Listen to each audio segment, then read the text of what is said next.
Test, test, test. Oh, yeah. Oh, yeah, baby.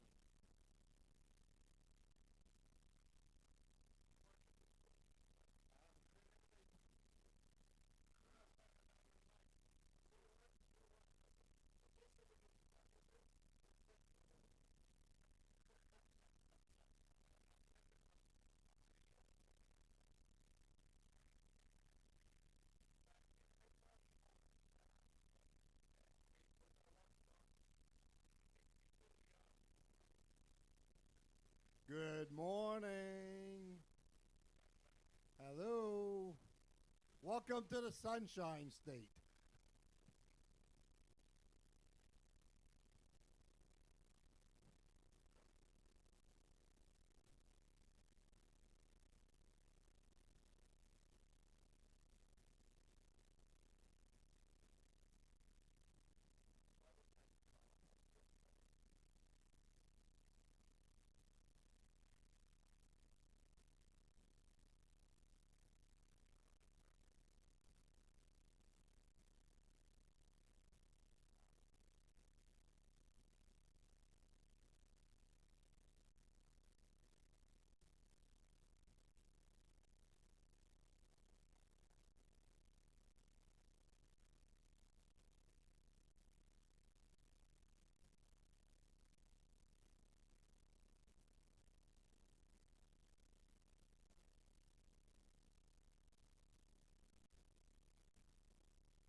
Good morning, Lee. How you doing, buddy?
Is this thing working?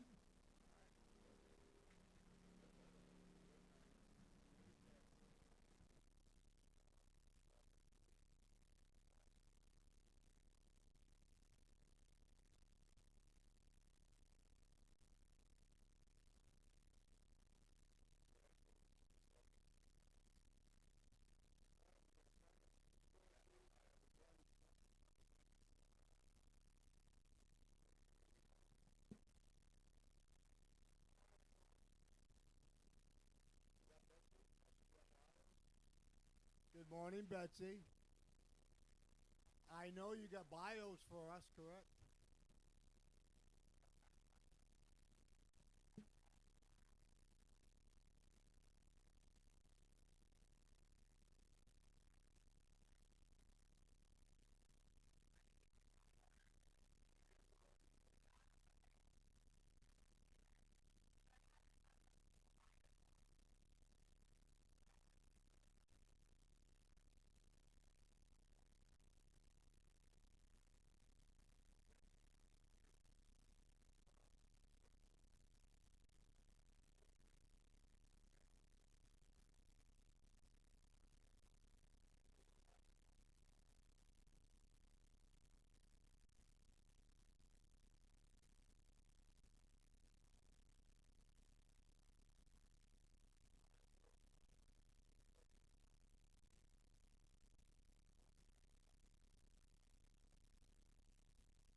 Good morning, good morning, good morning.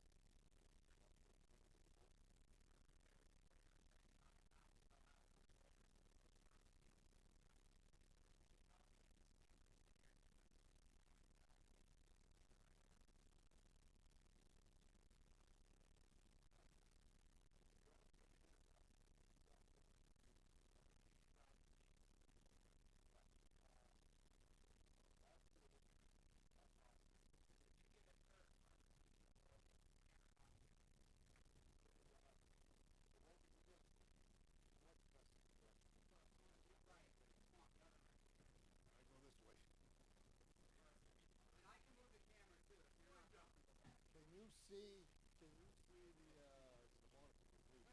There you go. Beautiful.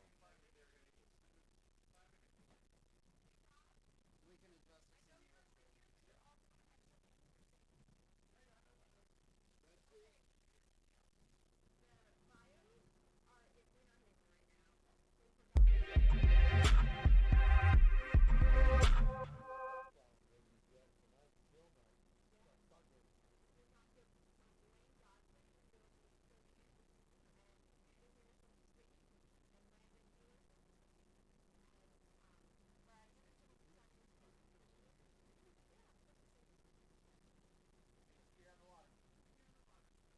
Holy crap. Good morning, good morning. Our first skier is on the water.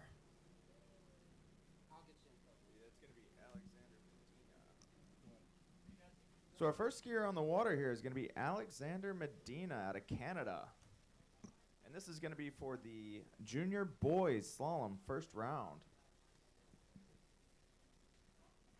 All right, good morning, Logan. So the way this is going to work, it looks like for the junior boys here, we have 17 skiers.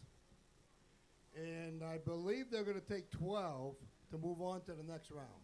12 out of the 17, I believe, will move on, or maybe it's going to be down to 8 or 9. Sometimes they take 50%, or sometimes they take 12. So we'll have to find out.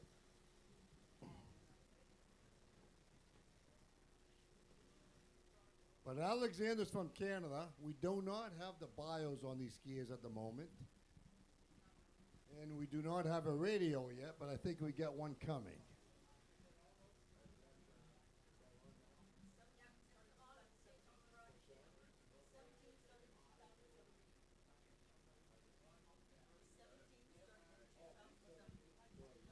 So Alexander is 17 years old, and he started barefoot water skiing back in 2017. And now here he is at the 2024 Barefoot World Championships in Auburndale, Florida. You guys happen to know what his PB is in slalom? Maybe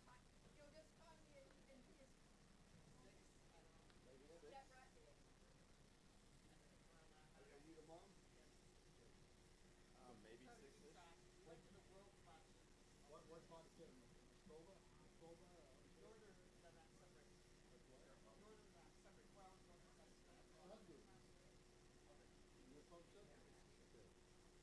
So Alexander's from Sudbury, Canada. He's 17 years old. He just did his first pass. This is the first skier in the water for the 2024 World Championships. He got to break the ice.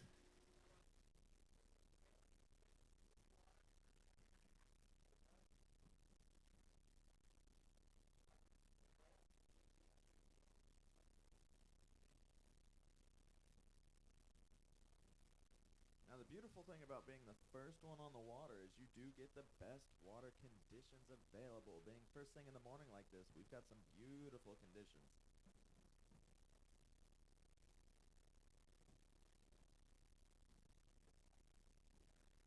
All right, here he comes for pass number 2. We got the timer ready. Now the timer gets started as soon as he makes his initial move towards the wake.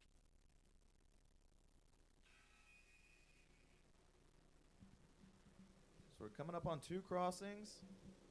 We got 3, and he's doing a 2-foot crossing. 4. So that looks like 5 solid crossings there. We'll see how many he got in time there. I think his PB was around 6, I believe. All right, you're going to have to bear with us. Obviously, the live stream is not coming from the boat yet. They're still trying to work on it. So we're just watching it live, and calling it the best we can right now.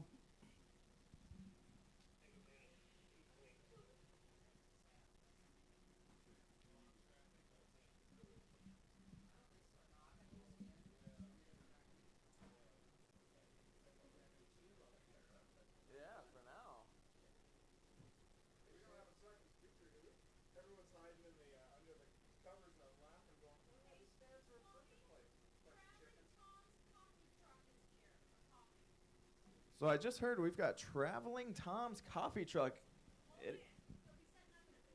He'll be setting up here in just a few minutes, so bear with him, and then you'll be able to get your nice, warm, toasty coffee this morning.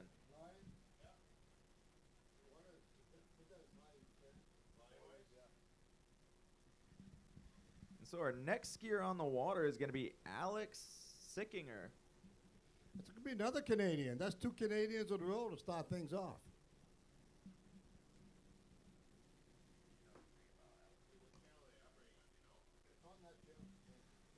All right, so here we go. It looks like we've got a live stream up here. Oh. I think we got the wrong name on screen. All right. So here we go. Alex, he's getting out of the wake here. Standing up in the wake, moving his way toward the curl.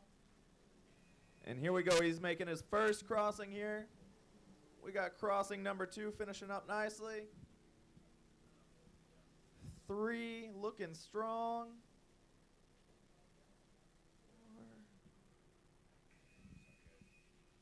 4. I don't know. That might be a 4.2. Now, because he is on 2 feet, I do believe that gets cut down just a little bit. Yeah, he gets half scores on that, Logan. So whatever you score, you divide it by 2.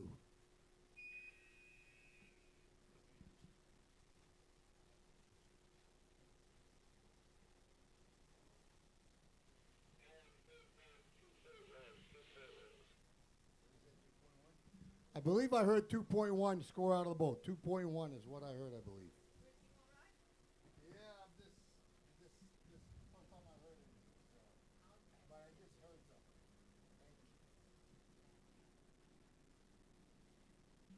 Thank you. All right, so Alex, it sounds like he got 2.1 on his first forward pass.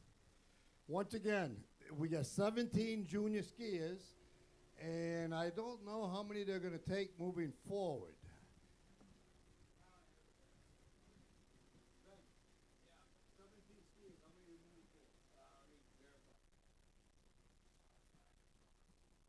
All right, there it is. Bear with us, everybody. We're just getting going. We're working out the bugs.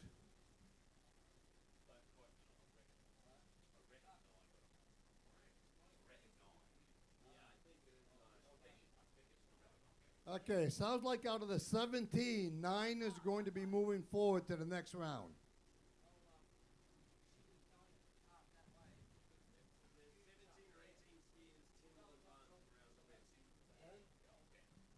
All right, let me correct that. 10 skiers will advance. 10 skiers out of the 17 will move on to the next round.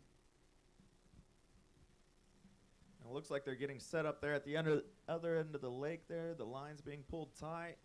And we got a turnover, so he's going to be getting up backwards for his back pass.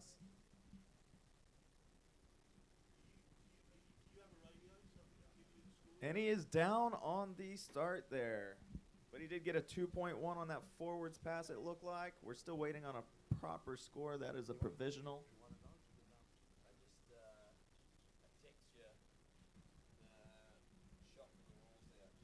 And the boat did slow down, so we don't know what happened there on that start.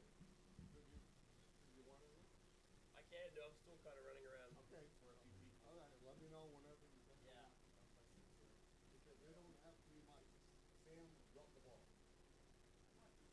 What did I do now? They don't have 3 mics. I went and looked it up. I didn't run this thing.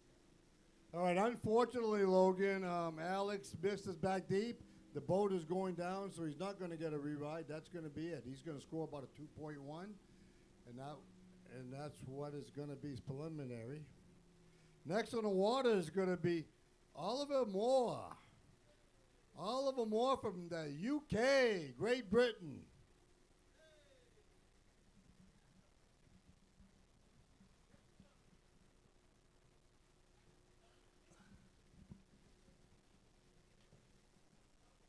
Once again, 10 out of the 17 in the junior boy slalom is going to advance. And right now, we do not have Alexander score, do we? We do not have Alexander Medina's score yet.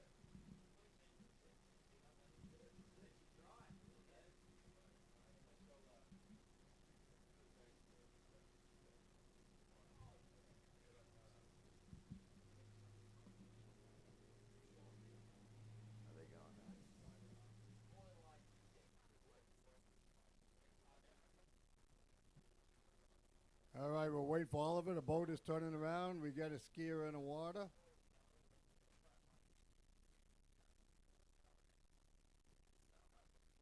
I'm gonna switch just to see if they get time and we don't. All right.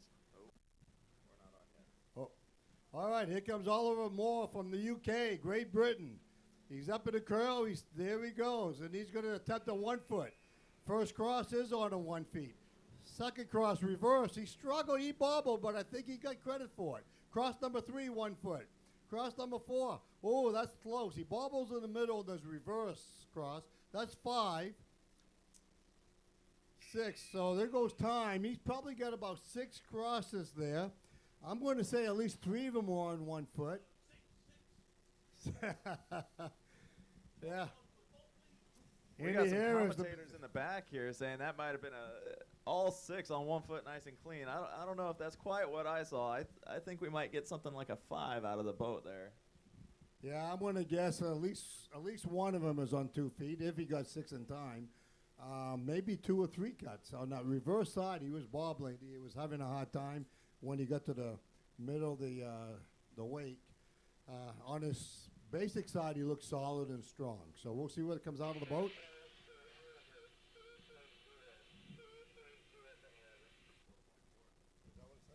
So that sounded like a 4.4 out of the boat. So it sounds like he did get a couple of cuts there. And he may have dropped that foot on 1 to drop it down to a 2 foot crossing.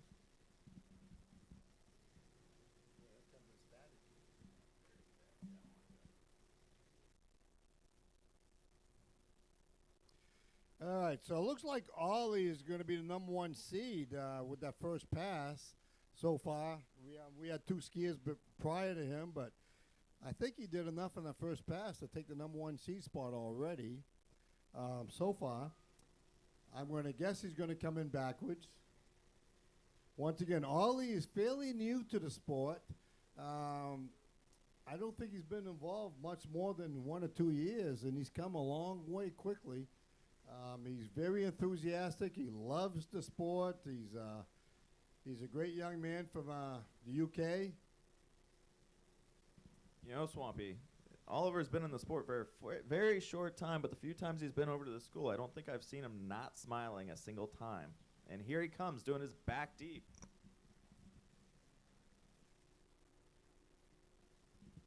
He's up. He's got it. He struggled a little bit. He was heavy on 1 foot, but he's up and he's going, Logan. So now he's set up in the curl. Once he makes that initial move, which he just did, he's going to try and push it over. That wave just kind of pushed him back a little bit, and he was able to slip out. All right, so he stood up. He was in the curl. He attempted to cross. He got hung up. He had 1 foot over the curl, and he came back out. I'm not sure if that's going to score .1 or not. I don't know how they're going to score that. He may get .1 out of that. We'll have to wait to see, but I think he's took.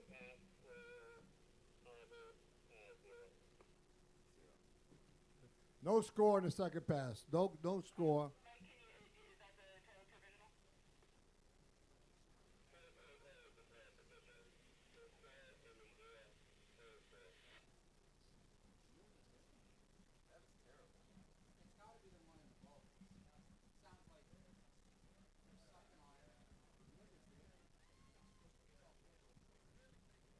All right, so that's it for Ollie. Ollie's probably scored about 4.4, I'm going to guess, roughly. And the next skier in the water is going to be Tristan Laier from Canada. That's a French name. That is a French name. That's about as French as I'd ever seen. That's another Canadian next. La Rivière is the way they kind of say it in French, I think.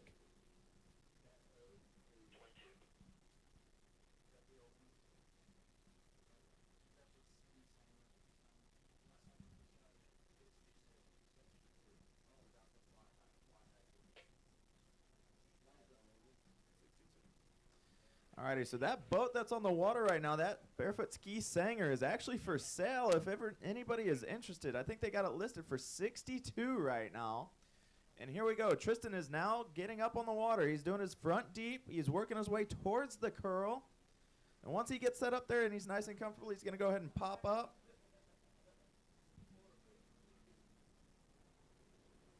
And here we go. We're getting started. That's 1. That's 2, and they are on 1 foot. 3, and he goes down almost out the other side of the curl. All right, I don't know. You know, he'll get 2 full crosses there. They were clean. And then he almost had 3, but he did not complete the 3rd one. So I'm going to guess he'll end up with about 2 point. Okay, we will lose the mic here for very temporarily. They're swapping now. We cut off. Howdy. Nope, nothing.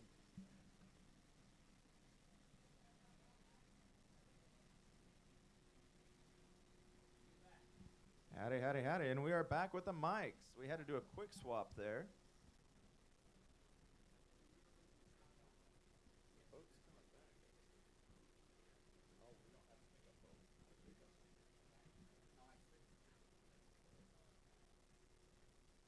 All right, we are very lucky so far. We have lousy weather coming in. If you haven't heard, we got a hurricane brewing out in the Gulf, probably heading straight our way in the middle of the week. Hopefully that changes course. But we're getting, today we got rain predicted all week. We're going to be fighting weather conditions. So there may be a lot of changes in the schedule. I think we're going to try to ski till dark and try to get as much skiing in as we can.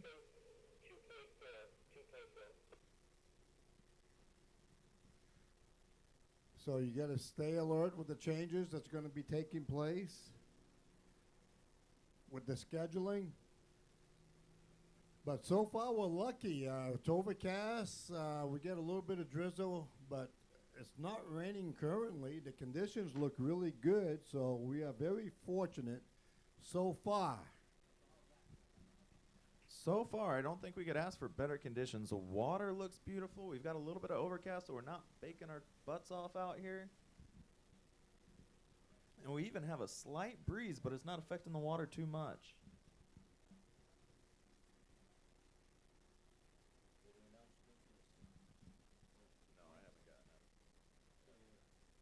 All right, so Tristan from Canada, I believe he got 2 points something. I'm not sure. I couldn't hear the score out of the boat. He fell before he completed his third pass. Ben, how does that work? He was crossing on 1 foot. He did 2 complete passes. His third cross, he fell right about the top of the curl. Maybe he completed it. So if he fell and he completed it, does he get the full cross? Yeah, if he's still skiing as he leaves the wake, he's got the full point of the crossing. If he falls after that, he already skied through the entire wake, so he will get the 1 point. Well, what happens now if he fell right before the curl? Does that get cut in half? Yeah, then it would be a 0.8 fall, which would be a 0.4 score for him there. So he's going to do some more 1 foots, obviously, coming back, and he's looked clean on 1, clean on 2. Coming back, there's 3. Sets down on 4, but there he goes for 5. Looking really clean there. Sets down again on number 6. Crossing 7 all the way out and skis it down. I'm going to say probably an easy, obviously, 7 pace all in time, and probably 2 knocks there for a 6. 1 second on the speaker. All right, say something. Something.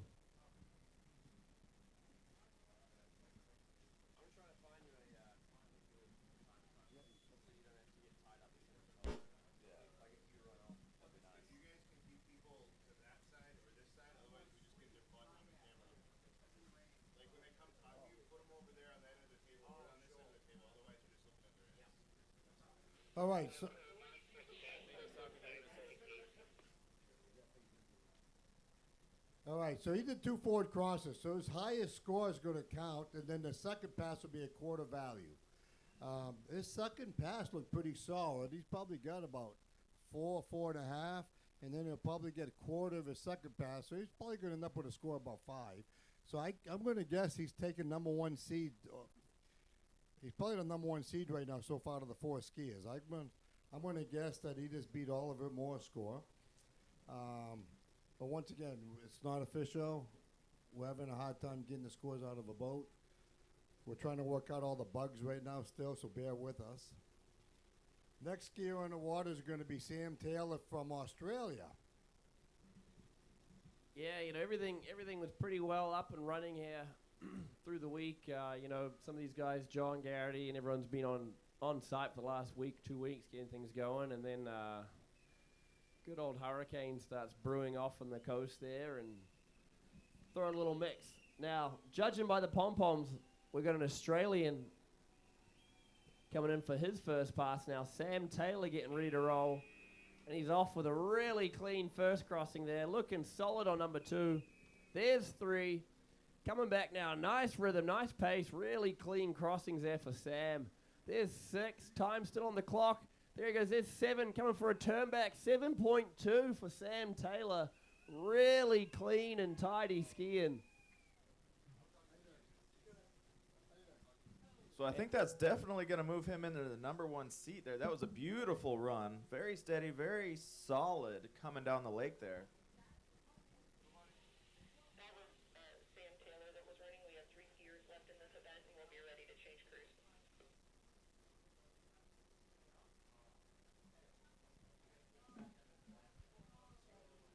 So remember, this is series 2 of the junior boys slalom. So we got 3 more skiers in this event right now, but then we've got another 8 skiers following that also in the junior boys event. So you've got a large number all in all. You got 17 young guys here skiing.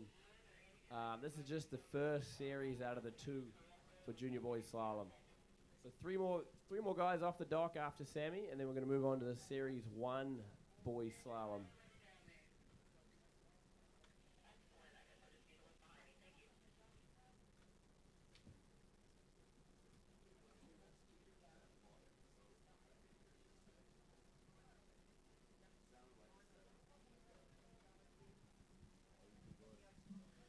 So it's a little hard to.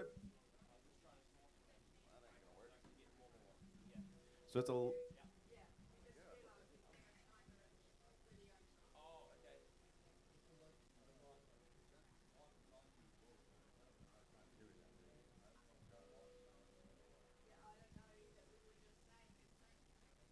Test. All right, come on, Australia. Get those pom-poms up in the air. Sammy Taylor coming back for run number 2. He's up outside the wake, backwards here. Lovely 7-2 on the board. Let's see what he can do on the second pass as he cranks into the wake.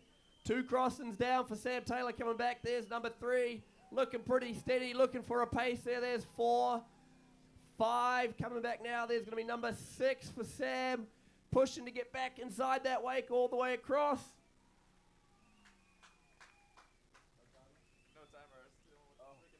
So I'm going to guess he probably had about 5 and change there on that pass. So probably pushing right into the 9s, close to that 10 number, probably not quite a 10. Or he could have just lapped into the 10s. We'll have to see what the judges say on a provisional score there.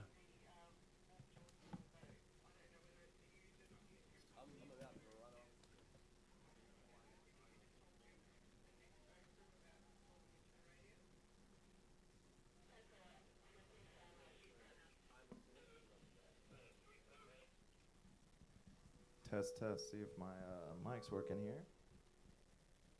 That was a nice run by Sammy Taylor from Australia. As we're working out the bugs here, we're trying to get the mics to work properly. We can hear the scores out of the boat. But he looks solid forwards. Backwards was all 2 feet, so but still, he definitely took over the number 1 seeds at the moment. So basically, we're gonna have.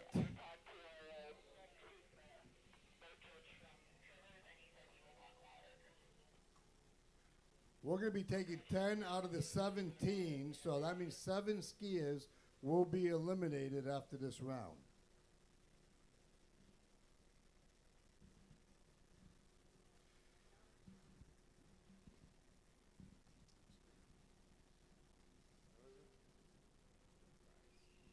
So it looks like our next skier on the water here is going to be Reese Driscoll. Reese. Yep. And he's another Aussie skier coming up here, so I'm sure we'll see those cheerleaders on the sidelines once more. The next 3 skiers are Aussies. Aussie. Here they come, little Reese. He's up in the curl. And here he goes. Cross number 1, 1 foot looks good and solid. Cross number 2 looks good. Cross number 3, solid. Cross number 4, solid. That's 5. He had a step down, early step down to cross number 5. Cross number 6 is good. The timer goes off. I'm going to guess he's going to get somewhere around 5.5. Overall, that was a stand-up run. Real clean, real steady. He did have that touchdown there on crossing number 5.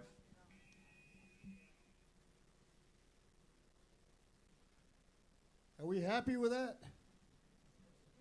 That's a good run? All right. The Aussie said that's a good run for Reese. All right. What to do backwards? All right. They say he does back 1 foot, so we'll see.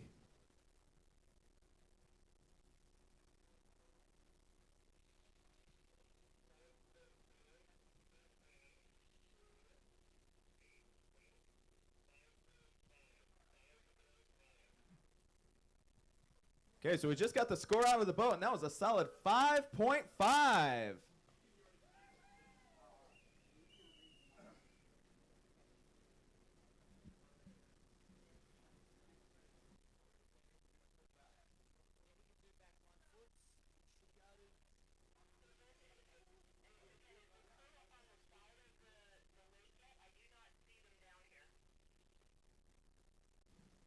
Okay, and it looks like he will be doing some back 1 foot crossings here in his next pass. So we'll see what he can put on the board. We have 2 skiers left in this group. And then we have 2 skiers coming up. We're going to have a Justin and an Aiden, both Australian skiers. Andrea, are you at the 5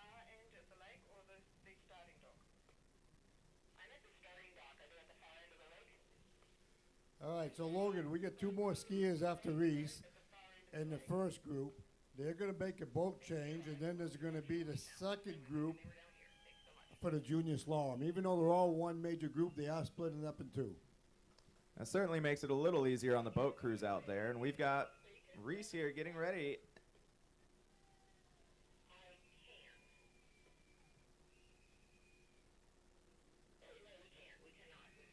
And he's got one solid 1-foot crossing. This is number 2 here.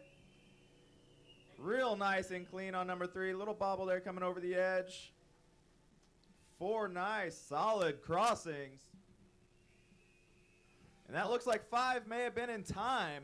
That looks like 5, but he may have had a couple Maybe an early down. Maybe 1 or 2 early downs. He had 1 late pick up a little bit. That's going to be tight. That's going to be close. He did 5 crosses. He looked good, but he's probably going to be knocked a little bit there. We'll have to wait to see what the boat crew says. So, you know, Swampy, in your professional opinion, what would you have rated that? Well, that's tight. That's tight. I would say maybe two knockdowns there. Huh? Yeah, maybe 2, maybe 3 out of the 5. We'll see.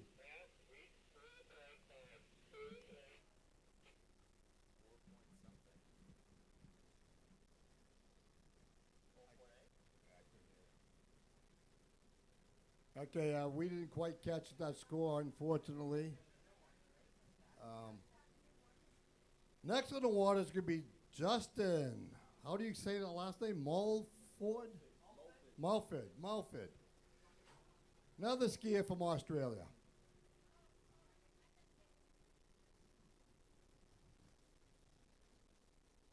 Yeah, Justin and his brother here, Mark, coming all the way from Australia, turned up early. They rolled into Louisiana to ski the Monster Mash there. So the boys have been on a bit of a tour.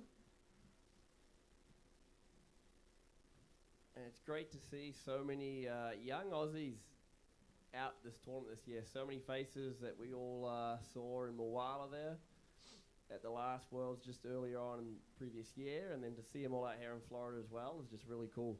And to see how far their skiing's come in the last 2 seasons. So once again, Australia, you're going to have some sore shoulders by the end of this event. Get those pom-poms high. Young Justin Mulford now getting ready for his first pass. And he is off for the 1-foot crossing. Nice and high, nice and clean. Coming back, there's 2, still clean. Looking steady for 3. Coming back, there's 4. He's going to get all the way through for 5, waiting for the timer there. He's going for 6. 6-2 there. 6 and a turn back for Justin Mulford. All clean, steady 1-foot crossings there. And a great score for the young fella in this preliminary round. Yeah, Justin there, that was a beautiful run. He was just cooking the whole way down. Didn't see much of a bobble. That was a really nice run. Yeah, looking at the Series 1 list here for slalom, you know, the 8 boys in that event. And calling out the countries would not be an easy task if you've got dyslexia here. It bounces back Australia, USA, USA, Australia, Australia, USA, Australia, USA. A lot of Aussies and Americans in this junior boys event here. Some well-known names, some new names, what we got coming up here. You know, Aiden Peebles, Zeke Peebles, Owen Schotzsnyder, Martin Sayre, Mark Mulford, Archie and Jerry Hankle, Orville Sayre, and Noah Kinnaman. Tell you what, a lot of brothers as well here. You got the Mulford boys, the Hankle boys, the Sayre boys. A lot of brothers skiing in the junior boys event, the Peebles. I know Simon's a little older, but his younger brother Alex just skied earlier today, and he'll be in the under-23s. It was a little hard to hear it coming out of the boat there, but I think he may have gotten that 6.2 on his front pass. Yeah, he looked pretty steady there. And it looks like he's dropped the rope down to the tower, it would seem, unless they're just feeding it out a little more. Yeah, it looks like it's going high. So young Justin will be coming back for his second pass now. He's rolling over for the back deep, trying to get as many points as he can here. And we'll see what the little man can do on his second pass. He cuts outside, shakes out the water there, and settles in for his back pass here. 6.2 on the board for Justin. What can he give us on the second pass? He's going straight into some one-footers. There's one little touchdown there, but nice and clean on crossing 2. Coming back for number 3 all the way through. Another clean cross there. Coming back, number 4. He's outside the wake again. Coming back. All clean minus the first one with a 4.2. I'm going to guess he'll end up with a 3.7 there. 3.7 and a 6.2. Looking at around a 9.9 as a provisional score for Justin. We'll see what the judges have to say. Yeah, Ben, with the exception of that first little crossing there, that was a solid run. He jumped straight into the 1-foots. Yeah, everything else there, he kept that foot high and clean all the way through. A couple little wobbles, but they're all outside the wake. There you go. So 3.7 out of the board, Logan, out of the boat. It looks like we're getting a little bit of a shower now out there on the lake. But we're no strangers to rain here. We've had plenty of tournaments, plenty of world tournaments with some rain on the forecast and rain in the event. Claire was just telling me how she remembers the 98 Worlds in Liverpool. It didn't stop raining for 5 days straight. I remember getting ready to ski in Canada there, and Toronto was getting flooded with critical storms, and I think we were sloshing around knee-deep one night in the tent. So we're definitely no strangers to a bit of wetness. Yeah, I reckon compared to that, this is pretty dry here. Just a few sprinkles to keep you cool throughout the day. Now our next skier on the water here is going to be Aiden. And he is starting up now. The boat's coming down the pass. He's getting ready to set up in the curl. He's up on his feet, and he's setting up, shaking out, getting ready for his first crossing here. And here we go. 1, and he is on 1 foot. 2, 3, nice and solid. 4, a little bit of a bobble there. 5, 6, nice and clean. 7. Nice run there from Aiden, Logan. Really clean crossings there. Looking at a 7.2, almost right on the edge of that 7.6. You know, he was just that far away. And for those of you that are listening or maybe don't know, so the slalom works. You get a full point for every 1 foot crossing. You get half a point for every crossing you ski on 2 feet or if you set that foot down. And then depending on where that timer stops, if you're outside of the wake and trying to get back in, you're going to pick up an extra 0.2. If you can get that ski leg inside the wake, you're going to pick up an extra 0.6. And if you can make it through the middle of the wake to that second half, you're going to pick up the additional 0.8. And then, of course, you get out the other side, you get in the full crossing, and you're moving back on for the next one. 7.2, 7.2, 7.2. How's that go for him? Are you happy with that? So it looks like we've got a proper 7.2 out of the boat for that first pass there on Aiden.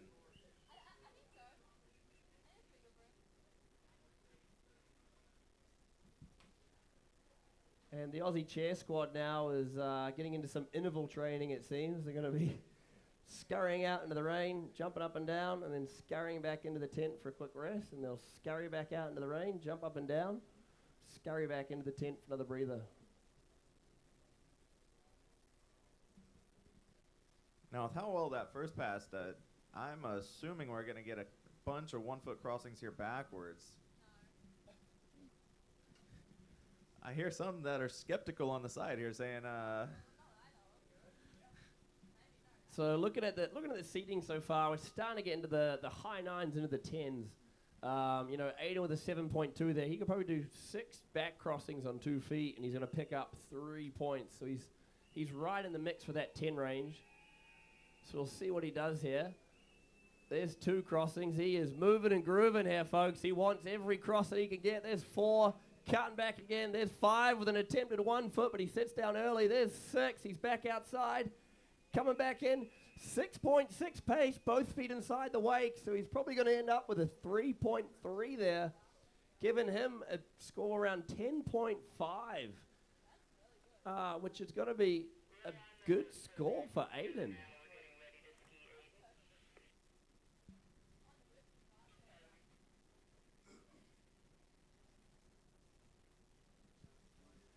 So 10.5 on the board for Aiden Peebles, and 10 skiers go through out of these 17, which means if everybody in this second group, you're going to assume because we're seated lowest to highest score, everybody in Series 1 can slalom over a 10 or 11 pace. You're going to take 2 skiers from this first series as well into the second round.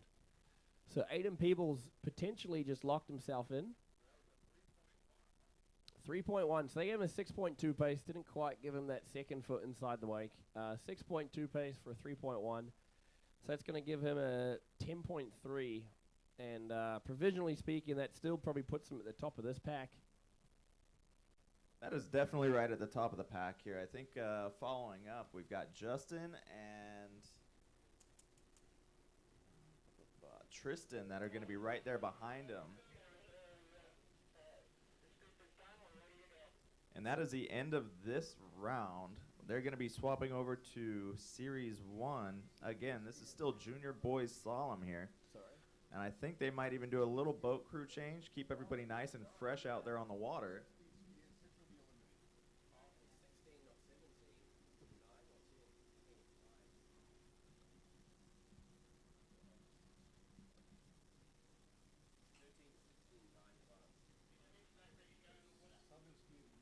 So we've got 16, not 17 skiers in this event. And out of the 16, 9 go through to the second round. So if you're looking at 9 skiers to go through, we've got 8 in this second series here. So the top score out of that first group we just watched is probably guaranteed a spot in the second round right now. Even if everybody from here on out in the second group skis ahead of Aiden, he'll still be the 9th spot to go to the second round. So that 10.3 jumping over the 10 mark probably locked him in for the second round, but obviously that is provisional. We have to see what scores are finalized. But at this point right now, Justin Mulford around that high 9 range is probably sitting on the bubble waiting to see what these next few guys can do. Zeke, Owen, Martin, Mark, Archie, Jerry, Orville, and Noah. The further deeper down you get, some of these guys get some pretty high scores. You're getting up into 14, 15, 16s, even 17s. So we'll probably get a good read in the next 4 skiers of where it's going to shake out. Well, basically, if the top seed there is guaranteed a spot, that means everybody else underneath that needs help.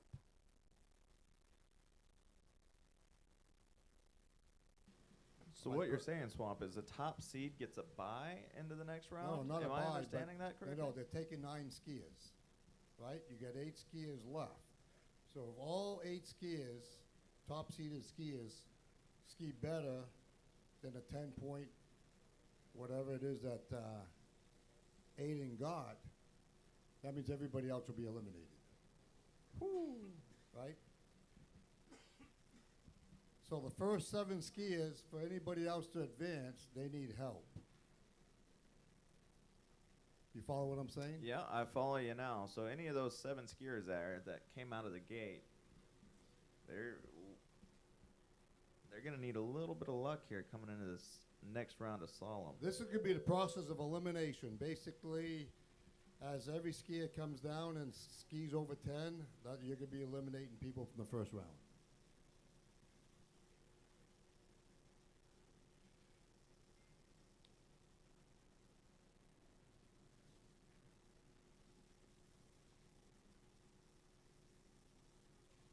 Zeke Peebles, you know who he is, Ben? What can you say about him? He's from Australia.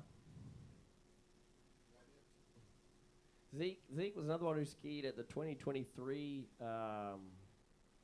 World Championships down there in Moala. Bit of a family event here for the Peebles. You know, Aiden, we just saw Aiden out there skiing. Zeke's up here next. You're going to see some more of the People's girls in the event later today or tomorrow? Later today. It's a big Barefoot and family, big supporters of the sport, do a lot for the club down there in Moala.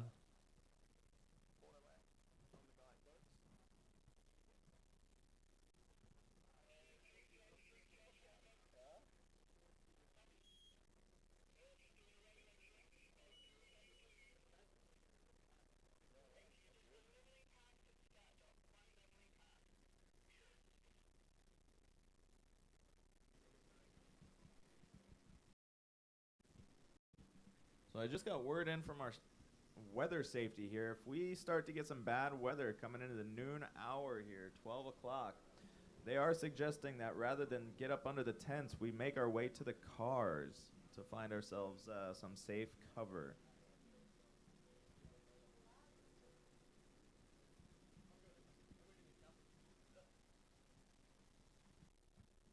All right, so we're going to begin into the process of elimination. We're going to be knocking out some skiers as we move forward over here, going into the second round. We're going to see some pretty good slalom skiers here.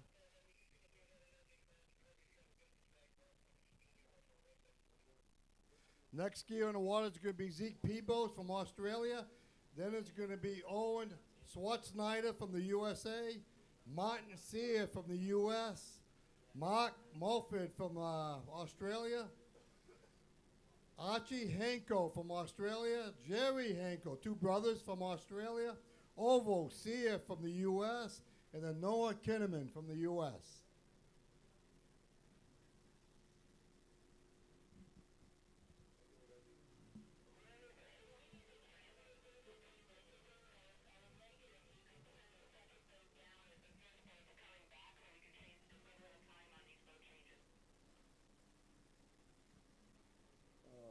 So we're going to do a quick leveling pass with our boat here, make sure our crew's spaced out to make that wake as flat and as balanced as possible.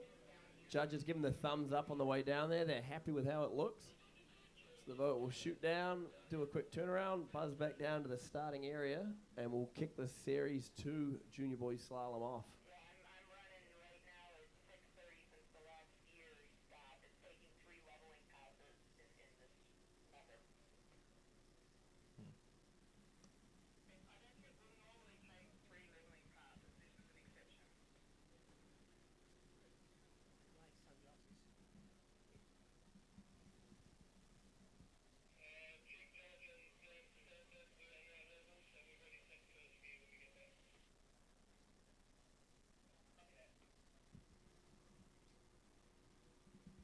So Ben, it looks like we're going to have some amazing skiing coming out here this week, being the world champions, but it looks like we're also going to have quite a few social events going out there this week. Tonight we've got a chill life night at the Camp Margaritaville's Paradise Pavilion, and that's going to be kicking off around 6:30 this evening.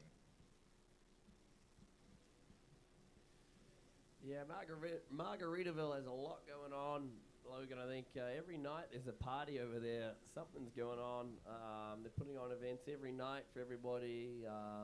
Fortunately, a lot of you guys are staying right there on site, which makes things a lot easier. You can crawl, stumble, walk, skip, hop, however you want back into your cabin. Well, we were hanging out over there last night, and my goodness, that might be exactly how we're getting home. And with all these golf carts running around, it could be a little bit of a problem out there. Some good times to be had, both on the water and off the water.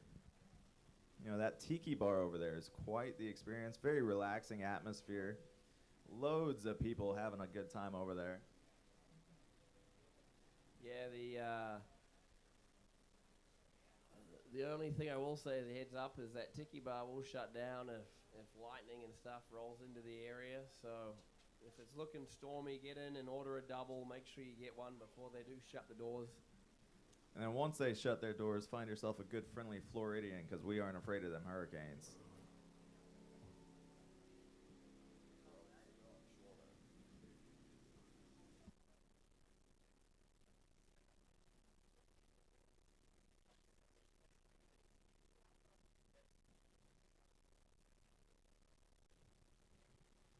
All right, so our judges are done with the leveling pass there. All looks good in the boat. They look happy with where they're sat. And we're going to kick off Series 1 of our junior boys slalom. Right now, these boys need to make sure they get into the 10s. If they get into the 10s, they'll go to the next round. If they fall anywhere short of that, they're probably going to put their place up to some of the boys that just skied in that first series. Once again, we got 16 young guys in this event. 9 will be going through to the next round. And in Series 1, we're about to witness the next 8 skiers.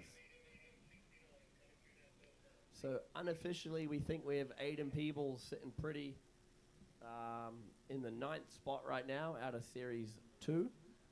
And not far behind him, biting on his heels, young Justin Mulford around the high 9s is going to be our bubble score to put the heat on these next 8 young skiers.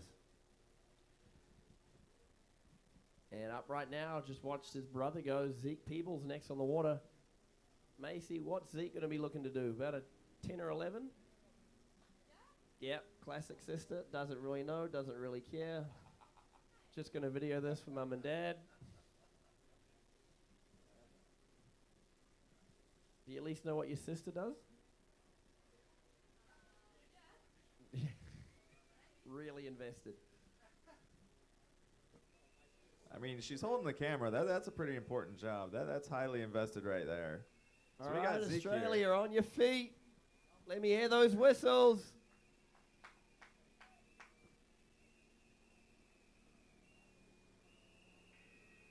All right, Zeke is off. There's 1 coming straight back. There's 2. Nice and clean, falling down, but outside the wake, so he's okay. There's 4. Coming back now for 5. Good steady pace on him. Little stumble again outside the curl, but he's rocking and rolling for 6. There's 7. About a 7 outside there for Zeke. All clean, all paid, I'd say. Couple of bobbles on the transitions, probably slowing him down a little bit. Looked a little bit excited and trying to push a little hard. There were a couple of bubbles there, and I think he got real low on one of those passes there, and then right there at the end, I don't know if he was quite out of the curl there. Yeah. What do you think? That might be a 6.8 to a 7? Could be, could be. Either way, a beautiful pass, very clean skiing, very sturdy, very stable out there. He looked very confident. So we'll see what the judges get back to us with.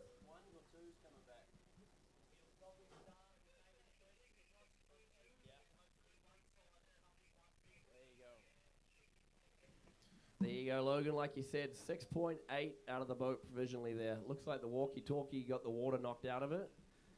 Sounds to be a little easier to understand now. Way easier to understand. That was a beautiful pass.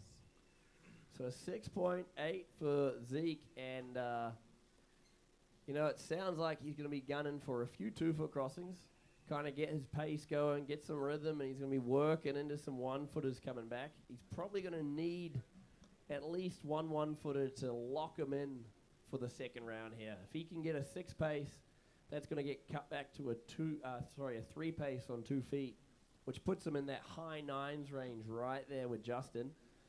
If he can get that 1-foot crossing, gain an extra half a point, that's going to put him into the 10s and probably secure him a spot in the second round here.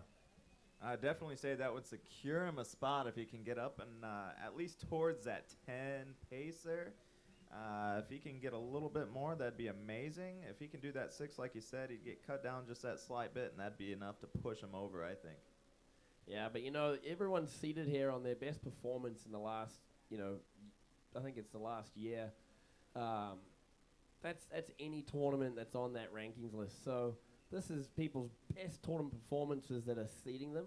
And now we're at the big show as to World Championships. Anything can happen. A lot of people, there's a lot of pressure, excitement, nerves. So even still, some of these guys coming up could be a little slower than anticipated on their seed scores.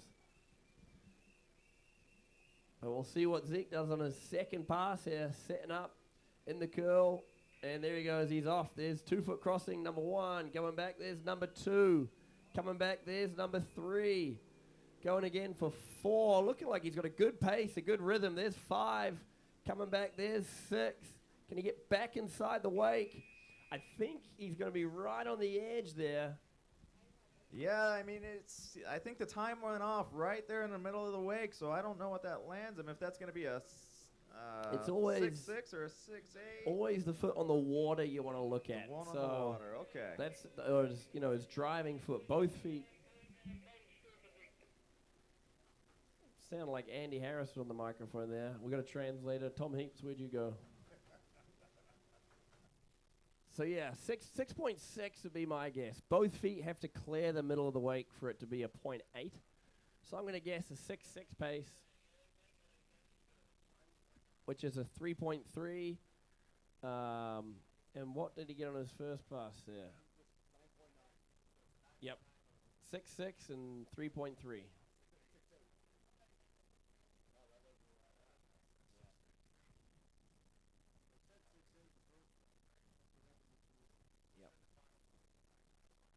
So we're getting a score out of the boat of a 6.9. So potentially there, the judges gave him a 6.2 backwards. They may have been a little quicker on the timer than us, and that trailing foot may not have got back inside the wake for them, giving him a 6.2 pace, which gets cut in half to a 3.1. 3.1 and a 6.8 forwards would give him that 9.9. So he's probably going to be sitting right around Justin Mulford there. He's right there in on the between cut. them there in that bubble. Our next skier up is going to be Owen Schatzsnyder here from the USA.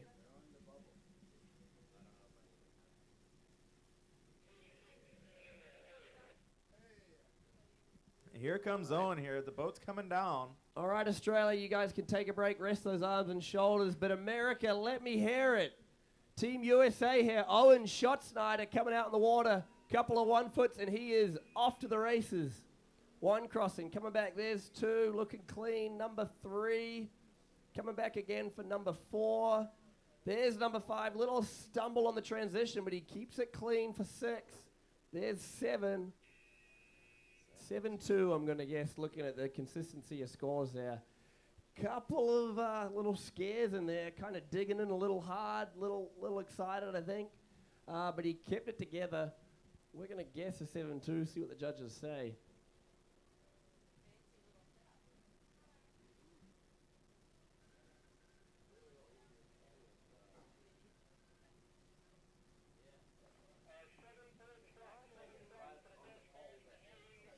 So Owen's first pass there is going to be a 7 flat. He didn't quite get that 0.2 in there, but a 7 is still a really solid score. That's been the steady going here for our first round. So yeah, that's so it looks like they're pretty sharp on the timer in the boat right now. They've got their trigger finger out and they're clicking quick and they're quick to score there. So 7 pace for Owen Schatzsnyder. He's been working on his back 1-foot crossings though, Logan, and I got a feeling he's going to come out with some back slalom here on 1 foot. So he's probably going to be getting a 5 pace. 5 pace all on 1 foot, and if he can do something like that, he's going to end up in that 11 to 12 range would be my guess. But it's new to him. Anything could happen. This is the big show. It's new. This is a Barefoot World Championships. I mean, that's a lot of pressure to be coming out here and throwing up 1 foot right out of the gate like that. If he can land something in the 11 to 12 range, I would definitely secure him that top seed here.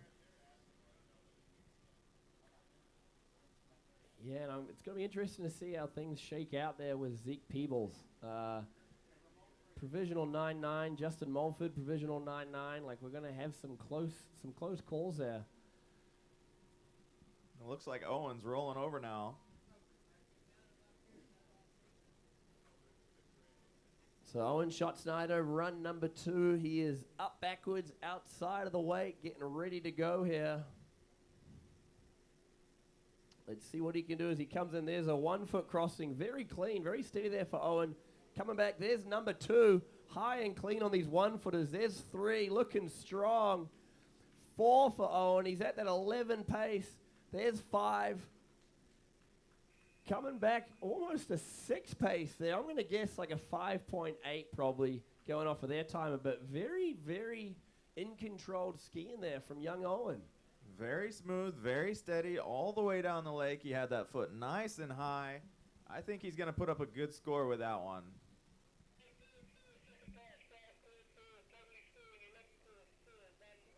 So they gave him a 5.4, so that 6 cross he was a little early down. He was kind of falling off the wake, so they would have cut him on that .8 crossing. So it was a 5.8 pace like we figured. They cut the .8 crossing to a .4. So 5.4 on his second pass, 7 on the first pass. So he's looking at a score there provisionally of 12.4, which would put him into the second round at this point. I'd pretty safely say guaranteed. I would definitely but say these that's are been provisional guaranteed. scores. But some nice skiing there from young Owen Schotzsnyder.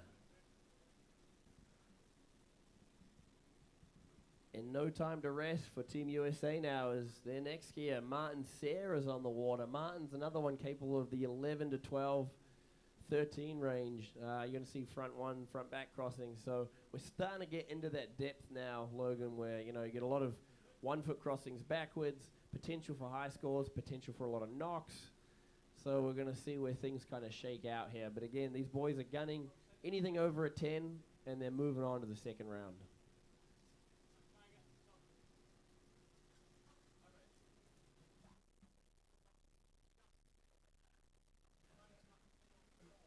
All right, USA, let me hear it for your Minnesota boy, Martin Sayre, on the water now. Coming in with a nice high 1 foot there for number 1. Coming back, there's 2. Crossing number 3. There's 4. High and clean here on these crossings for 5. That's a 6. Coming back for a 7. 7.2 pace, I'm going to guess. See what the judges say there, but a nice clean run there from Martin. Little close on one side. Depends who's judging in that boat. Potentially room for maybe a knock, but I'm going to guess right around the 7.2 pace.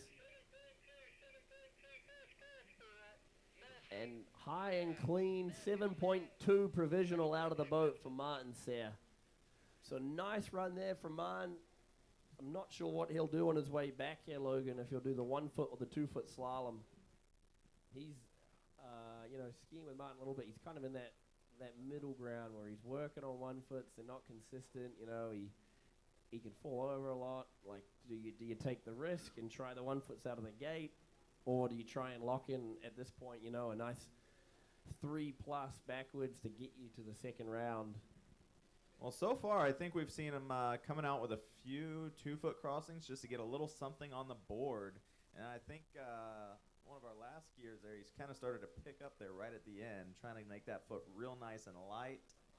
So we'll have to wait and see what Martin pulls out of the bag here. If he's just now getting into the 1 foot crossings, hopefully he can throw some out there going down the second half of the lake.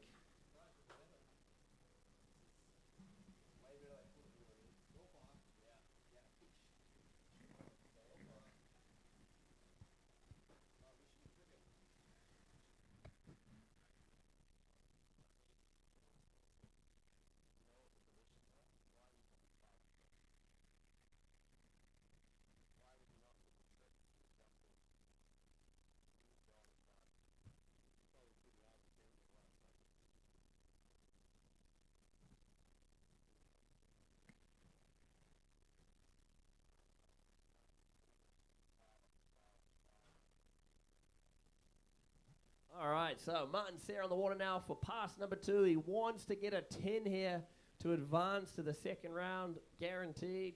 And he's off for some 1 footers. That a boy? There's 1.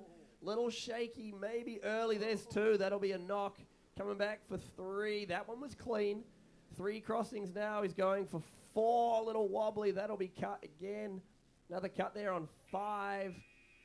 So probably a 2.5 pace, but I'm going to give him a 1 clean one. So he's probably looking at a 3 if he's lucky, which would give him a 10.2. We'll have to see what the judges say on that run. Yeah, I'd say that one was a difficult one to judge there. He went for it. He certainly went for it. He tried to get that foot nice, high, and clear off that water. That was obvious. Very strong skier.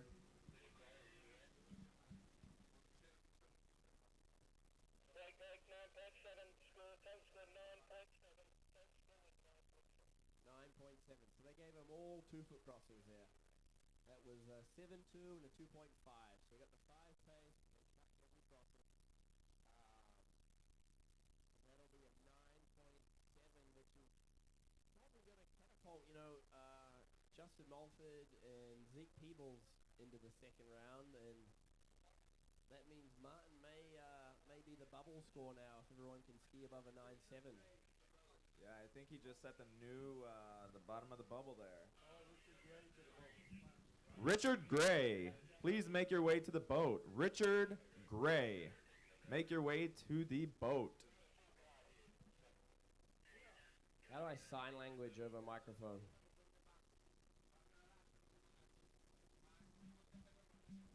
Well, I tell you what, boy, that bubble is getting big. We have a lot of people on that bubble. Yeah.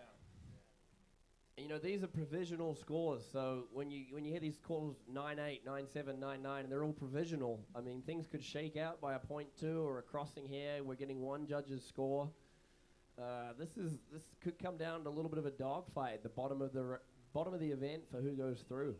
This could get very entertaining here. We've got a lot of skiers in that 9 to 10 range, and we've got Mark on the water now, setting up in the curl.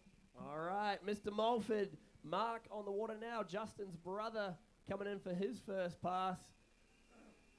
Looking to get his way into the 10s. Let's see what Mark can do with a nice, clean 1 foot off the bat. There he is for number 2. Coming back, there's number 3. There's 4, looking strong, looking steady. 5, cutting back again. There's 6. Can he make it? I'm going to say 6.8, maybe right on the bubble of 7. So a nice, steady run there from Mark. He looked very in control, very clean. Very high, very tight. Solid confidence going all the way down there. I think that's going to be a big score for him. I don't know if he quite got that 6.8 with the way our timers are going compared to the ones in the boat. I was just going to say a 6.6, and that's what we just got out of the boat there. So 6.6, you've got to assume or hope that Mark's doing some 1 foot crossings here. If he's doing 2 foot crossings, most guys are ending up in that 5 to 6 range on 2 feet. He's going to end up in that same 9 range unless he gets some 1 footers going. He's going to need some 1 foot crossings here to put himself out in front of the pack and into the second round.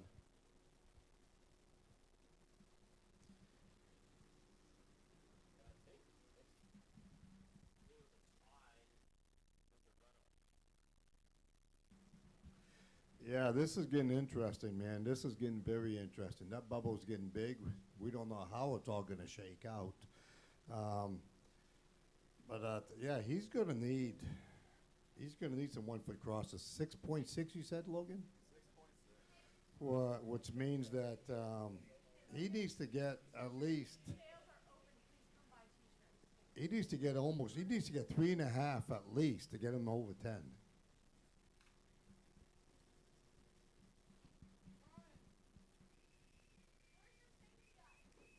All right, so here comes Mark now. Team Australia, let me hear it. Mark Mulford on the water for pass number 2. Let's see what he can do. And he's off with a 1 footer. That's a good start. Nice and clean on 1. There he goes. There's 2. Looking strong so far on 1 foot. There's 3. Coming back now for 4. 5 crossings all clean. Coming back inside the wake. Probably a 5.2. Some pretty tidy skiing there from Mark Mulford. I'm going to say a 5.2 clean. And I think he's safe. I think he's going to move on to the second round with a score like that.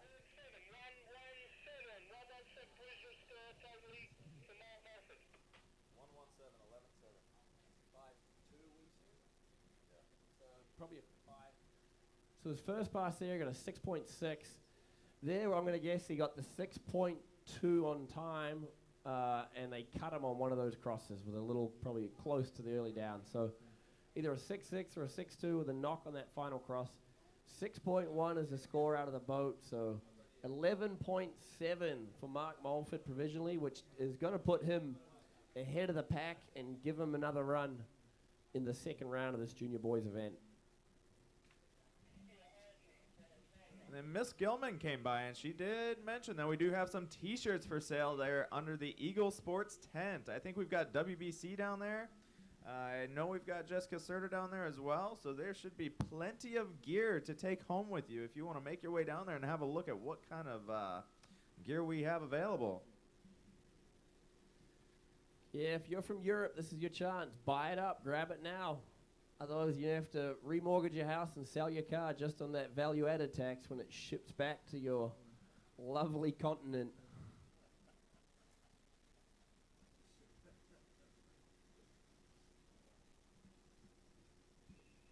All right, Australia. We went north with the Mulford boys. We're going south now with the Hankle boys. From New South Wales, young Archie Hankle giving the fist pump before he goes. And here he goes for 1 foot crossing. Coming back now, there's 2 for Archie. Cutting in, digging in for number 3. Little loaded up, and he goes down on 3. Round of applause, folks. He's got a good attitude out there. Big fist pump.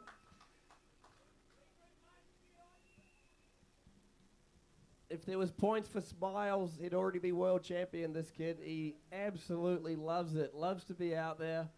And you know what? He's still got a second pass on him, 3 on the board. He could easily pick that up backwards with some 1-foot crossings. He's seated pretty high in this event. So there's plenty of opportunity left for young Archie, especially with some of these other scores here in the mid-9s, low 9s. So he can still pick it up after a good back pass, and he can still be redeemed in the second round. So Archie there, it is, well, not official, but provisionally he did get a 3.1 before the fall there. And my goodness, he was waving there at the beginning. He was smiling all the way through. He had some beautiful crossings there, a little bit of a bobble a few times, and then right out the front. But that was a great attitude to have out there on the water, especially at the World Championships. As he hops in that boat, Australia, send him some energy for his second pass. Let him hear it.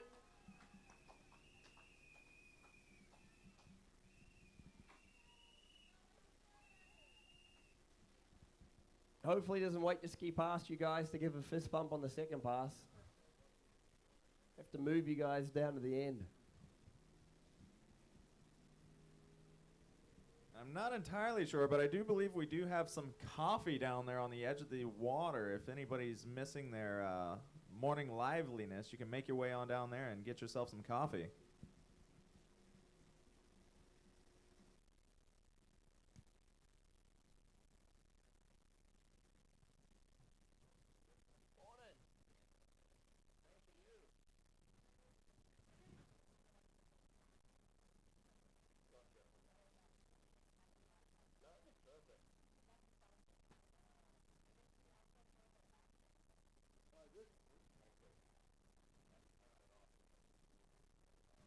So this is going to be a very important pass for Jerry, his backward pass. He's going to have to score at least 6.5 to have any shot of moving forward. Yeah, Archie's going to have to get on that 1 foot. He's going to be nice and steady. He's going to have some confidence all the way down the lake here and ski nice and clean if he's going to try and scratch that bubble there.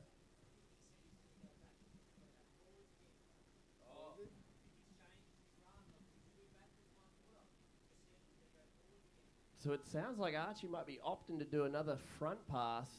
Oh, he's changed his mind again. He wants to go backwards.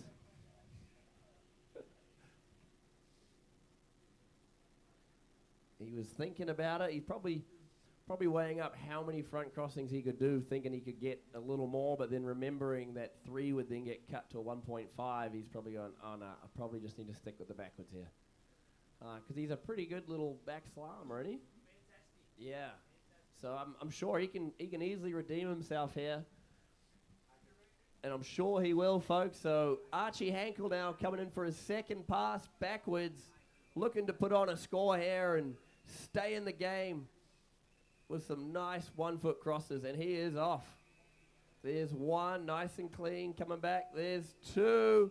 Oh, little bubble, but he's coming out from left field. There's 3, regains composure for 4. Now he's going for 5. He's made it all the way through. Coming back 5.2, I'm going to say.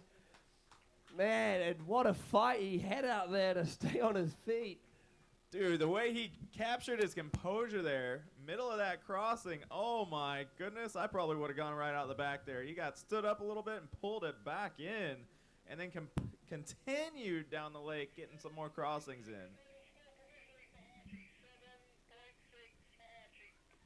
So it looks like a 7.6 provisionally. He had that fall in the first pass, but was able to pull it back through just a little bit. I don't think he's quite making it towards that bubble yet, but what a beautiful run. So 7.6 for Archie. That means he got a 4.5 on his second pass there. So again, timer moving a little bit quicker in the boat. They gave him a 5 pace, and they cut him on one of those crossings. So it was pretty wild, so it's probably pretty fair and accurate. So it was a 5 pace with 1 cut for a 4.5. Stacked onto his 3.1 gives him a 7.6. And now the big brother, Jerry Hankle, ready to take to the water. And Jerry's your last Australian of the event. That score right there is probably going to bring the bubble down into the 9s.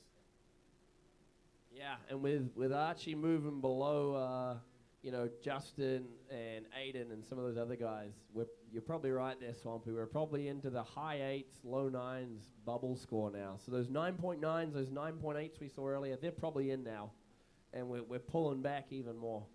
Like we said, it's the World Championships. It's a big show. Pressure's on. Anything can happen.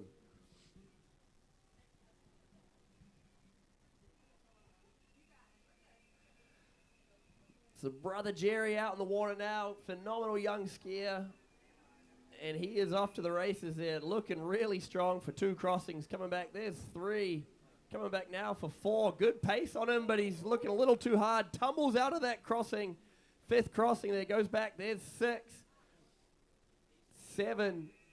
Oh, he falls again, but tumbles back up. Kid's got shoulders made of steel. Even with that tumble in the middle of the wake, he had a 7 pace. I'm going to say a 6.8 from the boat. But one of those crossings won't count because obviously he did it on his face.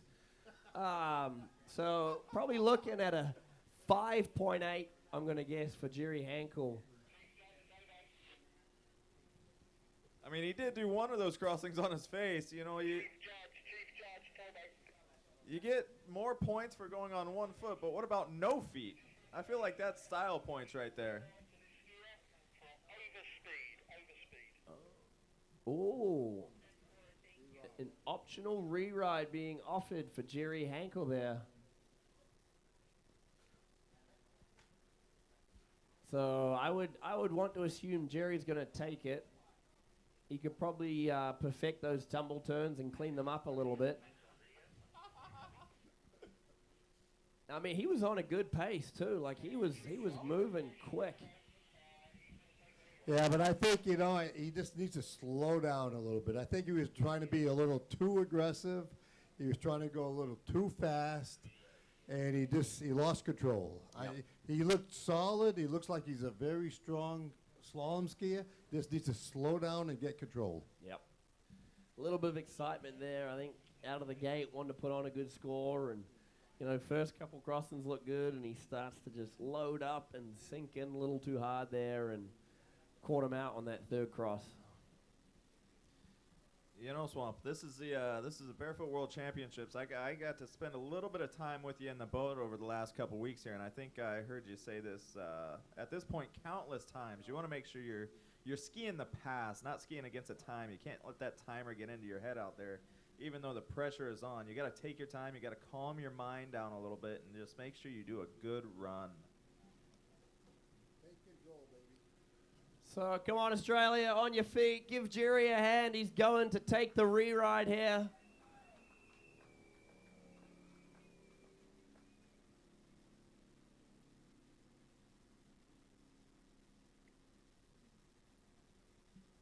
And you know what? Sometimes that's the best thing you can have.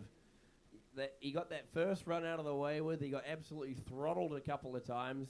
He gets an extra chance here. He's reset his shoulders in place, and now the nerves have settled. He's got that first one flushed.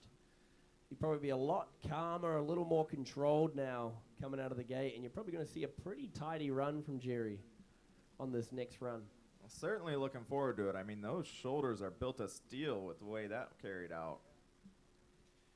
And you do got to remember as well, Logan, so he's taken the optional rewrite here. Obviously, that potentially a 5.8, 5.6 we're going to guess on that first pass is far less than he would like, but he's seated very high. You know he can do back 1 foots. He's probably capable of a 6+ pace backwards, into the 7s. So even with that 5, he could have skied backwards, locked in a score, and moved on to the second round. But obviously he wants to put on a good score. He's an inverted jumper. He's capable of jumping 20, 21 meters. He does all 4 turns. He's into some multiples. So he's probably kind of in his head, he's gunning for the overall as well here. And even though, a nice back run probably would have locked in the second round, he knows he can do more than a 5.5, and he wants to really put a big score on, I think, in this first round. But you're taking the risk. He takes that rewrite, he's back to 0. So if he chooses to do a tumble turn again on his second or first crossing, he's going to be looking at a similar score. Somebody needs to tell him this is not the trick event. This is slalom. I was just about to say the same thing. I think, he's got it mixed up the days here. This is a slalom event, not the tricks. He did a little bit of both for us there. Kept it entertaining for sure. Oh, let me tell you, the strength to hang on to both of those. There's some determination and grit in there to, recover and bounce and then get back up and just keep on moving. Did anybody check his hands? Has he got clinchers on?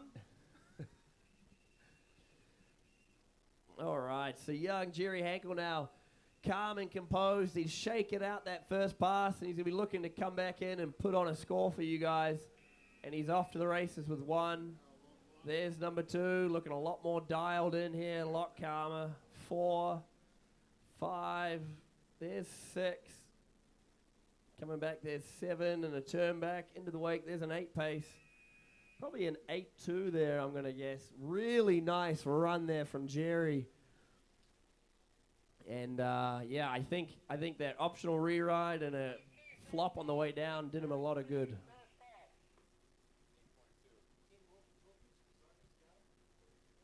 So it sounds like that first pass there, it was definitely worth the optional rewrite there. He came out of the boat with an 8.2 on his first pass. Nice, high, tight, solid skiing done by Jerry Hankle there. Massive score there from Jerry. That's the first 8 we've seen out of the junior boys division here in the front run. So obviously, with an 8.2 on the way down and how he's seated here, he's coming back with a strong back pass as well. So this is probably the first score we're going to see push into the 14-15 range, would be my guess.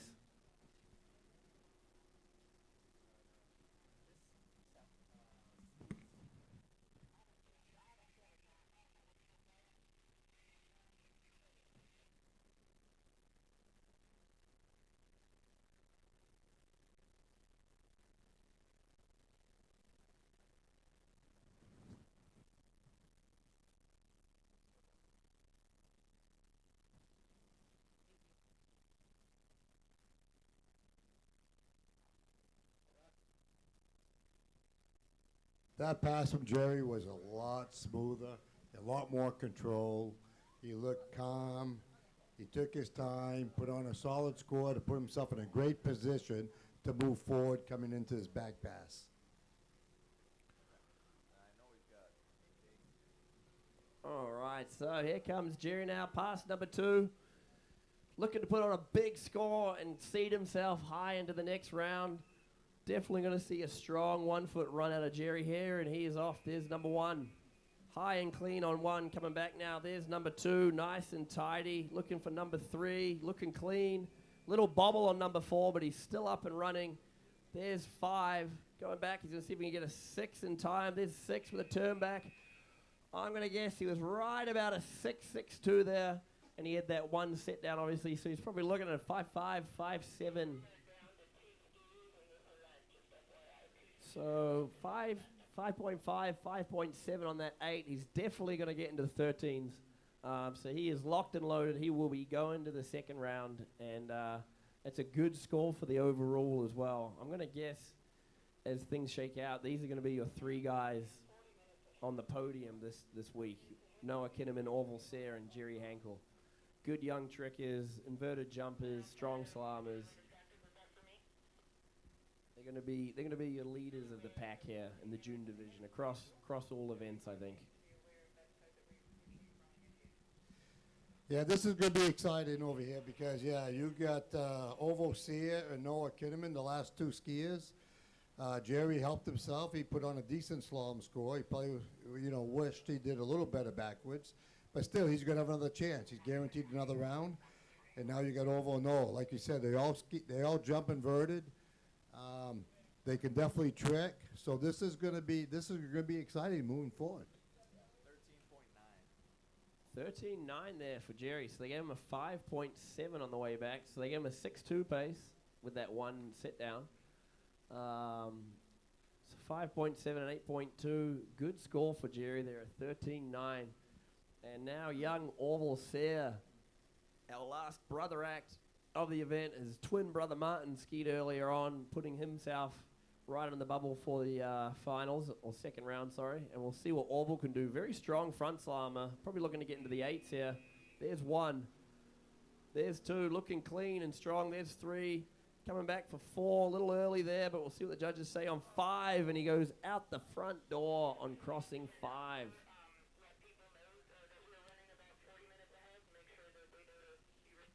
So 5 crossings, potentially an early down, 1 before that. I'm going to guess 4-5-5 for Orville's first pass. And he's another one. He can slam 7 or 8 backwards. So he's probably going to potentially still be able to hang with Jerry there in the 12 to 13 range on the second pass.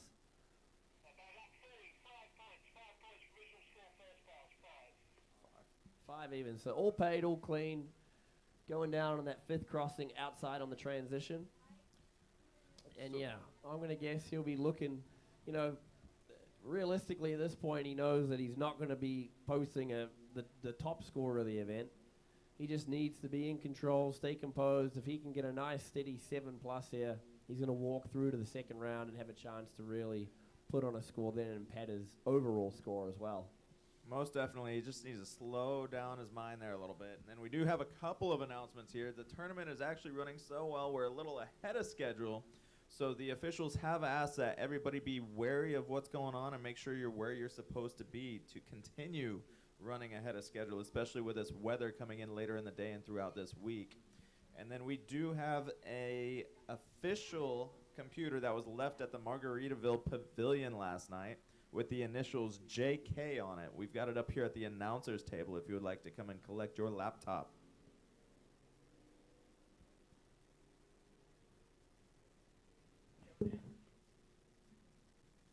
Yeah, this is very important over here. All these top skiers, top-seeded skiers, there's 2 things they're trying to accomplish. One, they want to make sure they move forward to the next round, obviously, but also this is all counts for the overall score.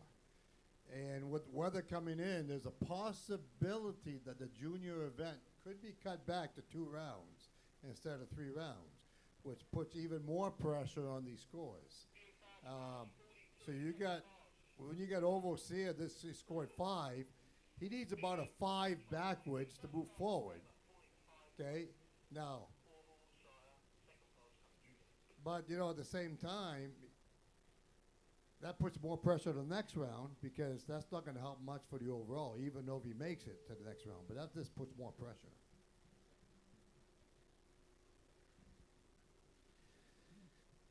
Yeah, so I think you'll see Orville probably just tune out that first pass, and he's going to come back here and just try and ski a steady, strong run.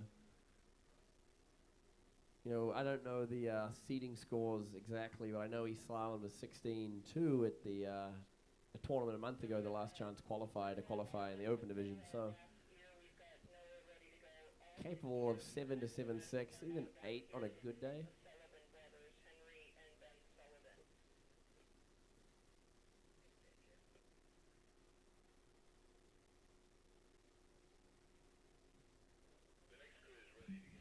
So he needs about at least a 5. He needs 5 backwards to guarantee him moving forward. And that's what it needs to be his focus right now. Yep, so we're going to wait with bated breath there and see what Orville Sayre can do. Team USA, let me hear it for your second boy here from Minnesota. Orville's there on his second pass, coming in backwards, and he is off to the races with 1.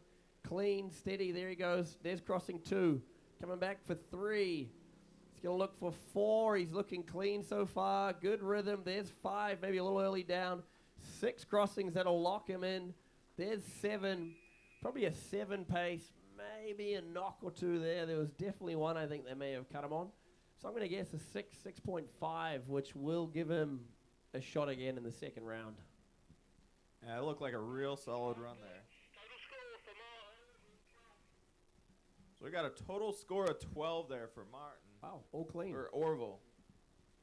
So they gave him 7 in time, and they paid him all clean. So a 12 is going to put Orville into the second round. We're keeping that bubble out of the 8 so far, I think. It's still going to be right around the low 9s.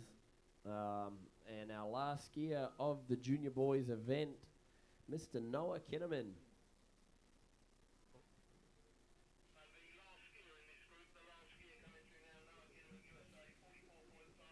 So we got Noah Kinnaman coming in here. He's going to be the last skier of this division. I see Barry Kinnaman, his dad here, about on the verge of having a heart attack. I think he might be a little more nervous than Noah is. Yeah, this is definitely an event. The Junior World Championships is far more stressful on the parents than the skiers, I think. Oh, by far, the skiers are just out there to have a good time. You know, they're out there to have a good time, put on a good score, do what they've been doing all year long. You know, it was tougher on the Americans last time. Now it's on the Australians. They're like, you know, my kid doesn't do well. I got to live with it 17 hours on a plane ride home after this. You really want to see him in a good mood leaving this tournament. So Noah's going to be coming into the course. Ford's like the rest of them here.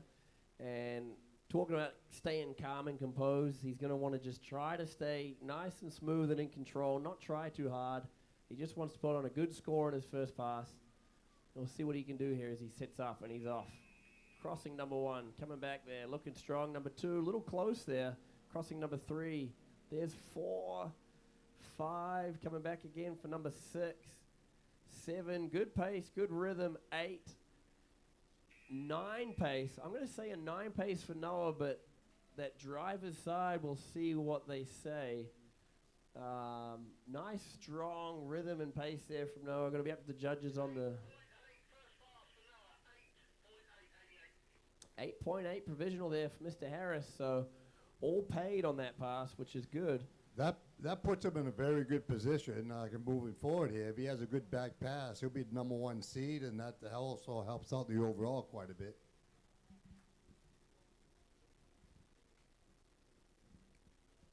So we'll see what Noah can do on the way back here. He's capable of getting the 8s backwards as well. He's going to want to put a score up into the 16s plus. But again, at this point, he's got an 8.8 on the board now. Provisionally, that's one of the judges, obviously. He just wants to have a smooth, clean run backwards as well. Get a nice, solid score. Helps out his overall, puts him in a top seed. And right now, I think Jerry Hankle is sitting in number 1 spot at 13.9. You would be correct. Jerry Hankle is number 1 seed right now with that just shy of 14, 13.9. If Noah can throw up a good pass here coming back down the lake, I think he'll take over that number 1 seed and leave Jerry here in number 2.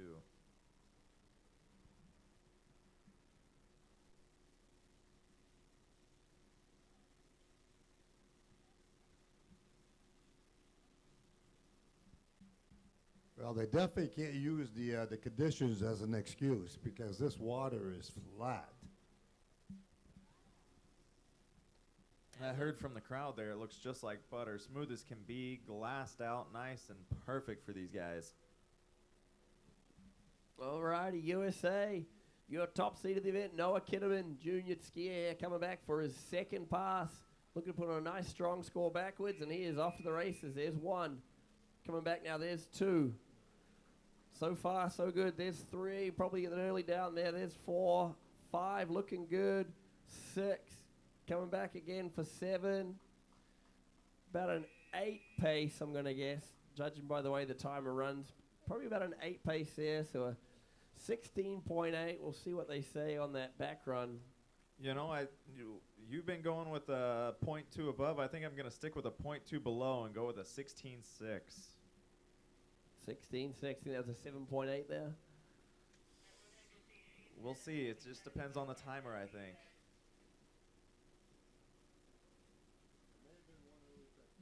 That early touchdown there towards the beginning. Yeah, we had him at an 8.2. 16.5. So they had him at an 8.2. They gave him the 8.2, but they had that one early down, so that's a 7.7. 7.7, 8.8 would put him at that 16.5. So that's obviously these are all provisional scores. We're getting just one judge, so some of that can change a little bit, especially as you get into these, you know, the Orvals, Jerry's, Archies, Noah. These guys doing front and back 1 foot crossings. Those early downs can be removed. Sometimes they get added. So, but we know that that'll definitely put him in the top spot and into the second round. Yeah, there's no question. Noah will be the number 1 seed. There's no question about that. And then Jerry, you said is second, Logan? Second with 13.9. And third is who? Oval, number 3. So the top 3 seeds are going to move into the next round as the top 3 seeds, more likely. What's that? And also Owen with a 12.4 Schneider, so that's going to be interesting. But anyways, we'll have to wait to see what the official results are because the bubble is going to be close. This is about maybe 3-4 skiers that's on the bubble, and some of them will be left out. And that'll wrap up the junior boys slalom event, folks. We're moving on shortly here to the under 23 men's slalom. Another big event here, heavily contested. We got 9 guys in the first series, followed by another 8 guys in the second series. So there's 17 skiers in this event. And out of that 17, 10 of them are going through. So you've got 8 in series 1. You got Toby Kelly, Harry Hogan, Tom Roberts, Will and TJ Russo, Brett Swallow, and Fletcher Ball. And then in that second series, who's up on the water shortly here, you got Will Hamilton, Simon Sickinger, Nolan Goddard, Matisse Lariviere. I think I got that right. A little bit of French-Canadian. I'll leave that one to Swampy to butcher in a minute. Mitchell Rush, Henry Sullivan, James Maguire, Toby Duncan, and Ben Sullivan. So out of that 9 there, 2 of those guys are going to be wanting to gun, just like the juniors here, to fill in that 9 and 10 spot to go to the second round. So you've got, you know, these 8 guys in series 1. We want to assume they're all going to put on good scores, and then you got 9 in this first round here, first group, sorry, that'll also look to try to seed themselves as high as they can to lock themselves in for the second round.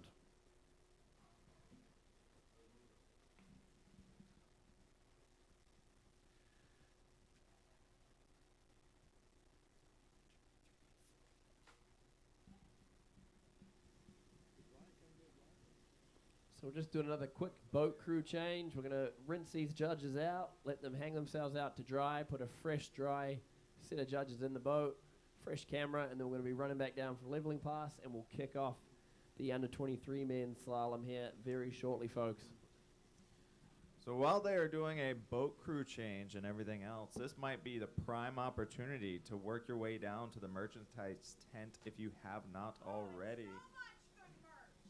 And we got Betsy here saying there is some really good merch down there. I haven't made my way down there yet.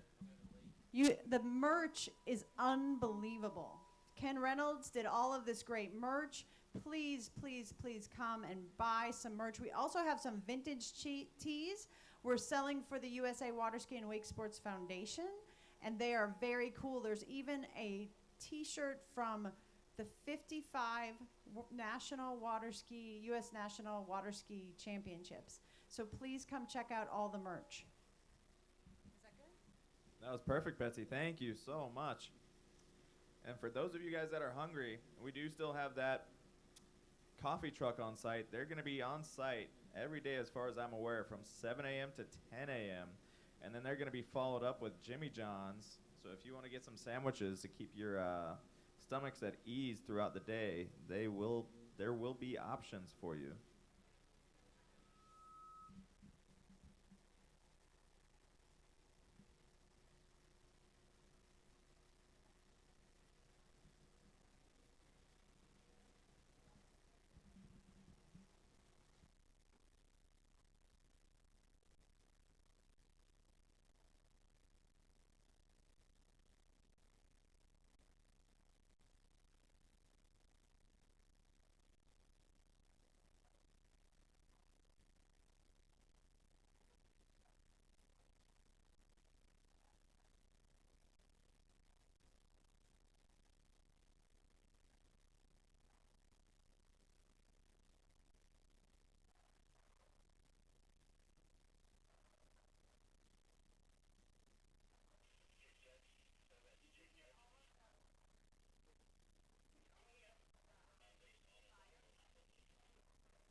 So as our boat goes down the leveling pass there, folks, we're ready to kick off this under 23 men's slalom event. Will Hamilton, locked and loaded, jumping in the water there. As I'm talking here, I got my little 2024 World Barefoot Championships water bottle with me. Folks, there's orange coolers all around the site. Please do fill up. Make sure you stay hydrated. Nobody is safe out there. Just ask Peter O'Neill. Nothing screams peak physical condition like Pete, and the sun even took him out earlier this week. So please stay hydrated throughout the week. Those coolers are there for a reason.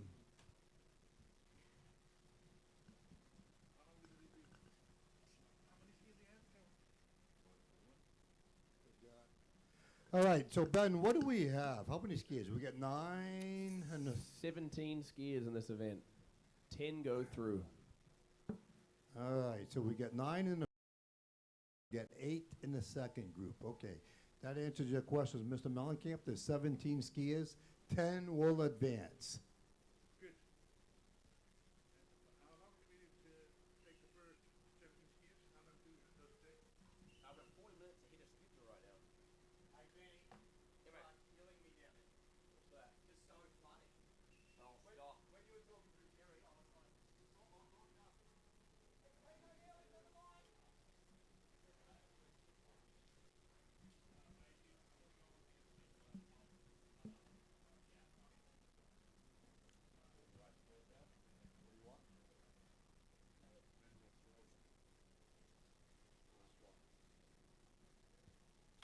From those 17, how many are All right, young Will Hamilton out in the water. Hailing from New South Wales, Australia here. And Will is coming in strong with some 1 foot crossings. There's one, high and clean. Coming back now, there's 2 all the way through. There's number 3. Foot's back up and he goes down, does the Jerry Hankle. Gets back up and moving. He's going for 4 now on 2 feet. Picks back up a foot for number 5. Not sure where time went. Who was training these Australians? I was about to say, Ben, is that part of their slalom training program or what? I think when they get done skiing, they're just told to hang on to a pole as long as they can and work that grip strength up. They practice double turns while they're slalom skiing. My shoulders are too old to be doing that now. So young Will there, he's been barefooting for the last 5 years and water skiing in general for the last 10. He's part of the New South Wales Barefoot Water Ski Club down there in Liverpool. Some of you guys will obviously know Mark Parso, the president of that club, I do believe. Outside of barefooting, Will's pretty into camping, fishing, hiking, so he's a very outdoorsy, textbook Australian. If you haven't seen The Starsh yet, that probably gave it away. 3.5. He's trying to look like Fletcher Ball, who's trying to look like an offender. 3.5, Ben, 3.5. 3.5. So he got the 4 crossings with that 2-footer at the end there. So it's a good recovery for Will. 21 years old. This is his first World Championships, and he's going to be able to do some backwards here on his second pass. He recalls his favorite barefooting moment being his first front to back on his feet. So he's a very good skier. Definitely going to be capable of some 1-foot crossings, I would say, on this second pass. Well, when you come in backwards, the double turns are ruled out. Yeah, it's going to be a real maneuver if he can make it backwards here with the tumble turn. And the judges give the 10-second call. Boat goes in gear, and Will rolls over here for his second pass. So New South Wales, Australia, let me hear it again. Pom-poms in the air. You guys got to keep it working hard out there as Will Hamilton comes in for his second pass now. And he's off there with a 2-foot crossing. Coming back the other way, crossing number 2 on 2 feet. There's 3. He's moving back outside. Can he get 4 in time? There's 4. Coming back there for crossing number 5. I'm going to guess about a 4.2 pace there for Will Hamilton. Great skiing for this young man at his first world tournament. Round of applause, folks.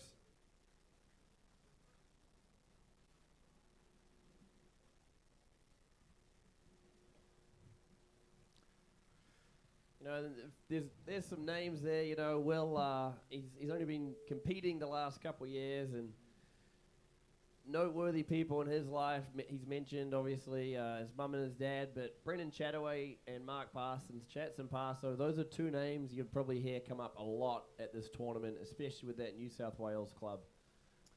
Brendan Chataway does a lot of work down there with the young skiers, time in the boat, coaching and driving, and anyone who's met Paso probably had to sit down and let their ears ring out for the next few minutes, but extremely passionate about the sport. Oh, Chats, I miss him. I wish he was here. If you're listening to us, Chats, a big hi here from here in the States. Yeah, that's one thing Margaritaville doesn't need, Swampy, is you and Chats at the bar together. I think they'd rather deal with a hurricane than the two of you.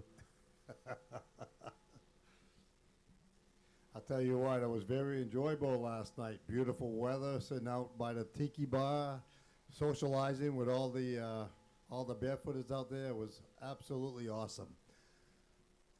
We got 3 Canadians in a row here, Ben. Simon Sickinger's next on the water. Simon Sickinger skis up in the Lake of Bays, which is not far from the Muskoka area. He talks like an Australian. You ever listen to this young man talk? I don't know if he'd find that offensive or not, but no, I haven't. And he's off. 2-foot crossings here. Coming back with 1 foot on the second cross, maybe a little early down. 2 foot on the third there. He's going for that 1-footer again, trying to keep it up all the way. Not sure what the judges will say. That is 5. Time's going off right around that 0.2 mark there, but likely to be cut on a few of those 1-foot attempts. We'll see what the judges think of that run. Simon actually, he was skiing up in Canada just a couple weeks ago with my cousin Mitch. Oh, no kidding, really? Yeah, Mitch is a Kiwi, obviously. Used to be very involved in the barefoot world. He's moved to Canada, and he was out there. It was about 33 degrees, which is about 2 degrees in real person talk, and it was freezing cold. I seen him in the boat. He was all bundled up with blankets, but, you know, he wanted to come down here and put on scores at the World Championships. You got to do what you got to do. Well, you know, you're talking about Canada and you were talking about October. So, you know, I mean, the snow's ready to fall up there. I mean, it won't be long. The water's going to be hard. But I'll tell you what, he's a fine young man. I had a chance to talk to him and his 3.0. I had a chance to talk to him and his dad and his brother. They're all here yesterday, a couple times, actually. Real nice people, good folks, very, very friendly. It looks like they're really all enjoying life right now. Yeah, he's a really good kid. You know, 18 years old. He's just kind of snuck out of the junior division after the last Worlds. He's here in the under-23s. And, you know, another big help of his, he has a big shout-out for Dave Callahan. David Callahan's a guy from the U.S. up in the northeast there, but Dave was able to take care of them with a barefoot jump this summer and got them sorted out with a boat, and so he's been a big asset to the Sickinger boys and their training, and I know that they really appreciate that. You talk about the Canadians? Yeah. Really? Dave Callahan, no kidding. Well, you know, you guys basically are Canadians from out there. Hey, you leave us alone. All right, he's coming in for a second pass. He's up backwards. All right, so up backwards, 2-foot crossings here for Simon on his second pass. Looking to put on a nice score. He's lifting a foot there, sets it down a little early. Coming back the other way for crossing number 3 on 2 feet. Now he's going to lift that foot again, puts it back down for 4. Cutting back inside the wake, and that outside foot not quite making it. I'm going to say this a little more than 2. Yeah. It's probably going to give him a score of about 5 point something. 5 to 5.1 or 2. Yeah, I'm going to guess that was a 4.2 pace, so that's a 2.1. 2.1 with 3, 5.1 maybe? Yeah, so he's probably going to fall a little shy of Will Hamilton. We had provisionally at 5.6. We'll wait to see what the judges say out of the boat here.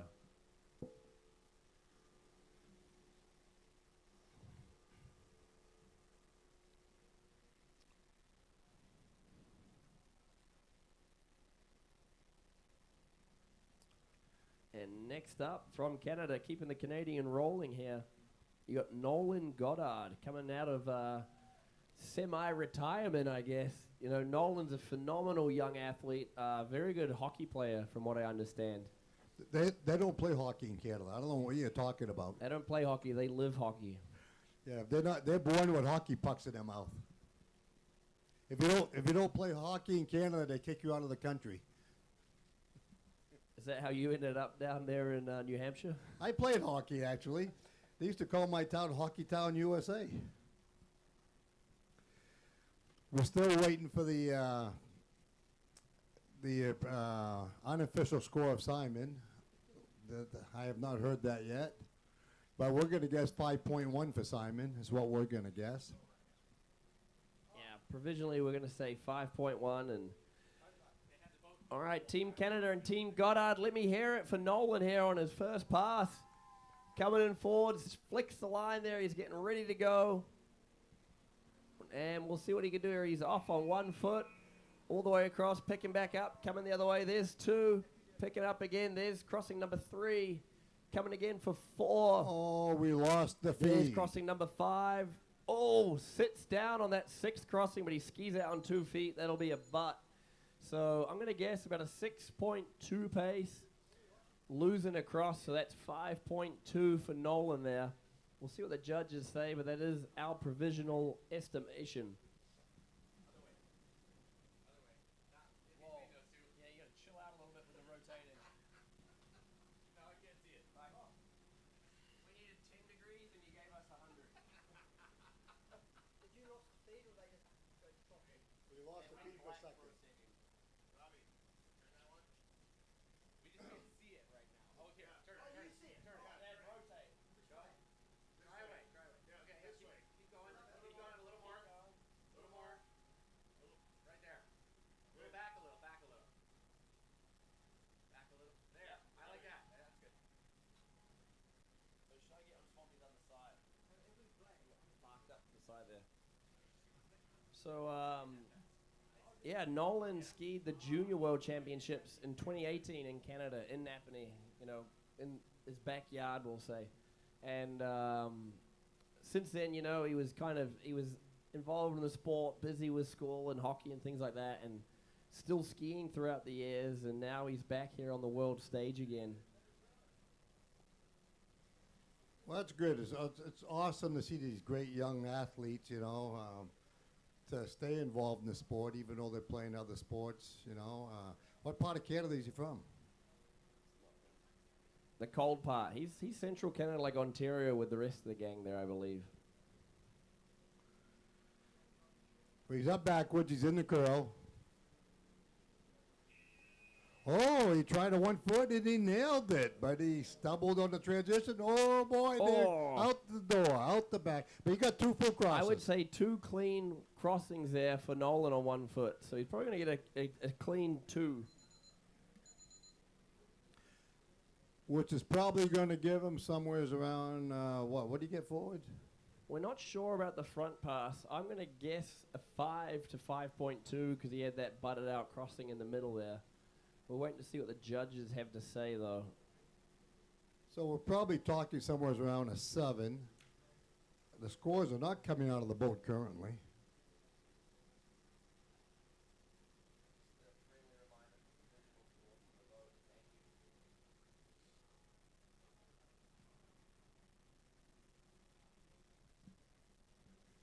Next on the water is going to be another Canadian.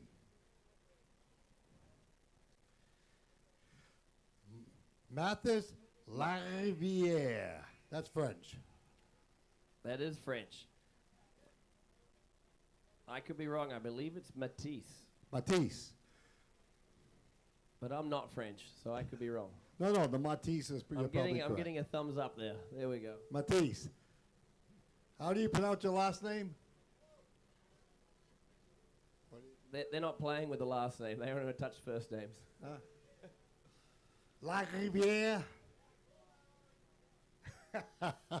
So Matisse is the older brother of Tristan, who we're going to see later on today as well.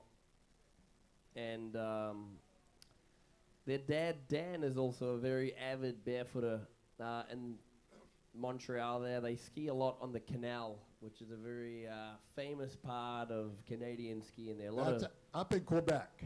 yeah, Up in Quebec. a lot of national tournaments held there on the canal. Beautiful sight to ski. And our third Canadian in the morning, Matisse Lariviere. Let's see what he can do here. Good try, Groen. That's about all I'm going to do. Looking solid. 3. That's Good. 5. Looking good. Good pace here from 6. Matisse. Coming back for 7. 7. Oh, out the front on cross number 7, but it was completed, and time was almost out, so I'm going to guess about 7. Yeah, I think he fell at a good time in his run there. He probably had an extra second to pick up, maybe a 0.2, but steady 7 score there for Matisse. And we'll have to see what he does coming in backwards here. You know, I don't know where these scores start to seed out, but I know we're already getting up into the 10, 11, and 12s.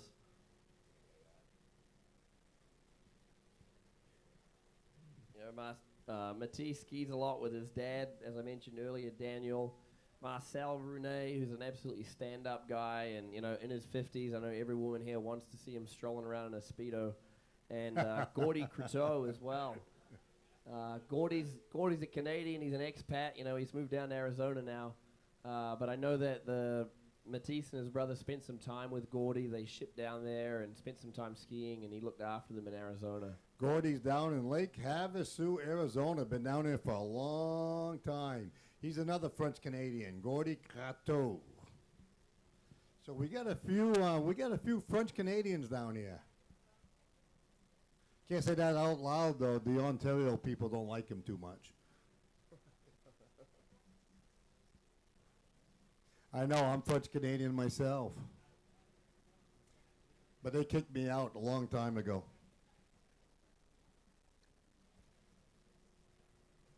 So Matisse has been barefoot for the last 6 years now. You know, he's been water skiing for most of his life, around 15 years since he was young. And right now he's going to school for college in business management.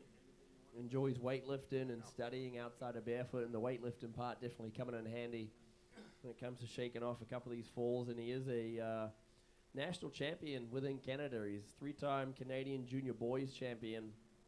And now he's moved up into the men's 1 division, just shy of the open there in Canada.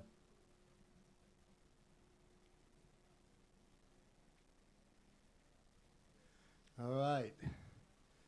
He's going to get ready for a second pass. We did not get the prelim, but it looked like he had a solid 7 pace forwards. And is he going to be doing Second front run. a second front run, or is he going to do a positional turn? I'm going to say 2 front runs here, Swampy. There he goes, yeah. So, you know, if you're in the 8 range, you know, we're at 3 there. There's 4. Come back for 5, 6. He's still got time in the clock for 7, but he's going to be running out right there. Yeah, I'm going to say a 7 pace again. So he's probably pretty close to everything he had on that first pass. And, you know, when you do 2 front passes or 2 back passes now, they will penalize you by quartering the slower of the 2 runs. Now, if you're at, you know, for easier math's sake, if you're at an 8 pace forwards and you're not strong backwards, you do 2 8s, one of those is going to turn into a 2, so you're still at a 10. So 7.2 preliminary for the second pass. So that will be his highest scoring pass. He probably got 7 his first pass, and that would be divided by 4 and added to the 7.2. So do your calculations there, Groen. So that'd be a 1.75 for his first pass, plus that 7.2 there. So he's probably going to end up with like an 8.95. But again, if you're not real strong backwards, if you're stuck in that middle ground, you know, you're doing maybe 3 or 4 crossings and you're not getting more than 2. If you can ski a 7 plus and you're in that 1.5 to 2 plus range after your deduction, sometimes it makes sense to take the safe bet and just do 2 front passes.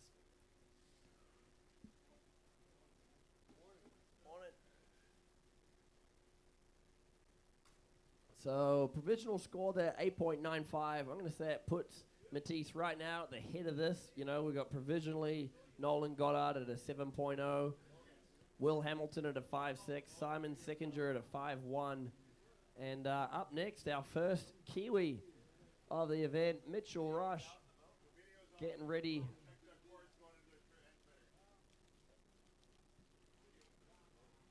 He's standing up on the shore there about knee deep, wants to be as far back on that lake as possible, I guess, getting all the run up he can get.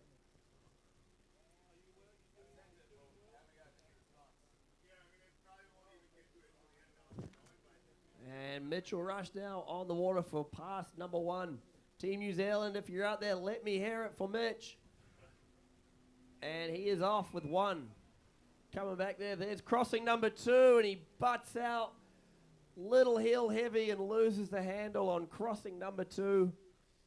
That's all right, Mitch. Give him a round of applause, folks. He's still got one more run left. Plenty left in the tank.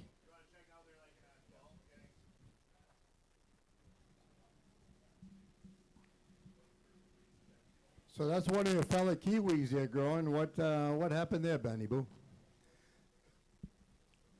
He did not make it to the end there, Swampy.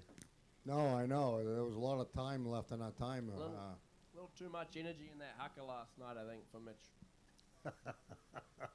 You know, you guys did a good job with that. But I told Mitch, I said, you guys all look pretty tough, and you all had a lot of energy. But he looked like a little guy back there, you know, like, yee, yee, yee. Well, you guys were,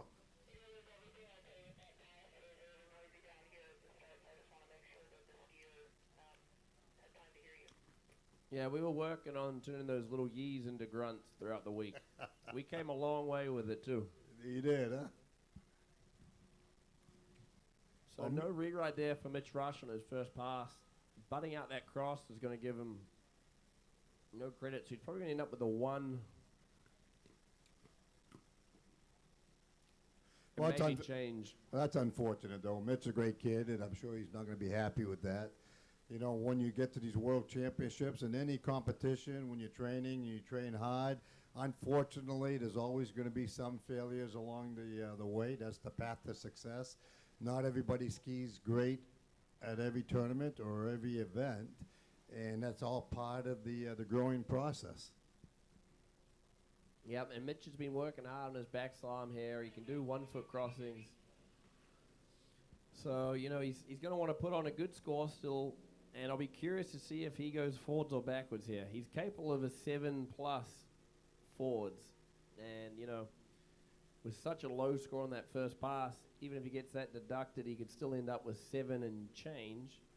I don't think he's going to slalom more than a 6 backwards, so he's got a bit of a decision to make on what he wants to do here.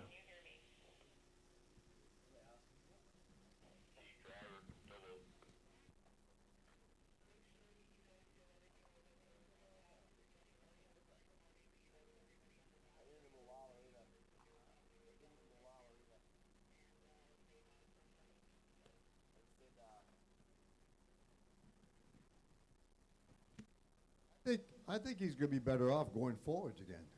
I agree.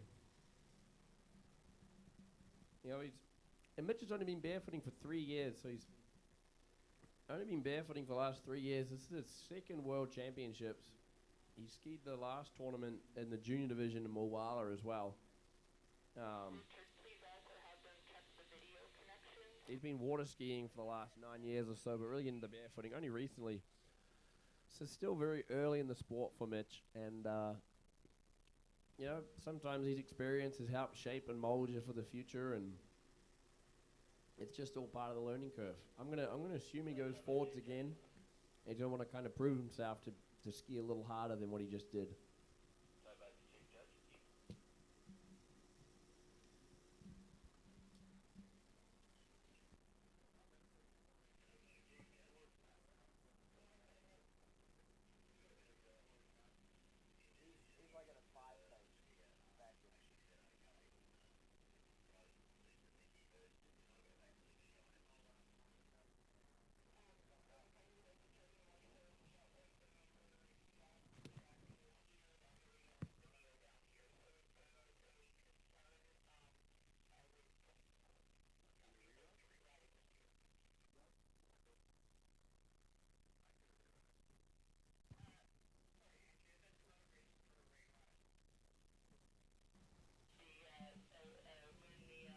So we have discussions about a possible reride depending on video.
So we're waiting with bated breath here, folks. How deep are Mark Rush's pockets? Will this reride go through? This may cost him at least one McDonald's location. You know, his pockets are pretty deep, so, you know, I'm guessing he's going to get the rewrite.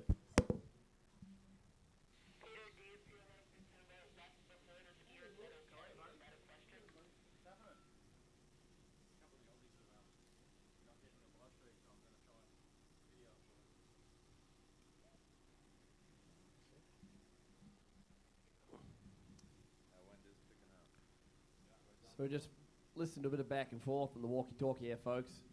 Right now, the deal on the table is free Big Macs for life for the entire boat crew. Boat crews come back with, they want a family meal as well, once a week. I think they did want the toy included. Yeah, and Mark's saying no free refills. We're just going to let the wind pick up a little more before we make a final decision.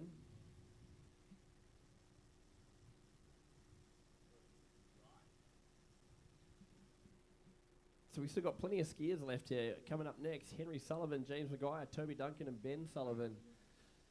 Another brother act here with the Sullivan boys, all the way from Great Britain. Both young men skiing their first World Championships. And it looks like Mitch is in the water. No free Big Macs for the boat crew today. And we'll have to wait and see if he's going to come in forwards or backwards here and try and boost up that first score. If I was to guess, I would say Mitch is going to do another front run, capable of doing a 7+, and he probably wants to put something big on the board. So we'll see what he does here.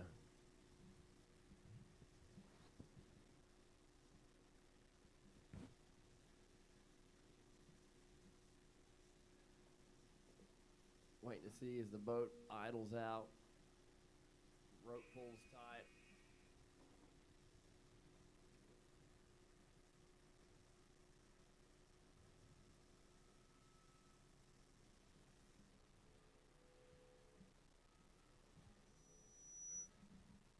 And he is. He's rolling over for the back deep, so he's going to take the backwards pass here. Coming in backwards for his second pass. Mitch Rush on the water now. Team New Zealand on your feet. Mitch is going to be coming in to do some back 1-foot crossings here. Let's see what he can do. First cross, high and clean. Nice run there. Second crossing, looking strong. Little bobble on the outside. Coming back, though. 3 looks good. There's crossing number 4 coming all the way through. Back for crossing number 5. He's outside of the wake. Turning back in. Doesn't get back inside the wake. Probably a 5 pace, I'm going to guess they cut him on one of those, Logan. Probably looking at a 4.5 for Mitch Rush. Wait to see what the judges have to say. Overall, that looked like a stand-up run. He looked nice and stable going down the lake there.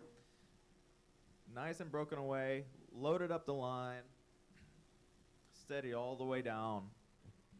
But I'm very surprised that he came in backwards. I think you would have been better off coming in forwards. That's my opinion. But Ben, you're the team leader in Kiwi land, so I put the responsibility on you. Yeah, I'm not the team leader. I'm just part of the team. There's no manager on this shirt, Swampy.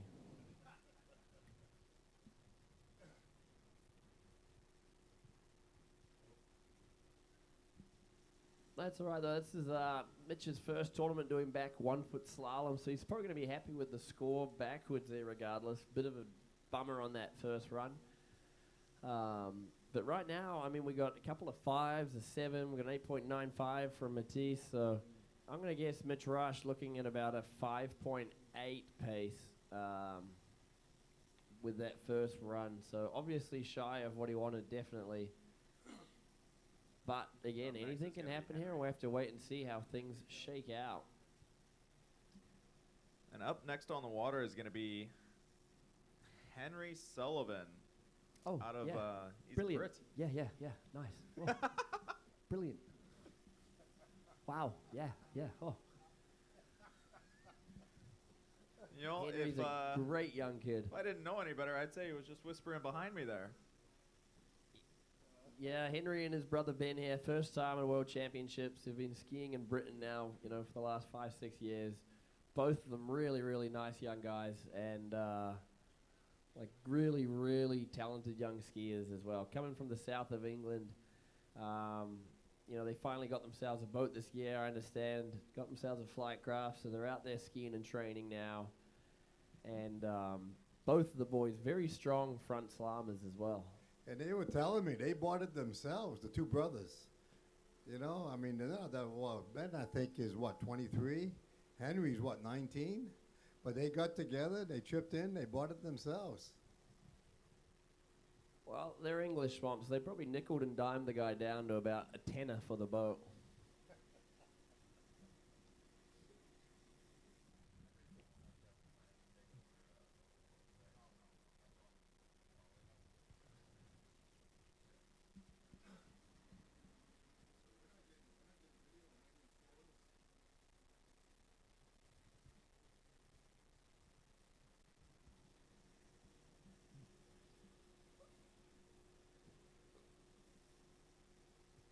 So, Henry Sullivan, our first skier from Great Britain of the World Championships here. See what he can do on his first pass. Doing it for the king now. See what Henry can do as he kicks off for the 1 foot cross straight away. Coming back, there's crossing number 2. All on 1 foot, all clean. There's 3. Oh! Another one doing the Jerry Hankle with the tumble to 1, back up and running. There's 5. There's 6 in time. Probably still getting about 6 crossings in time. What are these boys doing to their shoulders? I know he had a boat crew change and all that, but we definitely didn't change events. This is still slalom, guys. We want to stay on our feet here. I don't want to see any of these boys wearing clinches in the jump event. They definitely don't need it. Yeah, no kidding. You know what? I thought it was an Australian thing, but I'm starting to think it's a Commonwealth thing. Yeah, it could be. It's spreading across Europe. Well, I don't know. They're not really Europe anymore, are they? I mean, they are in the barefooting terms, just not in the world terms. Sorry, Paul. You can talk to Robbie Crew about that one. Sorry, Robbie.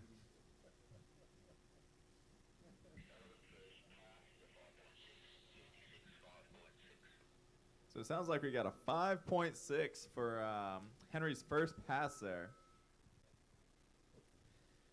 Yeah, so we right around a 6th pace is where we guessed. That was with the bounce and the tumble up. To be able to go out there, take a header like that, and be able to pull it back around and get back up on 1 foot and get back on the wagon like that, that's pretty impressive. I think I would have taken my time down with the fishes.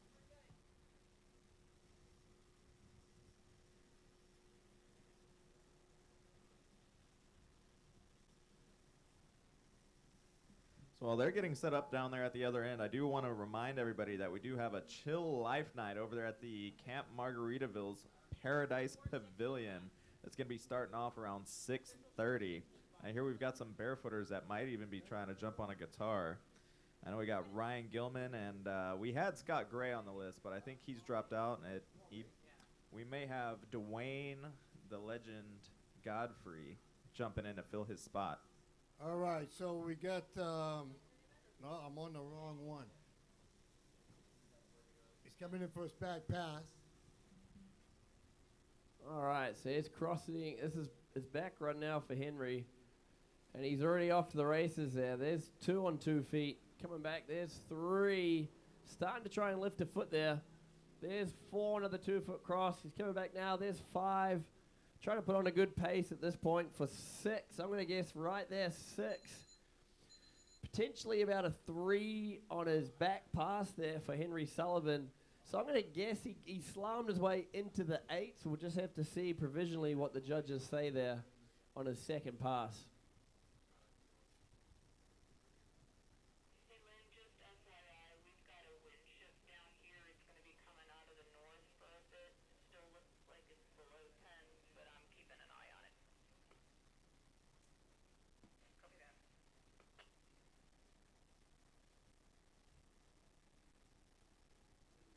Right now, even with a bit of a breeze, like the flags are starting to move, the water's still decent. Yeah. Like if it can handle the breeze straight down the pipe like this, if we get rain on and off, and that puts the wind back down, like we'll be okay. So up next, another Kiwi here, Mr. James Jimmy Maguire, cousin of William Lee, who you're going to see later on in the event, who's somehow attached on my family tree now. It's a small sport in New Zealand. We have 3 skiers left in this event. Do you know if the next crew has been headed down to the scout? So like Ben was saying there, our next skier is going to be James Maguire, and he's going to be one of our 3 last skiers of this this grouping here before we get into our next set of skiers. Yeah. James has been barefooting for the last 7 years now back in New Zealand. Another one from the Waikato area. It's where Will Lee himself resides. Mitch Rush, we just saw skiing. And he's coming in backwards first. 1-foot cross out of the gate. There he goes, 2-foot going back. He's going to go for another 1-foot crossing on crossing number 3. Nice and clean on number 3. Cuts back on 2, crossing number 4. Here he goes, crossing number 5 is another clean 1-footer right on time. So nice run there from James Maguire, skiing to the conditions. First guy we've seen go backwards first, but he's playing into the wind now as it blows straight down the pipe. So he's going to do his front run on the second pass now to ski with the wind. I'm going to guess about a 4 on the board there for James. We'll have to wait and see what the judges say. But if so, he's probably going to be chasing down a personal best.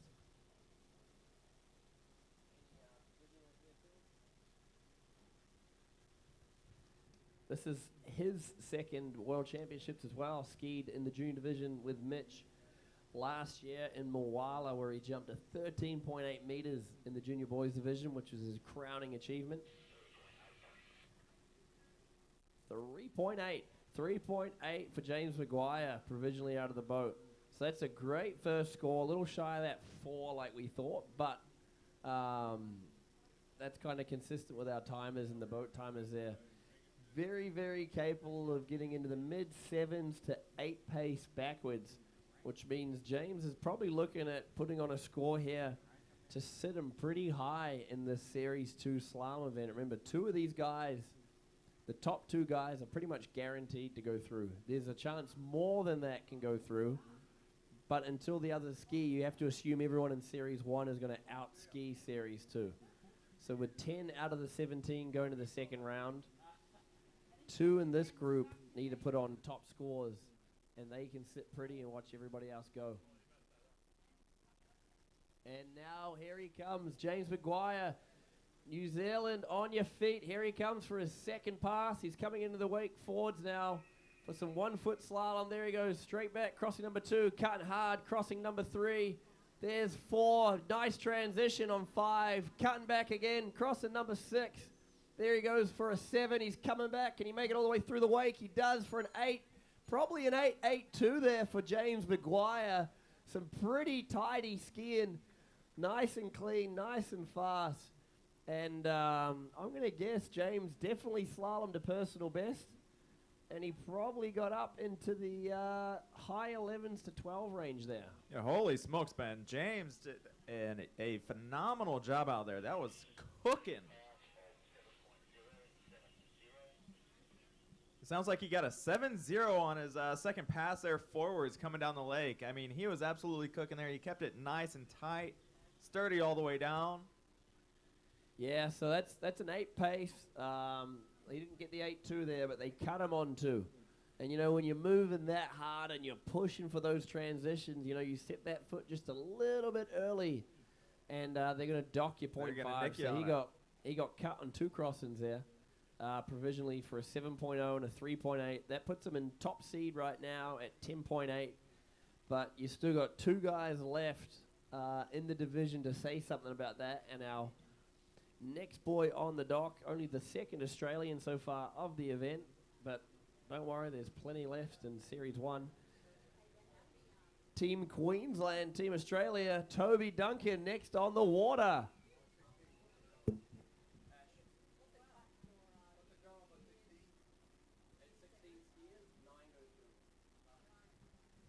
So, Ben, I had to step away there for a minute, and I missed the bubble. Do we have a bubble for this round yet? What's the high, what's the low? Right now, we have to see what happens with the next few skiers to establish that bubble a little bit better.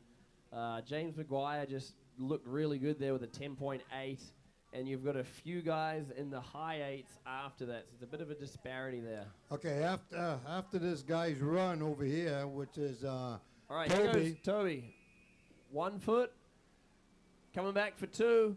A little early there, but we'll see what the judges say about it. There's 3. Crossing number 4. Crossing number 5. Starting to look steady now as he gets back. He gets 6 outside. Not back into the wake. I'm going to guess probably a 5.8 to a 6 pace there. 6.2 with a cut from Mr. Vanden Heuvel.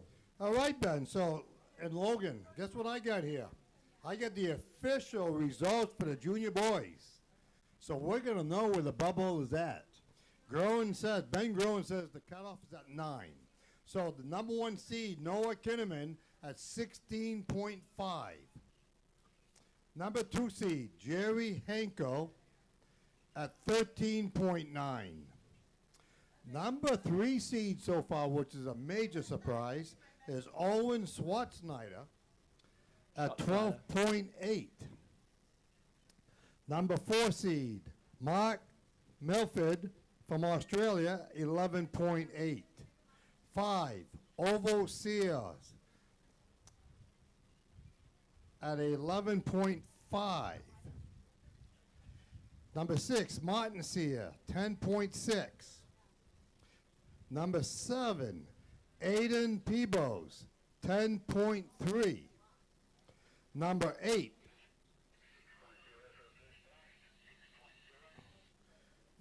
Zeke Peebles at 9.9. And number 9, if Ben Groen is right, and that's the cutoff, will be Justin Milford at 9.7. These are the official scores from the junior slalom event earlier today. Toby Duncan there, provisional score on his first pass, 6.0. So he got them all paid, all clean on the way down, and that was his back pass. So he's another strong front slalomer, and he's going to be looking to put on a score there. Needs to get above 10 to kind of lock himself in at this point. If he gets over 10.8, he's guaranteed a spot in the second round. And the way he skied just then, he should be easily capable of doing that.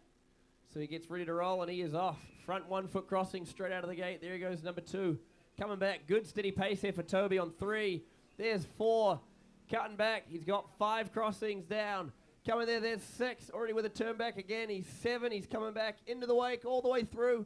Right on the bubble there, 8, probably 7.8 to an 8 pace.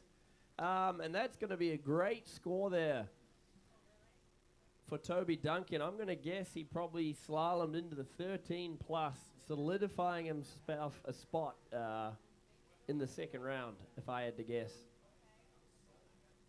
Very solid there.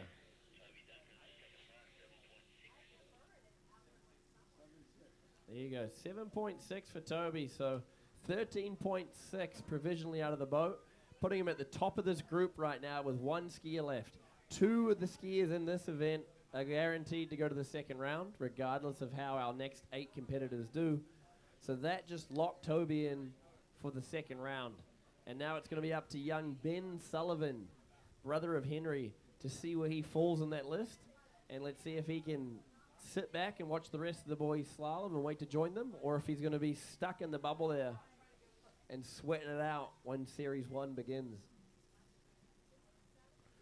So like Swappy was saying, we had 16 skiers in the junior to boys division, number 9 being Justin Mulford with a 9.7, but it was very tightly contested after that. Sam Taylor with a 9.6, Reese Driscoll with a 9.5, Archie Hankle with an 8.3, Tristan Laier with a 6.4, Ollie Moore with a 4.0, Alex Medina with a 2.9, and Alex Sickinger with a 2.1.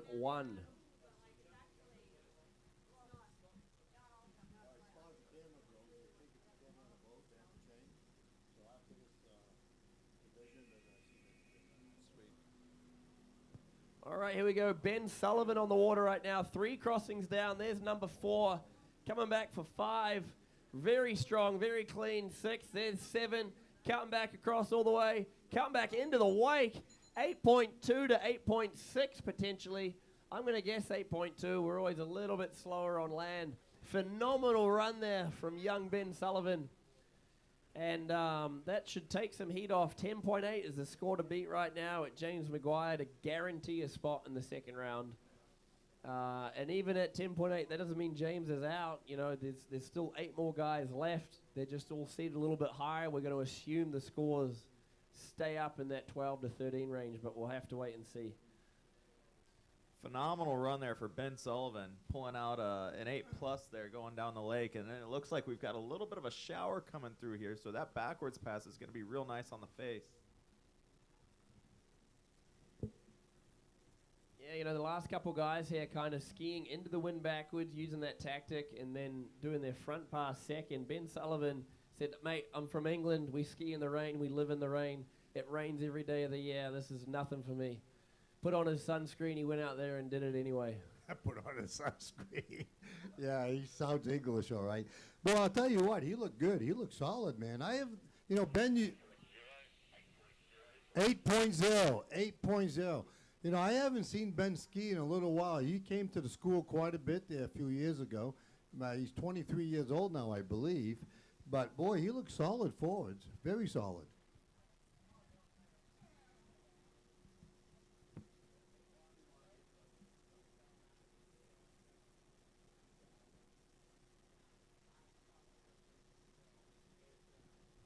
Yeah, so wait to see what Ben can do backwards here. You know, if he can slalom his way past the 3, he's going to get into the 11s. And if he gets into the 11s, he's going to sit in second place in this group, and that's going to lock him in a spot for the second round. So I got to imagine he can get at least the 3. He's probably doing some 1-foot crossings now. I want to guess Benny's going to be slaloming between a 12 and a 14. Between a 12 and a 14 would set him up pretty nicely going into the next round here. So here comes Ben Sullivan now. Team GB on your feet. He is off to the race with the 1-foot crossing, coming out of the gate all the way through. Little stumble on number 2. He does a 2-foot crossing. Coming back with a 1-foot crossing for number 3, all clean. Coming back, there's number 4 on 1 foot now. He's going for 5. All 1-foot crossings, probably a couple of knocks in there. And he goes down at about a 5.3. I'm going to guess that'll get pulled back to a 4.3.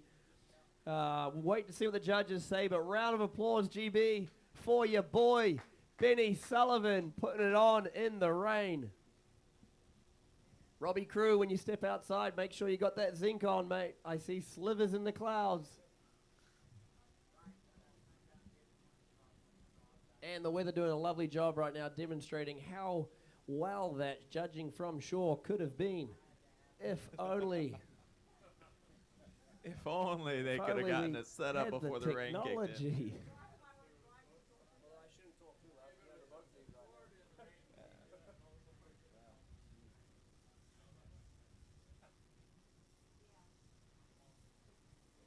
All right, so we're going to wait to see how things rolled out on Ben's second pass. So Ben, are we in the UK right now? Are we in England? What's up with all this rain? Yeah, Florida giving Ben Sullivan what we call the home field advantage there. Yeah, the British are feeling right at home.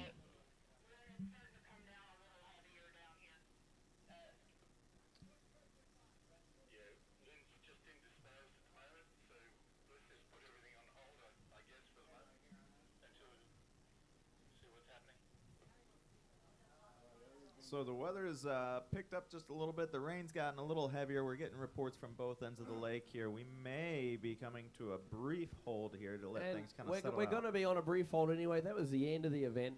Ben was the last skier of that series, so there was going to be a boat change immediately afterwards. So that boat's going to go down to the end. I'm sure the judges are going to scurry out into shelter, and then we'll kind of make a decision when to reload the boat crew for the next event.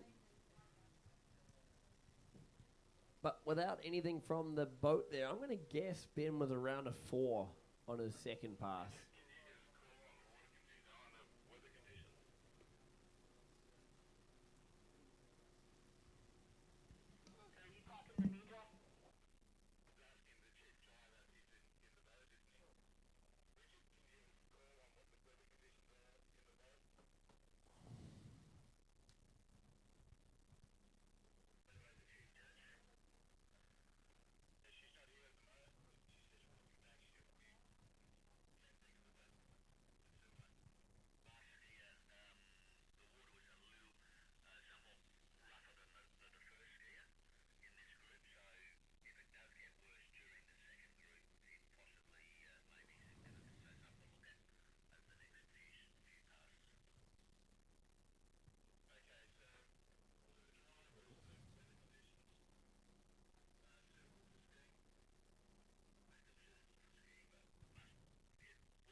So right now I'm going to say Toby Duncan sitting around a 13.6 provisionally. Ben Sullivan sitting around a 12 provisionally are going to be your two top scores out of Series 2 in this under 23 men's slalom event. Remember, we got 17 guys in the event, 10 go through to the second round, and we've got 8 left. So with 8 left, if they all ski above a 13, Toby Duncan and Ben Sullivan will join them into the second round. Anyone that starts slamming less, James Maguire right now, 10.8 on the bubble. So any of these guys coming up here, Toby Kelly, Harry Hogan, Tom Roberts, Will Lee, Carter Borman, TJ Russo, Brett Swanbaum, and Fletcher Ball. If any of these guys start to slalom down into the 10s, that bubble's going to start shifting. And after James, it shifts quite a bit. We get down into the mid to high 8s, and then we drop to the 7s and less. So I'm going to guess James will be our only bubble guy. Might end up around the 10s a couple of times in this next series, but I don't know if we'll get much lower than that.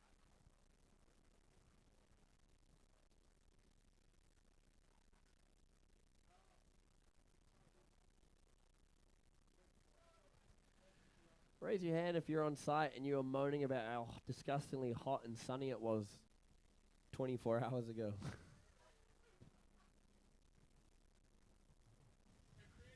What a shame that was.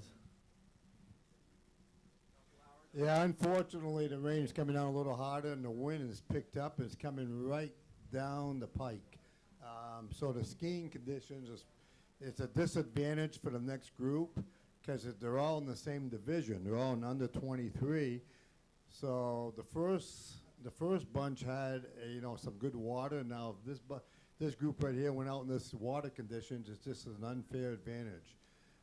So they're going to try to hold off a little bit and see if the weather changes a little bit, the wind direction shifts a little bit, see if we get some better water conditions, see if the rain slows down a little bit, to try to make the competition as fair as possible for the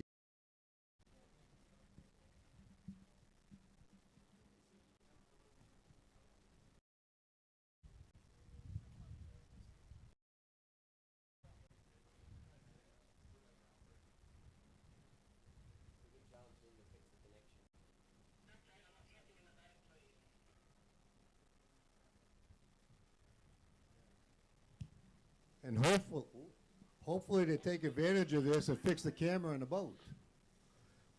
This way we can get the live feed back up and going for you folks back around the world that's watching.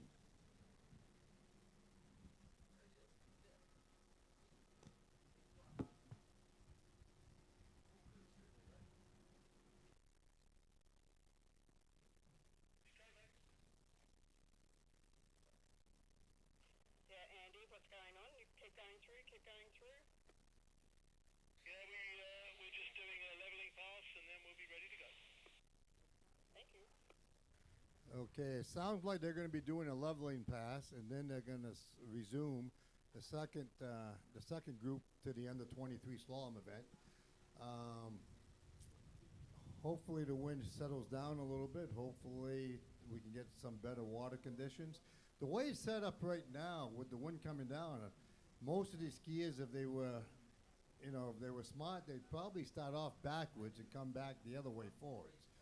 You know, you always want to go backwards, into the wind and forwards with the wind.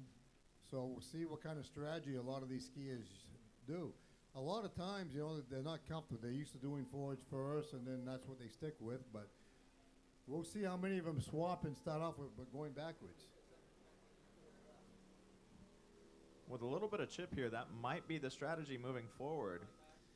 I've always heard that from you guys at the school. Start off backwards going into the wind and then bring it back forwards. Makes it a little easier on the feet.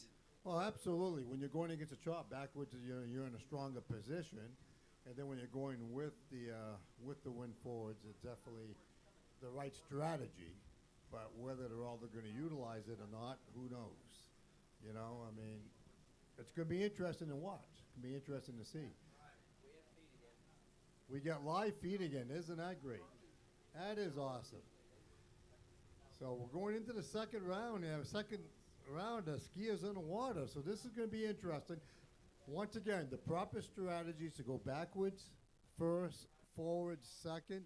We'll see how many of these skiers actually do it. It is a slight disadvantage to this round, though. The conditions ain't quite as good, but they're the better skiers, so we'll see what they do.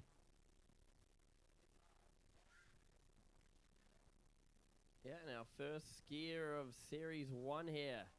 Another Kiwi, Mr. Toby Kelly in the water now.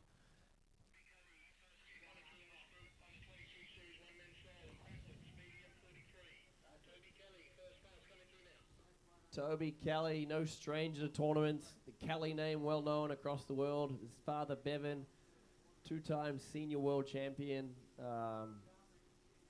Kind of paved the way in New Zealand. Growing up, I always looked up to Bevan. He was that guy in New Zealand, won more New Zealand titles, national titles than anybody else. Had all the trick records. First guy to really trick 3, 4, 5 grand within New Zealand, all that kind of stuff. And now Toby's following in his footsteps here. He's been out in Florida for the last month doing some training and skiing and getting settled with the conditions. I'll tell you what, he spent a month at the school, and what a fine young man, Toby. Toby is just an incredible young man. It was very, very, very pleasurable to be around him for the last month. All righty, Kiwis. Let's see what Toby can do on his first pass here. He sets up, first crossing, 1 foot. Coming straight back for crossing number 2. There's crossing number 3. Nice and steady. Good pace on him right now. There's 4. Coming back for 5. Looking good for crossing number 6. Coming back, there's 7 and a turn back. I'm going to guess probably a 7 clean there. Looks like he was trying to stay a little more composed, trying to make sure he got credit for everything. Probably not his fastest run, but a nice, tidy run there for Toby. Well, I think skiing. most of these guys on their first run there, especially in this series, they're just trying to put a good score up and make it to the second round. Would I be correct in assuming so? Depends on who you're talking about, but yes, overall I would say so. And Toby's one of those guys. He's got a pretty good. 6 points for Toby Kelly. Provisional score 6. 6, so they cut him on a couple. He's close to the wake on those transitions, so probably a 7 pace, but provisionally there a 6 out of the boat. And yeah, he went backwards first, obviously into the wind. He's being smart with the strategy there. He was pretty slow and conservative, just trying to make sure he stayed in control. So he's no stranger to competition, Toby.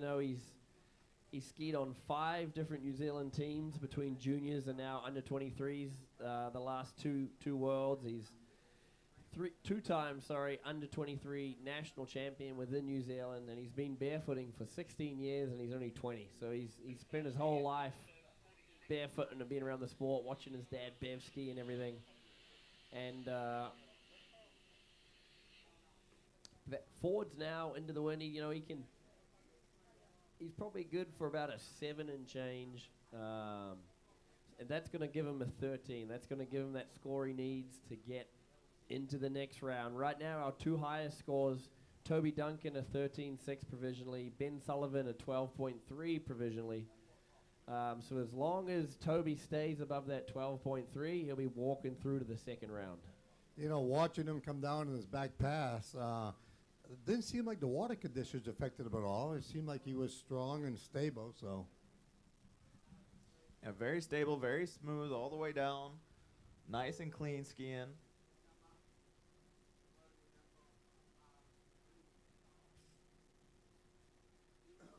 All right, so here comes Toby. Run number 2.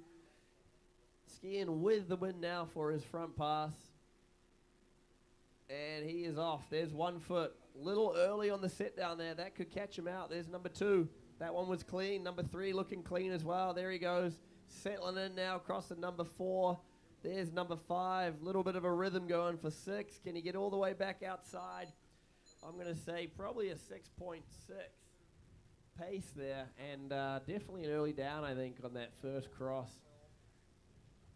Yeah, definitely looked a little early there on that first one there. A 6.6, I think, would be pretty solid. It gets him into that 12 range. Should be enough to get just on the other side of that bubble. Yeah, 6.6 with that knock, it's a 6.1. Provisional score 6-1. Second pass 6.1. And there you go, 6.1 out of the boat. So they gave him the 6.6, but they did dock him on that one. So 6.1 for Toby, giving him a provisional score of 12.1. That means he is now that 10 score. So Ben Sullivan had that 12.3. That score's moved back just a little bit. But that still keeps him in the game right now. He's still safe. He'll still go to the second round with that. Anybody that skis over a 10.8 right now is going to the second round. James Maguire, the man of the bubble, at 10.8. And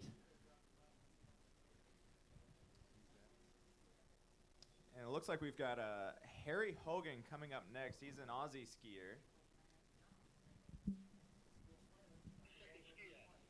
Coming through now, 67. Medium pull backwards. Harry Hogan, Australia, coming through now.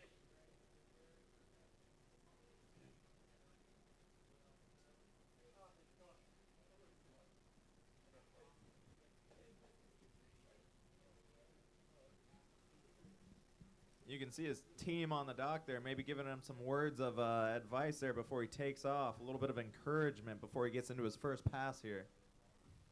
And it looks like he's going to be starting off backwards as well.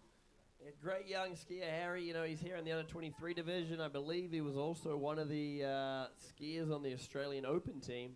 So you're probably going to see a good score out of Harry.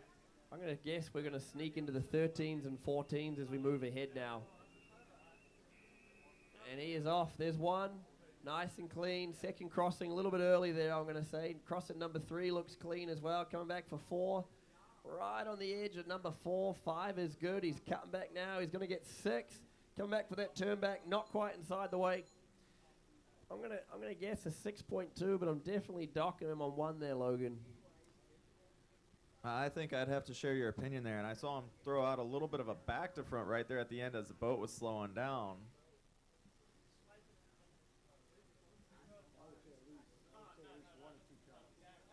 Yeah.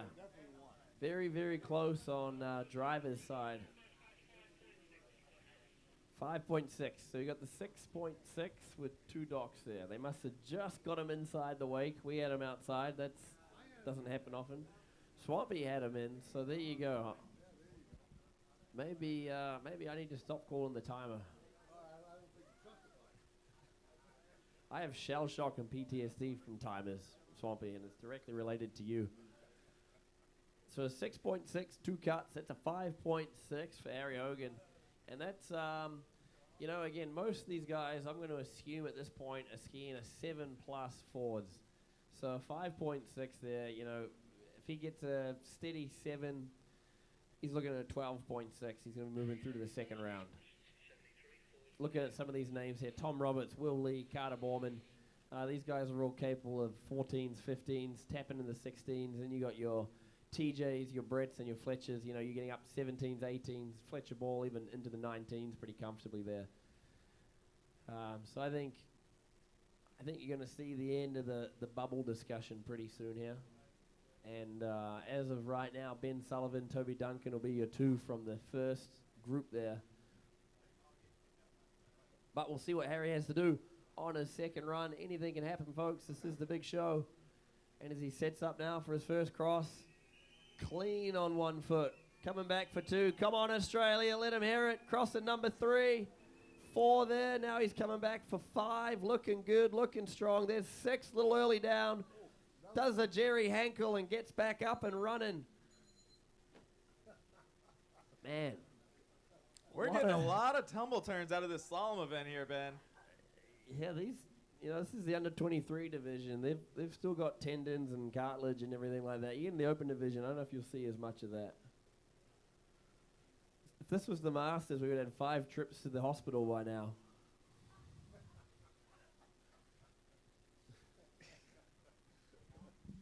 Yeah, the Masters would have been canceled by now. Yeah. Barry Delaporte and Jerry Canoyas turn up, and everyone's handing out braces left and right like Oprah Winfrey. Knee braces, elbow braces, neck braces, back plates, helmets.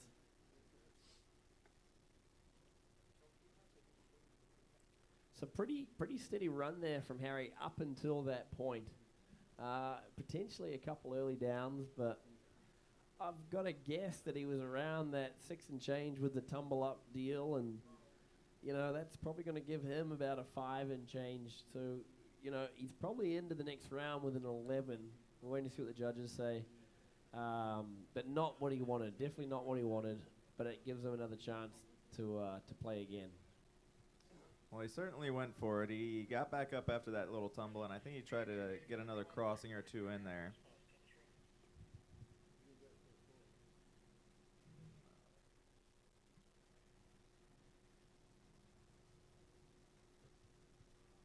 Looks like we've got Thomas next up on the water, and he is another Aussie skier here. Yeah, Tom Roberts, another great young guy. He's been barefooting for about 12 years. His family's really big supporters down there in the Mulwala Water Ski Club and everything. Skis a lot with Peter O'Neill. You can see what Tom does. There's 1 foot coming back. Here's 2.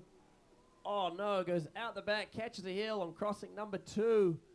2 crosses in for Tom, but plenty left in the tank, mate. You still got another pass. Come on, Australia, G 'em up. Let's hear it for Tom.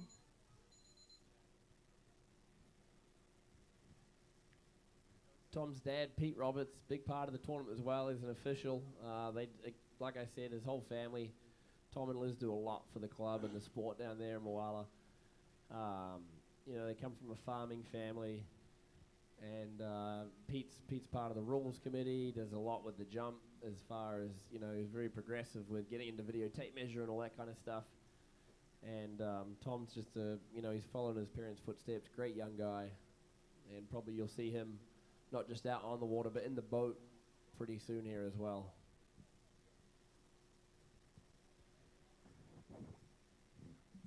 Yeah, it's pretty bad. You know, we all hate to see these skiers fall early in their runs. Obviously, you know, they travel from around the world. They train hard. They come here. It's a big competition. It's sad to see, but it's all part of it. It's part of the growth process. It's part of the learning process. You can't win them all. You can't ski well in all of them.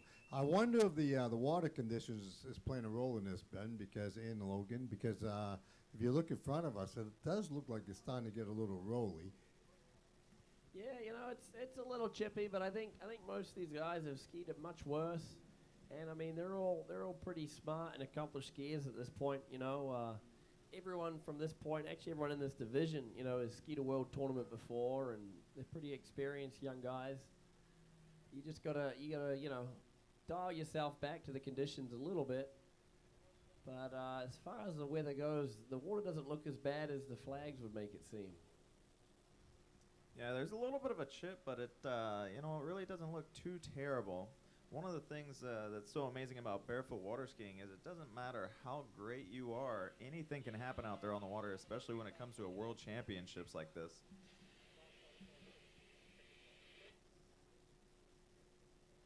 You've got guys out there that are doing figure eight tournaments and endurance, skiing through the worst of the worst of the worst.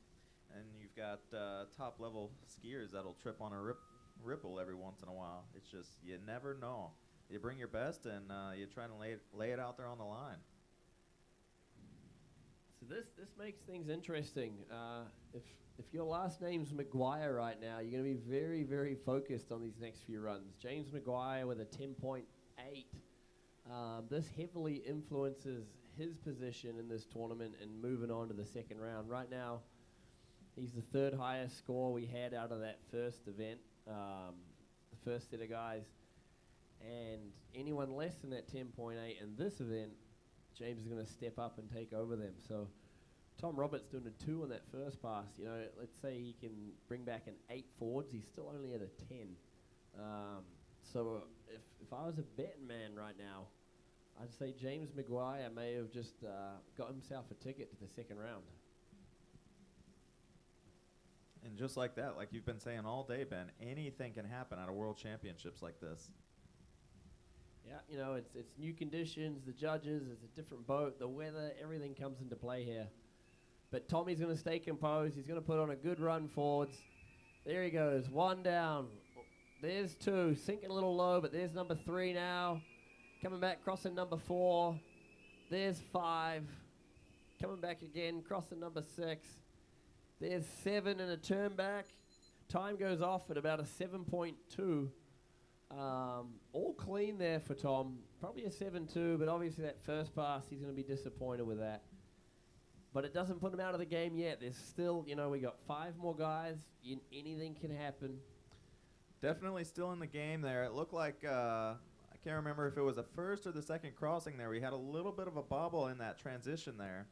Yeah, I wonder if that kind of threw off his rhythm just a hair. Kind of got a little low on that first transition and got a little heavy on the heels, got a little bobble, but he kind of came back up out of it and then kind of got back on it there.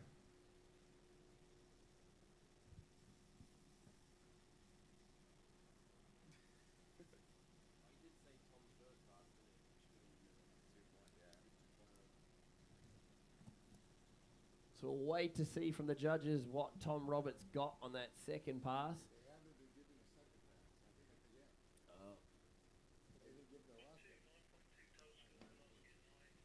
There you go, 7.2 for Tom Roberts.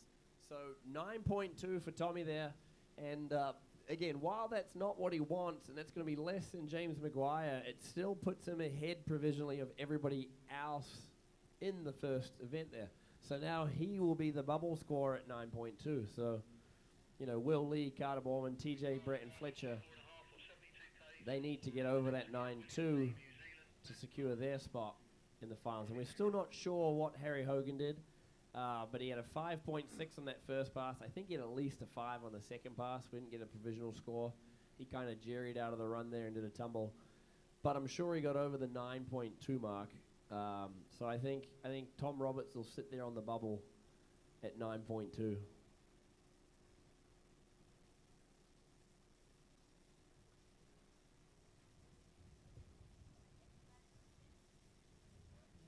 And our final Kiwi of the event, Mr. William Lee. Will is another one, no stranger to the world scene. Will's been competing internationally on the world stage since 2014 when he was just a little junior. He's finally grown into his feet and his ears now as a young man in the under-23s. And there he goes, a little early on crossing number 1. Crossing number 2 looks good. Coming back, there's number 3. Coming back for 4 now, getting a little wobble on, but he's looking steady at 5. There's 6. Reaching back again for 7. Coming for a turn back. All right, probably about a 7-6, I'd say, 7-6, going looks off pretty of our solid. time out of theirs. But I got to say that first crossing, I think they're going to cut him on. Yeah, it looked like he struggled a little bit in some of those transitions. 7.6, the first pass, William Lee, 76. 7.6. Okay, you know what, Ben? I don't know what's going on with you in the timer, but I had him at 8. I had him at 7.6. You had him at 7.6. And he got 7.6. So he didn't get cut. He should have got cut, at least one of them. I thought that first one was pretty early, but you know what? It's one judge. We don't know. It's raining out there. Maybe they're squinting. Old Gams barely looking out of one eye. This could play to an advantage of the skiers here. But 7.6 backwards is he's normally around the 8 mark, isn't he? He's done 8 in the past. He's slalomed once or twice into the 16s. Fords, I'm going to say you'll probably see about the same from him. 7.2, 7.6 Fords. But Will's another one. He's got a pretty cool head on him. He skied to the conditions. He wants to put a good score on, and I'm going to guess he's going to try to get himself into the 14s here and walk into the second round.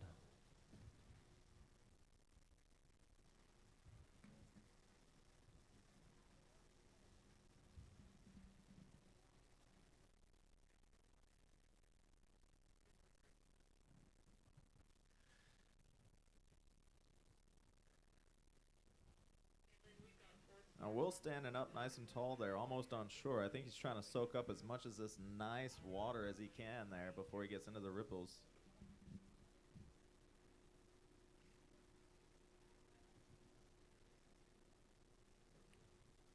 All right, Team New Zealand, William Lee coming in for pass number 2.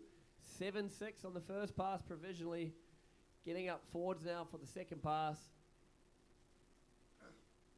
Locks in with a couple of warm-up 1-foots, and we're off. There's crossing number 1 coming back now. There's crossing number 2. Crossing number 3, he's looking clean here. There's 4. Coming back again, 5. All clean so far. 6. He's going for a 7. He's going to get back inside the wake. I'm going to say a 7.6 Fords as well. So Will Lee may have just slalomed up into the 15s, which would be a respectable score in this group so far. And with the conditions, that should seat him pretty well. We'll see what the judges say. I mean, yeah, that was a pretty solid run.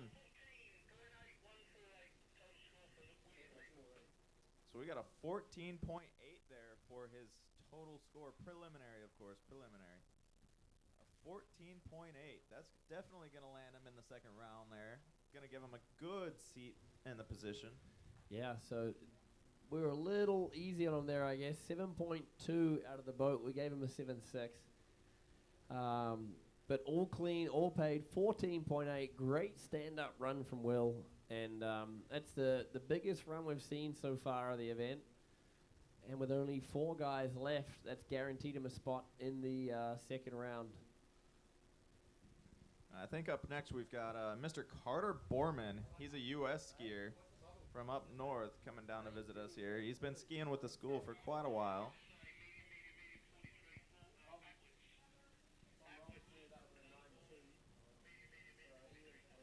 Carter Borman's the next skier on the water here. He's another fine, great young man. He started college this year in the University of Alabama, the Crimson Tide. He's having a great time up there. He's a very intelligent young man, very dedicated to his schoolwork. He showed up just a few days ago to ski the World Championships, took some time off. So he has not been skiing much in the last, this past summer because of his commitments to the schooling.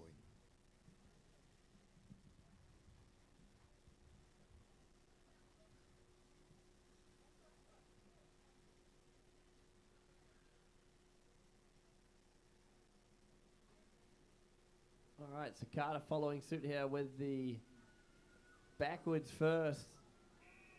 And he's one crossing down. There's two. Looking clean so far. There's number 3. Coming back for number 4. 5. He's close to the wake, but so far I think everyone's been paid. So 7 there for Carter. He's back probably about an 8 pace. He's pretty close on the transitions, but from what we've seen so far, I think he'll get paid on everything there. And a nice solid 8 for Carter Borman. Looked very good. I think the only one that might be a little closer would have been that second passing as he was getting his rhythm going there. It may have been slightly early, but judging off the past runs here, he might be okay. Looks like we got an 8 flat, so all of those were paid. That was a beautiful stand-up run for Mr. Borman. Yeah, I was very impressed with that. That was a solid pass for Carter. He has not been skiing much. He looked clean, he looked solid, he looked tight. I was very impressed with that, actually. For not skiing and putting all of his time into his schooling there, to come out here cold and put up a score like that is pretty impressive.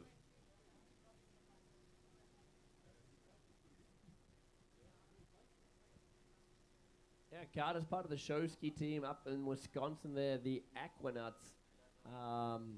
Few other names those around the site may recognize from worlds gone by. The Kohlers, Ariana Kohler, Kaylee Kohler, Colin Barber's another one. They're all part of the same ski team there as Carter.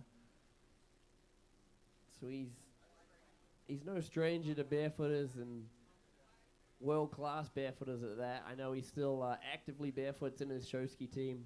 Through the summer, he does some of the barefoot acts there, and you know the back deep, the circle. He does a few surface turns in the show. So the show ski aspect probably giving a little bit of an advantage to him with the rougher conditions. He's used to skiing through some nasty stuff in those shows, and if he can put on a good score here, he'll probably put himself in a good spot for the second round.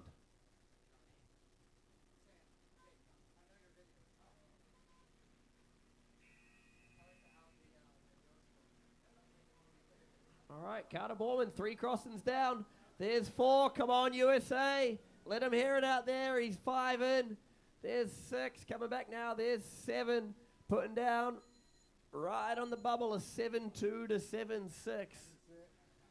I think we may have had an early down there on that second to last crossing there. It was a little spray there.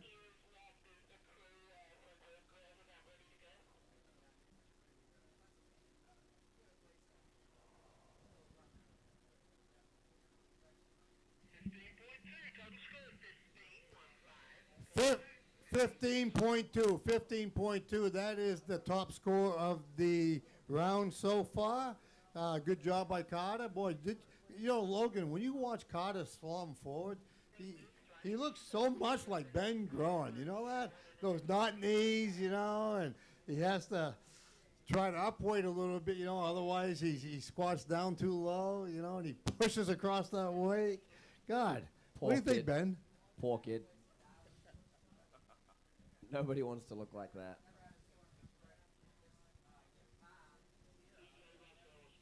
Nonetheless, even with the knock knees, he put up a really solid score. Top seed in the division so far. And up next, Team Australia. Another New South Wales skier here, TJ Russo, a name many will know. He's your junior boys world record holder in the jump event. He's your under 23 men's world record holder in the jump event. He was the highest jump score at the last world tournament, I believe, at 26.4 meters in one of the earlier rounds. Couldn't do it in the finals. But also very, very capable in the slalom division here of putting up a score into the 17s. I'll tell you what, I had a chance to talk to him a little bit the other night, and what a fine young man this kid is.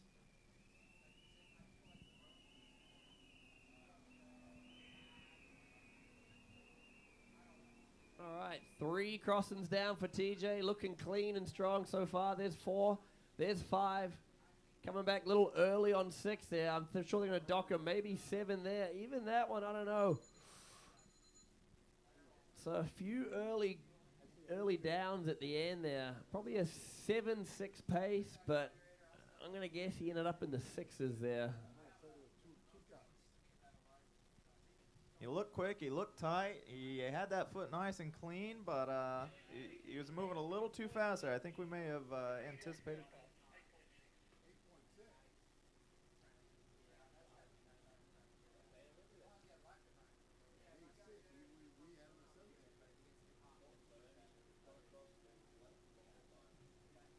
Well, we may have missed a crossing there. It sounds like the provisional out of the boat is an 8.6 for Mr. Russo. Wow, so looks like he may have got paid everything there. I mean, one of those was pretty early, but... DJ is 75, medium fast fast. First class, 86. They called it 8.6. I don't know if they miscounted the lines there in the boat. We had about 7.6, I believe. You know, we'll have to wait. It's not official, obviously, and it is, you know, mistakes are made. So it'll be interesting to see what the final outcome with that one is. Yeah, and I think TJ's a pretty strong front slammer too, so he's probably going to end up here 8+ forwards. Everything goes, so he's going to be in the high 16s, which is going to put the pressure on Brett and Fletch there, and it'll lock him in a good spot here for the second round of the under-23s.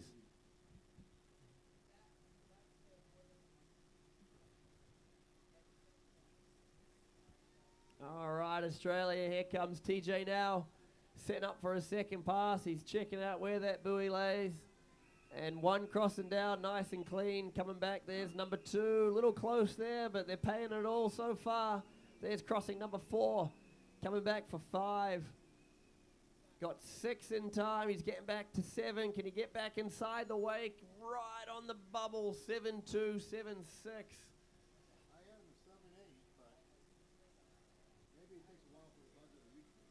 It does. It changes to red before it even rings. Oh, okay, that's one. So we'll have to wait and see. I'm gonna guess he's at a 15-8 to a 16-2 there. 16.616. Wow. So we've got a Somebody put me in the boat with Gam for my 16.6 slalom out of the later. boat there. So that's an 8.0 backwards. They gave him 8 crossings there. Must be a little bit of rain in that timer. Let's keep that thing around a little bit longer. 16.6 for TJ. So that's a great score on the board. Not only just, you know, putting him in a good spot for the second round, but also putting him in a good spot for the overall. You've got Fletcher Ball and Brett Swanbaum kind of leading the charge in the overall, your top 1 and 2 guys.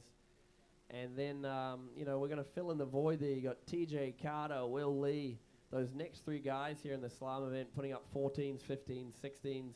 They're all capable of tricking, you know, 4, 5, 6, 7, and they're all jumping inverted. So there could be a little bit of a battle on for who gets on the podium.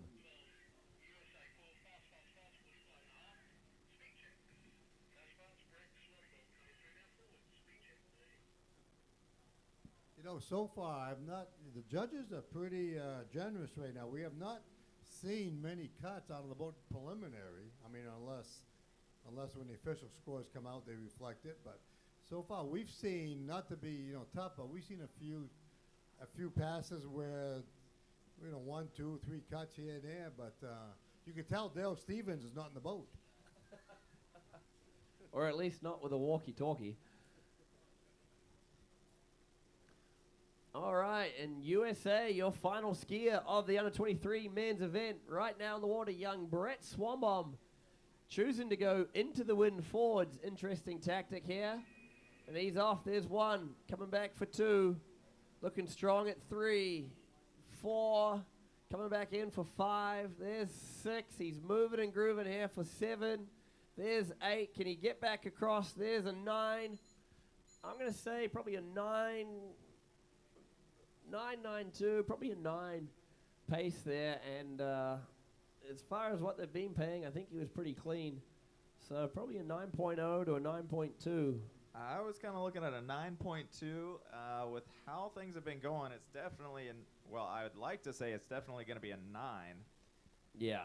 I don't think they'll go less than that, but we'll see where their timer falls out. They have been a little 8.2 for Brett Swanbaum there. So at least Andy there sharpening his pencil on a couple crossings. I mean, they were pretty close and tight, but I'd kind of given up on looking for him. So that's a 9.2 pace for Brett there. Oh, we take that back. 7.7 provisional score. So that's 3 cuts for Brett there. He was very close to the wake the entire run there, but after the last few runs, I kind of stopped calling the early downs. I was going to say, they have not been cutting anything at all, and all of a sudden, looks like he got 3 cuts there forwards. I mean, I didn't see anything that blatant that compared to what I've been seeing, but I don't know. Well, you got to keep in mind these are preliminary scores. These are not the final outcome. So once I go back and do a little bit of a review, things could change pretty heavily. And the other thing, nobody gave Brett the memo that he's supposed to start off backwards first. Well, it looks like he's starting forwards again. Maybe do a posi turn here, get to the back, and do his back run. And there it is. He's got his posi turn. All right, so Brett coming into the course backwards now, early on number 1.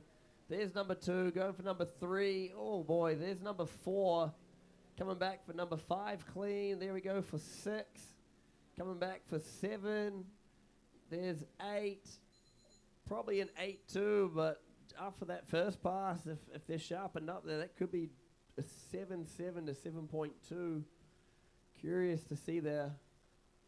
And our last skier jumping in the water now, our defending junior world champion, although he's not defending the junior title anymore, no. Mr. Fletcher Ball.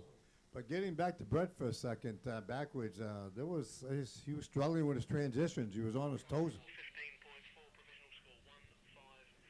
15.4 for Brett. 15.4 for Brett. He was on his toes a lot. His knees were stiff on his transitions. He was really struggling with the transitions. Nothing was smooth about that. Yeah, so that's an 8.2 pace with 1 cut. I kind of had him at 2, but they gave him 1 there. So 7.7 backwards is an 8.2 pace with 1 knock. So 15.4 for Brett, which will guarantee him he's into the next round as well, and he's going to be seated second right now behind TJ, with the young slalom gun here, Fletcher Ball, left on the dock.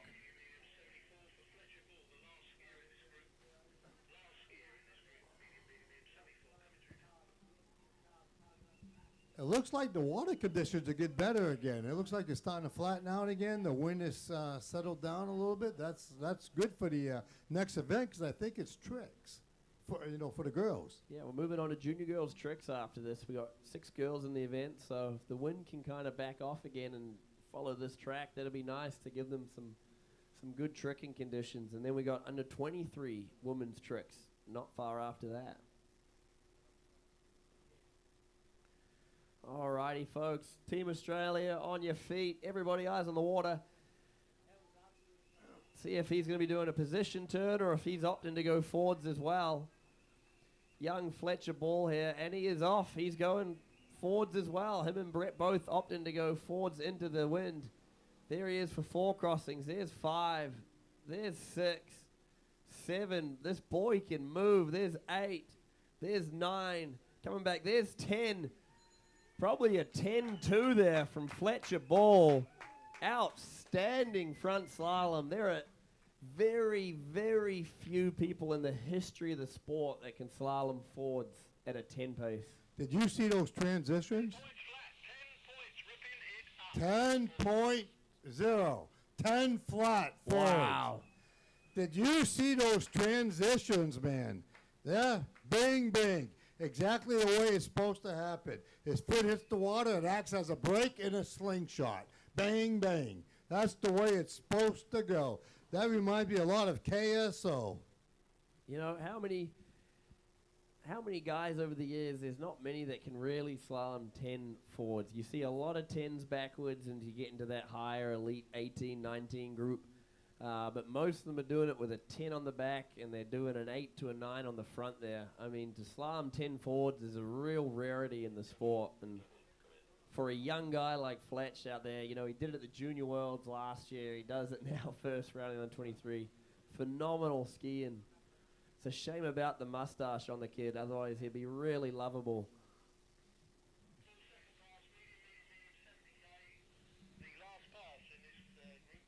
I met him the other day for the first time, you know. He reminded me of an Australian redneck. I think he's an outback redneck version, of the American rednecks. I drove past him this morning in Margaritaville. He was parked up on his front porch there in his Grundies, coffee in hand, sitting in a chair. G'day, mate. How's it going? Looking right at home. Glad to see he put some pants on before he showed up on site. I think if you're going to diss a mustache, you got to have a mustache first. I don't know if that's quite true if you look at that thing.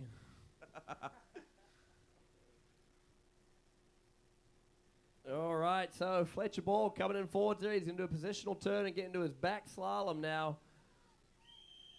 10.0 on the board for Fletcher, and let's see what he can do here. There's 1, coming back, there's 2, 3, looking good, but goes down on crossing 3.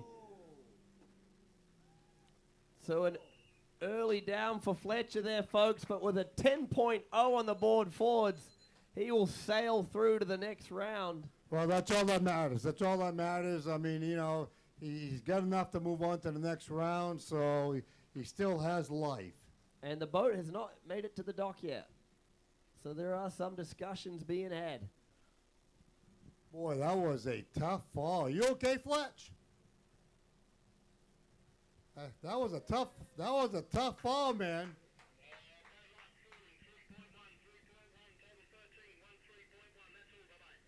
13.1 for Fletcher Ball there, so that'll still keep him in the race. He's going to make the rest of these boys sweat tomorrow on the next day in the second round with that 10.0 on the first pass. Absolutely outstanding skiing, and you know there is loads more for Fletcher here. So with that, I got a feeling James Maguire may have limped his way into the second round. He was our bubble guy at 10.8. Tom Roberts with a provisional there at 9.2, probably fell behind James.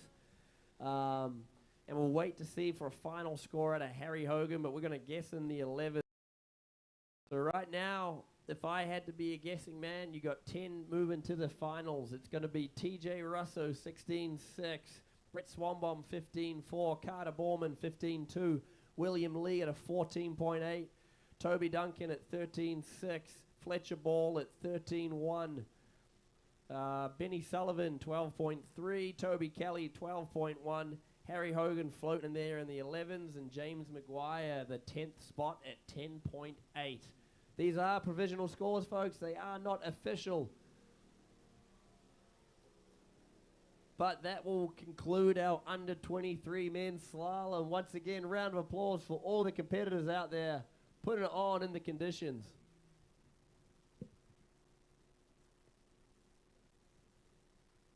What would you take on that, Logan? I mean, he started off cooking there. Those first 3 passes there, he was definitely trying to put on the pressure to the rest of the guys in the division. I mean, he was absolutely cooking. I don't know if that posi turn was a good idea after watching that fall, though. Experience the sport's evolution at USA Waterski and Wake Sports Foundation Hall of Fame in Central Florida's Polk County. From the pioneers of the sport to the stars of today, all 9 disciplines are honored. It's the most comprehensive and fun-filled tribute to the people and the sport we love. Located inside the Central Florida Visitor Information Center in Davenport, Florida, the Hall of Fame is open 8 a.m. to 5 p.m. 7 days a week.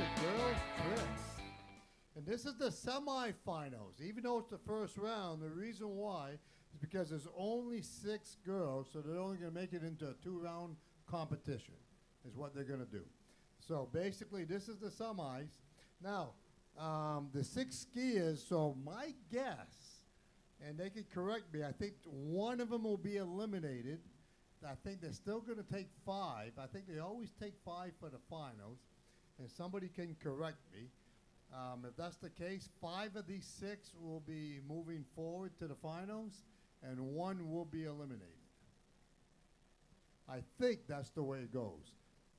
Somebody can please confirm that with me or correct me.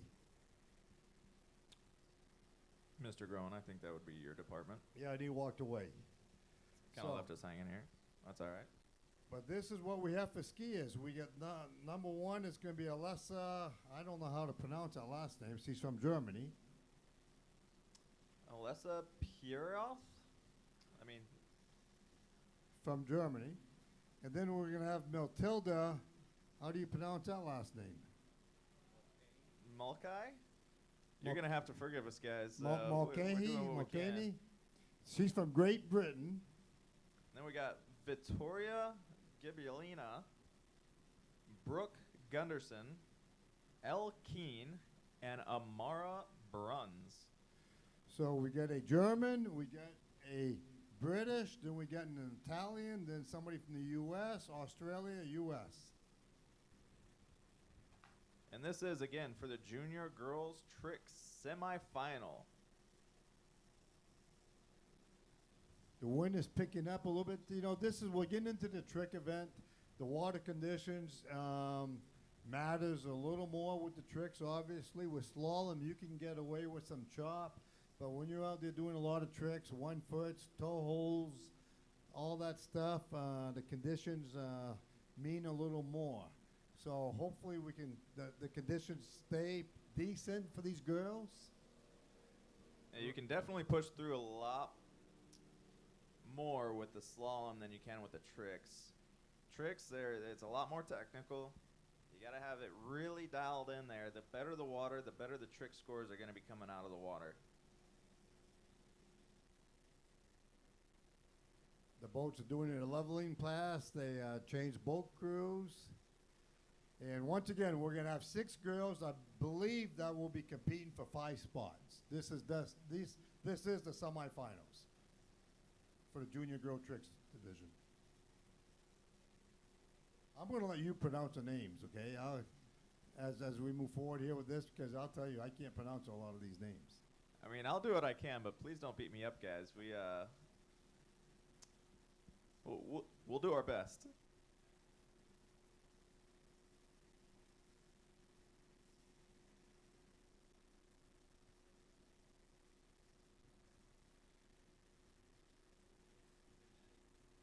you hand me that pen down there? I'll leave that with you, I guess.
All right, it looks like we're getting ready for the Junior Girl Trick event here. The first skier in the water. It looks like she is getting ready to go. She's from Germany. Alessa Pieroth. it looks like it's going to be on the water. So here we go. The boat is taking off. So it looks like she's doing a back flyer. She's off the dock. She's planting. And come on. Oh, and she lost the handle. She didn't make the start. She did the flyer okay, but when she planted her foot, she got heavy on one foot, and she couldn't quite recover, and she got pulled out to the side. So that's too bad for that young lady, unless there's a re-ride. And the boat did stop, so I don't know if it is going to pick her up or if she's going to be offered a re-ride.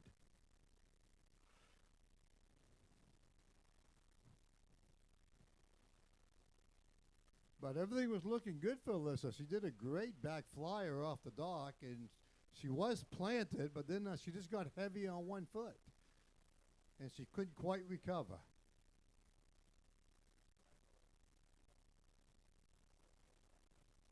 And it looks like they're having a discussion. They're trolling back to pick her up. There they go. The boat's going back. We'll see what happens here. Nothing's coming in on the radio, so.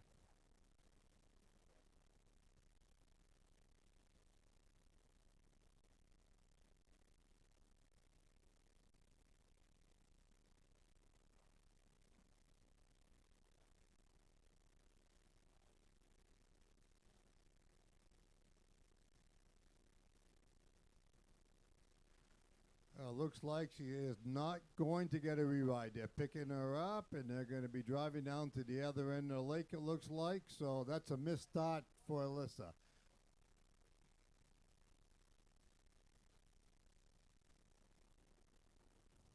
That's very unfortunate for the young lady. You know, I always feel bad when I see people travel this far to come to this competition, and you know that you get two 15-second passes, basically. You get 30 seconds on the water, and then when you miss your start like that, that is so sad. But you know what? That's part of the competition.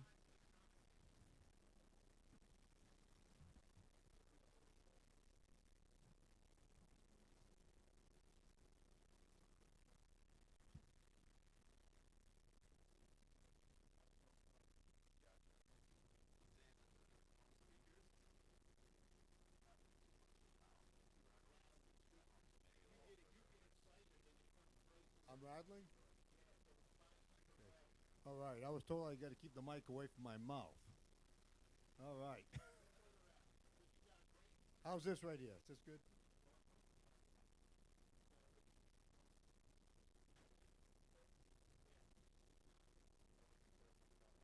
All right. Anybody that's watching it from home, if you can text me and let me know how it sounds, that'd be great.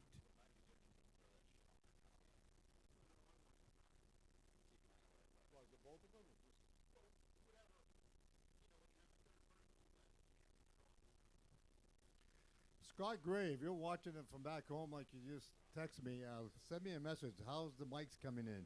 Is it clear or not?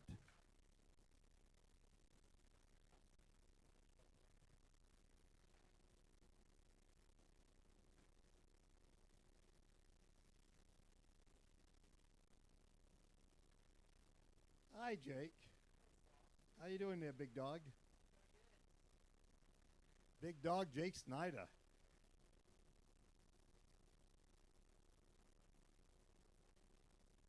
All right, Alyssa's coming in for a second pass.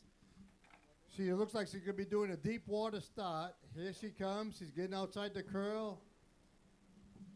She stands up. And here we go. Come on, Alyssa. She's going to be sitting down, sit down, stand up. One hand wave. She looks like she's going to be doing a tumble turn to one. No, tumble turn to two. And a reverse tumble turn to two.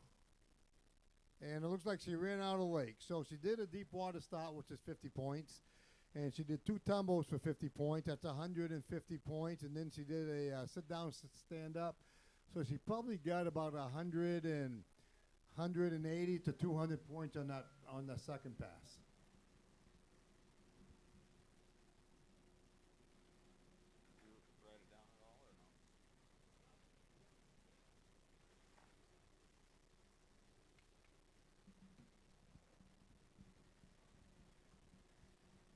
scores out. So we are currently waiting on a provisional score out of the boat.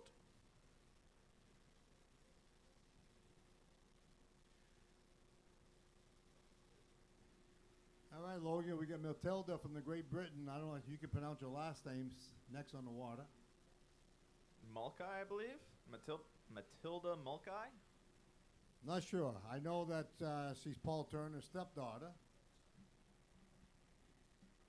From the UK.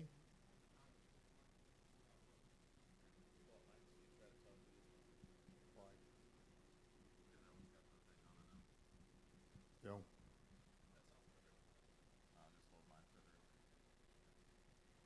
All right, so we have Matilda next on the water from the UK. We'll see what she does. I don't know, Jessica Serta just came over and put a bunch of foam on the mics. That's why it looks weird if you're watching us. We'll see if it works better.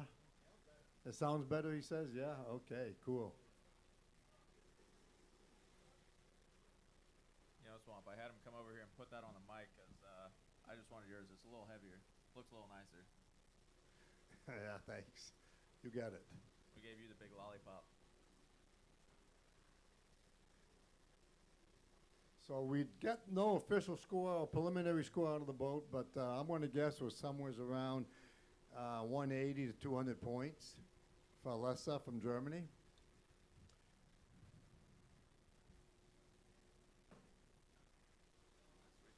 Probably go over the bios there too if you want to pass me that notebook.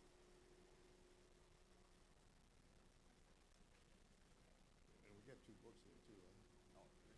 I don't know if yeah, bio, so I mean, I don't know which one's which. All right, so we have Matilda coming in first pass. It looks like she is going to be doing a tumble up. She's on her back. She's spinning around. She's in a front position. She's going to be standing up. She's up and running. That's a tumble up right there. Now let's see what she does. She got 1 foot, reverse 1 foot, 1 foot, 1 hand, reverse 1 foot, 1 hand, going into a toe hold, going into a nope, that is it. She is done.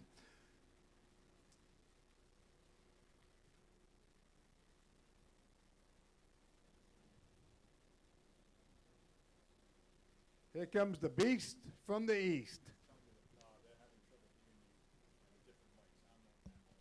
Which mic?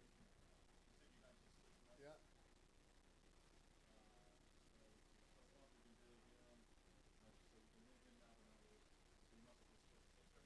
We just swapped and I haven't talked yet. Okay. Go ahead, talk. Testing. We're testing our second mic.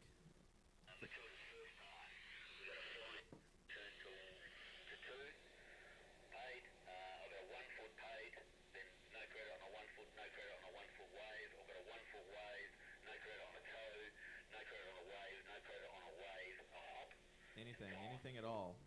Testing. All right, Matilda, they cut a lot of a run. They cut a 1 foot, they cut a toe hold, they cut some 1 foot, 1 hands. So I'm not sure what she ended up scoring there, but she did not get paid for a lot of those tricks that she did. You got to be clear, the foot has to be off the water where the judges can see it clearly. When you're doing a toe hold, you got to make sure you show your hands. And Matilda did not do a good enough job as far as the judges are concerned. Most of those tricks she just did were not paid, unfortunately.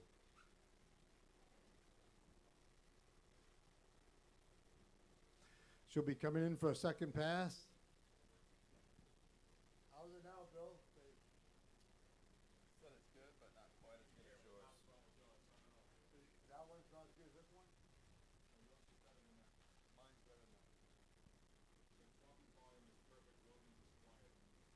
Okay, so I don't know, how can you raise? So I'll get a little closer to the mic. Maybe it's the volume, I don't know.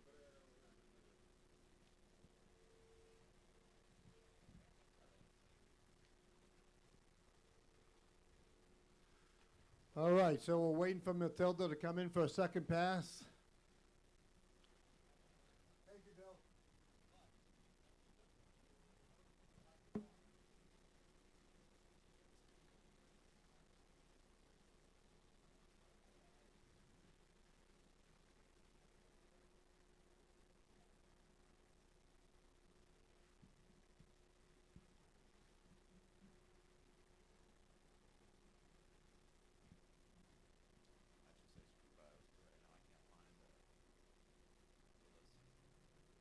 All right, here comes Matilda here coming in for a second pass.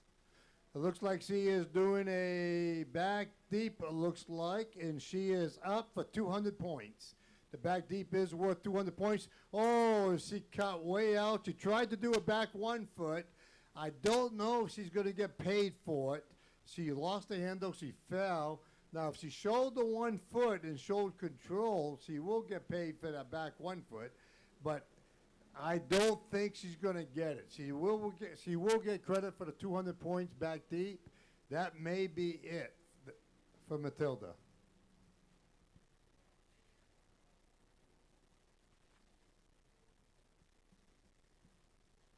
And following Matilda, we're going to have Vittoria Gibulina on the water next. At age 17, she is an Italian skier.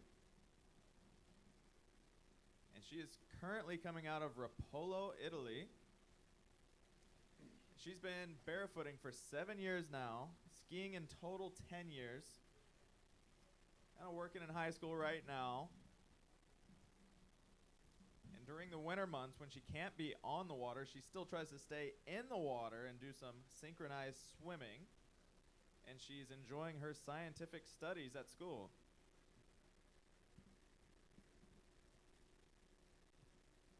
Right now, until after the Worlds here, her current favorite barefoot moment was the Europeans. She enjoys skiing with all her friends over there that share the same passion.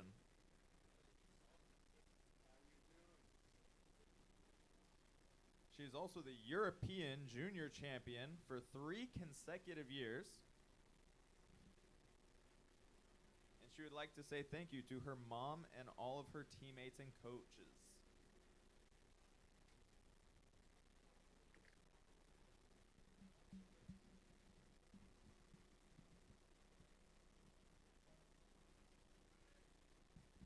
Hi, Jake.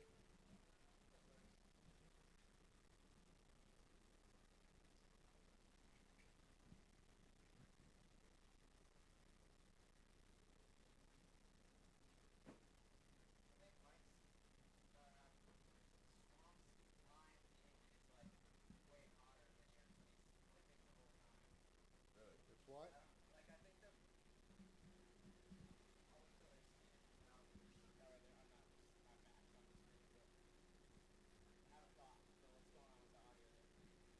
Well, right now it's not showing up. So, do you know which? Not a clue.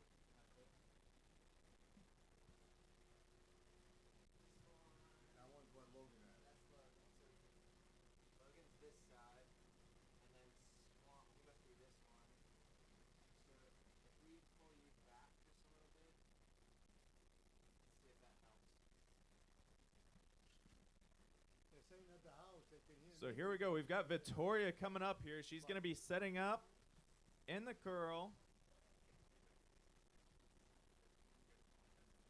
Looks like we've got a 2-foot stand up.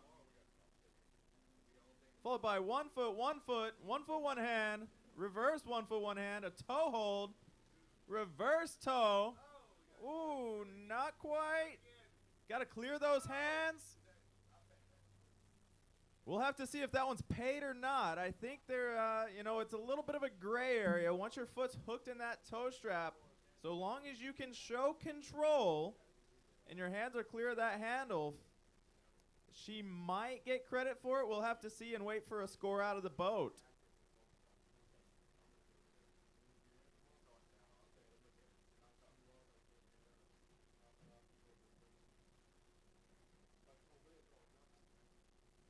Judge, we've got an overspeed on a towboat. We're going to offer the skier a rewrite.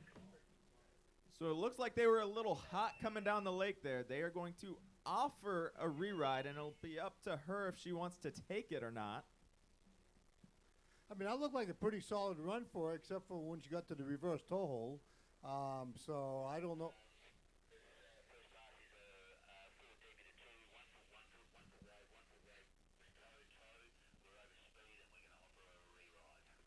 The toes were over speed, and they're going to offer a rewrite. But it looked like she got paid everything, except for the reverse toe hold. So it's going to be an interesting decision for her.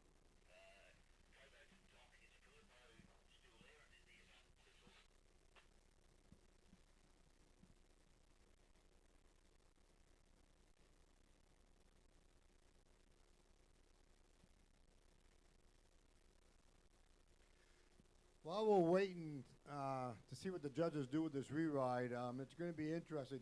You know, with the weather coming in, the hurricane off the coast and everything else, it looks like tomorrow it's going to be a very busy day. It looks like they're going to add a lot of events on the other lake, Lake Grew, which we're only using for jumping right now. But I just heard rumors that we're going to be doing a lot more events at Lake Grew tomorrow. So both lakes may be operating at full speed tomorrow. So If that's the case, Swampy, things could get real spicy out here on the water. it looks like she's going to take the re-ride. So everything that she just did, we can scratch. Yeah, it all goes back to zero. This is a total reset. Once you accept a re-ride, everything you just did prior goes out the window. Except for the start. She does not have to redo the start. The start is credit, and that she doesn't have to redo that.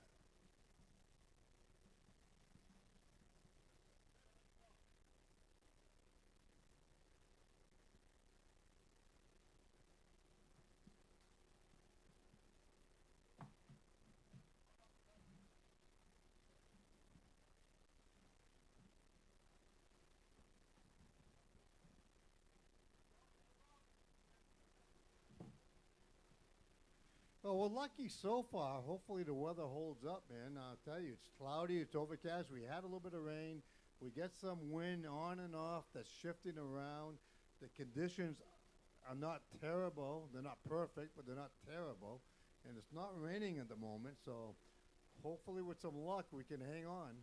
Yeah, you know, we had a couple of runs there where the wind chip picked up just slightly, but it didn't look like it affected anybody too much with their slalom.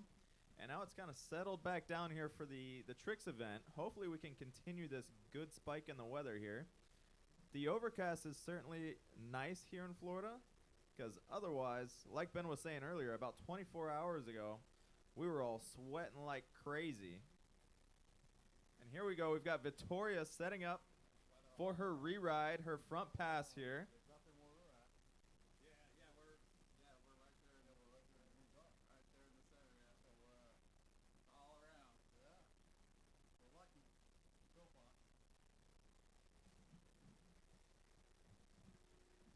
All right, so like I said, she does not have to redo the start.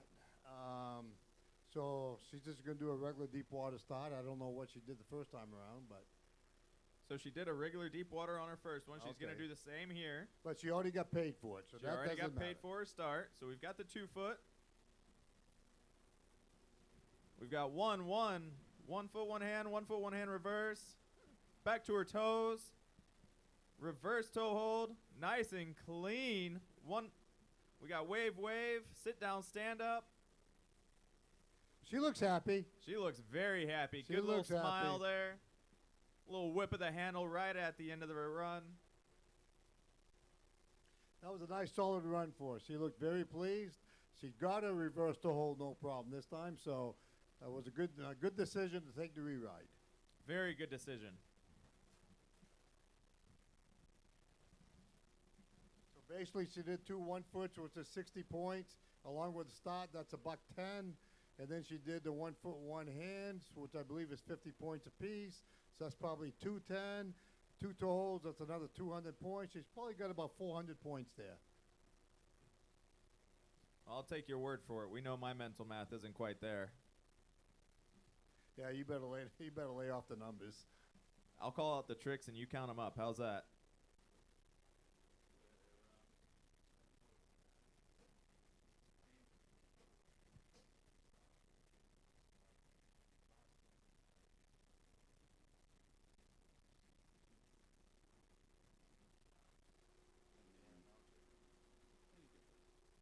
Okay. All right, so it looks like today, at the end of the day, we're going to try to get the, under 23 slalom? That's going to be the semis? Well, they already did the first round. Under 23 slalom. Oh, girls. Under 23 girls slalom. And junior girls slalom.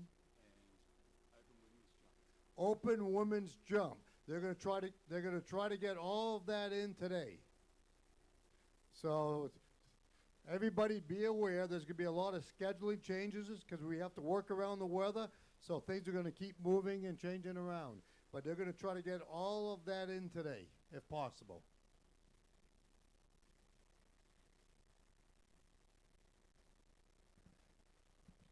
Okay, we did not get a score out of the boat, but that's fine. We know it's about 400 points. You know, I think we can add it up just as well as they can. The only question is The only question is the timer. the timer. That's The your only timer and question. what they consider to be paid. All right, looks like she's coming in for a second pass. Take it away, Logan, and I'll count up the points. Sounds good. It looks like she might be getting ready for a turnover. Yep, this is going to be a backwards pass. She's going to do a regular back deep here. So that's 200 points if she gets it. Looks like credit. She's up and going. So she's up and going. She's getting settled in the curl here, and we'll get the timer started as soon as she makes her first trick here. So it looks like a 1-1. Going for that back toe. A little bit of a bounce there. A reverse back toe. A back 1 foot, 1 hand. And it looks like that's time. We'll have to see what the judges come back with. She started reaching for that reverse back 1 foot, 1 hand there. That reverse was out of time. I give her 950 points there along with another 400 points. So that's going to be about 1,360 points roughly, give or take a little bit, depending on what she gets paid for. But that's about 950 points here in the back run. Back run, back deep into 2, 1 foot, toe, toe, wave 1 foot time. And the first pass was forward, 1 foot, 1 foot, 1 foot wave, 1 foot wave, toe, toe, wave, wave, sit down, 9. Okay, so they didn't give us the scores, but they gave us the tricks. I'm going to guess that that's going to be about 1,370 points. Or 60, somewhere around 1,350 to 1,370. 1350 to 1370. That's a pretty nice score there for Vittoria. Our next skier on the water is going to be Brooke Gunderson. She's currently 13 years old. She's been barefooting for 4 years now. And look.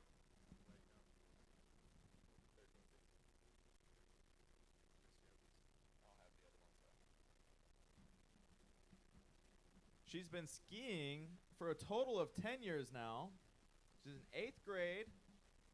One of her biggest sponsors would, of course, be her parents, and then followed by them would be the World Barefoot Center here in Central Florida. Jody Duncan, please report to the chief judge. Jody Duncan, please report to the chief judge.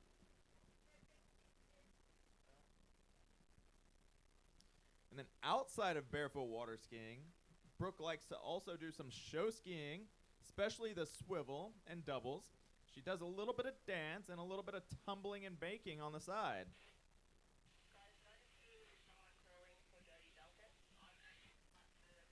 One of her favorite moments in barefoot water skiing was a couple of years ago. She finally learned how to do her back barefoot position. And now here we go. It looks like we've got a flyer off the dock. And it is pouring out. She is skiing in the rain. It started coming down.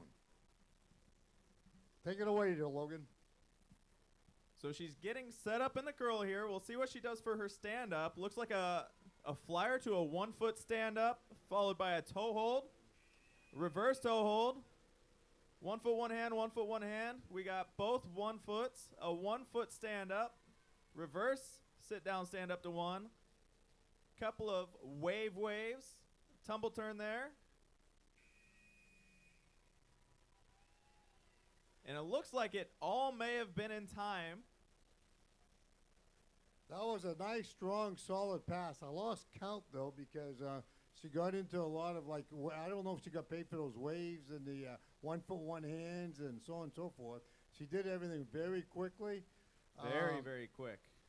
But she did 2 toe holds. She did a flyer to 1, which I believe is 150, maybe 200 points. I'm not sure on the start. 200, 300, 400 with the toe holds.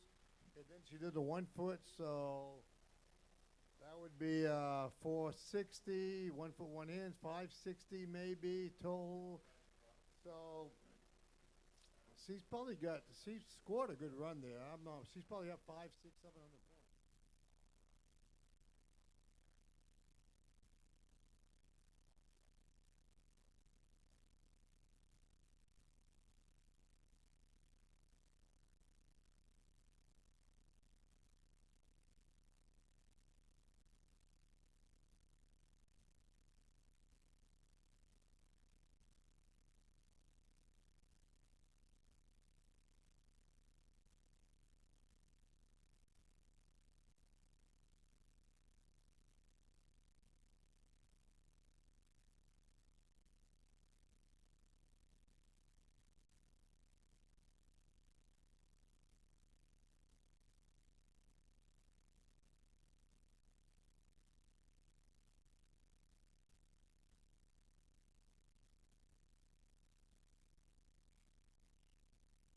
Looks like we've got something floating out there in the water. Maybe one of the drivers or the judges in the boat possibly lost a hat. Looks like they're coming back for it. Floating in the middle of the lake. I don't know whether it's a hat or a piece of paper. Did somebody lose a hat? Just a little bit further past the jump, almost directly in front of the announcer.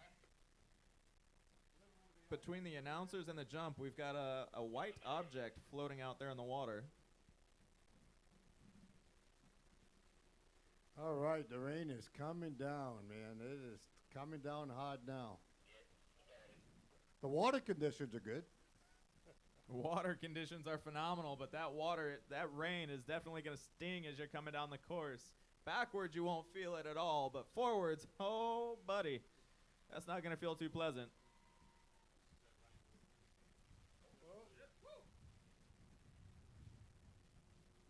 Yep.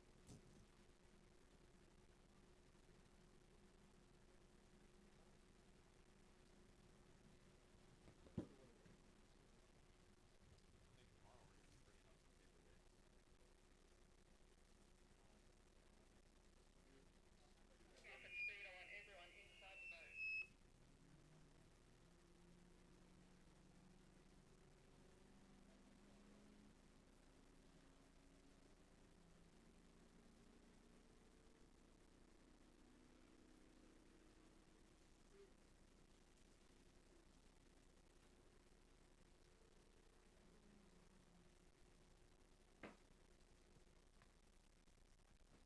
All right, we had somebody lost something from the boat, so they had to come pick it up in the lake. The rain is coming down, but it looks like they're going to continue. The boat went down to the other side of the lake. Brooke Gunderson had a great first pass. I'm not sure what the score was, but it's probably somewhere around 500 to 700 points. She looks solid. Just FYI, my app is showing this rain's going to last till about noon. So the radar shows that the rain here might last until about noon. So for those of you that are trying to stay dry, best of luck. You have somebody run for Tom? Copy that. We definitely are going to have our challenges this week, folks. It's too bad, people have traveled from around the world, but the weather's out of our control. You know, we got that hurricane forming out in the Gulf by Mexico, and it looks like it's coming our way.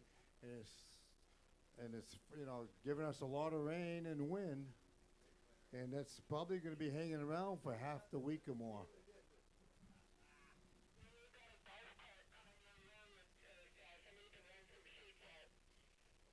But you know what? Barefooters are tough. We're going to ski through this hurricane. Well, at least we're going to try to anyways. If we can't ski, I'm sure we'll drink. Well, that we can do.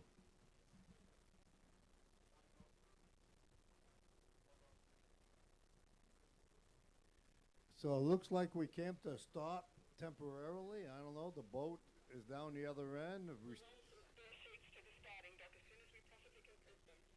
We're still waiting for Brooke's second pass.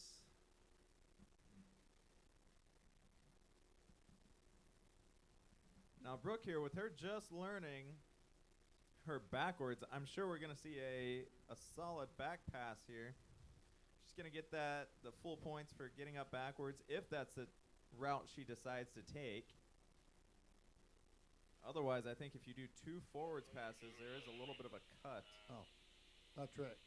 Not on tricks? No. I mean, you get paid for whatever tricks you do, so. And slalom, the second pass is cut. I see.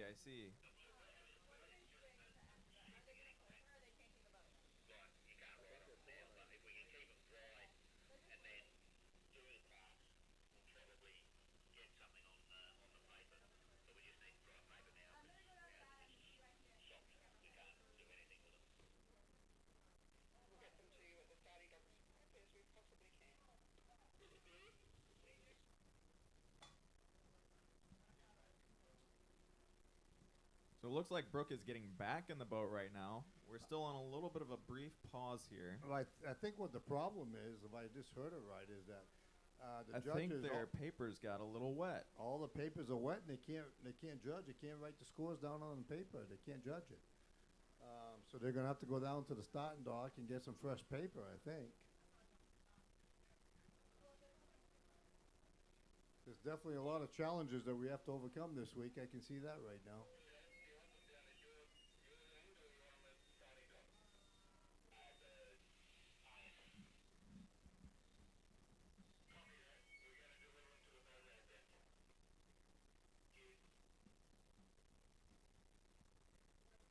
So it sounds like they're going to be picking up some dry papers over there at the boat ramp, and then we'll get right back on schedule here.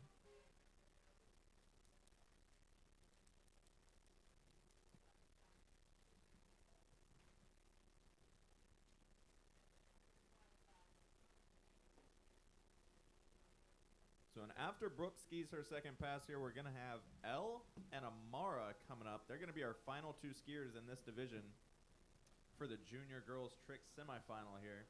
And like Swampy was saying earlier, I believe 5 of these skiers get to move on to the next round. 1 will be eliminated if we're correct.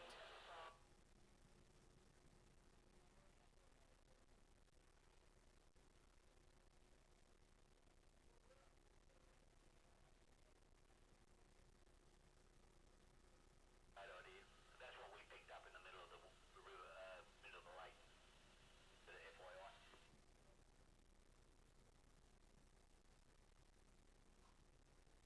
You want your other chocolate?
Do we have a skier on the water? There goes Brooke first. Pass number 2 is backwards. She's getting up backwards. That's 200 points right there. She had about 500 to 700 points in the first pass. That's another 200 points. 1 foot, reverse 1 foot. Going into a toe hold, she gets that. Reverse toe hold, she falls. So that's going to be 2, 3, 4, 600 points. That's about 600 points for Brooke. About 600 points. So that's going to score somewhere around 11 to 1,300 points is my guess. Yeah, they kind of snuck up on us with that one. Straight down the pass there. She looked pretty solid.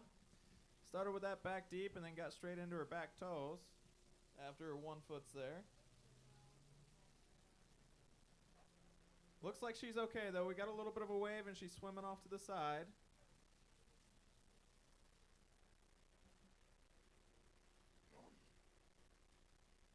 Well, I'll definitely move her forward into the, the finals. And she's walking out on the other side of the lake, so she's got a long walk ahead of her. But you know what? She's got a wetsuit on, so the rain is not going to bother her.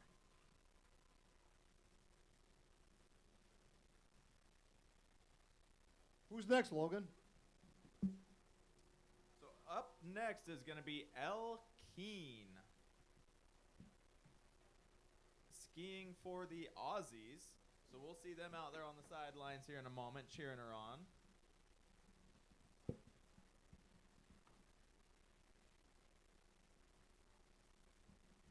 The rain, it looks like the rain is probably going to last for about another half hour or so. We're looking at the radar. And then after that, it looks like we're going to have a break in the weather, hopefully. At least the gentleman standing behind me tells me so. I don't know how good of a weatherman he is, but, you know. He's a loco, so that's what he said, you know. I'm not sure if that's good or bad. Yeah, you know, loco means Polk County. You know, in Florida, I feel like you're better off running off the weather stone. If it's wet, it's raining. If it's dry, it's not. So Elle Keene here is going to be our next skier on the water. She's about 16 years old right now. She is currently in Shelcove in New South Wales, Australia. She's been barefooting for 7 years, on and off for 7 years, regular skiing.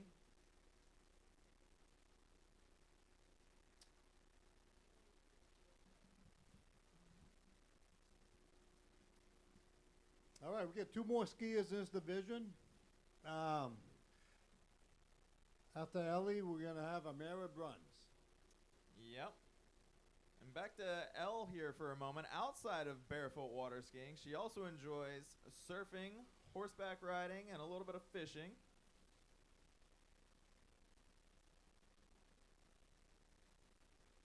And it looks like she is a 3-time Australian sub-junior girls champion, and she's taken home a bronze medal in tricks at the 2022 Worlds.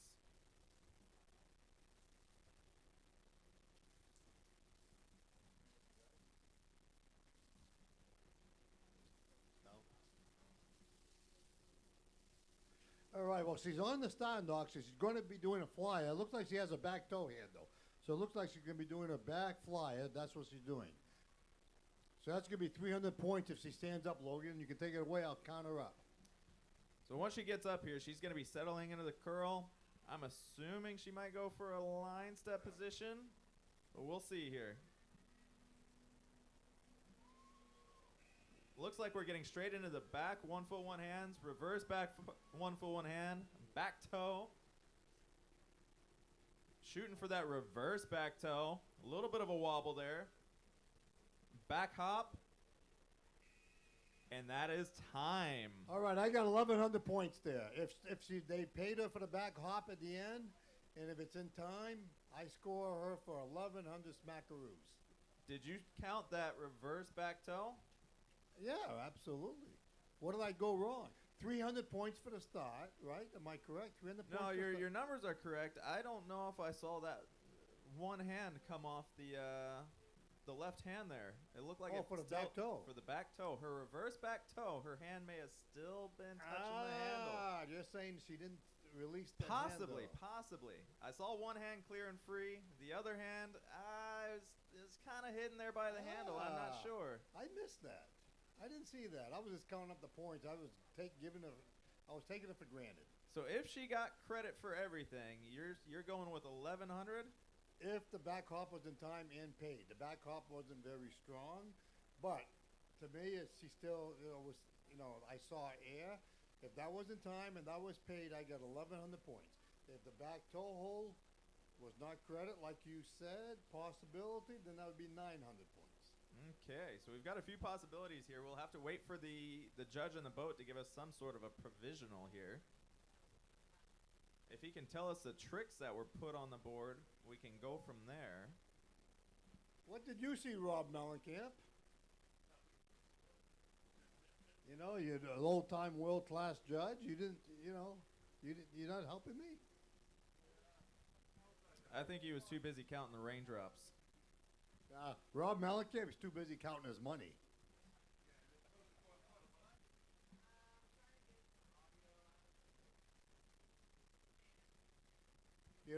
If you ever sit down and have a conversation with Rob Mellencamp, every other word out of his mouth is money.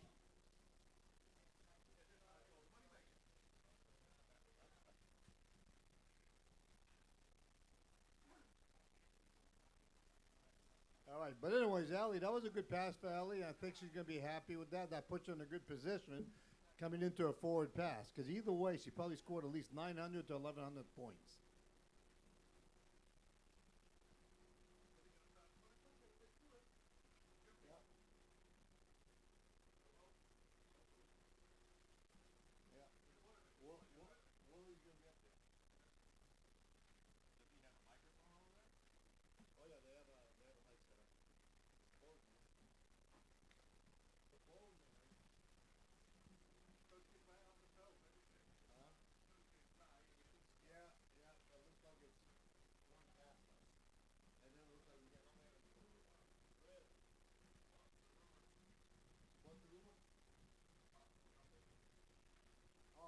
Ben mentioned it earlier that you guys made up. That's not official. What is official? They didn't tell me. There is going to be under 23 girls, slalom.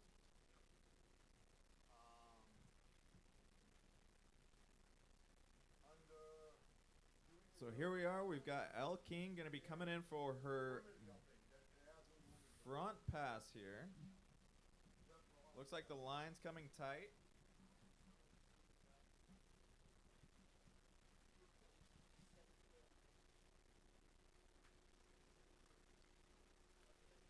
All right, Logan, she's coming in for a second pass forwards. You can go ahead and call it. No, she's doing she it back is starting deep. up backwards, back deep here. Yeah, what's going on there? What's she doing? This is going to be interesting. She's got me confused. So she is in. Oh, it looks like she started off in a line step position here. Was that a froggy start? Well, she loaded up, So we right? got 2, line 1, 4. line 1 reverse. She going to go for the back hop? No, line turn maybe. No, what's she doing? No, she's doing the back 1 foot again. I think I saw a little bit of a Yeah. bobble. She may have tried that back hop. All right. I don't think it was credit. So I got a question. Bam Bam Meskers, question for you. She did a back flyer the first pass, so a regular back deep doesn't count, correct? Oh, she did a froggy start. Started up by time. Oh, okay, that's 400 points. 400, 600, 800 points. 800 points. So 800 and 1,100, that's a possible 1,900 points. So if we are correct and we saw everything properly, that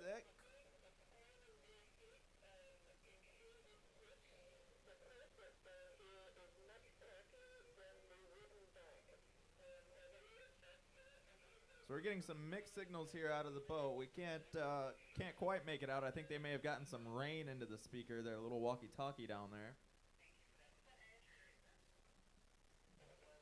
The rain is certainly coming down.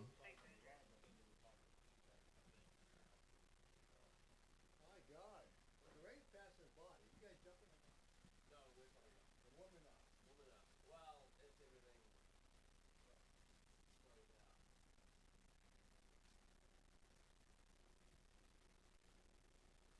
next up on the water is going to be Amara Bruns here skiing for USA.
All right, Amara Bruns. I guess the score to beat is going to be roughly about 1,900 points, is my guess for Ellie.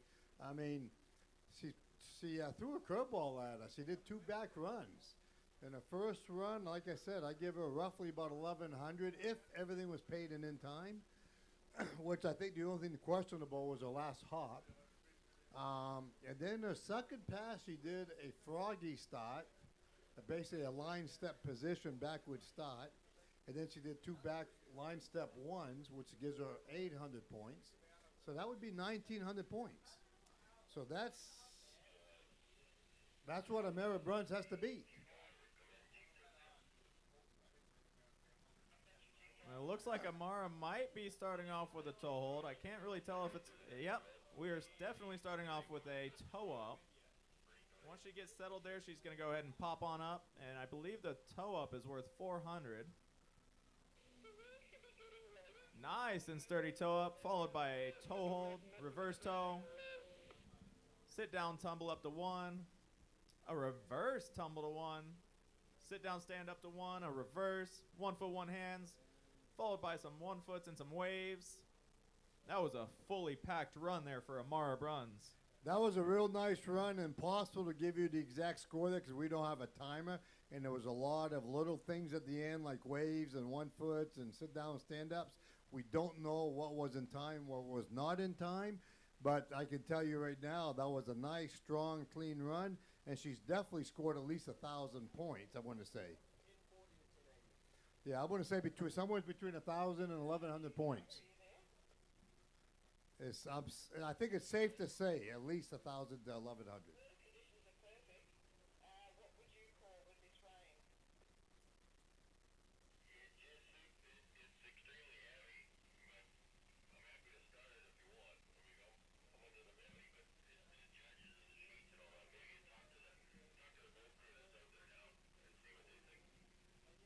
So it'll be interesting to see what Amara does in the back run because she got 1,000 to 1,100 points. In the bar to beat, I believe, it's somewhere around 1,900. Ellie just did about 1,900, give or take a little bit. Not guaranteed. Okay, well, I think she was around. I got around 1,900. Oh, Amara. Amara tricked 2,000 in the 2,080. So she needs about 1,000 points backwards. About 1,000 points backwards will probably give her the #1 seed going into the finals. Now, Ben, question for you. Nobody confirmed this with me. There's 6 junior girl skiers. 5 go to the finals? Good question. Even Ben Groen does not know that. That's what he thinks the same thing that I do, of course. You can't differ, right, Groen?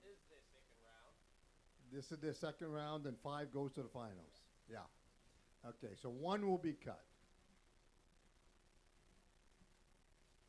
Boy, that rain is coming down hard now. The rain is coming down, but we've got some beautifully smooth conditions out here on the water.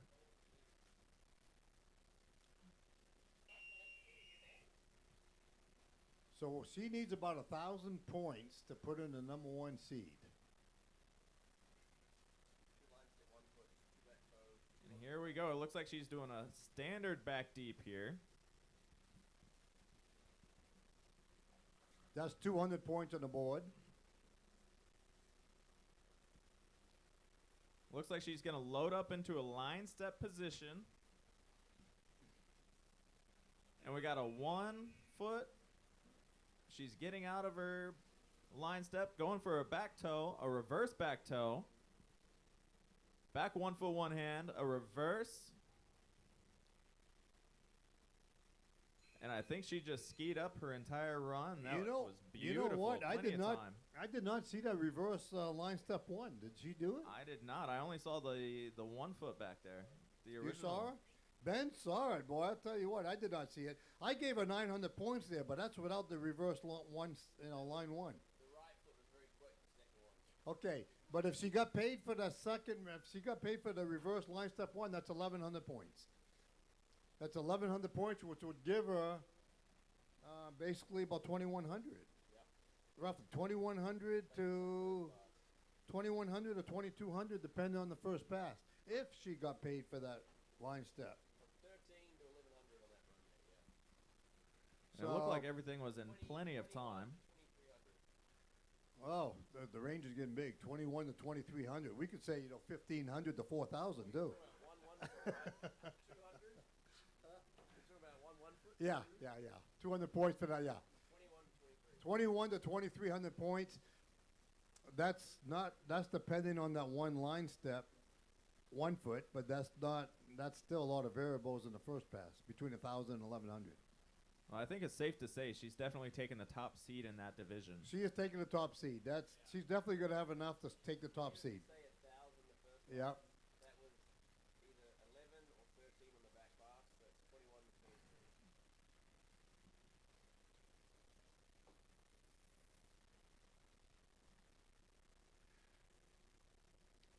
What about this? 2, 4, 6, 8, 10, 13. 2, 4, 6. 2 toe holds and 2 on each. Yeah. That's 8,000. 2 1 foot 1 hand. So she's over 2 grand. Yeah, she's definitely the number 1 seed. And that is actually going to be concluding that division for the junior girls trick semifinals. Our next is going to be the U23 women's trick semifinal. And we've got 8 skiers, it looks like, in the first round there.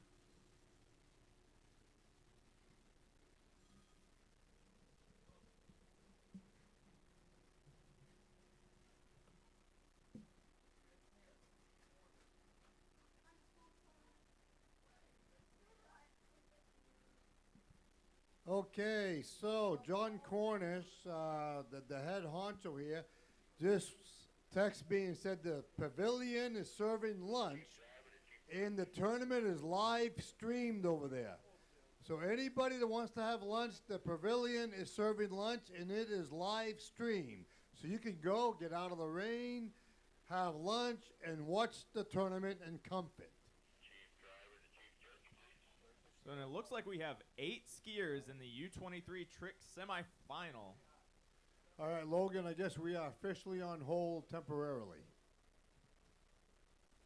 Temporarily, officially, maybe, possibly on hold.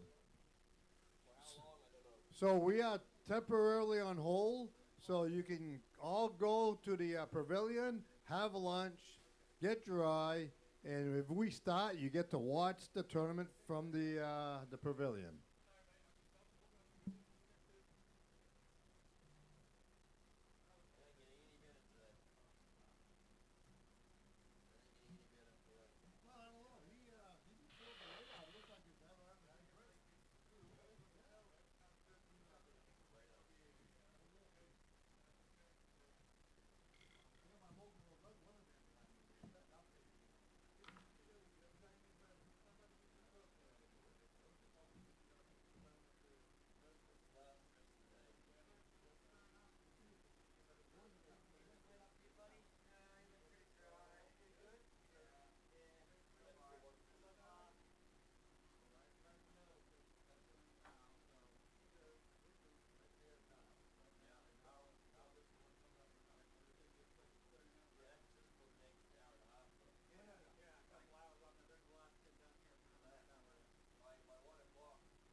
For anybody watching at home, we are temporarily halted. The rain is coming down extremely heavy at the moment, so we are putting everything on hold until things slow down a little bit. Hopefully, in a little bit, things will clear out and we can keep the tournament rolling.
Phone's right there, you could use it.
We are currently still on hold.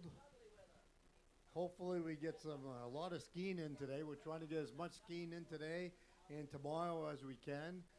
As Tuesday and Wednesday, I guess Wednesday, I don't know. We don't know what that hurricane's going to do, but everybody seems to think it's coming directly to us. Yeah. Fun, fun, fun, you bet. Rain and wind, and they're talking about some maybe wind gusts over here where we're at up to maybe 60 to 80 miles per hour. I mean, you know, if anybody has a kite, they can go flying. You know? I'll put Rob Mellencamp in a little trailer. Maybe it'll blow that trailer away. I don't know.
Update me with the scores, please. Please. Thanks.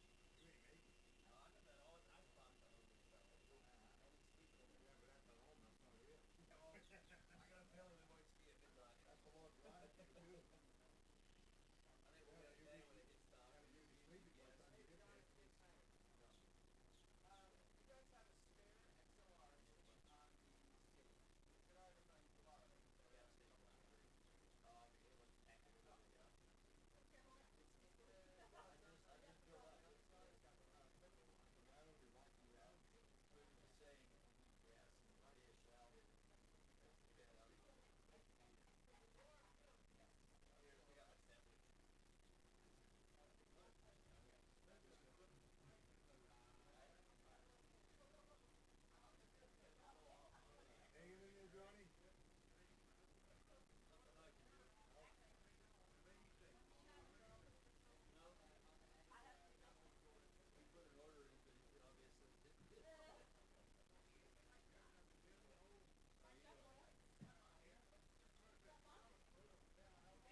Okay, Willie, let me make sure they get all your stuff up there. Where's is Sam in there or John or something? No, they're like through. Oh, they're all up there. Okay, yeah, they're all up there.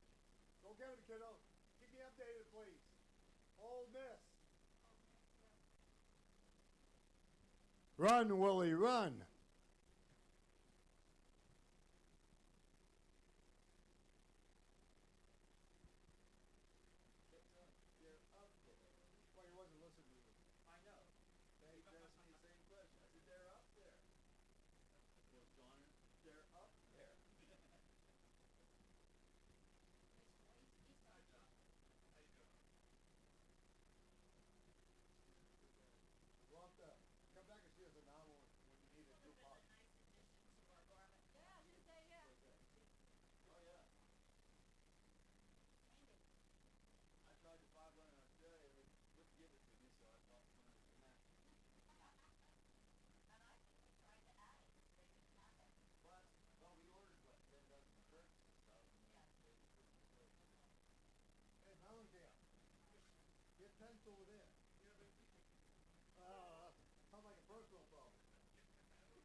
All right, I guess Lake Grew just got canceled, I guess. Is that for the whole day?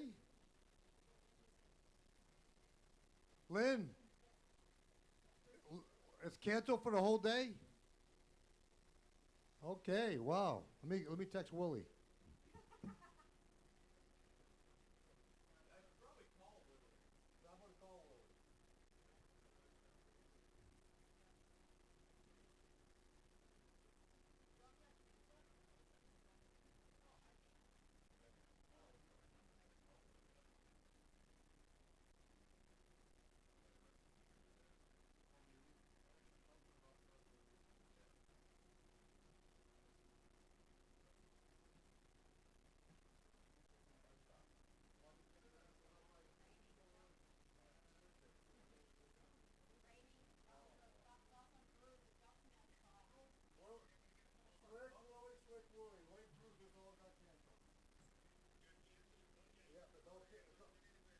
It's all canceled for the day.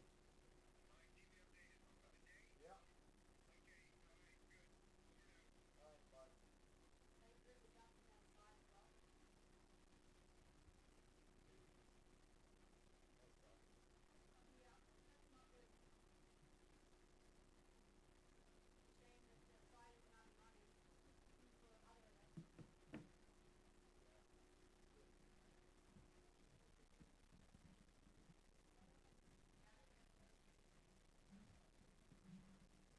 Boy, this is good. It's gonna be tough.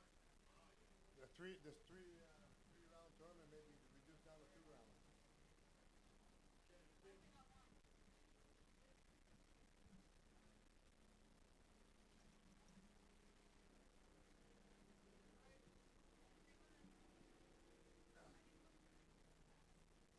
Condition to do right now. What do we got next? Huh? What do we got next?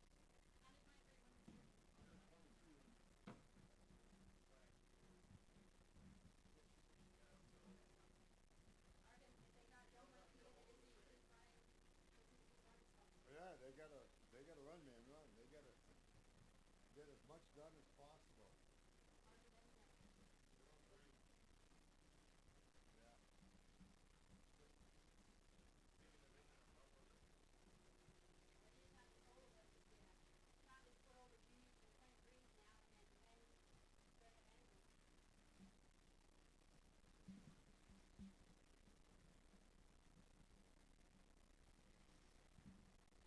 All right, so it looks like we're going to get ready to run again. Looks like we're doing a leveling pass. We're going to get into the under 23 women trick event, it looks like, so that's good. We need to try to get as much going as possible. Unfortunately, I got bad news. Lake Grew, the other lake where the jumping was taking place, it all got canceled today. We cannot jump in the rain, obviously, and so they canceled all the events on Lake Grew today, which is the second lake. So that's going to set us back, obviously. So anybody that was expecting to watch some jumping over there, that is not going to happen. We will try to get as much done as possible here on this lake, and we're going to try to keep things going and squeeze as much in as possible, but it's going to be a challenge for the skiers, for the officials, for everybody. It's not easy, but we can't control the weather, and it looks like it's not going to get any better, especially in the middle of the week. If this forecast sticks to where it's, sticks to what it is, that hurricane is due to come right over us midweek. But that could still change. So we have to get in as much as we can today and tomorrow. So we'll see what happens. We'll probably be out here skiing till dark. Maybe we'll have Rob Mellencamp up here with a flashlight, so that we can ski in the dark. I will sponsor the flashlights. Rob said they'll sponsor the flashlights. All these video people, we got Jake Snyder over here, and we got, we got speakers and video equipment and TVs. It brings a challenge to everybody. It's not easy.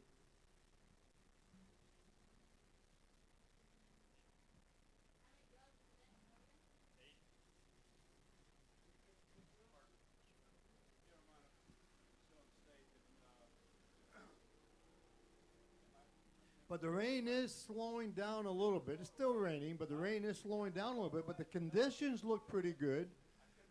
The conditions are pretty flat, so the girls are going to have some decent water unless the wind picks back up here.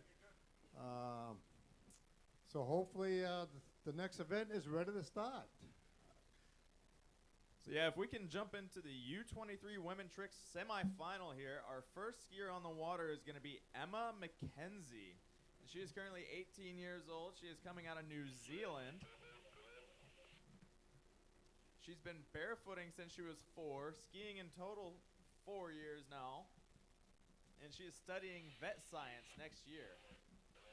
Biggest sponsors being Mom and Dad. And her biggest career highlight in barefoot water skiing is going to be this World Championships here, 2024 in Auburndale, Florida.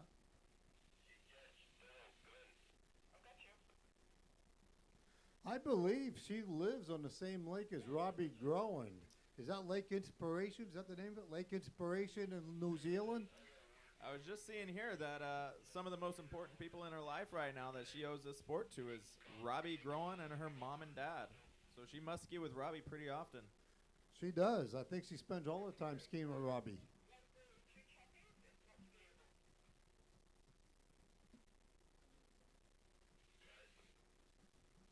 All right, the wind's picking up now. The rain is slowing down, but the wind is picking up. Hopefully it goes in the right direction. It's still pretty good right now. So Emma McKenzie from New Zealand. I mean, Ashley, what is she capable of scoring?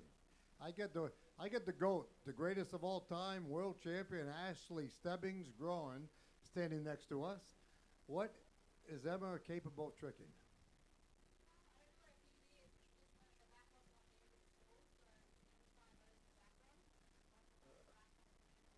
Okay, Ashley said she just learned at the school here. She was spending the last couple weeks at the ski school, and she just learned back 1 foot, 1 hand, she said? Okay.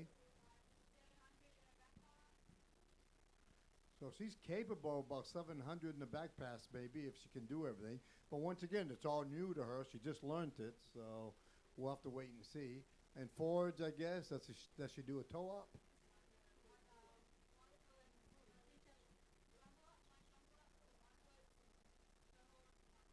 Tumble up to 1 foot and toe holds and tumbles. Okay. That's what they expect. She's on the start dock. The rain has picked up again. The wind is picking up a little bit. Boy, this is going to be a challenge, isn't it? The man upstairs is not helping us out this week.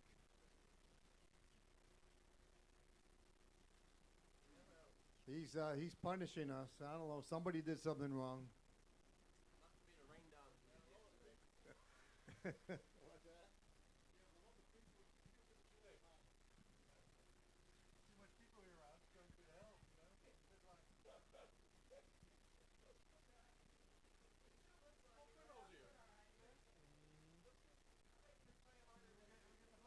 Boy, I think we're on pause again, I believe. The rain picked up again, the wind picked up, and I don't know. I think they're on hold again.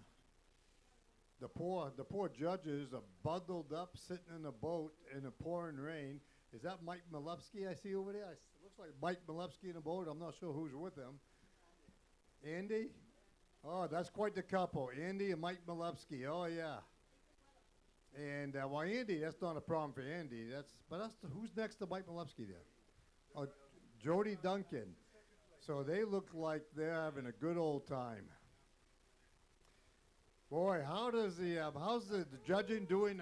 Judging in a trailer sound now, you know. Oh, I love it. I love it. All right, Logan, take it away. All right, so we've got a flyer to a front tumble up, it looks like. Did she do a flyer? I think she did jump off the dock there. Now we got a 1 foot, 1 foot, 1 hand, 1 foot, 1 hand. Toe hold. Nice and clean. We got a full tumble. A reverse tumble. Oh. Drop the handle there. Couldn't quite get back around.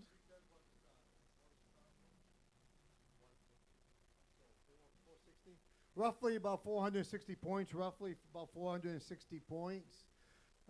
She did the flyer, tumble to one, and then she got into all the basics. Ooh, that rain is coming down hard now, my lord. Coming in at an angle. So roughly 460 points for Emma, give or take a little bit, obviously. We're not in the boat. We don't know where the timer goes off, but I don't.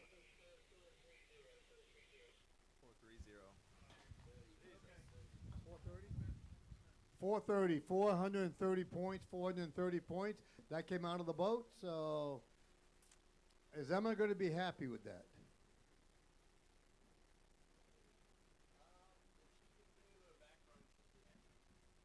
Okay, if she can do a back run, she will be happy, is what I am told. And her back run comes out to about 700, roughly. All right, so if she can score somewhere around 1,100, she'll be happy. What's her PB? Anybody know? Ooh. Oh. Huh?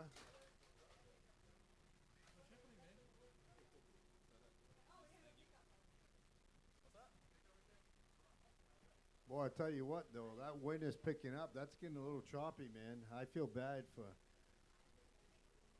Huh?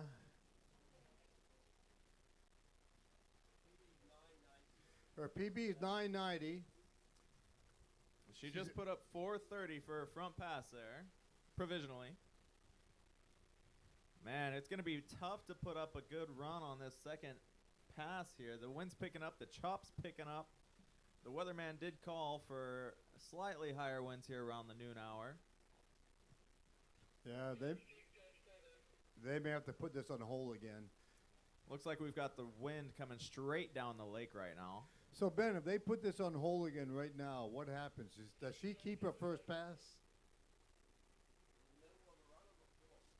I'm not sure what happens. If they halt this again, does she have to ski her whole run again, or does she keep her first pass once they resume? I do not know.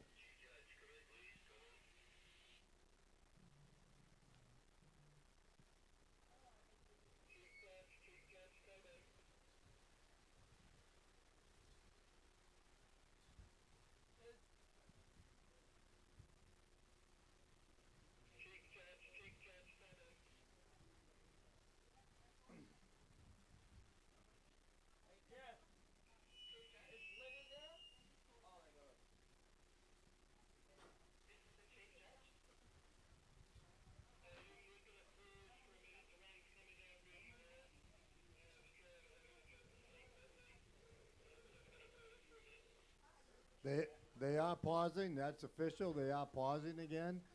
The rain is coming down hard. The wind is picked up. The question is, depending on how long the pause is, does she have to redo her first run, or does she keep her first run? That's the million-dollar question. Even the great Ben Groen, who's sitting next to me, cannot answer that question.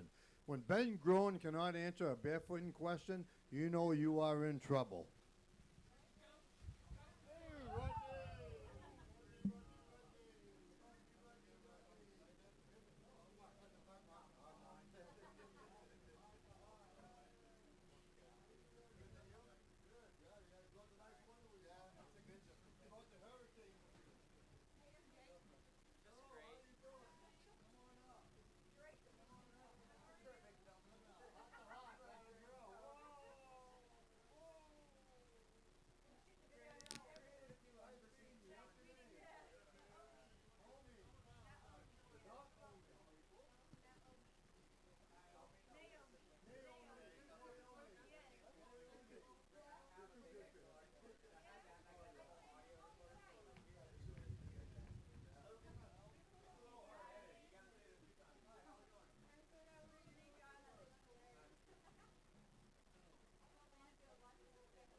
As you can see on the video here, it's blown up, man. I mean, it's not fair for Emma to have to ski in this.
Yeah, this is going to be a tough environment for the judges, for all the officials, for the skiers.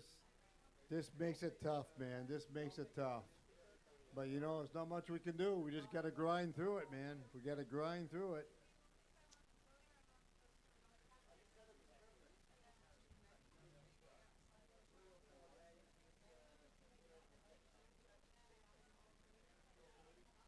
All right, there's going to be a team managers meeting outside the scorer's shed at 12:30. At 12:30, there will be a team managers meeting outside the scorer's shed. So all team managers, please report to the scoring shed.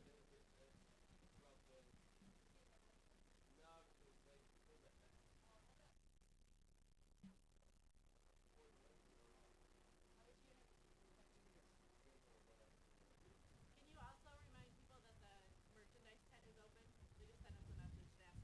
Also a reminder, the merchandise tent is open. Merchandise tent is open. Yeah, they just want to make sure people knew. We got hoodies and jackets. And There's a bunch of nice merchandise down there in the merchandise tent. That is open.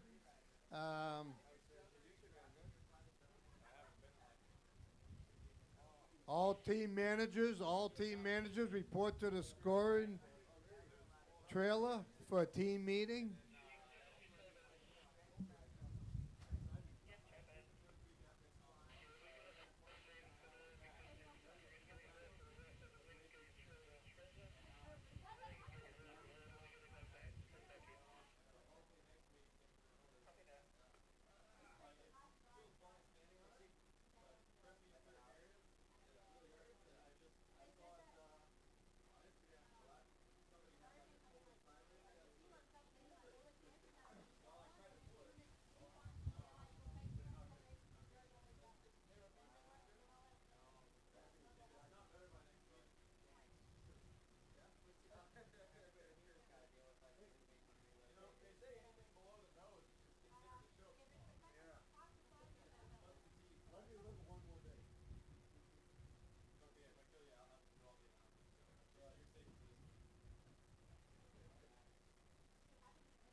Testing. Alrighty, guys. Well, we are still on a temporary rain delay. This would be a perfect time to wander over there to that merch tent. They've got some really cool hoodies, some hats, some T-shirts, all kinds of good merch over there. And you got Jimmy John's hanging out around there. If you haven't found lunch yet, that's a good place to stop in.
All right, so in 10 minutes, open women's slalom.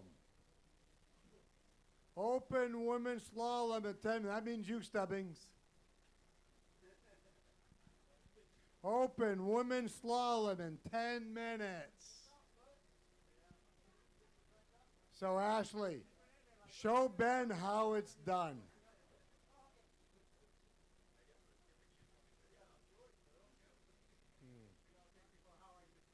I'm doing good. Thank you, sir. How are you doing?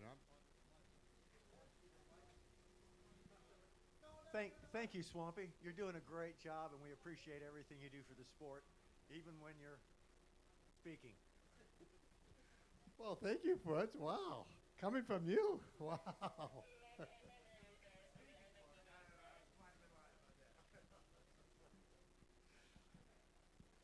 All right, women's slalom. Open women's slalom, 10 minutes.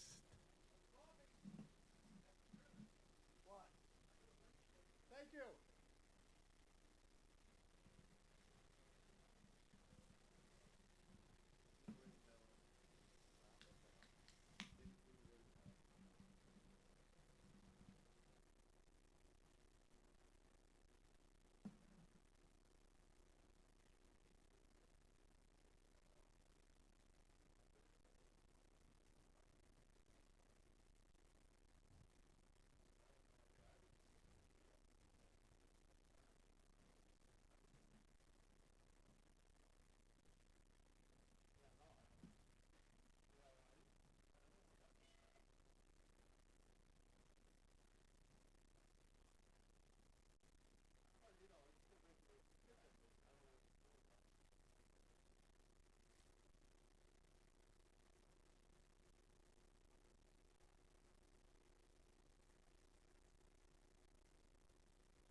All right, I think we're going to be getting ready to rock and roll again, I believe.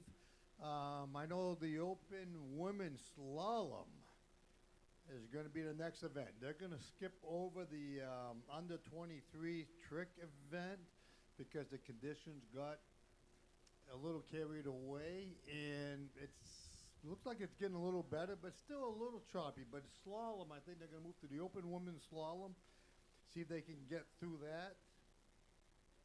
And then I don't know what's going to be after that. We're going to have to wait and see. They are very fluid today because of the weather conditions, the rain, the wind, the hurricane. So we're going to have to be fluid, and they're going to make the adjustments as time goes on. We need to try to get as much skiing in as possible before the end of today and tomorrow, because after that, I think, unless the hurricane changes track, we may have a couple days of very high winds and a lot of rain.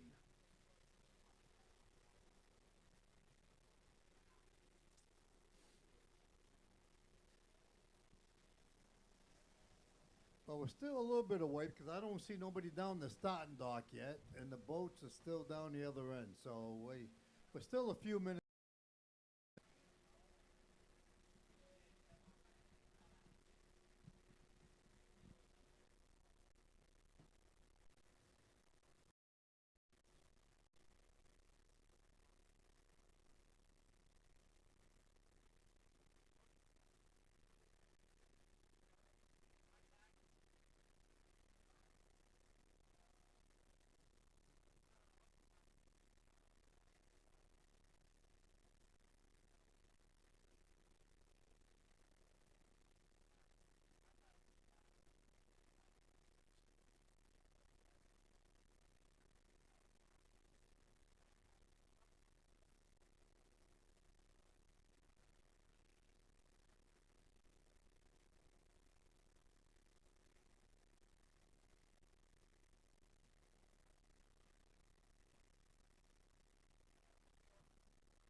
Okay, so it looks like they just got done doing their leveling passes, and it looks like Kimberly Schmidt is going to be the first one on the water to kick us off with our Open Ladies Series 2 Slalom.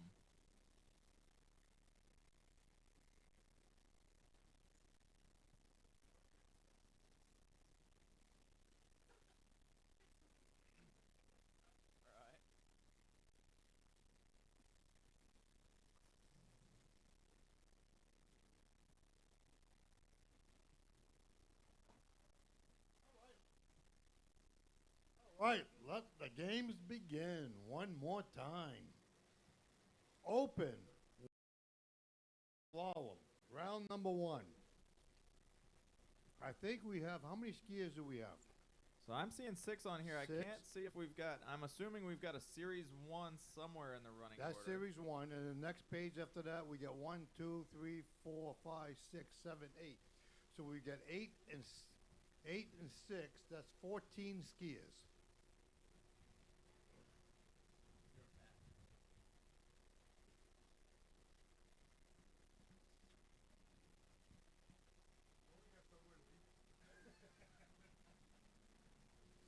Here we go, Logan. We got 1, 2 crossings. It looks like she's on 1 foot right now. 3, 4 crossings, looking pretty solid out there. A little bit of a bobble. This is 6 crossings coming along here. Maybe a 6-2 coming back into the wake. Was that your timer? Just went off, or was that the boat I heard? That was my timer. All right, so you got what? What'd you get? 6 what? I got 6-2. I'm going to go with a 6. And we'll see what the boat comes back with. All right, this is Kimberly Smith. She's from Holland, or the Netherlands. She is the only skier representing the country of Holland. All the other skiers retired. Rodney Mellencamp is over here, but he's gained about 50 pounds, and he can't represent the country anymore. Rodney, wherever you are, but he's got a pretty girlfriend, though. But anyways, Kimberly spent some time at the school. She spends a lot of time with the British team. She spent this past week training with the British team. They've kind of adopted her, Ricky Moyes and Tom Heaps and the rest of the crew over there in Britain. She's a great gal, a lot of fun.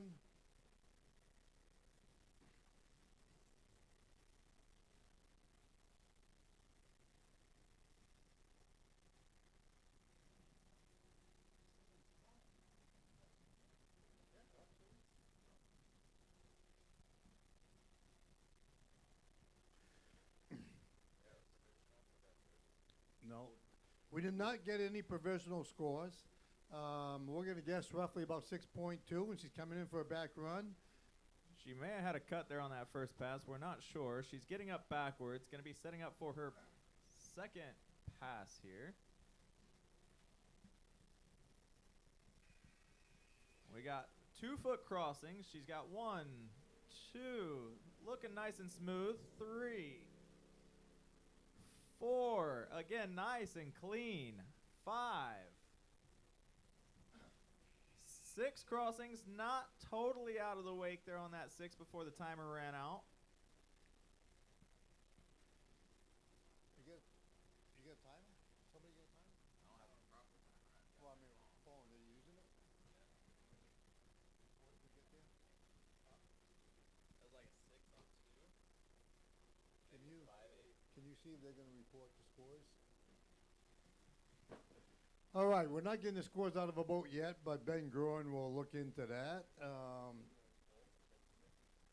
So you got what? How many? I'm going to say that was probably a 5-8, a 6 pace, but she's on 2 feet, so that gets cut down. Yeah, about 2.5, 3 points. With about 6 forwards if they're all clean and in time. So she's probably scored about 9, roughly, give or take a little bit.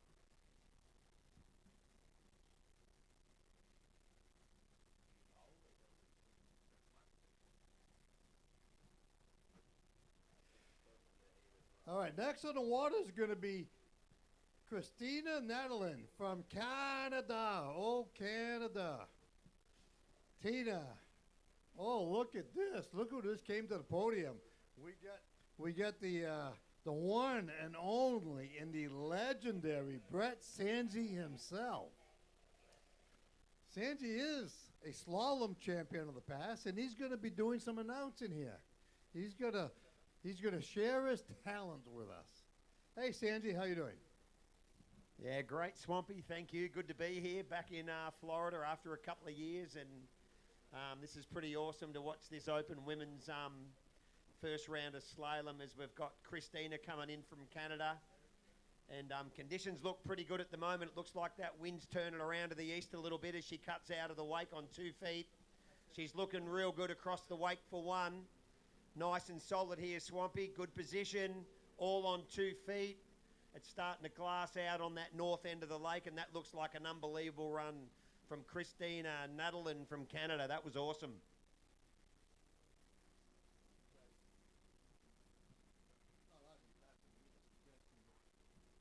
That was awesome. Very nice stand-up run for Tina Nadalin there. We got a provisional for Kimberly Smith at 8.7 right now to start us off with our Open Women's Series 2 slalom event. Yeah, that's a solid score. The water was probably a little bit chippy there for the first skier, but I reckon it's coming good. That wind's turned around a little bit. Those flags are starting to show that the wind's coming a little bit more out of maybe the east-northeast, so that's really good.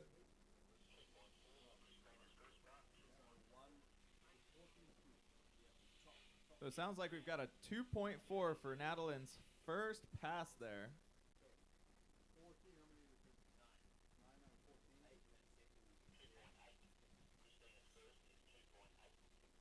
A 2.8. Sorry, there's a correction there. A 2.8 for Christina's first pass.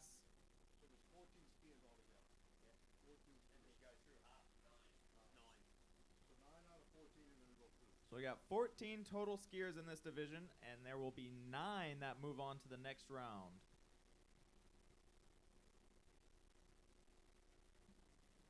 Yeah, that wind's definitely I reckon it's dying down a little bit too. It's turned and getting a little bit softer. So as this event goes on, potentially the back half of this crew might just get a fraction better water, but I don't think it's going to make too much of a difference. It looks really good out there at the moment.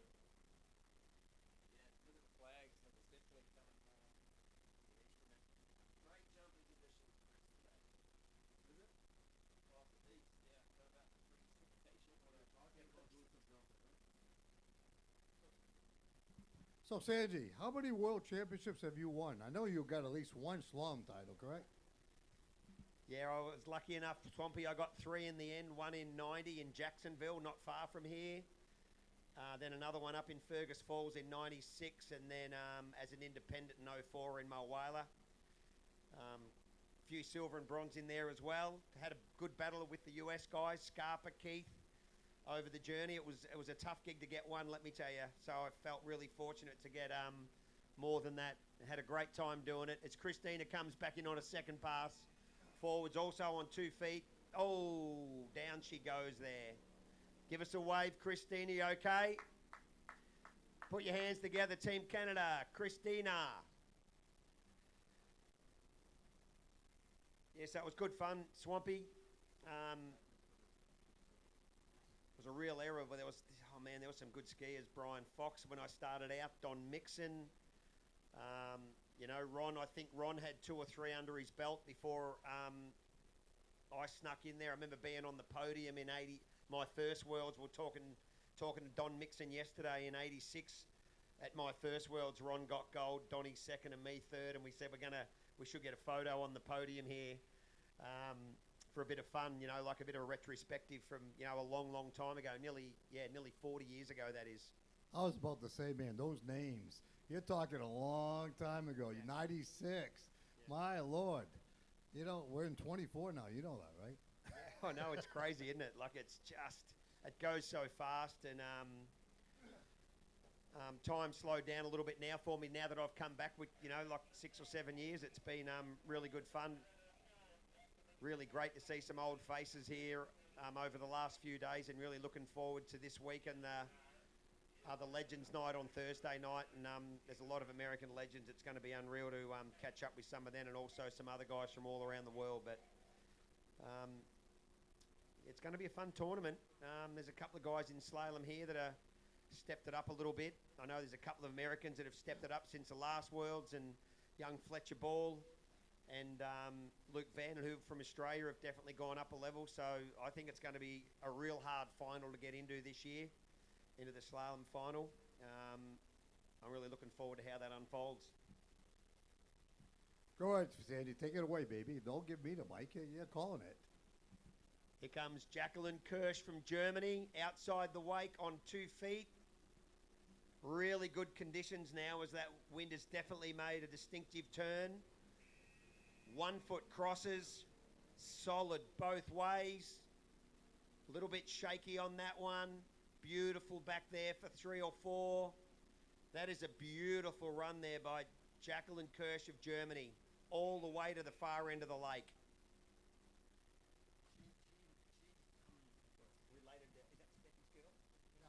That was a beautiful stand up there for Jacqueline Kirsch there, going down her first pass. We'll be waiting for a provisional out of the boat on that one. I'm just asking Swampy, Jacqueline Kirsch, yeah, that's Steffi, his daughter. I'm not sure whether she'll be here. I think Steffi was in Canada. She jumped, I remember. I don't think she was in Mulford last year, but awesome to see that German name still in barefooting. It's awesome.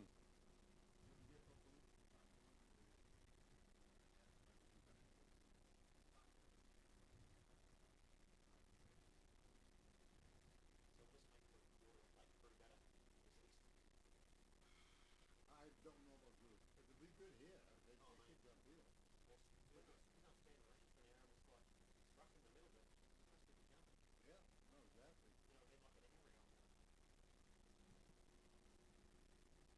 And hopefully they're getting, hopefully the conditions, obviously it was really rough at Lake Grew this morning. So hopefully conditions over there have got better. I think it runs, I reckon it's more of it might run a little more northeast, maybe a little more east. So I'm not sure whether it would have improved much over there, but it's probably going to be hard to get both lakes going if we've got a strong wind. It's either going to be one or the other. And obviously the ultimate outcome is to have no wind. Would be unbelievable for us. But we're making the most of this at the moment as we wait for Jackie to come back in on a second pass. I'm guessing she's going to do a back deep. Her forwards was strong. Yep, rolls over on a back deep. Here she goes.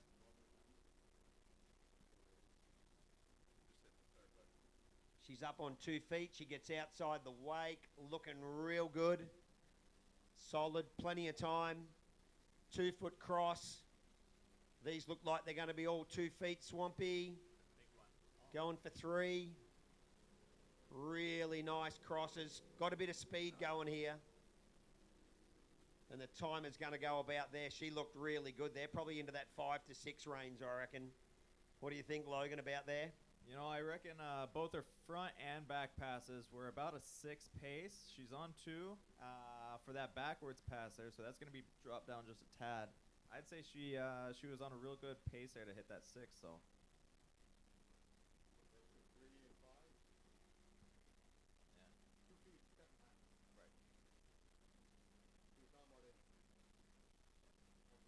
Swampy's guessing about an 8, around about.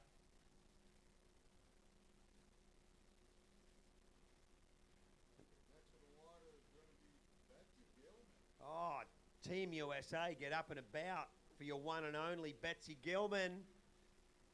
Stage left, Betsy, one of the integral parts of the LOC organising this world. So everybody from every country here should be up and about and giving Betsy a shout.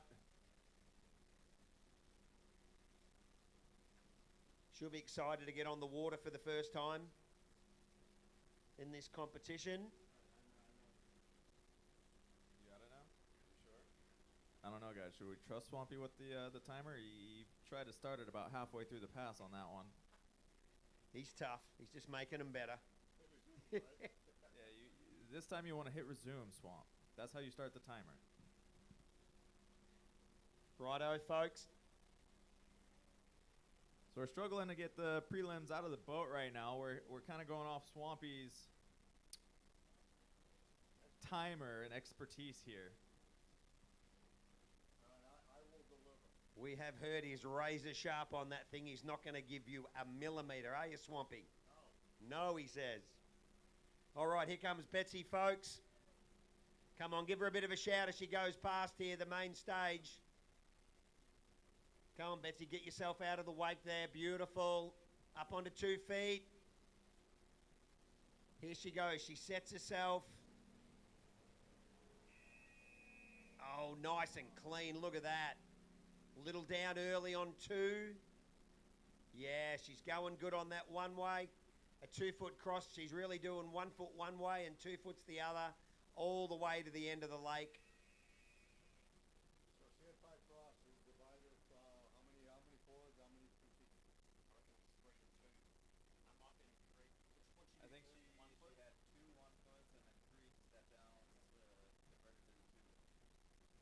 So if we're correct here, I think we had 2 1-foot crossings and about 3 that were either an early down or a straight up 2-foot crossing there. She's going to be in about that 3.5 range, I think. She's going to need a solid run backwards to pip Kim. Kim's on in deep into 8, was she, Logan? First skier, Kim. Kim, I think she's she's deep into the 8s there. We got a prelim of 8.7, and that's going to be followed up.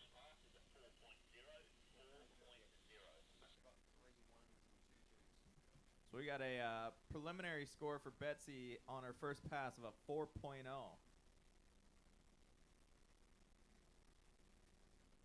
Yeah, she did well.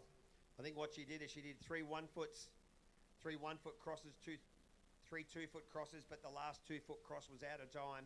She started on a 1-foot, and all those ones from that side were really good. So that was a solid run there.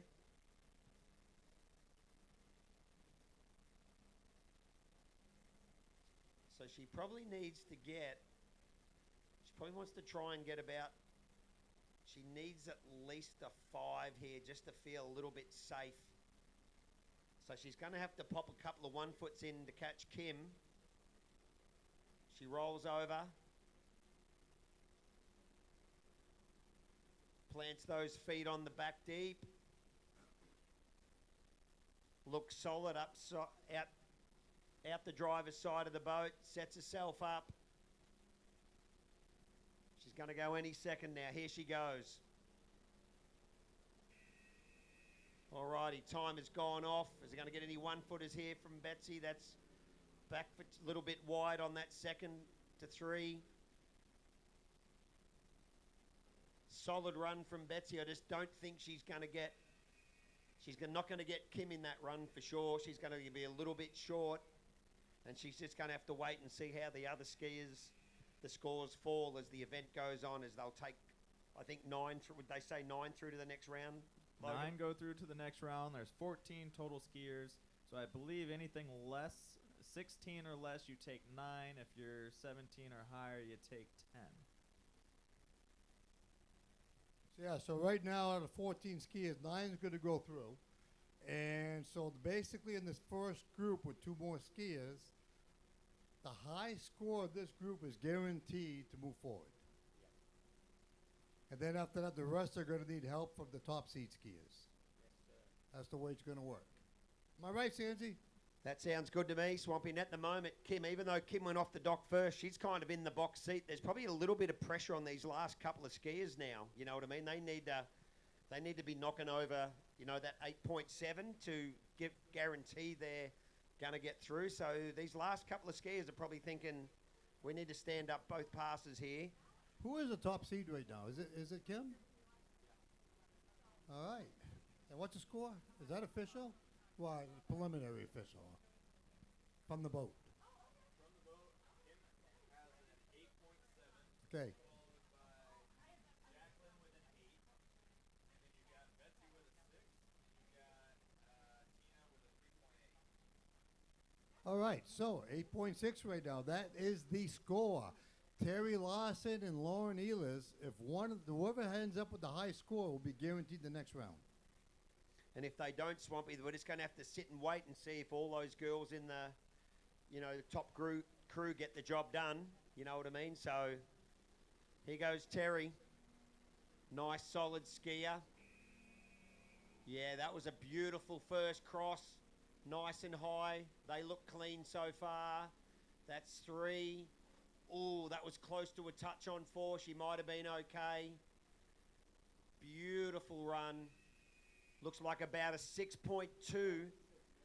I definitely give her at least a 6. Hopefully that 6.2 with that Yep. turn back into the wake, but she might get cut depending on that one little possible touchdown you may have seen there. Yeah, I think she went, the foot went down. I'm not sure whether it touched the water. It was close, but it hard. No, you guys have issues. I'm an old man, but I saw that foot never touched that There you water. go. You know, you guys need to get your eyes examined.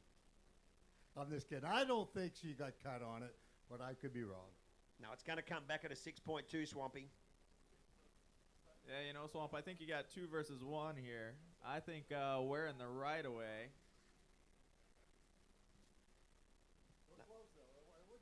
Yeah. It went definitely down. lowered. I don't know if it touched.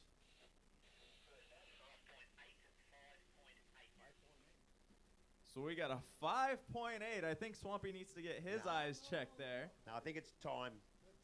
Yeah, 5.8. So the timer was no good up here. That's all I got out of this. So we are still struggling with the timer. So Swampy's who's a little timing, off. Swampy? Yeah, I'm lost for words. I don't reckon you're going to get this man wrong very often, and when you do, you just got to give him a little bit of a jab in the ribs. See, everybody thinks I'm tough. I was easy. See that? I gave a 6. Yeah.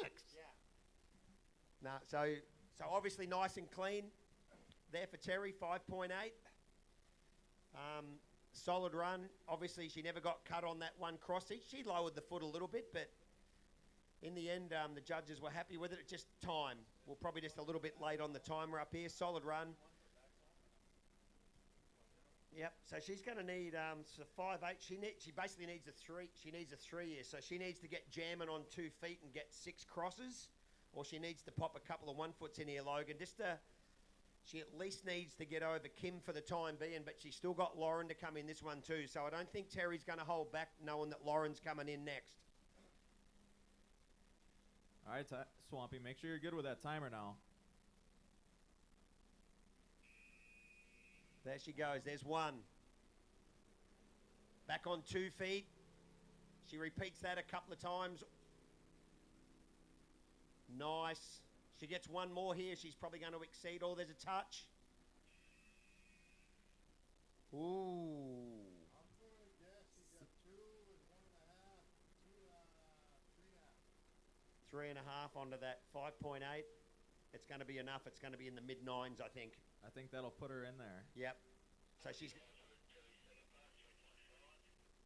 3.5. So we got a 3.5 out of the boat for Terry's second pass there. Yep, she takes the lead, Logan, and she's provisionally, in the semi-final, but it's all pending what Lauren does here. And, of course, there's 14 other women coming up in the next division, you know what I mean? There could be 1 or 2 of them that don't have... Let me flip this over. There's not that many of them. I'm on the wrong sheet here, guys. Yep. We've got 9, 10, 11. 8 more girls to come.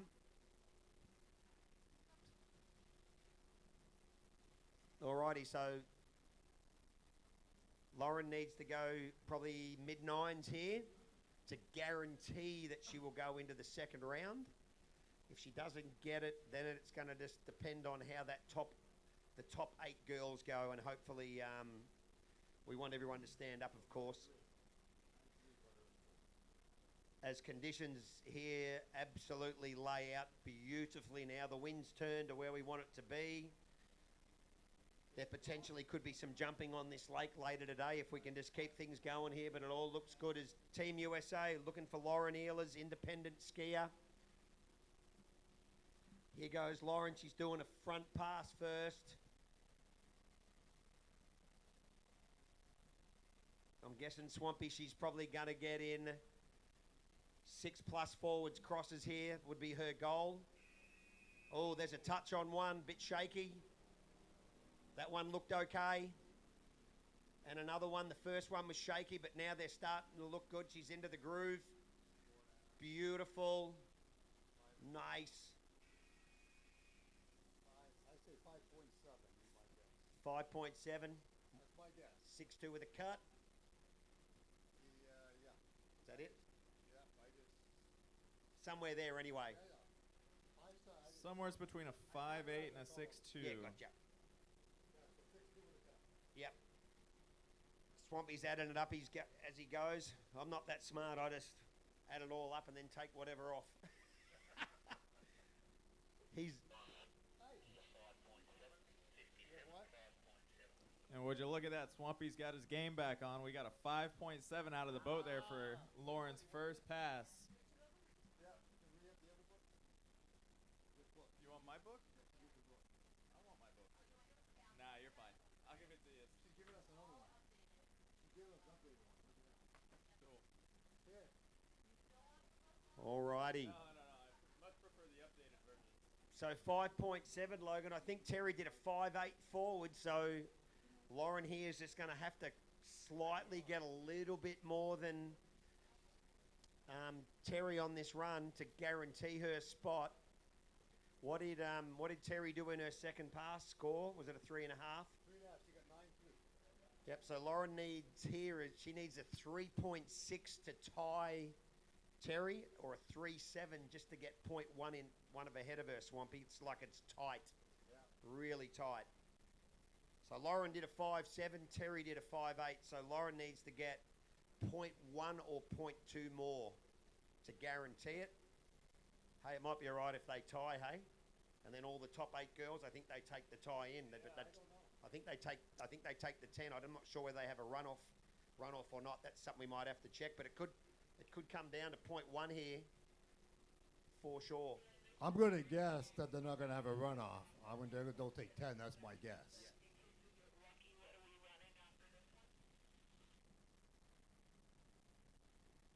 Yeah, my feeling is I think from the preliminaries to a semi-final, I think they take both in if they tie, but then to get into if there's a semi and then into the final, I think they have a runoff, so they only have 5 in the final. I remember Bryce Storman and Pete O'Neill in Mulwala last year having a runoff for that 5th place. They tied for that 5th place spot to get into the final, and they had a runoff, and then Bryce got Pete in the runoff, so 5 went in, but. We'll have to check with someone shortly to see what happens. I was watching that from here, Winter Haven. That was quite a little, the big bad experience. Pete O'Neill let the young kid take him down on the runoff. Yeah. No, I remember that, Pete. I think late in that run, the water was quite rough, Swampy. Like Pete normally does a turn coming in, a front to back for slalom. He did it back deep. It was a little chippy, and then towards the end of the run, I think Pete might have fallen with about 3 seconds to go, and he fell I think he fell across short.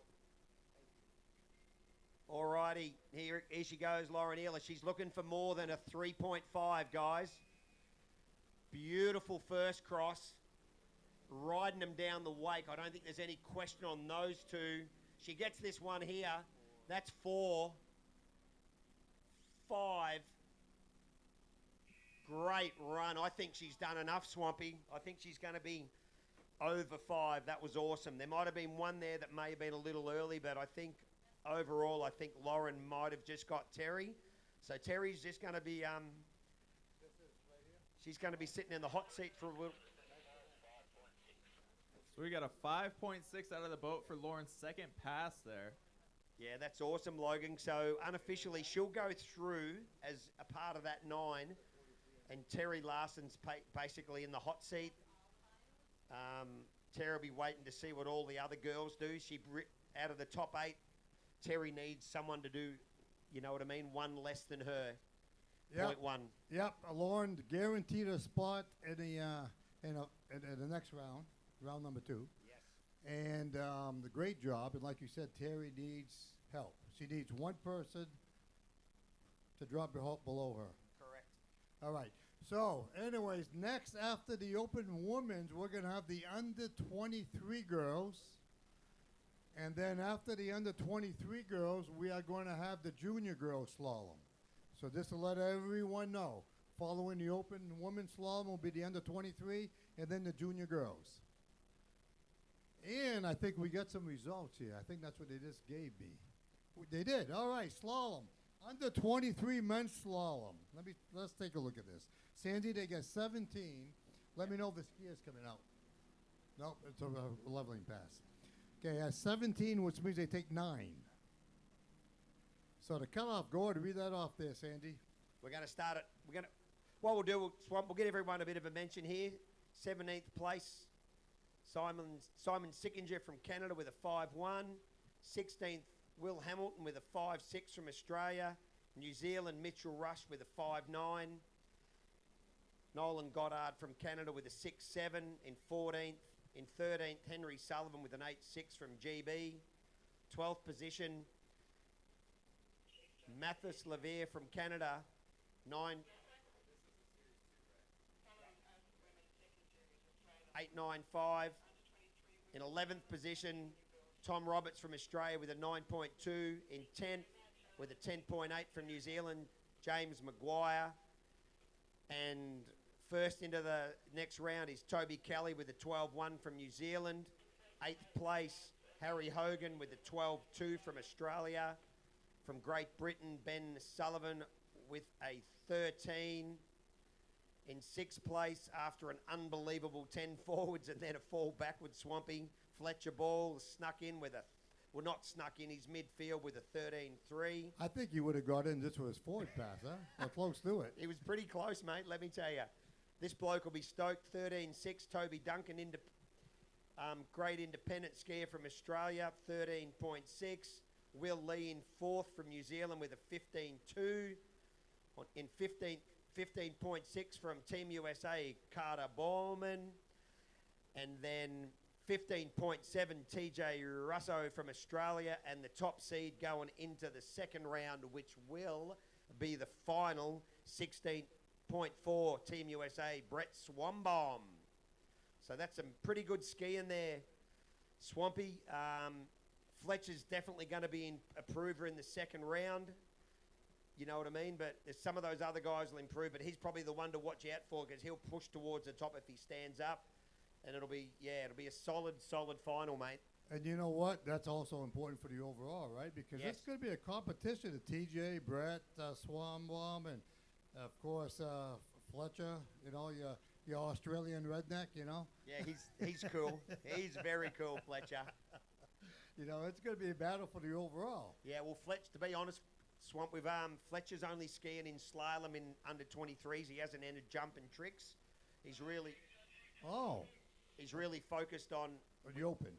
We sat down with him a few months ago and gave him the option to do it, and we emphasised the team aspect of the open, and there was no team aspect in the under 23s. And Fletcher, it was a pretty noble decision to make, that he thought he'd want to put, 95% of his effort into open, and then we've only just entered him in the last week or two in slalom. So he's given up a chance to be, like under 23 on the podium in the overall, but I think it's a pretty nice thing for him to consider the open team and just have all his focus on that. So I was not aware of that. Yeah.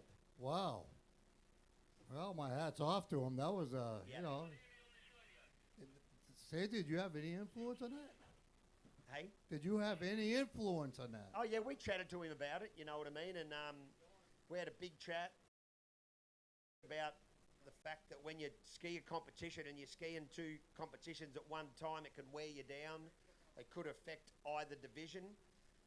And in the end, Fletcher decided that for him to be a part of the open team and contribute to team scoring against a really strong US team, he said, I just want to make sure my best scores are going to come up in the open men's to help the team. So, and we also said to him that he's going to get another chance at this in a couple of years as well, the under 23s. But this year he was really like, I want to make sure that I do my absolute best for the open team. So he really considered the team first and himself second. I think that's pretty cool. What is he jumping right now? He jumped 25.5 at the Nationals, jumped really well. It was a PB by 2 metres. So he's jumping really well, and he's slalom 19.6 and trick 9.2. So Well, we know he can slalom, that we know. I mean, Yeah. God almighty, 10 forwards, that's incredible. Yep. But 25.5. Yep. So he's competing for the jumping title also. Oh, mate, if Fletcher, and he also considered his individual performance in open men's. If he gets where he wants to be, if he can do what he can do, he's going to be in the top mix 3 or 4. If he can do what he did at the Nationals this year, he's going to be up there with those top 3 or 4 scores.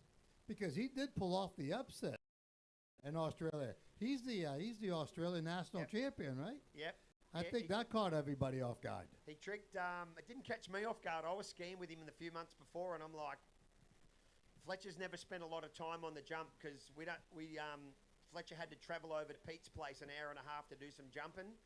This year we got a jump organised for him in our local town, and he was jumping 2 or 3 times a week, and he's one of those guys, Swampy. He doesn't need to do it a lot when he gets the feel. He's just one of those real natural skiers. Once he gets the feel of what to do, his timing, you know what I mean? Like, you don't really even have to hardly coach him on the ramp. Once he feels it, he just knows, and that really helped him this year. And he was so close to tricking 10. He was sideways on a feet-to-feet front toe turn, and the timer, when he made the turn, and he was like side onto the boat, and you know what I mean? He was nearly busted into, well, he'd never tricked 8 before and never tricked 9. He tricked 9 too, and he was a split second off that 10. So anyway, it's going to be, that under 23s is going to be fun, and so is the open division. All right, now we're getting into the higher seeds of the open woman. And, of course, we got the GOAT coming at the end. Oh, yeah. You know, Miss Ashley, not growing, Miss Ashley Stebbing still, right? Yeah, she's unbelievable, mate. You know, you never forget how good she skis, but when you don't get in the boat with her for a couple of years and you get in the boat with her this week, you haven't seen her ski since the Worlds last year, I'm just like, man, it's incredible. Macy Hicks, folks, all these girls want to be starting to push up to mid-9s to 10. Team Australia, Macy Hicks, skiing in the under 23s and the open women's. 2 beautiful crosses, Swampy, really clean on both feet so far. Solid run, really good run there for Macy. She had 1 wobble, beautiful pass.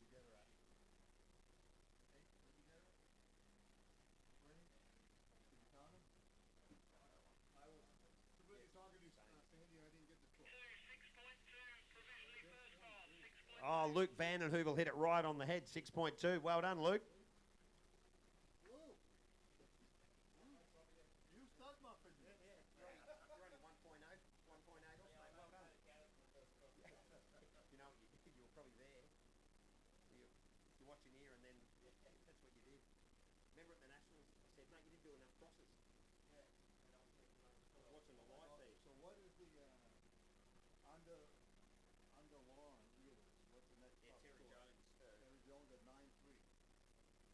So at the moment, to guarantee to get in, Swampy, these as the event obviously goes on, the story will unfold a bit more, but to guarantee to get in, it's got to be more than a 9.3, Terry Jones's score. So that was a solid score there, 6.2 by Macy. So she needs to get like over 3 backwards, 3 1-foot crosses. She normally goes backwards 1 foot both ways, so if she can get herself, 4 or 5 of them.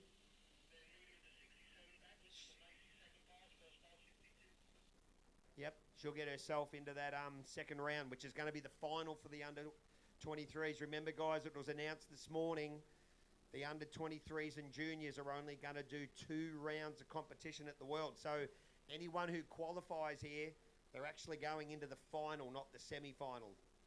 The next round for these guys is going to be for gold. Under 23s. Yep. You're right, Swampy. It's Macy's skiing in both. So this is open women's. You're right. Beautiful first cross there for Mace. Early down on number 2. Beautiful. I think that one was okay. Yeah, I think she's going to get enough. Oh, a blinder on the last one.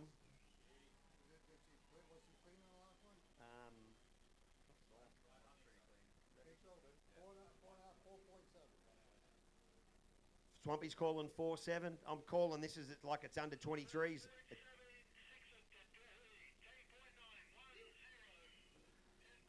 10.9 total for Macy, so she's going to go into the semi-final of women's. Getting a bit confused here, Swampy. They had that under 23s on before, and then they stopped the event, and now some of those girls are about to ski in under 23s, which they can. Now they're skiing in open women's, so my bad. This is the open women's division, and there is 3 rounds, so at the moment, so hopefully we'll get 3 done this week, but Macy will be stoked to that to get into the semi-finals. Yeah, so this is the first round out of 3, because this is open division. Correct. So 9 are going to move forward to the semis, and then they'll take 5 into the final division. Final round. And up next, we're going to have Rachel Norman skiing for the U.S.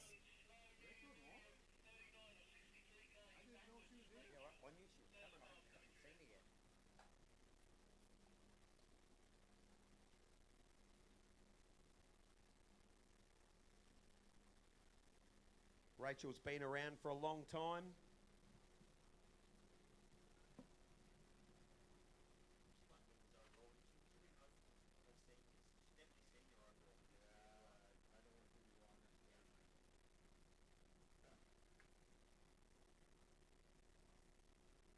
All right, rolls over on a back deep start, likes to go backwards first. This girl's normally nice and clean. If she stands up a couple of passes, I can't see it being an issue as she edges out. These should be all 1-foot crosses backwards here, Logan. Alrighty. That one there could have been a late lift. She rode up the wake. A little bit cleaner as she goes down the wake. Here we go for time. Swampy's onto it. So we'll say a 6-2, but we got to get confirmation from the boat with those laid ups there. There was one there. I think that first one, Logan, was really, really close. And there may have been 1 or 2 more. Yeah. So we got a 5.5 from the boat there for Rachel Norman's first pass. Yeah, it must have been that first one, mate. That was the most obvious out of all of them. There was a couple of close ones, but good for her that she only got tagged on that one. So 5-5, solid score. Needs to come back with something similar forwards to be safe. 9-3. Yep. So she needs a 9-3. Rachel's coming out of Tagakay, South Carolina. She's been barefoot water skiing for 35 years now. Skiing in general for about 38. Her profession right now is a barefoot instructor, ballet and modern dance instructor.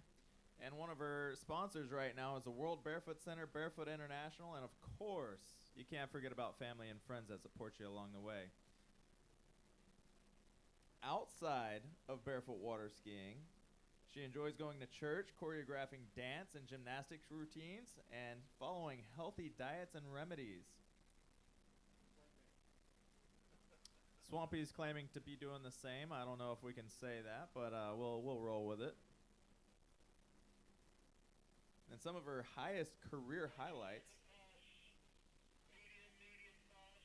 would be winning gold medals at the 2004 and 2006 Open Worlds. Yeah, she's definitely been around a long time, Logan. I remember her way back in the day. Definitely been on multiple US teams. Been a part of some big wins with the US team. And awesome to see her back out here over the last few years having a crack. It's awesome stuff. That wind's blowing pretty hard, guys, but that direction is the key. We wish we could keep it out of the east for the next week. It would be unbelievable for this site, for sure. You'd be able to trick and slalom and jump all day long in this direction. There's Rachel, 5.5, so she's going to need 4. Yeah, she's going to be five crosses to get her over that 4 crosses to get her over that 9.3 cut. I don't think it'll be a problem, Swampy, if they're all clean and she stands it up, buddy. Here she goes. Nice and clean. Lifting that handle up a little bit in the middle of the wake, at least going on a reverse cross here. They all look clear. I don't think it's going to be a problem. That was a great pass there by Rachel Norman. Hand in the air. She's pumped. 7 if they're clean. She fell into the cut a little bit on one of them. I don't think it was early, though. I think she looked pretty good from here. That's going to definitely put her into the next round, without a doubt. Yeah. I mean, that's going to give her somewhere around 12 to 13 range. As a matter of fact, that's probably going to put her top seed.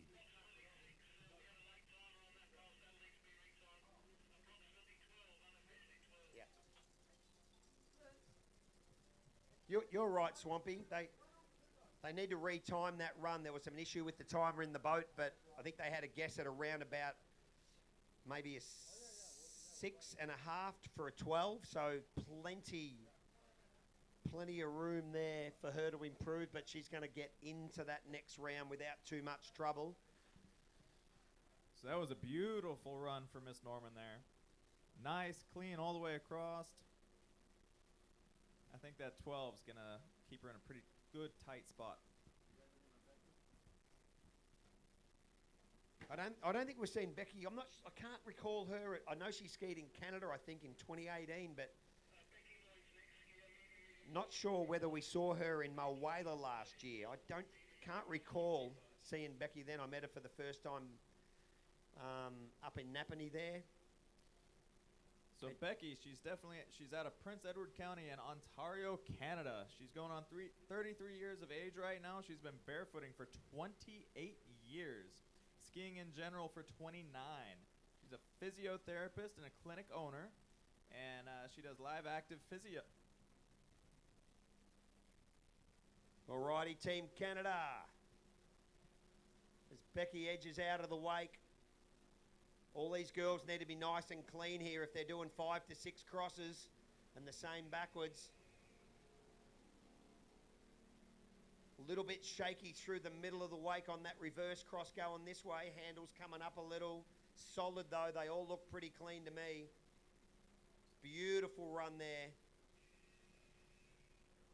6-6 maybe? Yeah, like in that 6-6 range Swampy's given us. They look pretty clean to me, Logan. What do you think? They look pretty darn clean. She kept the feet high and tight for the most part. Didn't really see too much of a bobble, minus what you were saying there in the middle. Sounds like we got a 6.2 out of the boat for Becky on her first pass there. I reckon she'll be pretty happy with that. So she's kind of looking for a 3.5 minimum here, just to give her that little bit buffer. Oh, Swampy. We got a correction. Swampy may have been on it there with 6.6. Swampy called a 6-6 here behind the scenes. The boat called a 6-2, and he goes, might have been late on the timer. He's up and about now with the 6-6. Good fun. No, great run there. So remember that 9 point. She just needs to better a 9.3. So she gets herself literally 3 crosses here. Even a little less, she's going to be fine. But I'm guessing she's probably going to be heading Swampy out to that 12 to 13 range, I'm guessing, the way this is seeded. Yep, looks that way, yeah.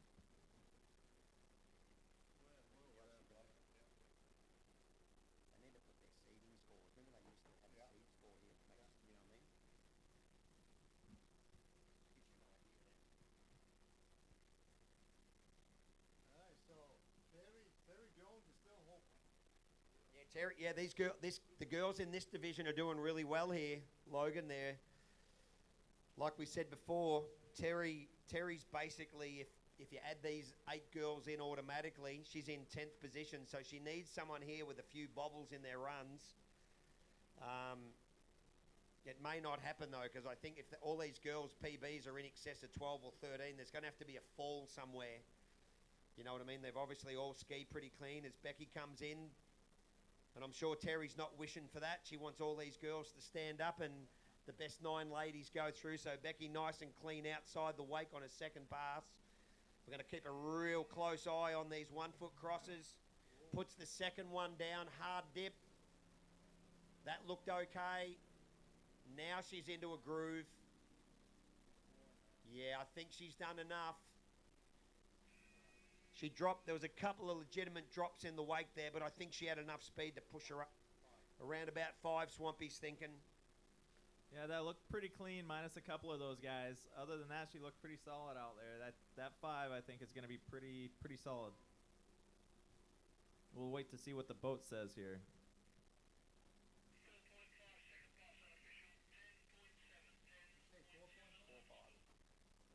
So it sounds like out of the boat we got a 4.5 and a 10.7 total prelim for Miss Becky there. Yeah, plenty, Logan, to get her into the next round. I didn't say it at the time, but the first one looked really close to a late lift. It was, the live feed's not super clear at times, but I definitely questioned it. And then Swampy had those 2 right in the middle of the wake. So that's how she's probably lost that those 1.5 crosses, 6 down to a 4.5, but enough. Okay, real quickly, following this event, we're going to have the under-23 women's slalom semifinal, followed by the junior girls slalom semifinal. And then if everything goes well, we're going to follow that up with the junior boys jumping. And then we're going to follow that up with the under-23 women's trick semifinal. So we have 4 more events that we're going to try to get after this, and we may add on to that. Yeah, that's awesome, Swampy. It's gone from a pretty, a couple of days ago, it looked like today was going to be a pretty cruisy day, a little bit of an early finish. Everyone get back to Margaritaville, you know what I mean, hit the tiki bar, but I think we're going to be here till the sun goes down for the obvious reason as USA skier Megan Adams comes in, folks. These all need to be nice and clean, nice and solid. Oh, she goes down, guys. Oh, that's crazy. That first pass there looked really nice. Really solid crossing there. Wow, guys. One of the big contenders for the overall here. Megan's gone down early, and Terry Jones might be just breathing a sigh of relief. You know what I mean? We don't want to see that happen, but... Yeah, I never want to say that out loud, but you know everybody's thinking it. Yep. That is unfortunate there for Megan. I know she's... Swampy might be able to fill us in a little bit, Swampy.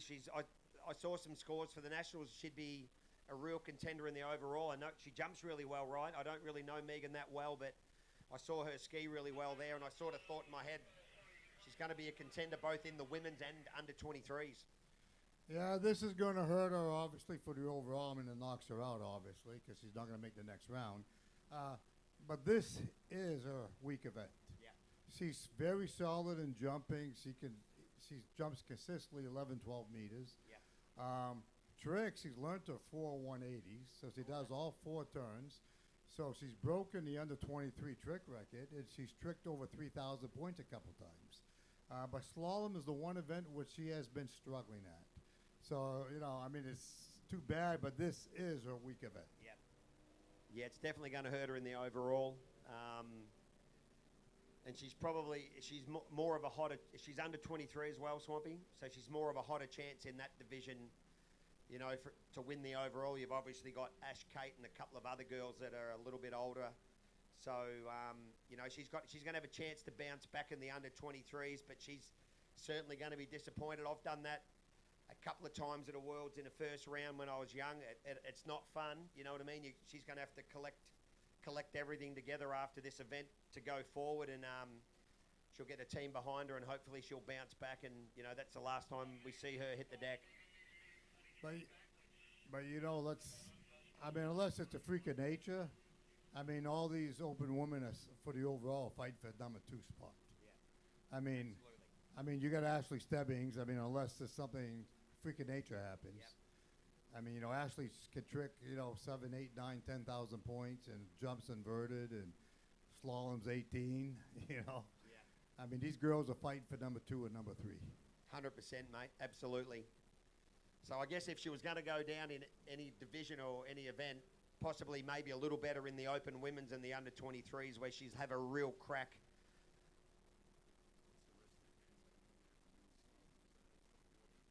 So as we're getting ready for Megan's second pass here, a little bit about her. She's going on 21 years right now. She's been barefooting for 17 years. She's going to school at the University of Minnesota in Duluth. And outside of barefoot water skiing, she does do a little bit of downhill skiing. She's actually on her college's alpine ski team. And her most memorable moment was hitting all 4 turns in a tournament for the very first time. And here she comes backwards. Sans, if you want to take it away. Yeah, here she comes. Hopefully Megan can just get a solid run here for her confidence. Hopefully she can just block that little fallout for the time being. Here she comes nice and solid. I'm presuming these are... Oh, Megan, you poor thing. Boat slowing down. Pick that foot up, dip the right shoulder. It fell in. The boat's turning around. Megan's swimming in. The boat's still turning around. Could be a reride here.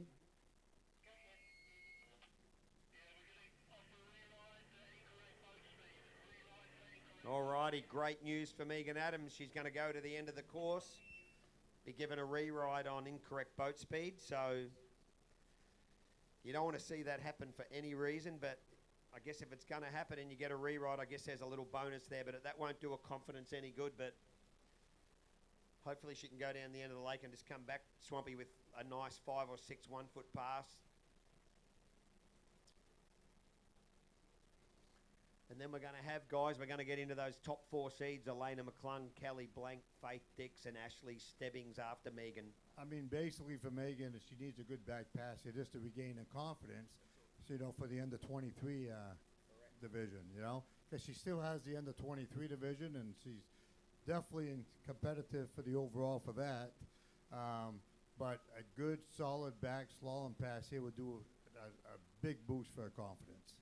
Yeah, like you said before about the girls who are, you know, pretty much in the open women's division. If Ash skis the way she's going to ski, they'll all be going for second. But most of those girls who were going for second place are all under 23 girls. So that's going to be the competition to watch for sure when this women's division's over. And that trick event's going to get underway late this afternoon for those girls. So that'll really start to unfold as well. But that'll be exciting because I know there's 3 or 4 of those girls all tricking 3,000 points. Faith, or near that 3,000. Faith, Megan, Kelly, Elena. You know, I mean, that's going to be a fun event to watch. Right, you're talking the open. And the 23s. Well, Kelly is not under 23. Is she under 23? She told me she was 23.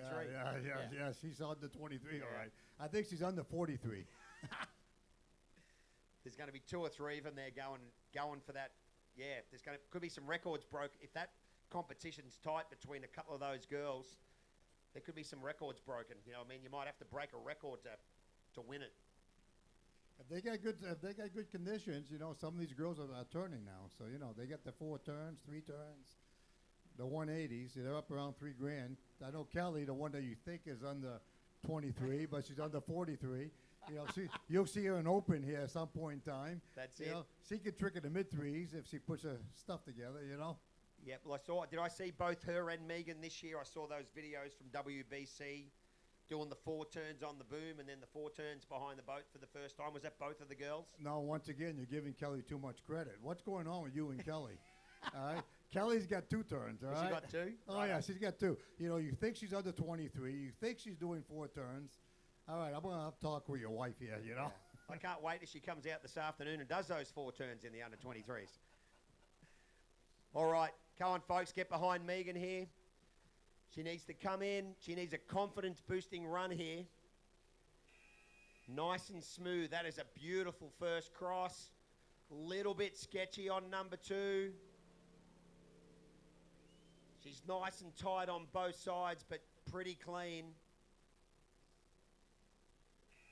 Not the greatest run of all time for Megan. At least she didn't have a hard fall at the end of that run. 6 crosses with 1 or 2 touches. 6 crosses with a couple of touches. So somewhere around that 5 mark.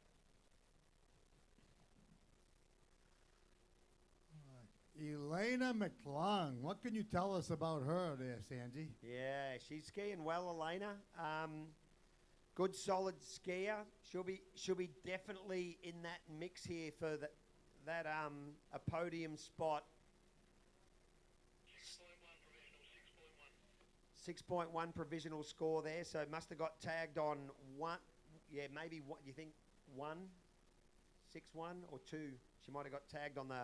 She might have went down early on that last cross instead of getting a 0.2. She got a 0.1 and tagged on another one. I think there towards the beginning she may have had an early down or two. Anyway, a better run from Megan. Hopefully that gives her some confidence.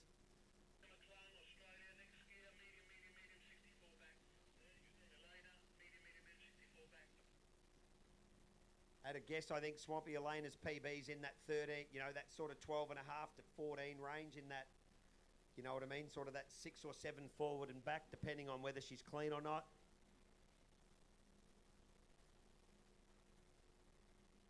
Looks like she's going to go backwards first.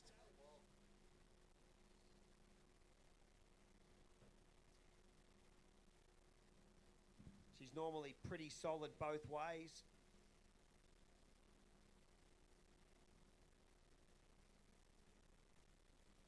Here she comes in backwards.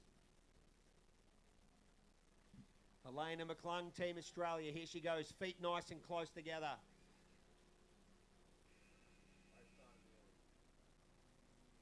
Beautiful two crosses so far, clean. That one was really close. There was a shake on that one. Looks like she's in that 5.8 to 6 range. Swampy, depends on time. I'm going to say 6 with one early down. Am I accurate with that early down? We got a 6 flat out of the boat, prelim. There was one definitely closer than the other, Swampy, but not the easiest thing to see on the television, you know what I mean? But not that easy to see out of the boat too. So that's a 6 for Elena. So she's got 3.5 crosses here. In this next run, we'll probably see her through to the semi-final round. So now, Logan, what is the next cutoff then? Because now Terry's in. So what's the next cutoff? We're just trying to do a little bit of math up here, guys, now that after Megan had those couple of falls, looks like Terry Larson will go through, and now we're trying to work out what the bump spot is for the next skier, like what's the minimum.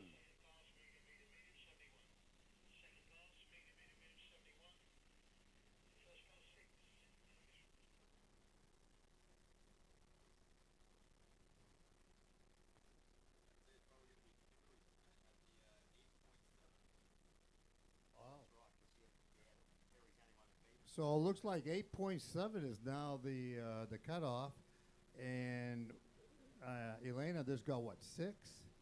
So unless she really bombs out the back run, I mean, she should easily surpass that, no problem. You wouldn't think the return run should be pretty good here.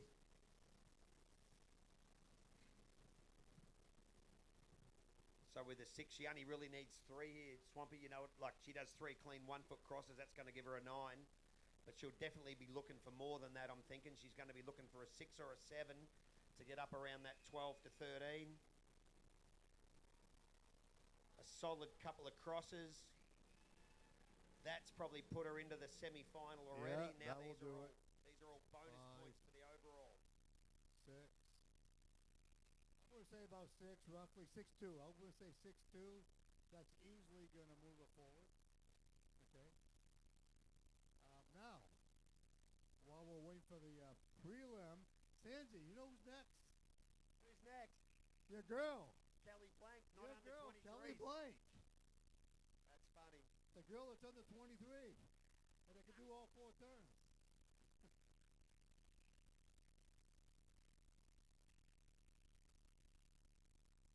11.7 Swampy, so Elena's made it in quite easily. Beautiful run there. She'll be looking for a little bit more. So the top 3 skiers, Kelly Blank from Australia, Faith Dix from the USA, and Ash Stebbings from Australia, the top 3 skiers.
6.0 flat. Andy Harris in the boat says flat. 6 flat. Not rough, flat. All right, so that puts her in a good position coming forward. She's solid forwards. Puts her in a real good position. She needs 8.6 to guarantee the next round. After that, it's all bonuses towards the overall. And to put the pressure on Ashley Stebbings. A little bit. Ash has still got to stand up, but Ash has played this game more and better than anyone else. Swampy, I can't see there being too many hiccups with Ash or these final three skiers at all. They know what's on the line. They just need to know they need to get up and back. They don't need to break any records today. Just get some good, solid overall points they can build on throughout the competition. But you know what? They still have to go out there and ski, right? You just never know. You never know. 100%. Has it ever happened to you, Sandy? Couple of times in slalom. Yep. And did you cry? I think once I did. In public. And what year was that? Oh, shit. When did that happen? So 86 was my first Worlds. I got bronze in slalom and then think, I'm going to win the next Worlds. It's going to be awesome. We're on the Yarra River in Melbourne. A pretty sloppy site. We all skied in a bit of slop, but I think I went down on the second cross, so that was the end of that tournament. And then I was lucky enough to win in Jacksonville here in 90, and then we went to London and bumpy water again, and I think it was cross number 2 again. He went down. It's all been pretty good since then, Swampy. Here goes Callie, solid. She just needs to get the back over the wake here one more time. That's pretty much going to be enough now. It's all bonus. She's looking good and solid, isn't she? That's 5. Oh, I never hit the timer, so I don't know where it's going to end. I apologize. She's going to be over 6, isn't she? Oh, yeah, that's solid, man. She's going to score. What you get, 6 backwards? Yep. I bet she got at least 7 there. Yep. So that's going to bring her up around 13 minimum. That's my guess. Yep, perfect. We're going to know in a minute. Oh, we already got the prelims.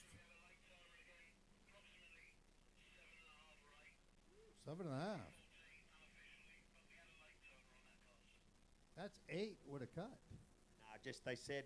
Oh. I think it was. Yeah, they had a late timer in the boat, so I think he was just saying about 7.5 or 8 around about. Okay, I get you. So their timer was late and mine didn't start. So. But, hey, she's into the next round. That's all that matters to her right now. That was gold. But look at what we have here. We already get the the scores for the open ladies on the first round. Already. Lauren Ehlers 11.3, Terry Lawson Jones 9.3, Jackie Kirsch 9.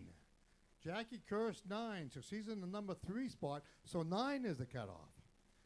And then we have Kimberly Smith at 8.8, Betsy Gilman at 6.3, and then Tina Nadalin at 3.9. So the cutoff is 9. All righty. Kelly's definitely, that's all good with her. So Faith and Ash to come. Here goes Faith. She's the back deep first, Swampy.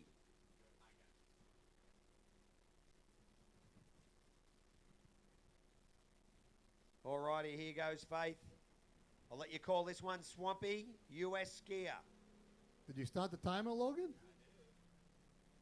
3, looking clean, looking good. 4, she got a little bit of trouble there, but looks a little bit of trouble, but she's getting out of it. That's what, 6, 7? Ooh, did she get 7-6, or am I cross off? Or was that 6-6? Okay, so 7 flat. 7 flat. 7 flat. Andy Harris.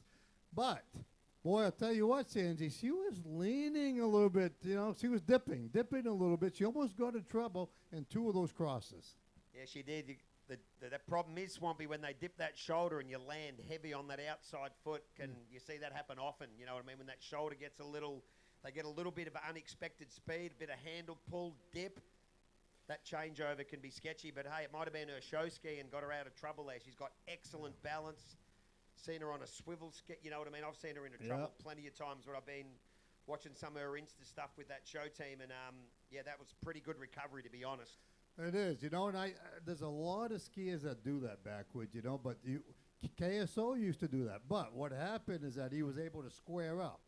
Yeah. He dipped and squared up. Bam Bam Meskers has the same problem right now that I'm working with, okay? Sometimes he forgets to square up, and you know where he goes? Yeah. He goes into the Drake. Yeah. He's in Gator country then, isn't he? Exactly. Right, Bam Bam, if you're out there listening to me? Yeah, so good run there by Faith, 7. I think that's the highest individual pass today, right? Was it 7? I know they're waiting for Kelly for that 7 to 8. Yeah, Kelly, I think, got that, yeah. But very solid run there by Faith. She gets 6 or 7 here. What pace is she forwards normally, Swampy? I don't know, to be honest. I'm going to guess about a 7. Yeah. I'm going to guess. I mean, she's been gone to Australia for a year, and I haven't really seen her skiing a bit. But here she goes. She only needs about 3 crosses here. Will do the job, Swampy. Needs to get back on this one. She's pretty much into the next round. Beautiful. All bonus from here on. Another shoulder dip. 5, saves it. 6. Oh, there she goes. You know what? She's down on cross number. She was going on cross number 7. Yep. She has 6.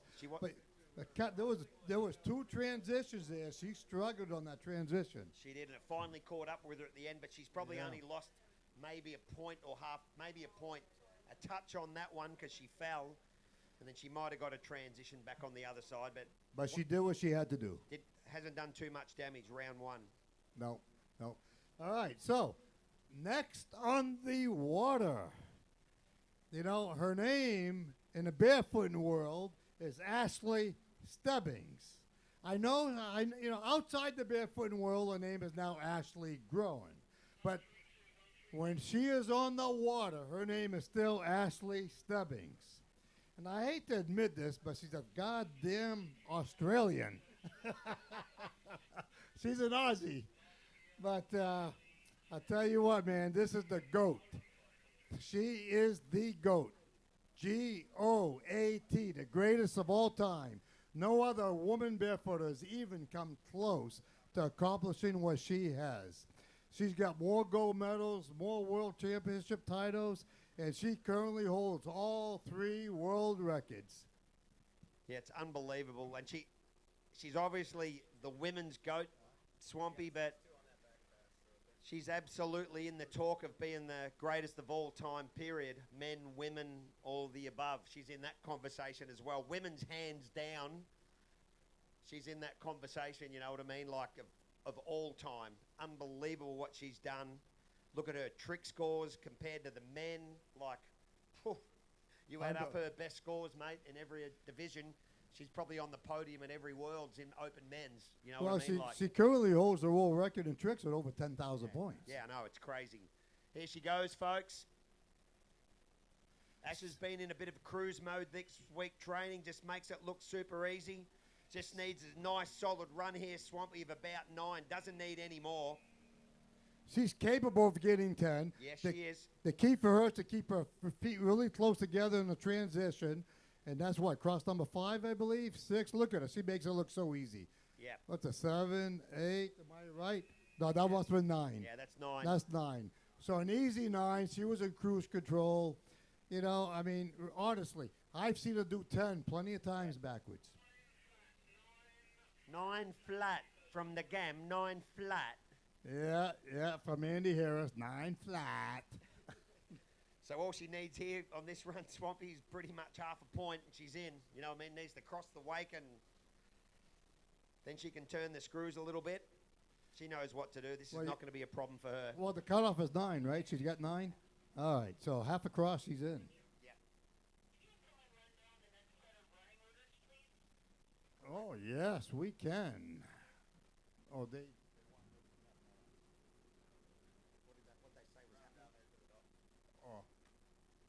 Next on the water, by the way, is going to be under 23 women's slalom semifinals. Under 23 women's slalom. 46 miles an hour, Swampy. Woo, 46. Now, in all fairness, now, forwards is not, she's stronger backwards than forwards. Yep. Forwards, she's about an 8 pace. Yep. You know, Ashley, you know, usually she's 17 to the low 18s. Yep. She got 9 backwards. She'll be happy with 8 forwards. 8-2, 8-8-2, so she should be around 17. Yep. Pretty conservative first round score. You know what I mean? Like just comfortable. Like not blowing the doors off it, not taking it too easy, just a solid score. All right, there she is. Ashley Stubbings. Not Ashley Groen, Ashley Stubbings. Here she goes, guys. Eyes to your right. All she needs to do is get across the wake here on a cross. Yeah. Here we go, folks. She's going to get on that 8 pace. The time is on. Clean. Nice angle. 4, Beautiful. 5, Never a problem. 6, Solid. 7, Coming back for 8. 8. Whoa. So she got that 8. Just going to how it goes out of the boat. Yeah. Eddie Hales will come 8 flat for 17 flat. Great run there by Ash. That was a great.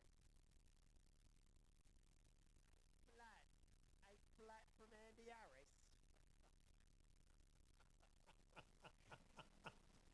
Harris. All right. All right. Good skiing from Ashley. Great skiing once again. I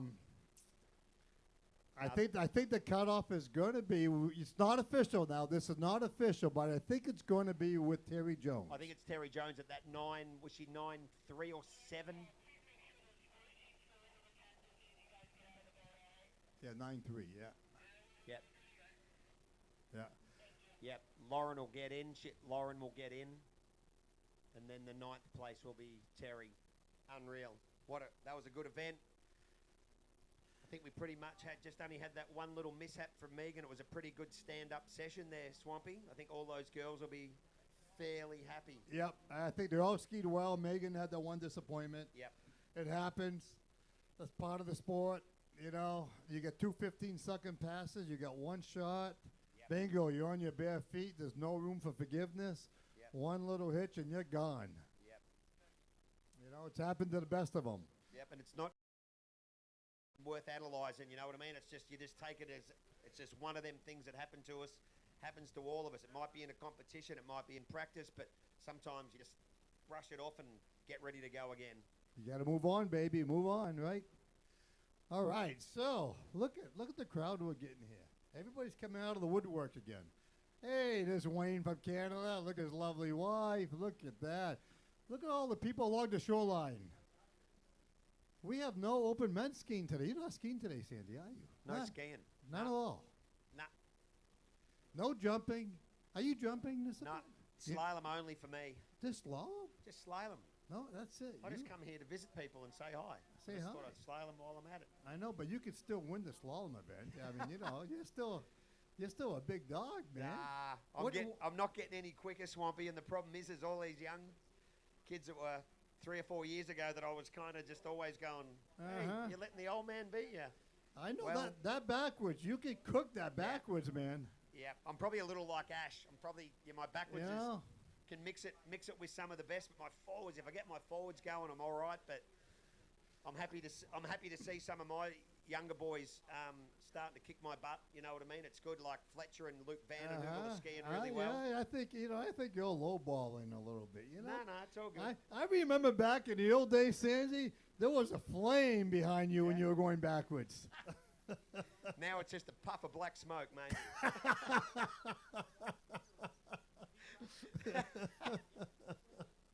No, it's good fun. There's a guy in Australia called Steve Bradbury who won an Olympic gold medal in speed skating about 20 years ago. In the final at the Olympic Games, Australia had never won a gold medal, and he was racing against 3 or 4 Koreans and Chinese. You've seen the speed skating on ice. You know how they go around, they do like 10 laps or whatever. Well, to get into the final, he just sat at the back, and a couple of guys fell over, and he made the final. And then in the final, he wasn't quick enough. But the story he tells, he was in last place by about 20 metres on the last lap, and all 4 guys in front of him fell over, and he got the gold. So now whenever someone wins something they maybe shouldn't and everyone else in front fails, they call it, he did a Bradbury. That's my theory. I'm just going to be hanging around. You know what I mean? Yeah. Hold on, boys. Yeah, But yeah. anyway, that's probably the only way I'm going to get there, mate. But I know what you're saying, but Yeah. I think you're sandbagging a little bit. Yeah, when it comes down to it, I'm going to have a red-hot crack, but those boys they're bloody skiing well. It's awesome. Did you ski in the Nationals? Skied in the Nationals. What did you score there? I didn't Flo? score well. I think 18. I finished 3rd. Didn't have an unreal tournament, but All right, did you hear that, folks? I scored an 18. I didn't do too well. So you know he's sandbagging, right? He just admitted 18 is not too well. yeah. So we'll see. I think he's gonna give everybody a run for their money. Who's your major competition in slalom? Of course, you got Keenan. Yeah, Keenan. He's pretty solid. You got Fletcher now. Yeah. Luke Yeah. Van den Heuvel. Luke, what do you call him? Luke Van den Heuvel. Where My is he? God, that sounds like Dutch to me. He is. I think there's a bit of. Yeah. I think he's Dutch. Van den Heuvel. Yeah. How come he's not skiing for the Team Netherlands? I know. And then I think there's a couple of the US boys have posted some decent scores this year. I think is it Brett and Brody have done 18 or 19. I think. Yeah, they're getting there. The Yep. consistency is the key, Yep. And then you're not worried about growing. Ben growing. He doesn't No. scare you. No, he's good. Oh yeah, right. No, he doesn't scare you. Bloody Kiwi, mate. No, we're always rooting for Ben. He is an unbelievable overall skier, absolutely. And I know he's posted, I think, a high 18s this year. I think an 18.8 or something, has he? Well, I don't know what kind of timer they were using.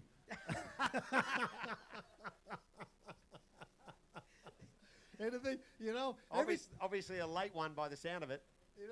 anytime I'm not around, he comes back with an 8.6, score, maybe approaching 9. I've yet to see it on my boat. Yeah. No, it's going to be a good competition. I think all events are going to be. I think I'm excited about the jump event's going to be.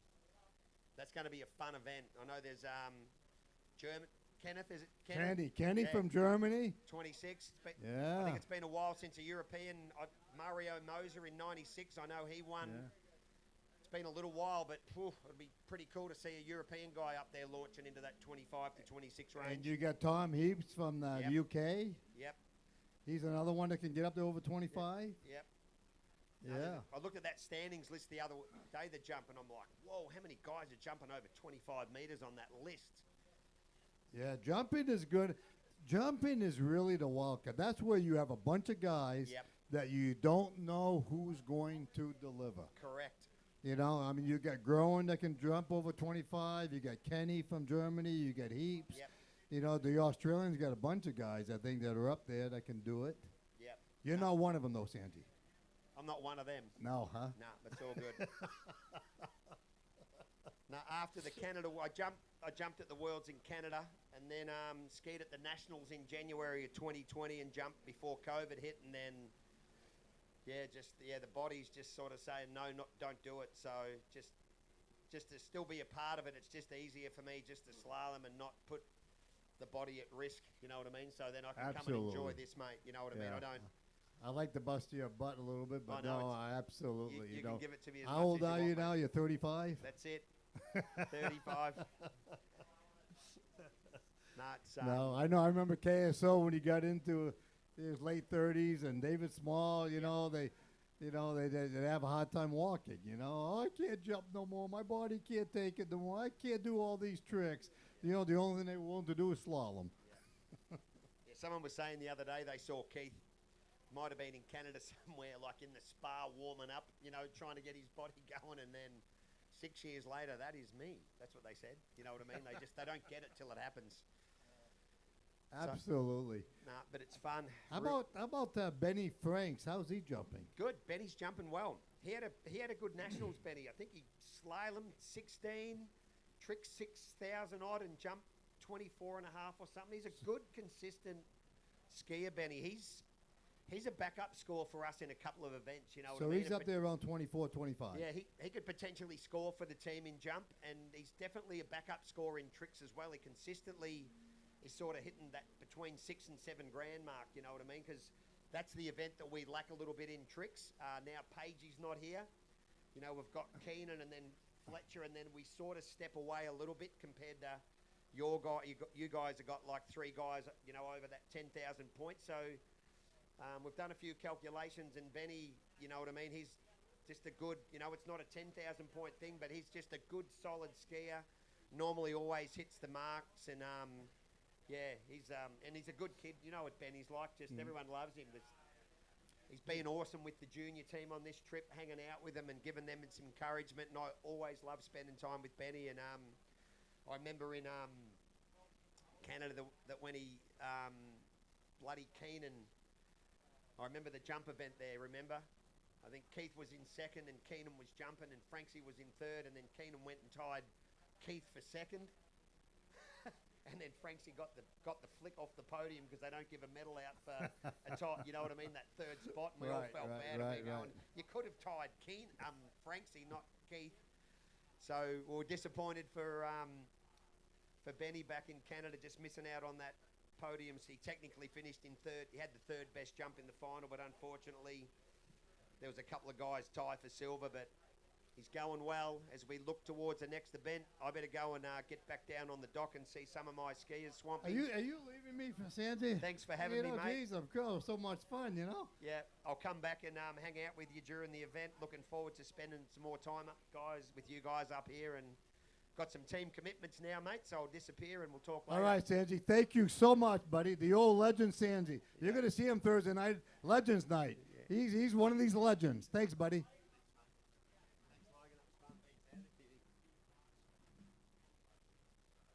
All right, Brett Sands, awesome job like always. He's off to help out his teammates. All right, we get the next event, women's under 23, and we got Emma McKenzie up on the water from New Zealand. You get the timer, Logan? Get the timer going, baby. She is, what are they doing? They are doing slalom. Bang, she's backwards on 2 feet. Cross number 1 looks good, cross number 2. 3 crosses, that's going to be half-point value. Cross number 4. It looks like she got about 4.42 divided by 2, so she's going to end up with about 2-1. 2 to 2-1 for Emma McKenzie.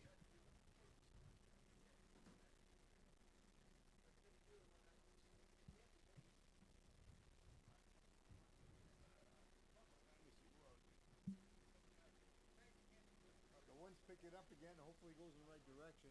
Jumping if it goes that direction. All right, so we got under 21 woman slalom. Then we're going to have junior woman slalom, and then we're going to begin into some jumping, hopefully. If the weather can hold up, we're hoping to get a couple of different divisions in with jumping. But it feels like we got the wind coming back, and looks like we may have some rain coming back in. I don't know. We'll see. Yeah, it definitely feels like the wind's picking up. You can see it in the flags across the lake here. The chip is coming in, but I think we'll be all right. Looks like a good direction so far. So long as it doesn't change, we should be all right to squeeze in some more ski in. I got the running order.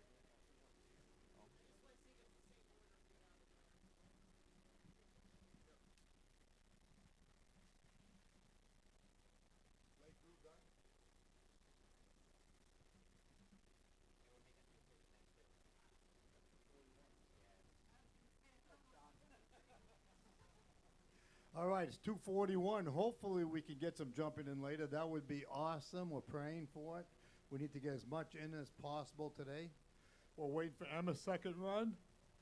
Did we get a preliminary out of it? No. We did not get a preliminary for Emma.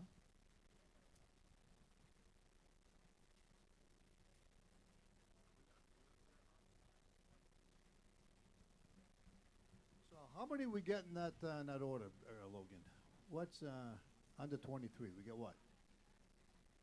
Looks like we've got 8 skiers here. 8 skiers, so they're going to take 5. This is the semifinal, I believe, right? Does it say Yep, this is the semifinals. Okay, which means that because they only have 7 or 8 skiers, they're not going to have 3 rounds. They're only going to do 2 rounds. So this is the semifinal. So 5 will move forward. 5 will move forward to the finals in this division.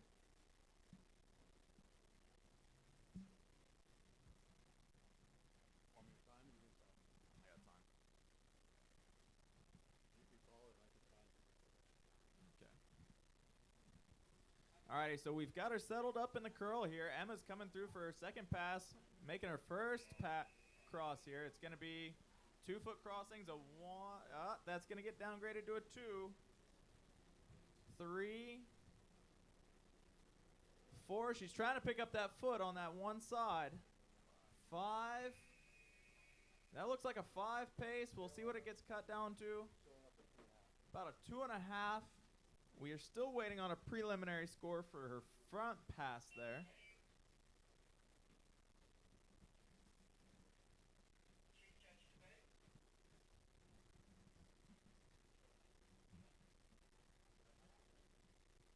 Looked like a nice run overall.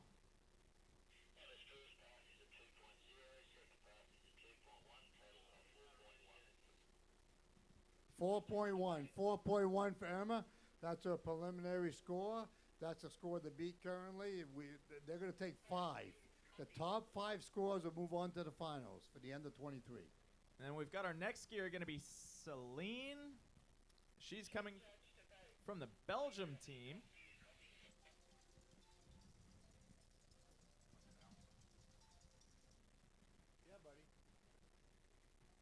So Celine Vronks on the water here, going to be our second skier in this division for the U23 women's slalom, and this is the semifinals.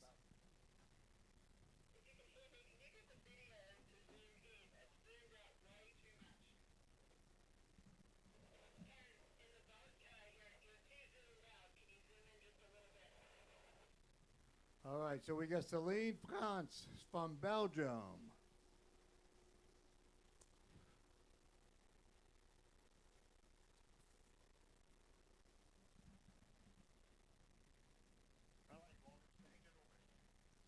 Alrighty, here comes the boat now.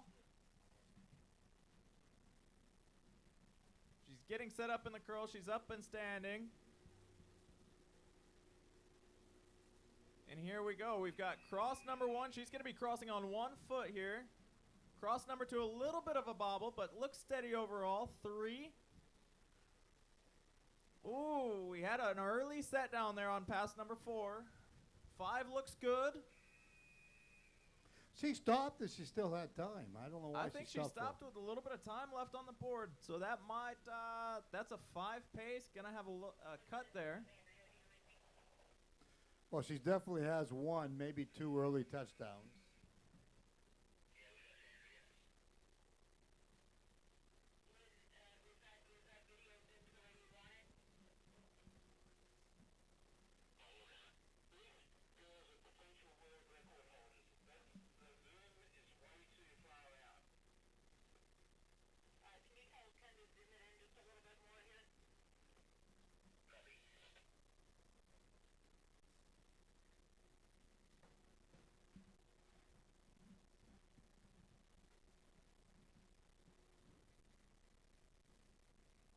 Okay, we're going to guess that Celine probably got a score of 4 to 4.5 there. I mean, she definitely had 1 early touchdown. There was no question about that. There was another questionable one. But she has a possible 4 to 4.5.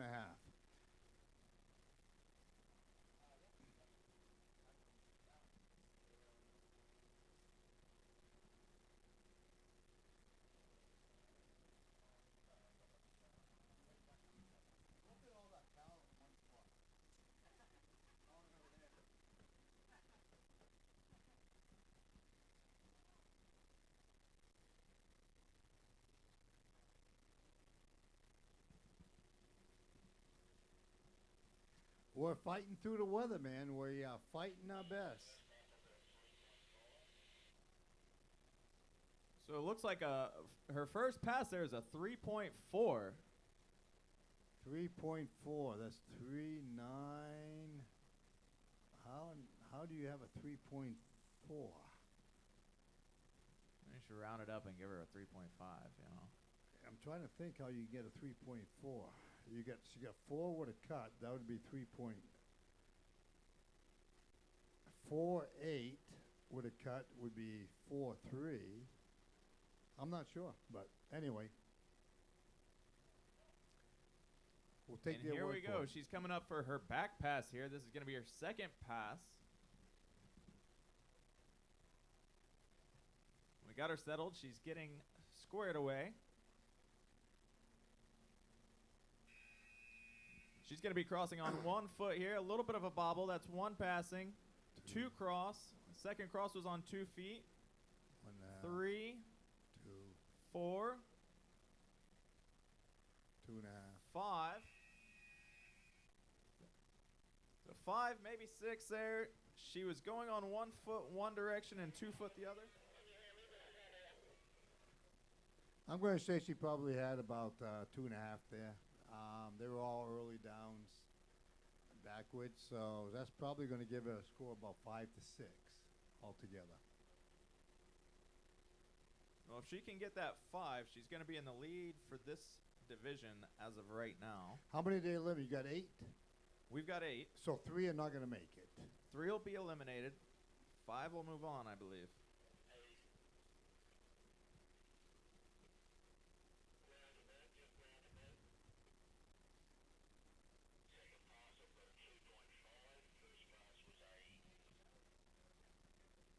So we've got a provisional score of 2.5 for Celine's backwards pass there. Pass number 2.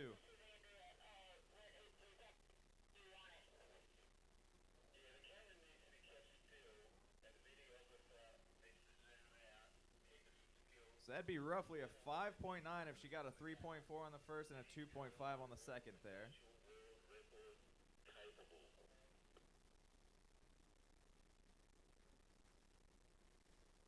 So we'll lock her in at a 5.9 provisionally, and they can correct us if we're off there. Yeah, I think that's going to be adjusted slightly, but you know, she's around that 6 mark. So that's going to be roughly the score that they're going to have to beat.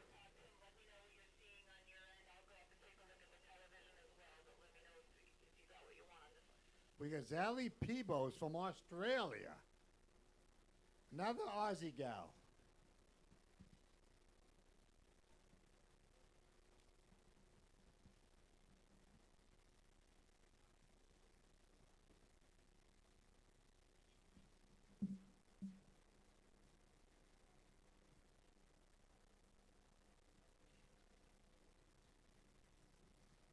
So here we go. We got Zali here coming in.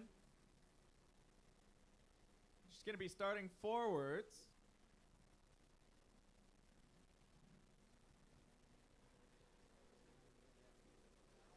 See, she's going to be going across on 1 foot. Looked like we maybe had an early touchdown there. That's 2 crossings. This is 3, 4. Pulling up on that handle just slightly. 5. And that's 6. Looks like 6 in time. We'll have to see if it matches up with the boat's timer. A few early downs there potentially.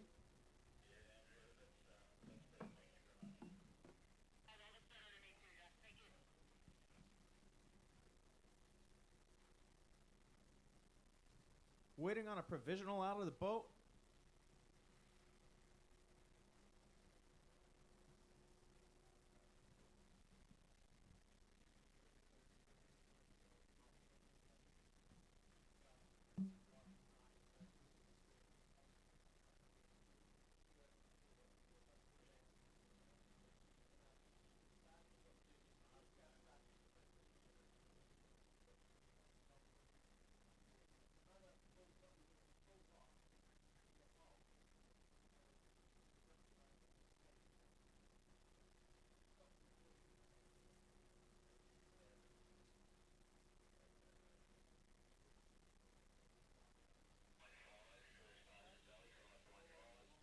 So we've got a 5.5 provisionally out of the boat for Zally Pebbles.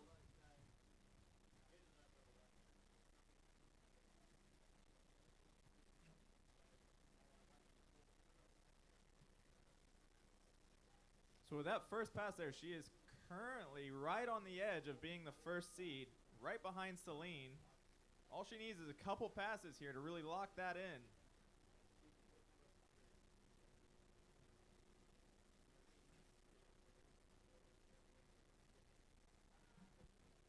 All right, I was busy texting back KSO. He wanted to know what was going on and how long it was going to last, so I apologize for that. What did she score? She got a 5.5 for her frontwards pass, and now we're coming into her back pass here for pass number 2. Well, that puts her in a good position then. A real good position. It looks like she's squaring up in the wake. Started, she's doing 2-foot crossings backwards. Looks like she's trying to pick up that foot. That's 2. This is 3, 4, 5. Looking nice and steady there. 6. Maybe a 6-2 there, potentially. She got 3, you know, that's going to give her 3 points backwards. That's all 2 feet, so 3.1 backwards. So that's going to give her up in the 8.5 to 9 range. So we got a 3.0 out of the boat.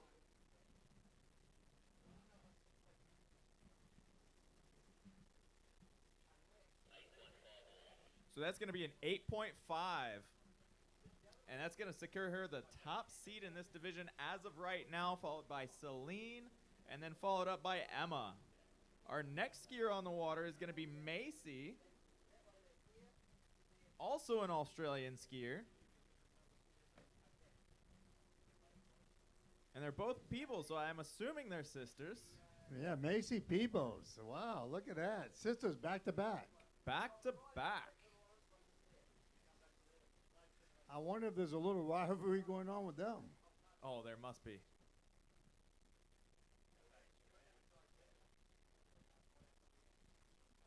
All right, what's the top score right now?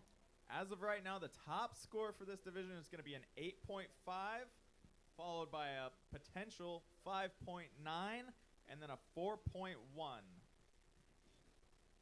So we'll see what Macy can put up on the score. It's looking a little cheapy down there at that one end. I'm assuming she's going to start up backwards, but we could be surprised here.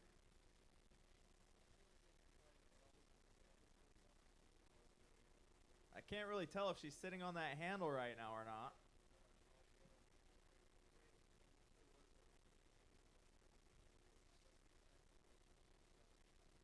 Looks like she's going to elect to do her frontwards pass first. She's cutting out, cheeking out to the curl. And here we go. She's on her feet, locking in. And here we go. Cross number 1. She's on 1 foot, maybe an early down there. Cross number 2. 3 looking nice and high. 4 clean. Number 5 looking solid. 6. All right, so a 5.8, maybe a 6. We'll see what the boat comes back with. You know, she had a 6 pace, but the one of them was definitely early down, and she probably had 2 or 3 more that were very close. So I'll be interested to see what the score out of the boat is. I mean, she, like I said, 6 pace, definitely 1 cut. That's 5.5, depending on whether there was some more early downs or not on that. But she had another 1 or 2 that was very, very close. Well, Mr. Robbie Groen just stole my walkie, so we're going to have to wait a minute before we get that. You got it back. Thank you, Robbie.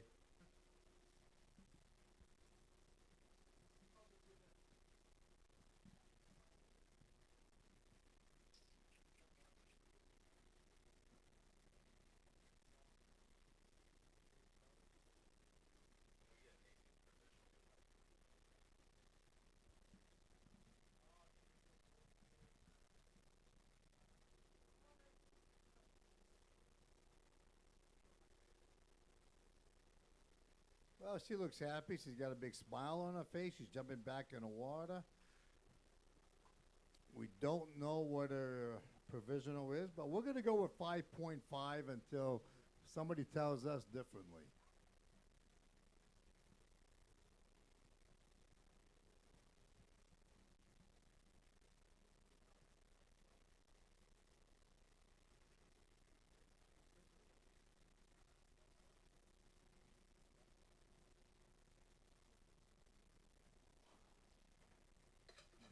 And there goes the rollover. She's going to be coming up backwards here for her second pass.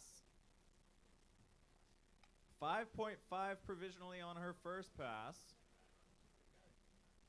She's looking solid in the curl there. Going to get ready for her run. Here we go. She's going on 2 feet right now. 2-foot crossings. This is cross number 2. Number 3, a good solid pace. Number 4, 5.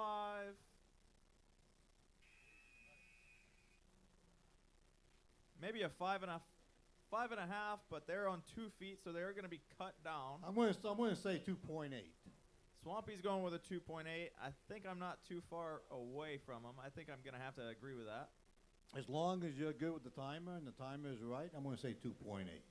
Oh, my timer's always right. We'll find out when they call.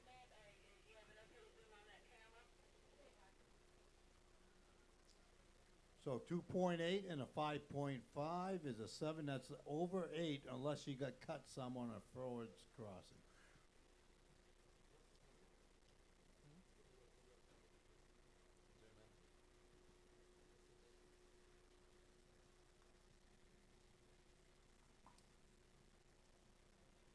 Still waiting on provisionals for Macy. Now we get.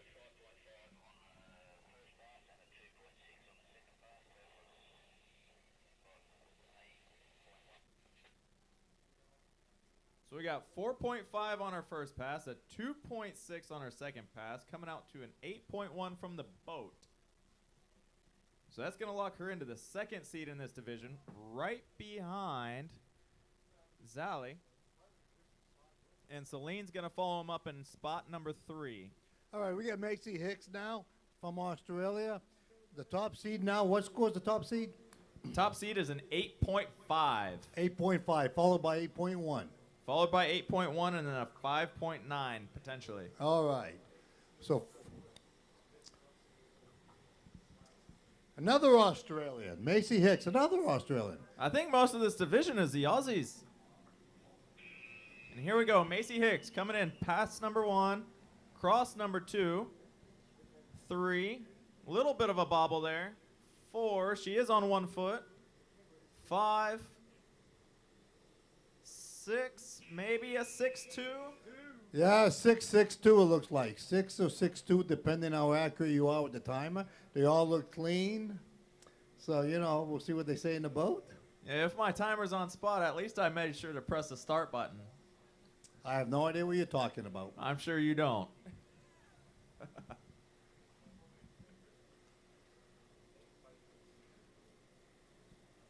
So if the timer's on, if it's all clean and in time there, we've got a potential 6 to 6.2 for Macy.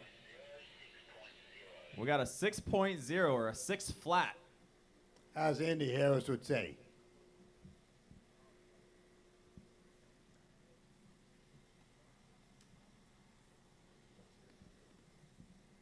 Real nice pass there for Macy. She's only needing a couple of crosses here on 1 foot in order to jump in, at least up close to that first spot. If she can land 3, she would definitely take the lead.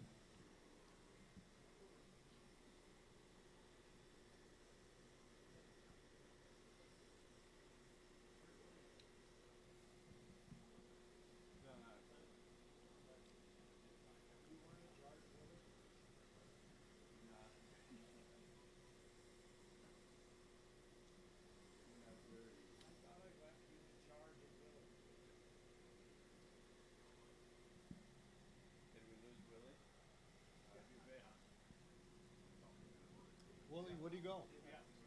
You lost him? Sounds like we lost Willie Farrell somewhere in the crowd. Maybe he's in the lake. Who knows?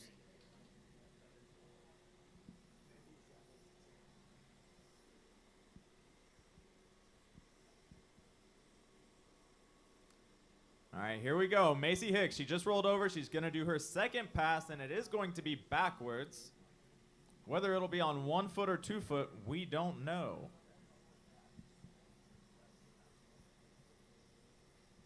Looking nice and squared up in the back position there, resting in the curl. Looks like she's going to be shooting for 1 foot crossings. It's 2, a little bit of a bobble there. 3, 4 crossings. That head went down, but that foot was nice and clean.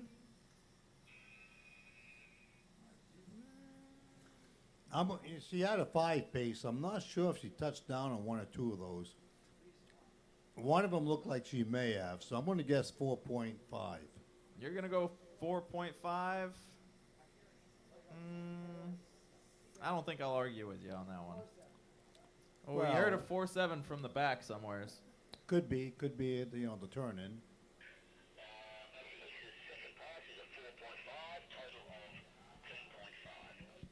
So we got a 4.5 from the boat on that one.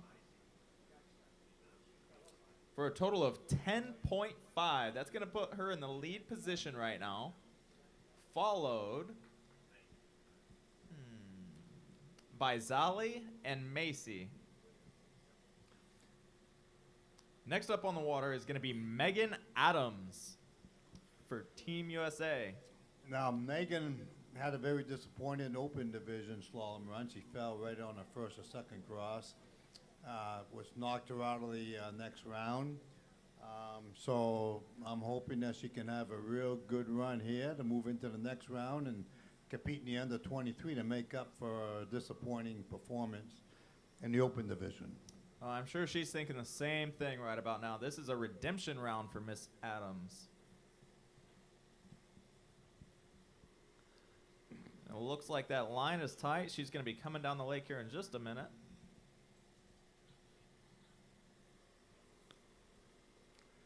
Megan Adams from Minnesota.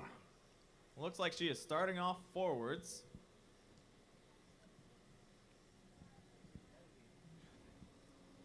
Coming They're into all the shaking out. Coming into the course, the timer is ready. So we got 2 crossing here. She is on 1 foot. She's looking nice and solid right now. That's 3. This is 4. 5. Solid. Smooth crossing. 6. I'd say 6.6. If your time is accurate there, Logan. If the timer is accurate and if all of those were, you know, clean and counted, that might be a 6.6 on the board for Megan Adams. We'll have to wait for the boat on that one.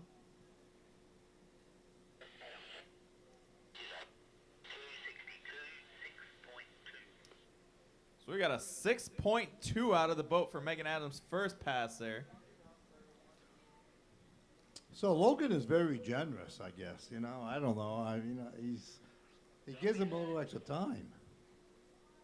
You know, when I was running that timer, I was pretty much accurate. You know, I don't know. It's pretty hard to be inaccurate when the timer's not running.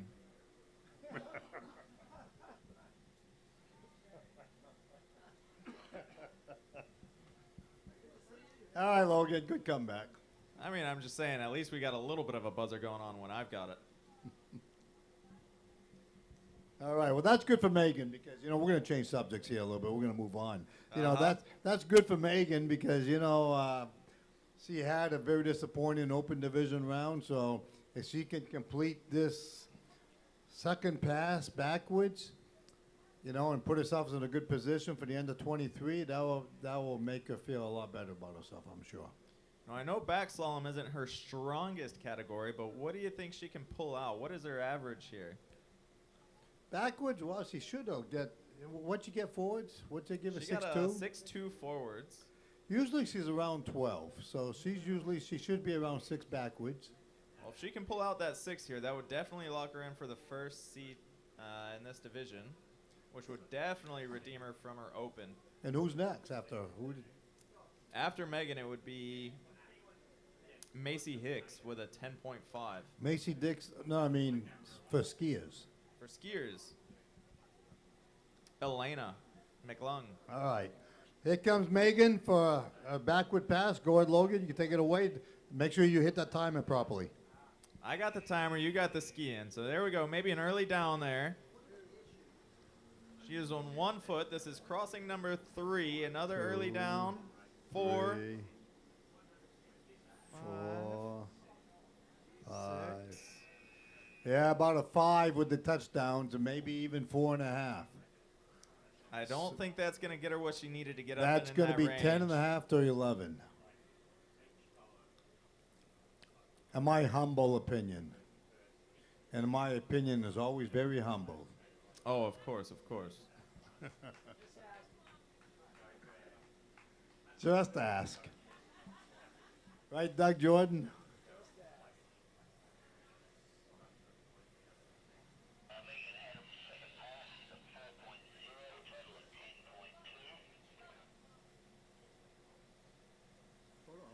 So we got a 4.0 on her back pass there. That's going to give her a total of 10.2, which is going to lock her in a seat number 2 in this division.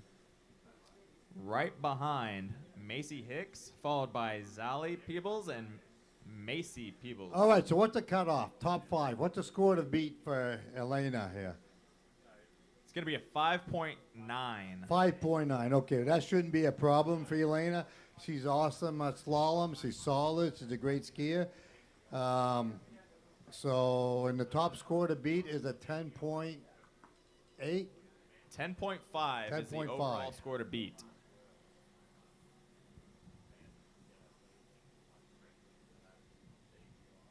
All right, I don't know who sent this message, but somebody has texted me and says, Swampy, humble. Yeah, text me again and let me know who you are. I can put you in my contacts. All right, so here we go. Elena coming up backwards for her first pass. She is another Aussie skier.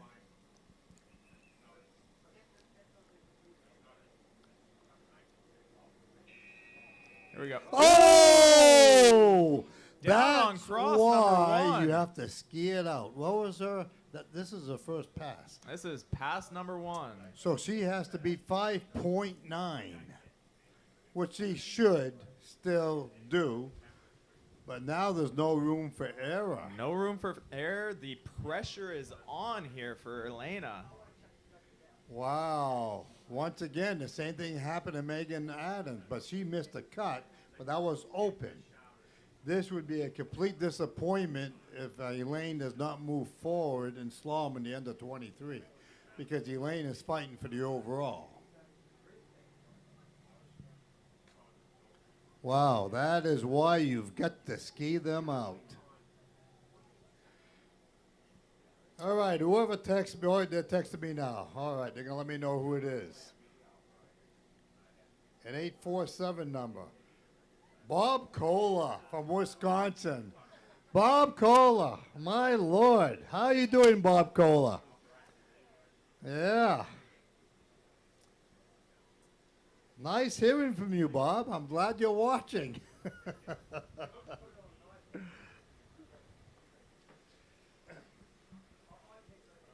Yes, I am humble.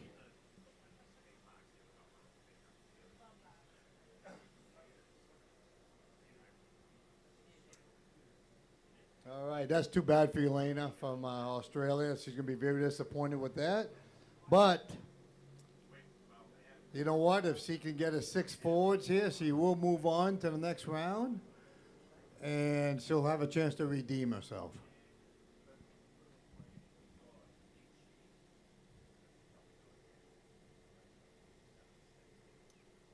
So yeah, sadly, pass number 1 there is going to be a provisional of 0.0.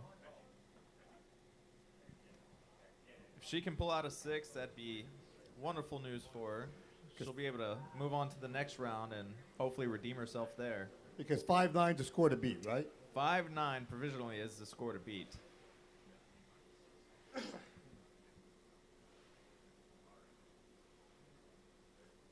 She is a very solid forward slalom skier, though. I mean, I'd be in shock if she doesn't get a 6 or plus to move forward. But you never know. Is this the last skier in the... No, right after Elena, we do have Faith Dix coming up. Oh, Faith. That's right. Faith is under 23 also. She is. That's right. Okay.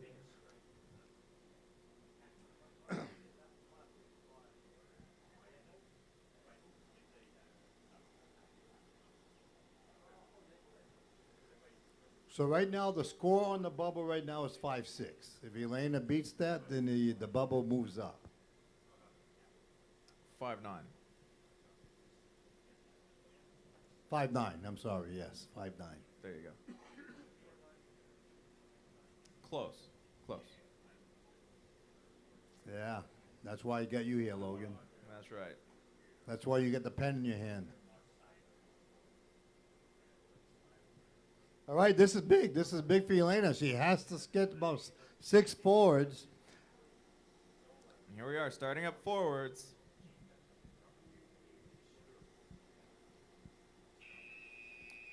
So we are on 1 foot. We got 1. Oh, 2. Oh, A early little bit of a bobble, touchdown. an early touchdown. She's feeling the heat. Oh, that's 4. Oh, my 5. God. Oh, man. Elena is struggling. Okay, I'm not sure what she's going to. There was a lot of early downs there. Huh? That's going to be a rough one. We're going to have to get a score out of the boat. That was a hard one to judge there. This is going to be a very, very disappointing round for Elena. Obviously, she may not make the cut and move forward to the finals, which is going to.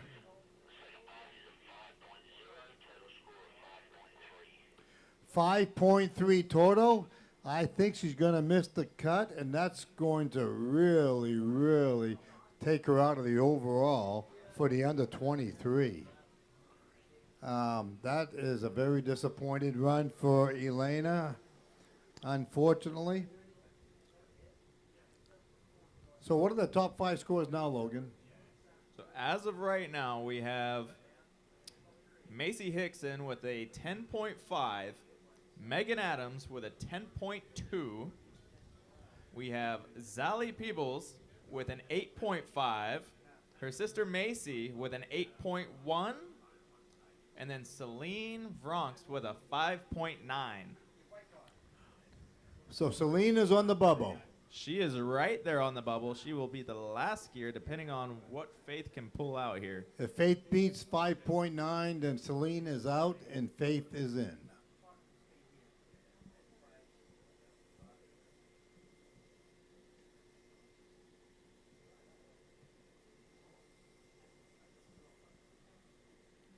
Faith is very solid in slalom.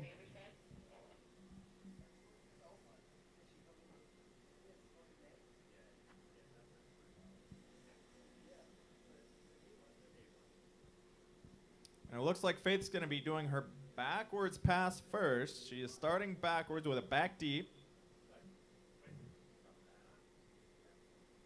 Getting out nice and solid, setting up in the curl.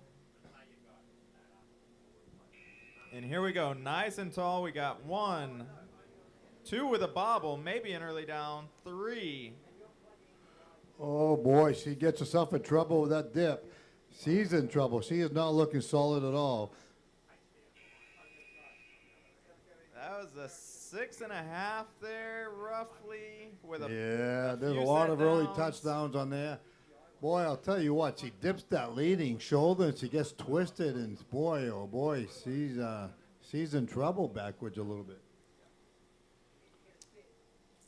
I'll be looking forward to what she gets out of that score.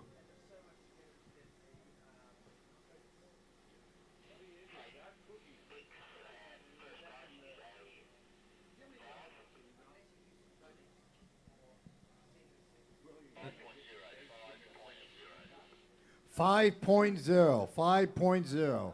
So she's in a good position. She'll move forward with just a couple crosses forwards. That was a real shaky pass there for her, but she was able to pull it off. Decent pace, a little unstable there, few bobbles, few early downs. She was able to lock in that 5.0. If she can score a few crosses here on 1 foot, she'll definitely make it to the next round.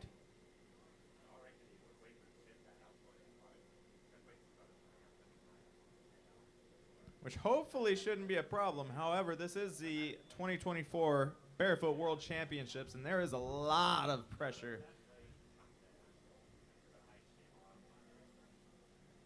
Especially with these water conditions, the wind, you never know what's going to happen.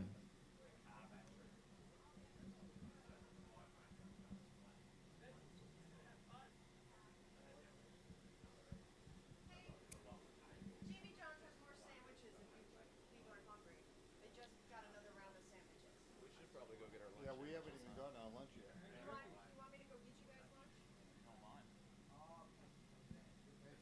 kind of sandwiches are they? We'll be all right. Whichever. Ham and cheese, a turkey. Italian was nice, even salami and stuff. I guess Italian. Give me the Italian one out the bite. I can take the bite. If he's doing Italian, I'll do turkey. Here comes Faith. She is starting up forward. Set up. She's on two. Locking into the curl there. Nice and clean. We got one. We got two. Looking solid. Number 3. 4 high and tight. 5. 6 crossings. Maybe a 6-2 there depending on the timer. Do you want chips or do you want a dessert? I'm not gonna eat, but give them to somebody else. Okay, so I'll just give you whatever. Whatever dessert. Whatever dessert. Got it. Okay. Anybody else?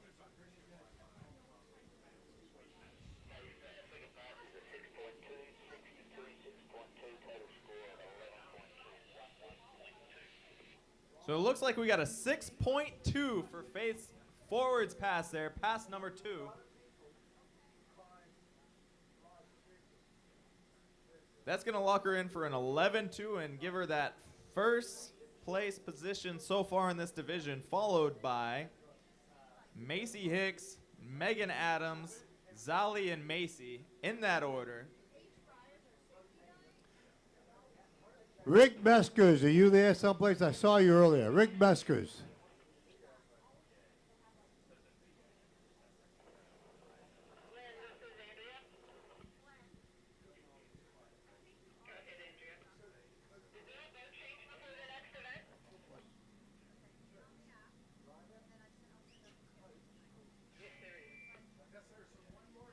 All right. We have the junior girls slalom, I think. Yeah.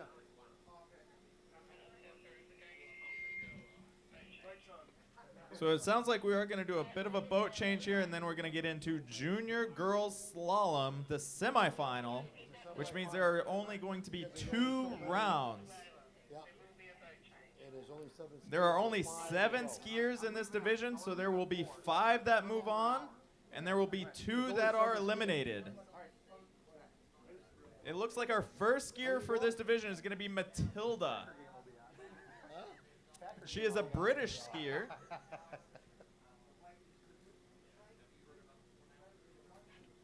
Hey, Rick, how we doing? Oh, pretty good.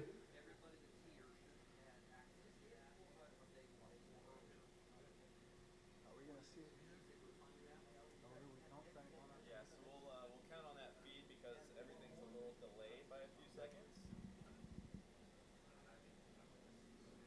Looks like we're doing a couple of leveling passes here. I don't know if we're going to change boats or just change crews.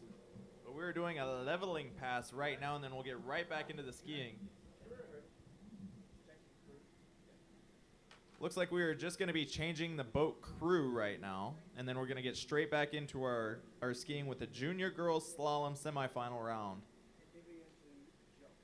And then we're going to be jumping right into the jump event, with the junior boys jump event following.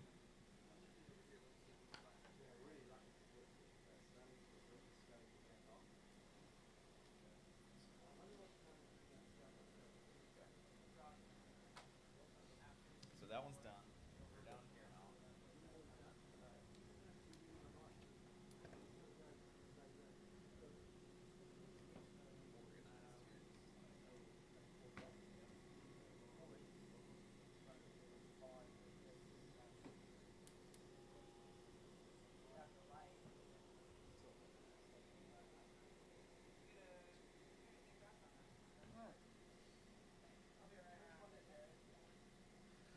Logan, it's good to see you up here. Right back at you, Rick. It's been a while. Yeah.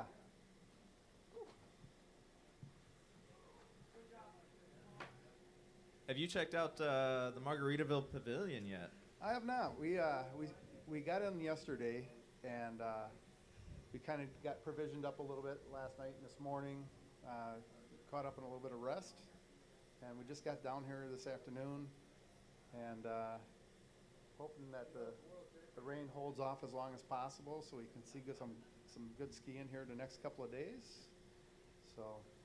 Well, if you're just now getting out here, you missed a lot of the rain we got earlier. You were able to stay dry, huh? Yeah, I was able to stay dry this morning. You're hiding from it. I was hiding from it for a little bit.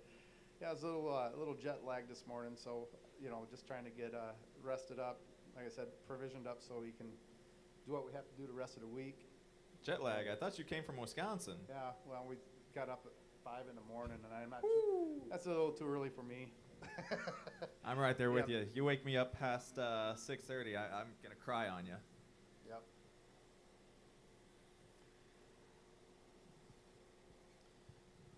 Well, if you have a chance later on in the evening, I know we've got some events planned, which I'll go over here in a short minute, but the Tiki Bar over there by the pavilion is absolutely phenomenal. They hold some good times over there, good memories.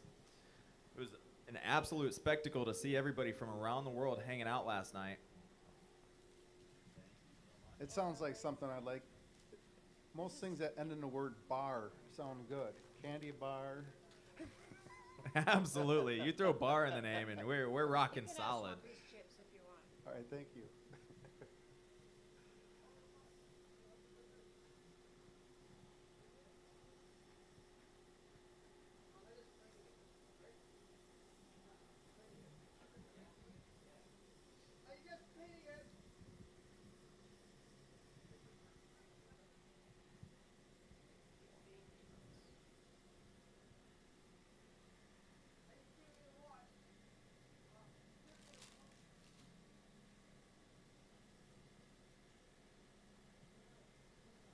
Thankfully, the wind settled down here. We should have some good water conditions for the junior girls here. I was just brought a cookie, and I don't think I'll have to use it as a paperweight, so I'm looking forward to munching on that guy. They do have more sandwiches over there at Jimmy John's, if anybody's still hungry. And then you've also got some great merch down there at the WBC tent, along with Mr. Caserta down there right next to him. Plenty of good apparel, plenty of good merch. Make sure you swing by. Otherwise, like Ben was saying, you're going to have to pay an arm and a leg to get it back home. Alrighty, and we do have some final results here for the Open Ladies Slalom. Taking the lead, we've got Ashley Stebbings with a 17. Faith Dix with a 13.3. Kelly Blank with a 13 flat. We've got Rachel Norman right behind Kelly with a 12.3. Following Rachel would be Elena with an 11.7, and then Becky coming in with an 11.6. Lauren Ehlers locking in 7th place with an 11.3. And then Macy Hicks out of Australia with a 10.9. Terry Larson Jones with a 9.3. Jacqueline Kirsch with a 9.0. Kimberly Schmidt with an 8.8. Megan Adams with a 6.6. Betsy Gilman coming in with a 6.3. And, of course, Christina Nadalin with a 3.9. That is a preliminary for the Open Ladies Slalom results.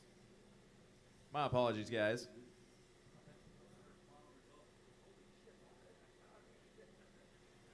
We'll call that the final preliminary for now. All right, looks like we have a skier in the water. Matilda. Here we go. We got Matilda coming in. She's starting with her forwards pass. This is going to be pass number 1. She is rested in the curl there. We'll get the timer going here in just a minute. Boom. Oh, she was going to do a 2-foot crossing and took a header there on the first pass. That would have been Matilda Mulcahy. Yeah, I didn't want to try to attempt that. I gave it a shot. She could beat me up. I think you got that right.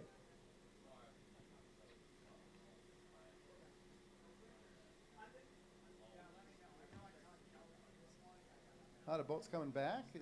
Yeah, Oh, so we don't do have a not pickup have a boat. pickup boat Ah, right now, so okay. we're going to have to go back and pick up all of our skiers. However, on their second pass, if they go down and they do not get a re-ride, they got to swim on in and make the walk.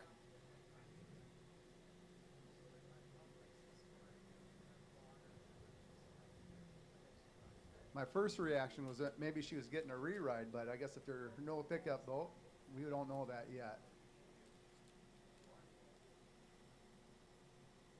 Here, you want a cookie? Nah, I'm good. I'm confusing it as a paperweight then. I don't think they're going to.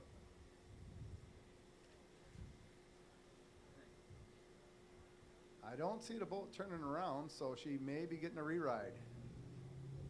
Looks like we've got a re-ride here for Matilda Patel. Oh, they're playing with us. They're playing with our heartstrings. What do we got going on? I just wanted her to get in the boat, I think. Yeah. Back to the start dock. So that does look like a re-ride for reasons we do not know. We haven't heard anything from the boat yet.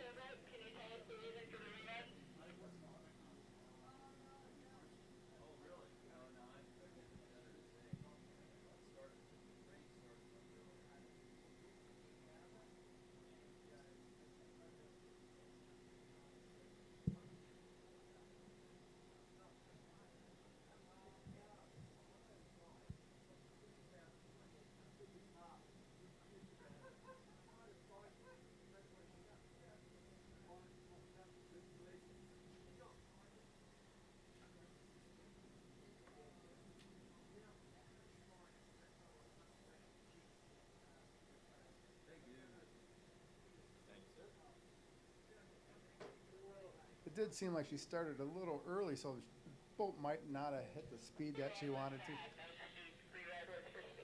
So we just got confirmation. The re-ride is due to a lack of boat speed. We were a little slow there before she got started, which would explain the out the back there.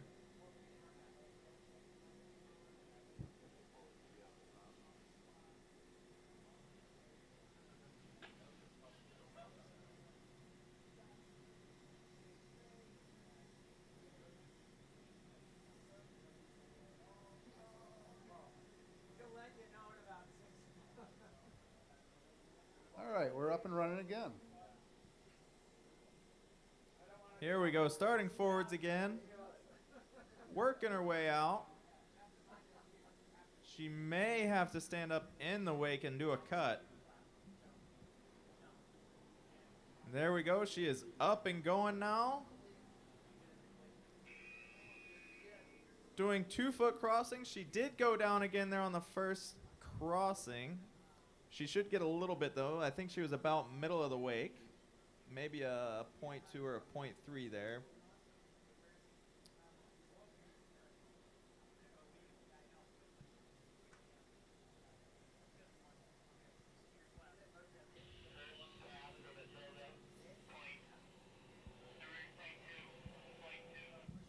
So we got an I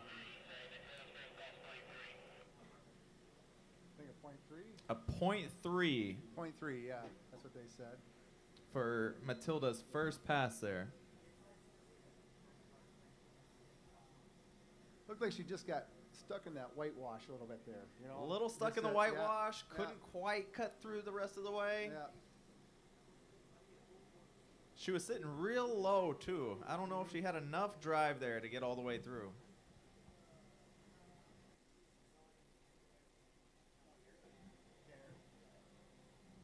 Try talking into it a little closer. I'll get it closer.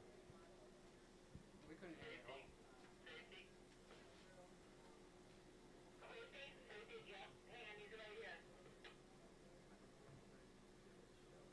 Oh, it looks like she might have a little injury out here.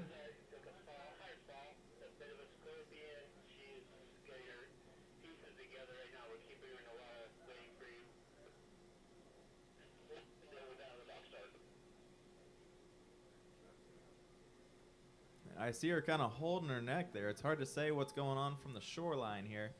The judges are at the back of the boat there. They're checking her out there, giving her a little bit of extra time in the water.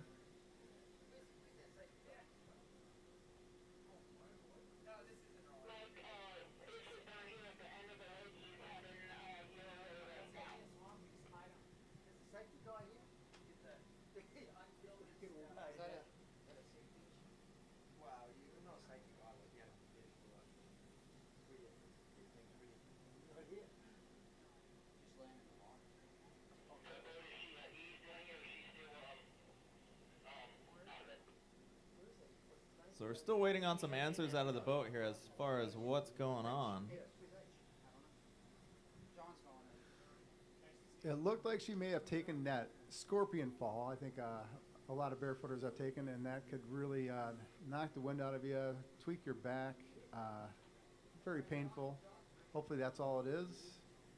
Oh, 100%. Those scorpion falls there, not to be messed with. They do have the backboard getting ready to go to the lake there.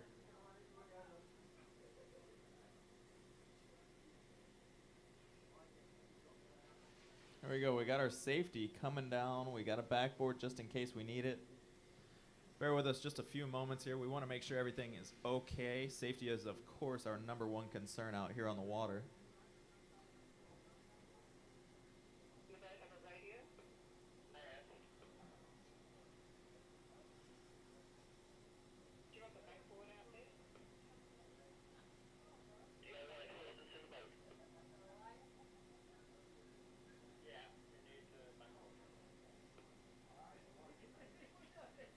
I think we are going to use the backboard just to make sure everything's nice and tidy.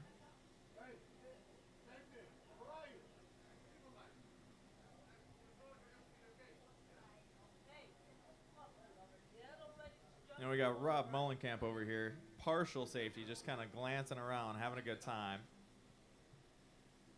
He was struggling to set down his coffee a minute ago.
got some good safeties in place.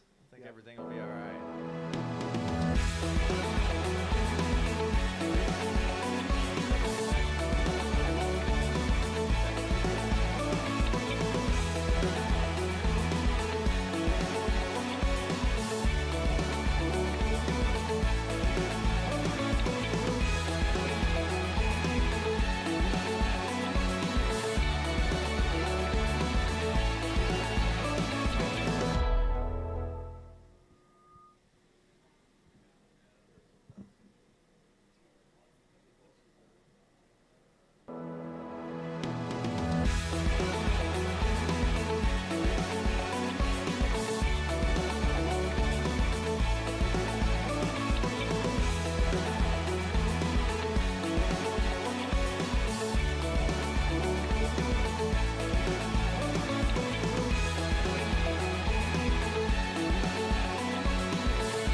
So we're waiting on final confirmation from the boat. I believe we're going to do a leveling pass here, finish off that pass, and then come back through and pick up our next skier to get back on the roll here. That's what I would think they'd do. If they went that direction, that's probably what the plan would be. If they went back to the dock, then we'd have another full leveling pass, but I would believe that they're just going to call this... I think they're going to call this one their first leveling pass, and on the way back through, we should be settled out. As far as Matilda goes, I saw her going by there. She was scratching her nose a little bit, so I think she might be all right.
All right, boat's heading back.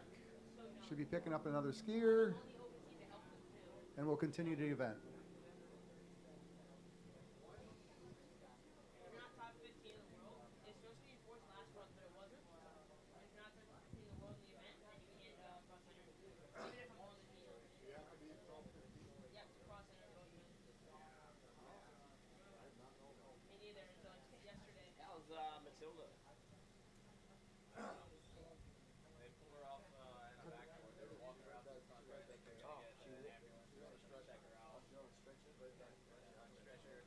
Moving her hand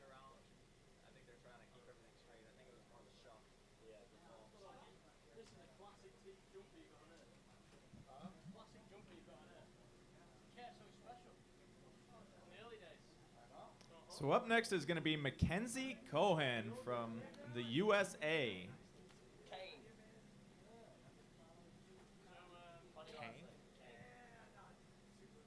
Mackenzie Kane. Thank you for the correction, Ben.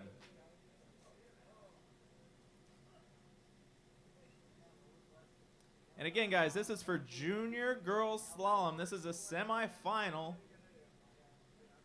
We've got 7 skiers, and only 5 will move on. That means 2 are going to be eliminated. Sadly, Matilda did not get to ski out her entire run there, so we won't be able to know what she was going to put up. But nonetheless, we've got some great skiers still yet to ski. We're getting right back on it. Conditions are looking nice. We've got some overcast. The rain's holding off just slightly. We've got some speckles. The wind is treating us well. It's going in the right direction. It looks like Mackenzie's going to be starting off forwards with her first pass here, unless she surprises us and she's sitting on that handle. Yeah, looks like a forward start. Looks like a forward pass to me.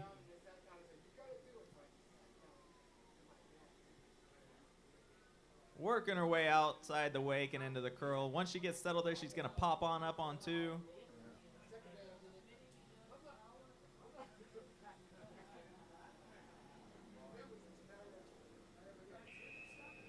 And there we go. We got some 2-foot crossings. She's got that handle nice and high. Looking solid so far. Nice and steady. That's 2 crossings. Here we go for crossing number 3. A little bit of a butt out, and we lost the handle there. So that's going to be potentially 3 crossings on 2 feet, which gets cut down in half. So this is possible, a 1.5 for a pass number 1. We'll have to wait on that confirmation from the boat. Hard to see if she got through the wake on that 3rd cross. I don't know if she got all the way through or not, but yeah, it's hard to say. She could have scooted down that wake on her bum. Mm-hmm.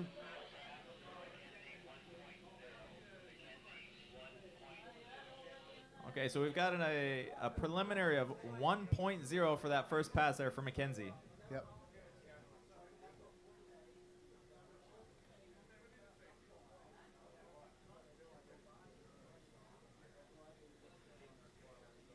Well, the Cohen family's up by where we live in the Great North. They're in Minnesota.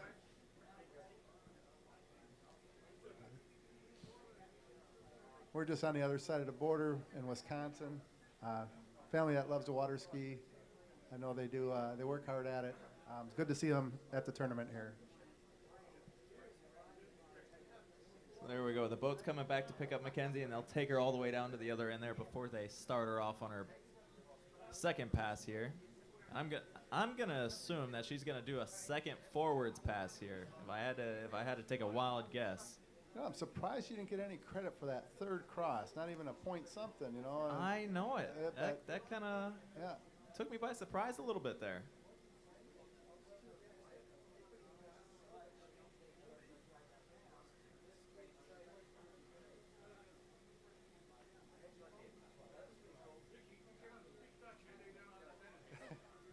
I'll try not to.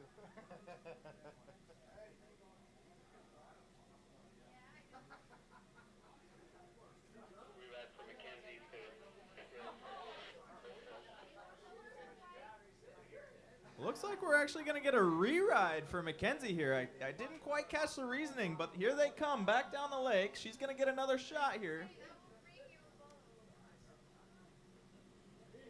I'm going to assume it's going to have something to do with the boat speed. But I didn't quite catch it. Either way, I'm sure Mackenzie will be happy about that. If nothing else, at least she gets a little bit more ski time.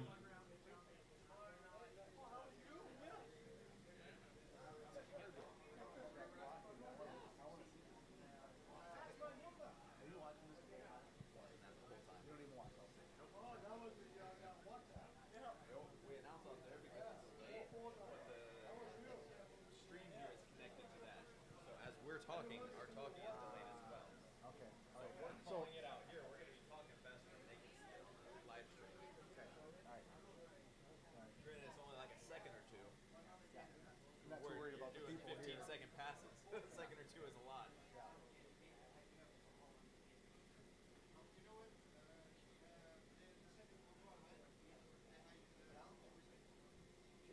So here we go. We got Mackenzie getting set up for her re-ride here.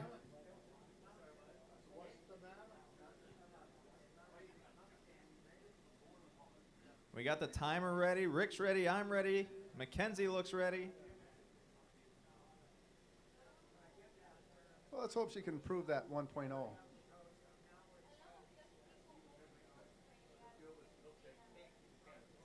And I'm guessing she went down on her butt like that because the speed was a little slow. I would assume so. She's cheeking out here. She's going to get set up in the curl again. Now that 1.0 disappears with this re-ride. All right, we got one good cross. 2. Definitely looking a lot better than the first run there, doesn't she? Oh, way better. Oh. She went down, but she was doing a real good job at keeping her handle down that time. She wasn't lifting it quite up as high. She looked nice and stable there right up until the very end. I didn't quite get a proper count. I think that was 3, maybe 4 crossings. So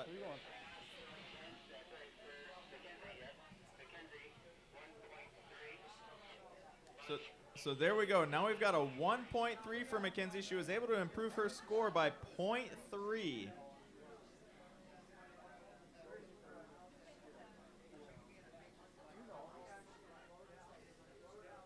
Which when it comes to the competition here, I think we'll take everything and anything we can get. So a 0.3.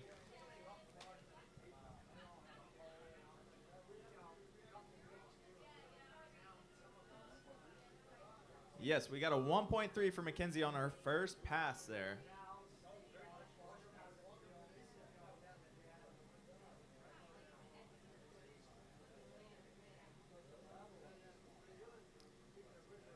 So that would have been a 2.6 if it had been on 1 foot, but because she is on 2, it does get cut in half, and that's where we land at the 1.3. So now, chances are we're going to probably see a forward pass here again.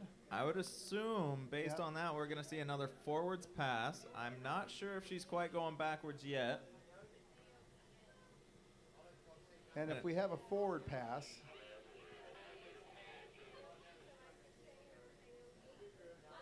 if she comes through forward, if she beats the 1.3 on this pass, she'll get that full credit, and then she'll get 25% of that first pass. Is that correct? I believe so. I think that'd be I believe that's the way it works. Yep.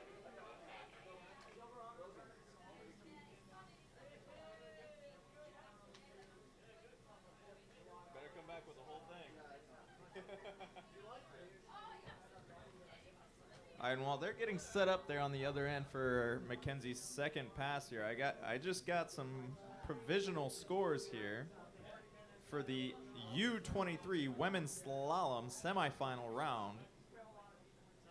So we've got Faith Dix here coming in first seed with 11.2, followed by Macy Hicks with an 11.0. Following up in third is going to be Megan Adams with a 10.4, and then Zali Peebles with an 8.8, Macy with an 8.1, and Celine with a 6.1, followed by Elena with a 5.6, and Emma with a 4.1. So those are your U23 women's slalom results as of right now, preliminary of course, and it looks like we've got Mackenzie coming down the lake for pass number 2. And it does look like it's going to be another forwards pass here. Nice and slow. Yep.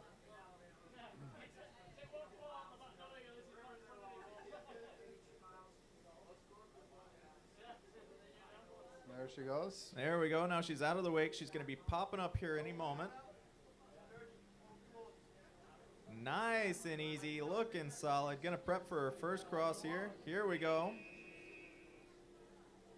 Squatting down just a little bit. She's lifting up that handle. This is crossing number 2.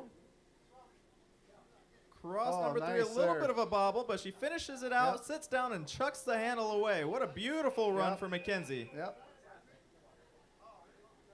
So I'd say that was a solid 3 in time there. She was on 2 feet, so that's going to get cut. And then I think there's a rule about doing 2 forwards passes. I'm not entirely sure. Yeah, so what's going to happen here is she'll get that 1.5, and then she'll get 25% of that 1.3, and that'll total up her score.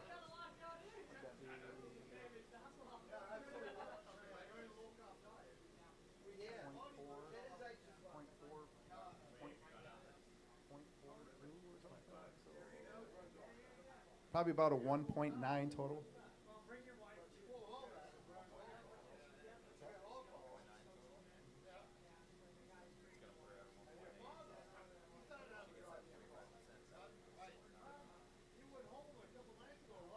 So I think that's going to give.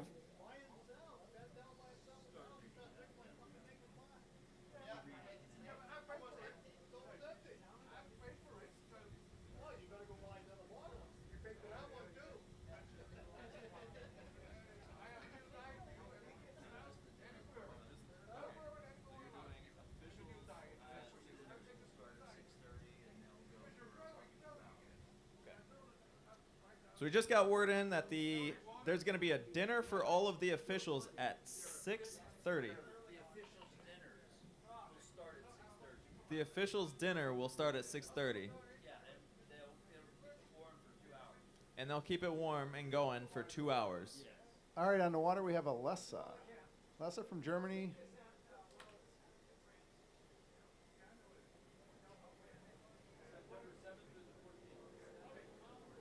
And she's off. One good cross here. 2. 3. 4.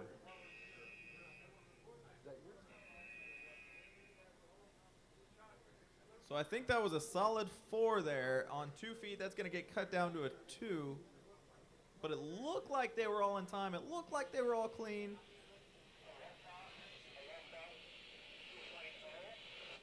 And we just got word from the boat. Alessa, she's got a 2.0 out of the boat for that first pass. That was a good solid run.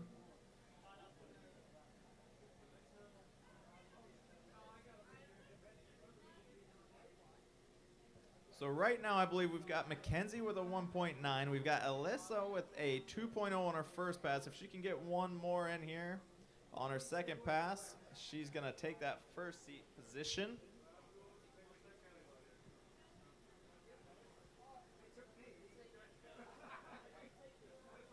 So as it stands at 1.9 or 1.8 that we have is probably going to be what it's going to take to get to the finals. As of right now, it's kind of looking like that might be the bottom of the bubble. That's our first score on the board. And I think as we run down this list here, we're going to continue to go up. Yeah, Alessa has, with the 2.0, she's actually guaranteed her spot in the finals with the 5th place. Yep. No matter what. So. With 5 skiers going through, unless there's a major whammy here and we fall on both front and back passes with a 0-0, I think she's set to move on to the next round.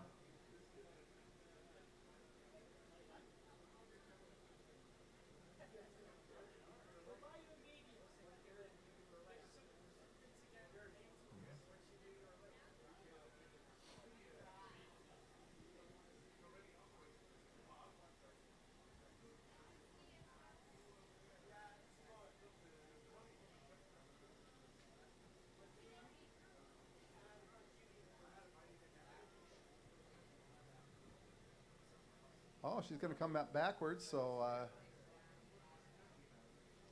Okay, so we got a backwards pass here. So she'll get 100% of this score, whatever she obtains here. She's set up in the curl. She's going to make her wake.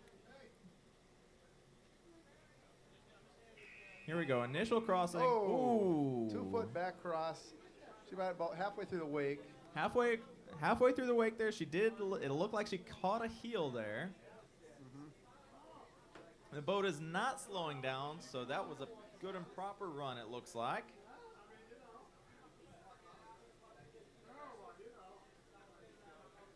Boat with a 2.0 on her first crossing. She might get a 0.2 on that second pass, maybe, potentially. Looked like she was well, there we go. A little better than I thought. She got a .3 for her second pass there. That's going to bring her up to a 2.3 total, provisional, of course, provisional. And that will be the score to beat. That'll be the score to beat for the U23, or I'm sorry, Juniors. The junior girls slalom event.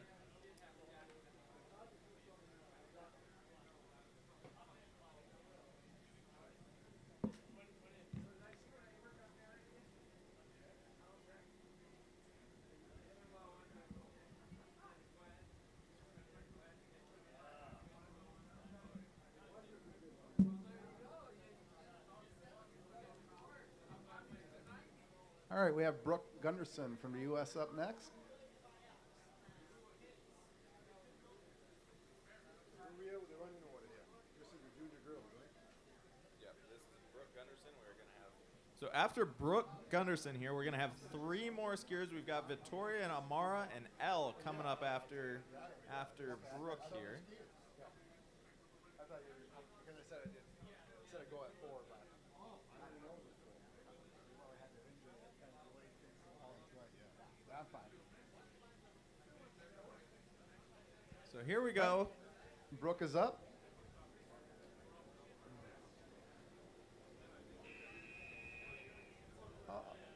Good cross there. She's trying to, 1 foot cross there. Another 1 foot cross. Oh. So that first cross, I don't think she got her foot all the way up. I think it would have been a laid up. Yep. I don't know if it would have counted there. I think she's going to get cut on that one. And then a couple of those other ones were just barely up high enough. I think it may have been either late ups or early downs, potentially. Yeah, well, to me, it looked like the foot was up off the water the whole way through. It wasn't up very high. I think she had 2 1 foot crosses there, but we'll see what the judges say. So that being said, if she gets that, she'll have a 2.5. If that's the case, she'll have a 2.5, which would put her in the lead position right now. And that would put Alessa down at a 2.3 that she would be second seat right now behind Brooke.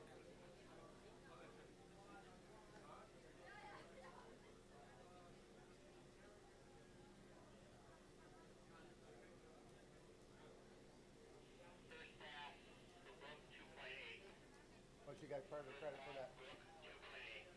So she definitely got credit for that one. She got a 2.8 for her first pass there. Yeah, so she got the 2 1 foot crosses. Those are credit. She got cut on the first cross that we think there, and then she got some credit for she fell on that 4th cross into the wake, and she got the 0.3 there. So that's where she got the 2.8. So as of right now, she's going to be first seed in this division, followed by Alessa and Mackenzie.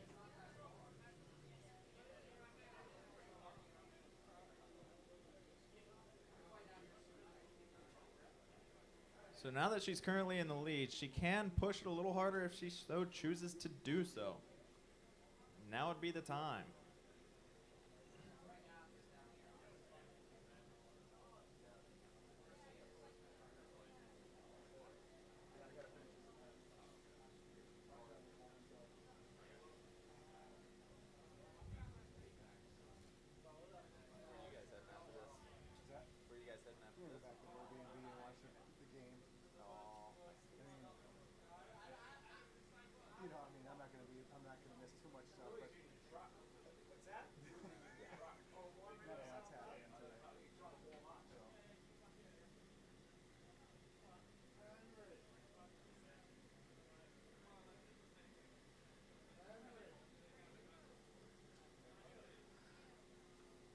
That was a pretty solid pass for Brooke on that first run there. I mean, those were I think those 1 foot crosses, they looked pretty solid.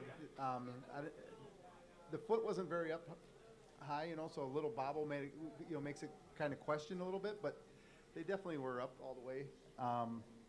Be interesting to see what we have on the second round here, if she goes backwards or frontwards, or second run. I don't know. It looks like she might be wrapping that foot, but it's hard to say here. If she can get up backwards and do a crossing or two, that would ensure that she got 100% there. But if she does it on 2, it is going to get cut down in half. She is starting up backwards. Yep.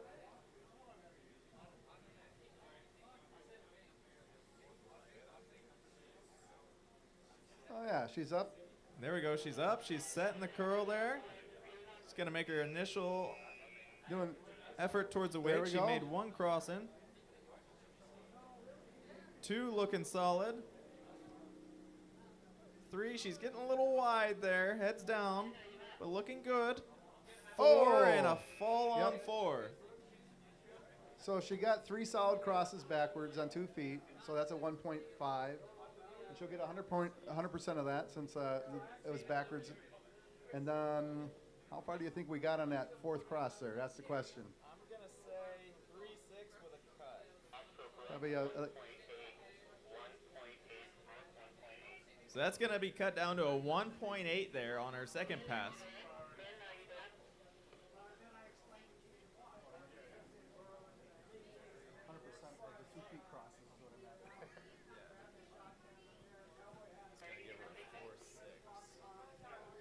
So she got a 2.8 on her front pass and a 1.8 on her back pass. That's going to lock her in for a 4.6 if I did my math right. Yeah, that's the big advantage if you can go frontwards and then backwards, you know, and with these younger skiers, if you're getting 100% of that second score, you know, Absolutely. where if you're going frontwards both ways, you only get 25% of that worst run of the two, you know. Oh, most definitely. Yep. And that, with a 4.6, that's going to lock her in at the top position here. Yep. We've got Vittoria lining up to, she's in the water right now. She's going to be getting ready for her first pass. And Vittoria, she is an Italian skier. We got to see her ski a little bit earlier. She's looking pretty solid out there. We'll see what she can put up here.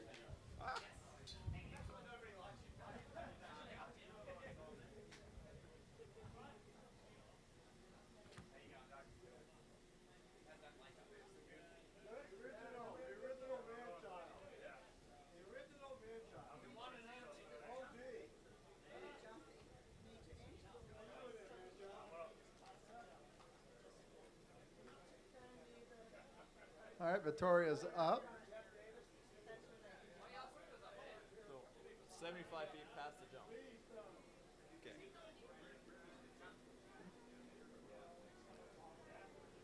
So here we go. Vittoria coming in. Ooh.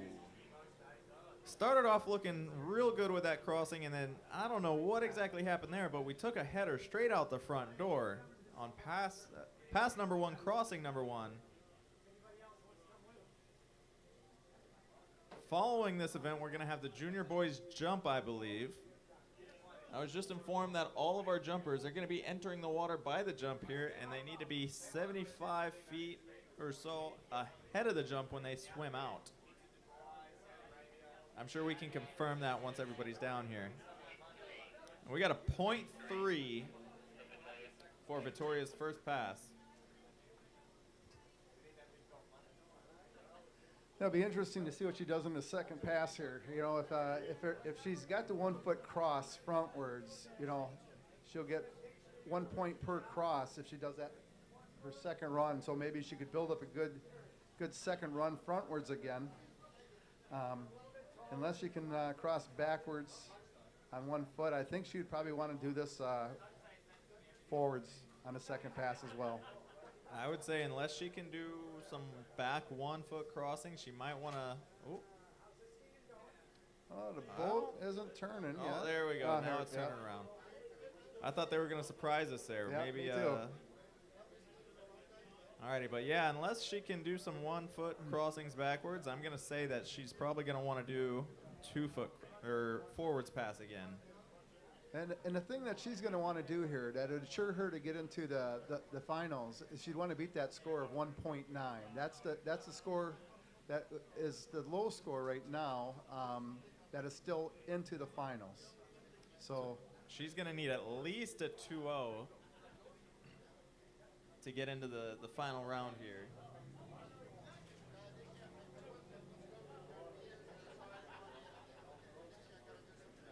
Which, her being a higher seed here in the division, I think it's definitely possible.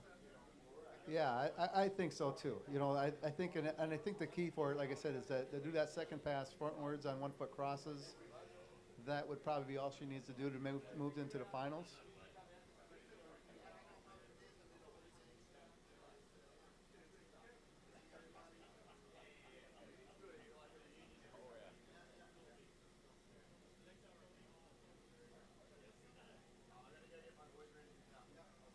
So here we go. Victoria going to be getting ready for her second pass here.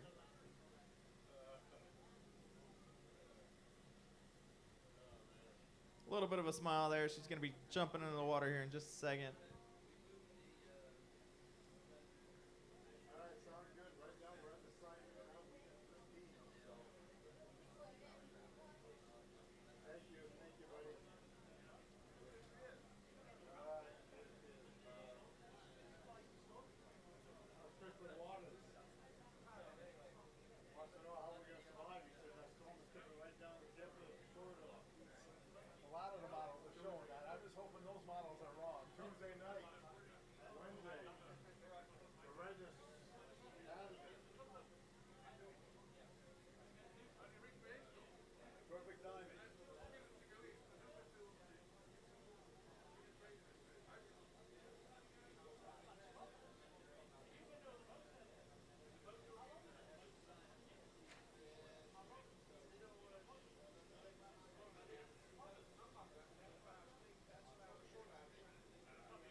Oh, she's going backwards.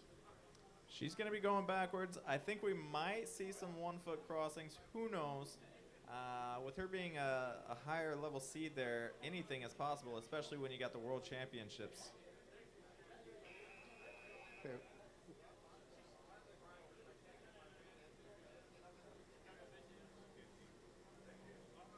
We got a few bobbles there. She's coming across. She's real wide there.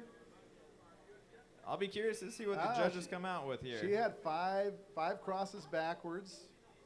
So that's going to be a 2.5, and I don't know what she got at the end there. She might have had a little bit extra, 5 plus. So 2.5 plus whatever they got, plus what you have in the first one, a 0.3. Plus a 0.3 from the first pass. Yeah.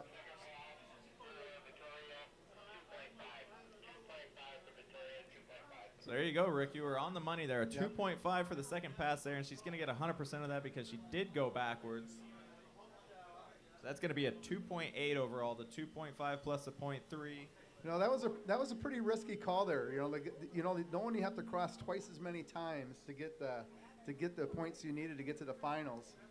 She must have had a lot of confidence in her backwards run there.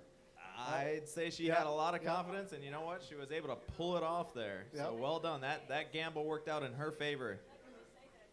And she puts together a nice, solid frontwards run with that. I mean, she was pacing pretty good on a 2-foot back run there. Oh, yeah, absolutely. She was cooking. And that's going to land her in the second place position as of right now, preliminary.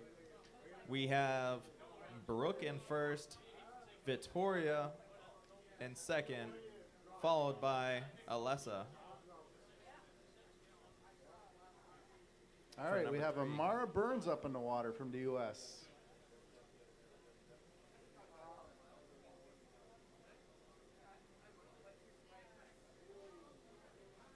Hey, buddy. So here we go. We're taking off. Amara Burns here, USA. Starting off forwards, her front pass.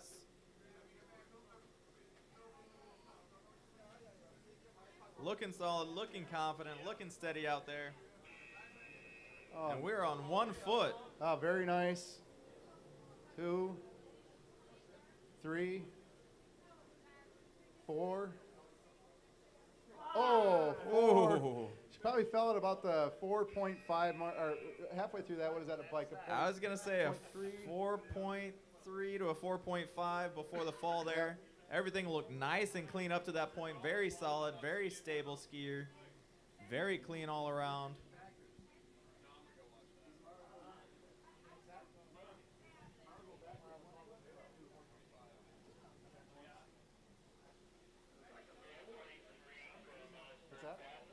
So there we go. We've got a 4.3 for Amara's first pass there. That is a pretty hefty score. Very nice score. If she can pull off a good back pass here, that's definitely going to secure her the first place position as of right now.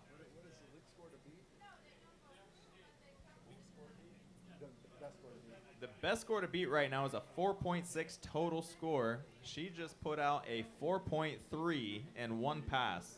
Yep. I'm pretty sure Amara's going to come in backwards, and I think she's going to do 1 foot crosses, back 1 foot crosses. So if she gets a couple of those, she'll get herself up in the lead pretty easily. Now, would it be enough to maintain the lead? I don't know, but yeah, that's a after good start. Amara, we do have Elle Keen. These are our last 2 skiers in the division. So as of right now, she is scratching at first place there.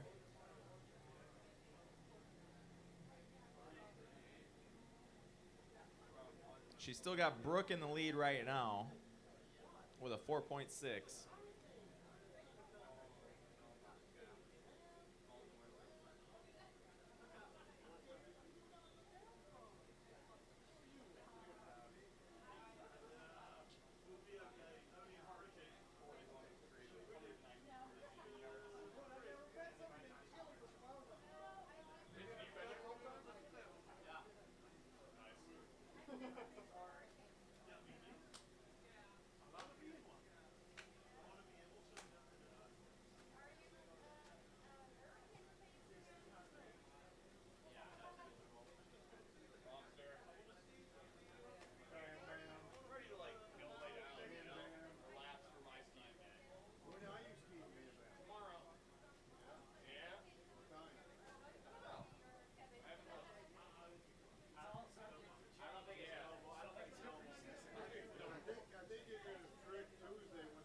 I'm sending turns. I don't care what the water is. Everyone else can do double turns? Bang, 1 turn. I'm in the lead.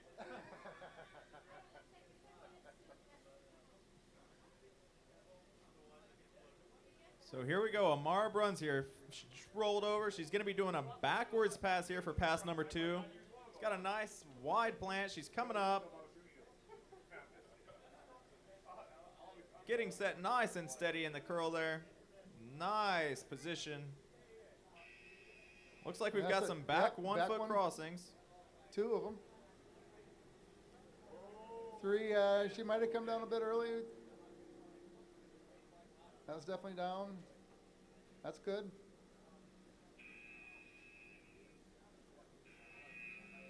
I don't know exactly what we got there, but she had the first 2 crosses were solid 1 foot crosses. Then there was a questionable one. Definitely she came down in the middle of that 4th cross, and then I don't know what he ended up with there. But yeah, I'm going to say overall something pretty good. between a 4 and a 4.5, depending on what kind of cut she got, what kind of set downs, early downs, and all that good stuff. I definitely say it's probably around a 4-ish, maybe more, maybe a little less.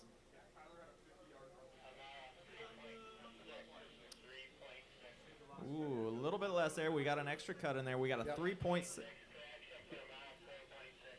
All righty, there we go. We're on the higher side of the 4s there. We got a 4.6 for that second pass. That was a backwards pass, so she's going to get full credit there. Yeah, so those first 3 1 foot crosses were all good. That was I had a little question on the 1, but so that's going to lock her in with an 8.9 provisionally, of course. And she is going to be moved up to the first place position in this division as of right now, with our next skier being Elle Keen from Australia. And she is currently number 7 skier. She is going to be the first seed, or highest seed. And this is going to be the last skier of the division, finishing up the junior girls slalom semifinal here at Championship Lake in Auburndale, Florida.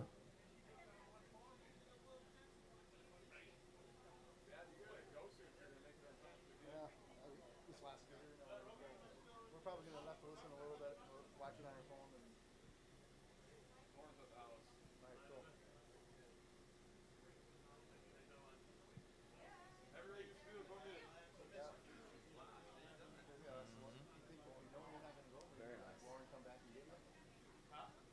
It feels like that wind's cut down just a little bit, despite what the flags on the other side of the lake look like. I think we've got some wonderful conditions here. I'm like 99% sure I'm not All coming. right, skier in the water.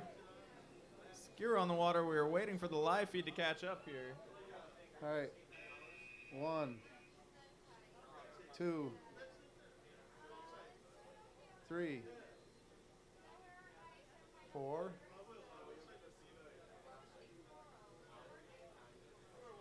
We had 4 in time for sure. I don't know if that 5th one was in time. I can't tell. So we got 4 questionably. I got a late start on the timer there. We were waiting for the camera feed to flip over there. And all 4 of those looked pretty solid. They all looked up on time, down on time. You know, I don't think she came down early on any of them. So that should be a good, clean score out of the boat. Yep. We'll be waiting on the judges' final announcement there.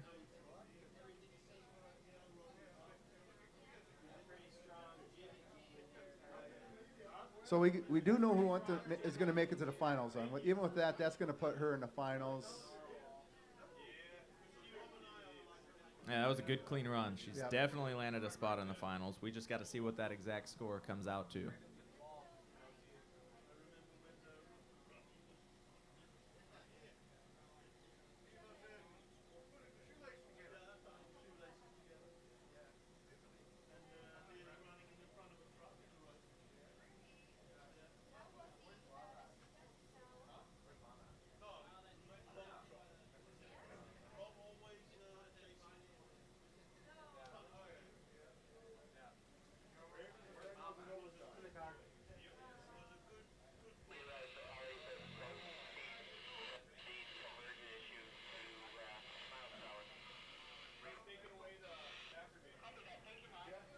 So it sounds like we've got a re-ride here for L. I didn't quite catch what the problem with the run was, but we're clearly getting a re-ride. I would assume it's got something to do with the timer and the lack of video there. For video review, that does become a problem, especially at the world level. So that's a judge's re-ride, not That by would be a judge's re-ride. not by the skier's request. Okay. Mandatory re-ride, I think.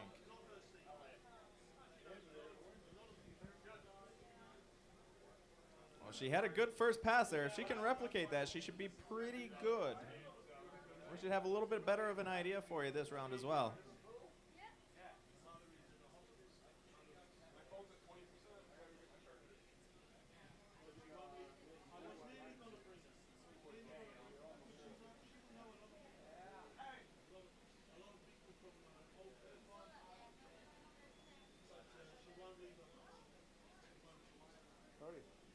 Have a seat.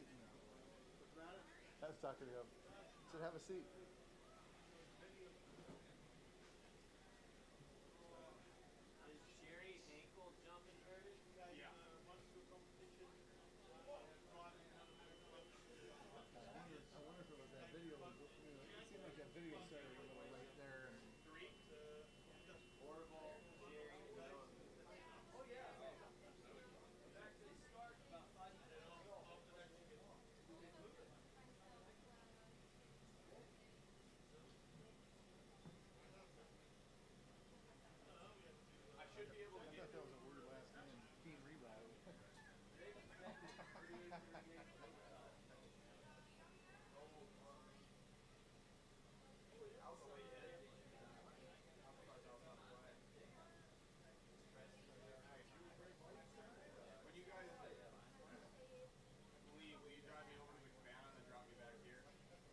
So here we go. Elle Keen here for her re-ride. Cut out nice and easy. She's going to be popping up on 2 feet here. And from the last pass, I'm assuming she's going to be on 1 foot here. 1, 2, 3,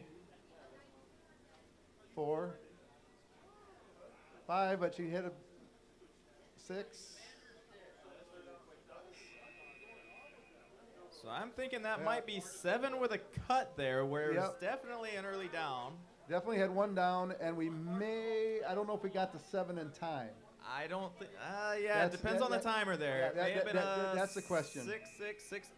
Yep. Definitely a solid score. Definitely.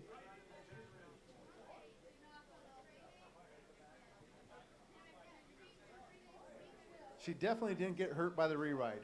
No. Yep. I think that That was was good. Very beneficial re-ride for Elle there.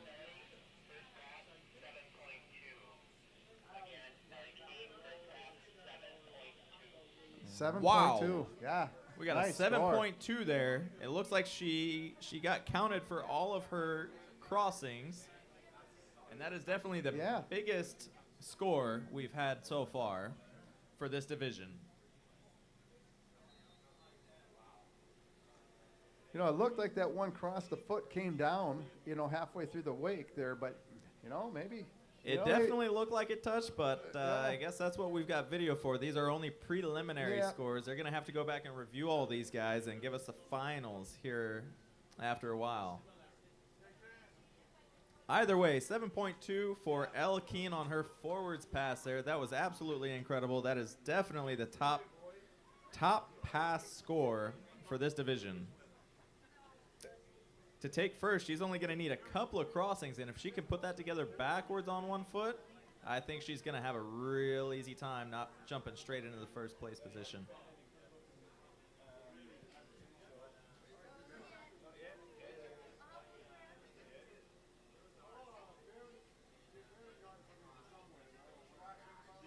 And here we go. We got her coming up backwards. A nice steady plant.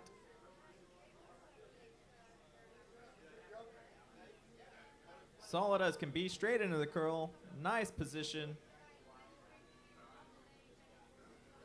And here we go. We're off to the races. 1, 2,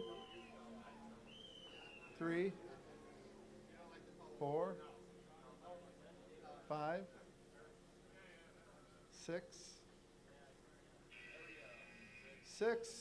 7. I don't know if she got all the way through on that 7th cross there. One of them looked, I want to say number 4 looked like it was questionable as a down there. 4 was definitely questionable. Yep. There was a lot of spray there, hard to tell. Yep. I don't know if the full 7 was in time. I'd probably go with a 6.6 on that, depending on that one crossing. Ooh, 6.8. 6.8, Okay. yep. Either way, a 7.2 and a 6.8. So that's going to give her, oh my goodness, a 14. 14. That is a massive score for this division. That's definitely going to put her in the number 1 position, followed by Amara Bruns and Brooke Gunderson.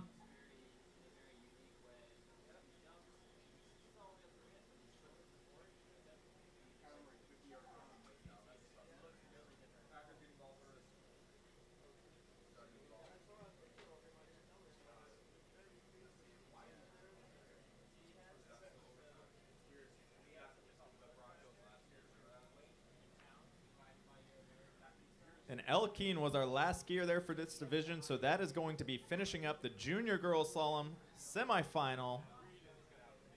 Next, we'll be moving into the junior boys jump division, I do believe. If I'm wrong, could somebody please correct me? So I just got confirmation we are going to be moving into the junior boys jump division. So the top 5 preliminary scores are Alessa from Germany, Brooke from U.S., Vittoria from Italy, Amara from U.S., and Elle from Australia. Not necessarily in that order, but that's the top 5. Yeah, so as of right now, if these preliminary scores are correct, we currently have Elle Keen sitting in first. We have Amara Bruns in second, followed by Brooke Gunderson in third. Then we have Vittoria in fourth, and Alessa in fifth. Yeah. All right. Good. All right, Rick Meskers, thank you so much for filling in and giving us a hand. Rick Meskers, the dad of Bam Bam Brody Meskers. Thank you, sir.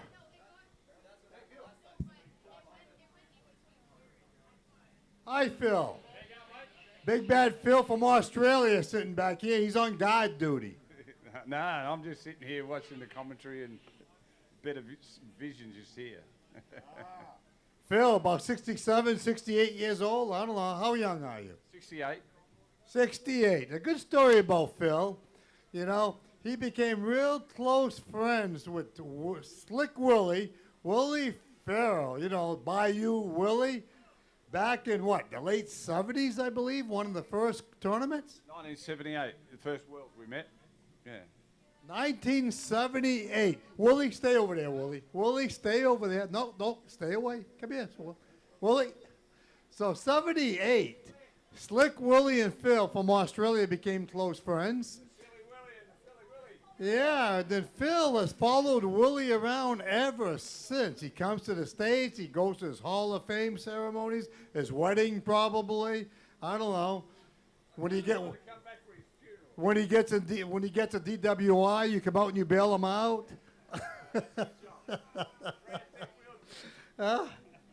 I said I got locked up for grand theft wheelchair in 1980, and he wasn't around to help me out.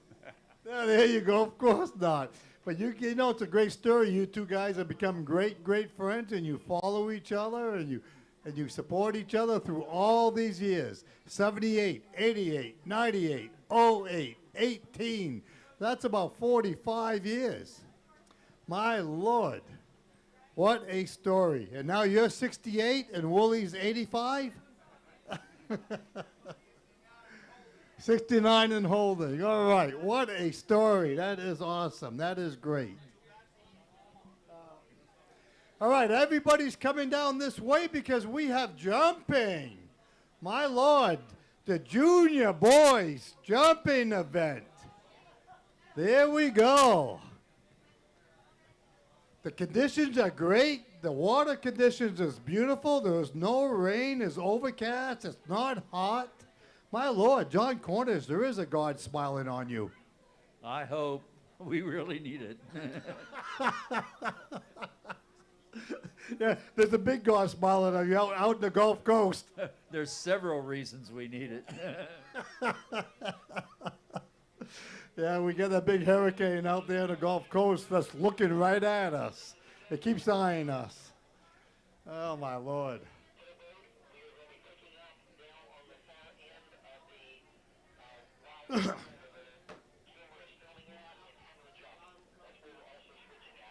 Everybody's trying to move down this way by the announcer's tent where the jump is, because we get the juniors going to be jumping. We have a running order, I believe. Logan, do we have a running order? Right here, right? It's just a running order.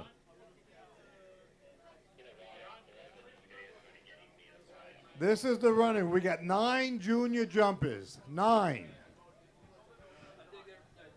The first junior jumper on the water is going to be Tristan Laier. He is from Quebec, Canada. Then we're going to have Mark Milford from Australia. Then we're going to have Sam Taylor from Australia. Then we're going to have Reese Driscoll from Australia. Reese. I apologize. Reese Driscoll from Australia. Then we're going to have Martin Sear from the U.S. Owen Schwarzenegger from the U.S. Jerry Hanko from Australia. Ovo Sear from the U.S. And Noah Kinnaman from the U.S. Swampy, just to let everybody know, all the jumpers will go out right down here, 75 meters past the jump. You'll be called out and be ready to go in the water, right out to the jump boat, 75 meters past the jump. Did you get that? Jumpers. You'll be called out 75 meters past the jump to go to the jump boat. Thank you. All right.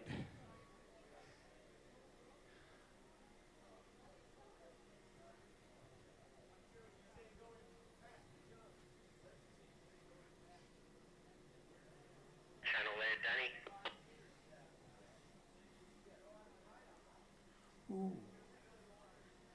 Everybody's coming down this way. Ah, look at that. Noah Kinnaman. Noah Kinnaman. There he is. There's my boy. He's dropping his wetsuits left and right. Your wetsuit's nice and dirty now.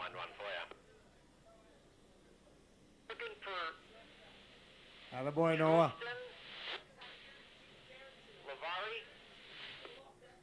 Ben Groen. You gonna do some announcing? All right. I got Peter O'Neill coming. I just thought it'd be cool. To have you and Peter, but you know it's all right. You know I know you're too good. You know it's all right. You go. You get out of here. You know. I thought it'd be cool to put a Kiwi together with an Aussie. You know, you and Peter O'Neill, but The 10's not ready for Pete and me. Not yet.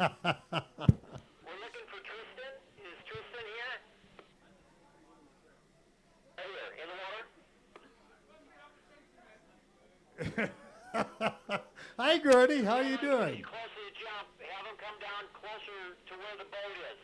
I've got an idea. I'm gonna have Peter O'Neill and Wooly Farrell. I think that'd be a dangerous couple.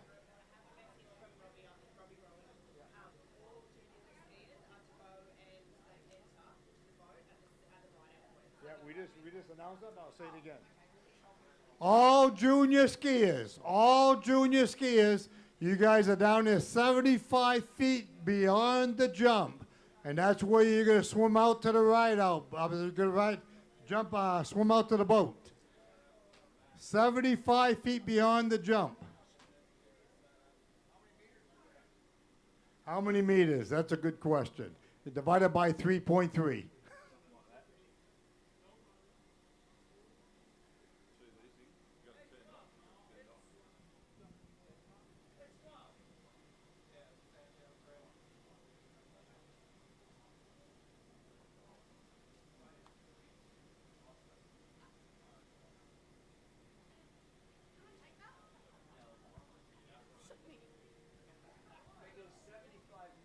Oh, 75 meters. 75 meters. That's at 75 feet. I apologize. 75 meters beyond the jump, out by the ride out buoy. That's where you're going to swim out to the boat. Willie Farrell, where are you? Willie Farrell, where are you? Pete O'Neill.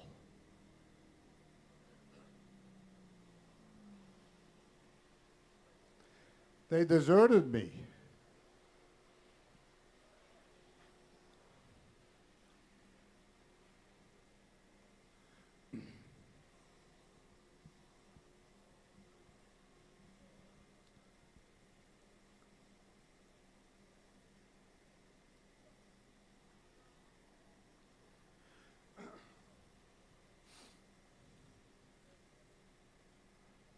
Rob Mellencamp, the safety man, you look good with that life jacket.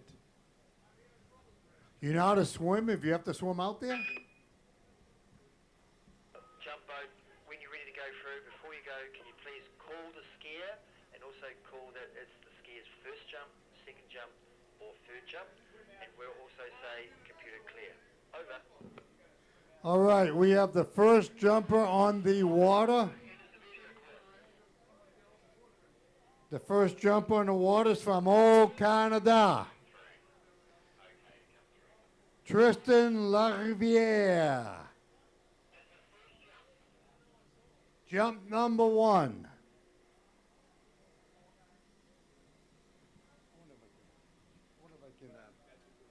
I wonder if this is going to pre-jump there. Can you hit it? Hi, Luke.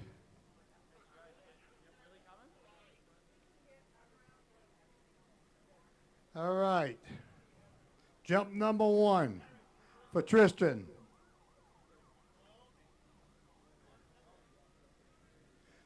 From our neighbors of the north, old Canada.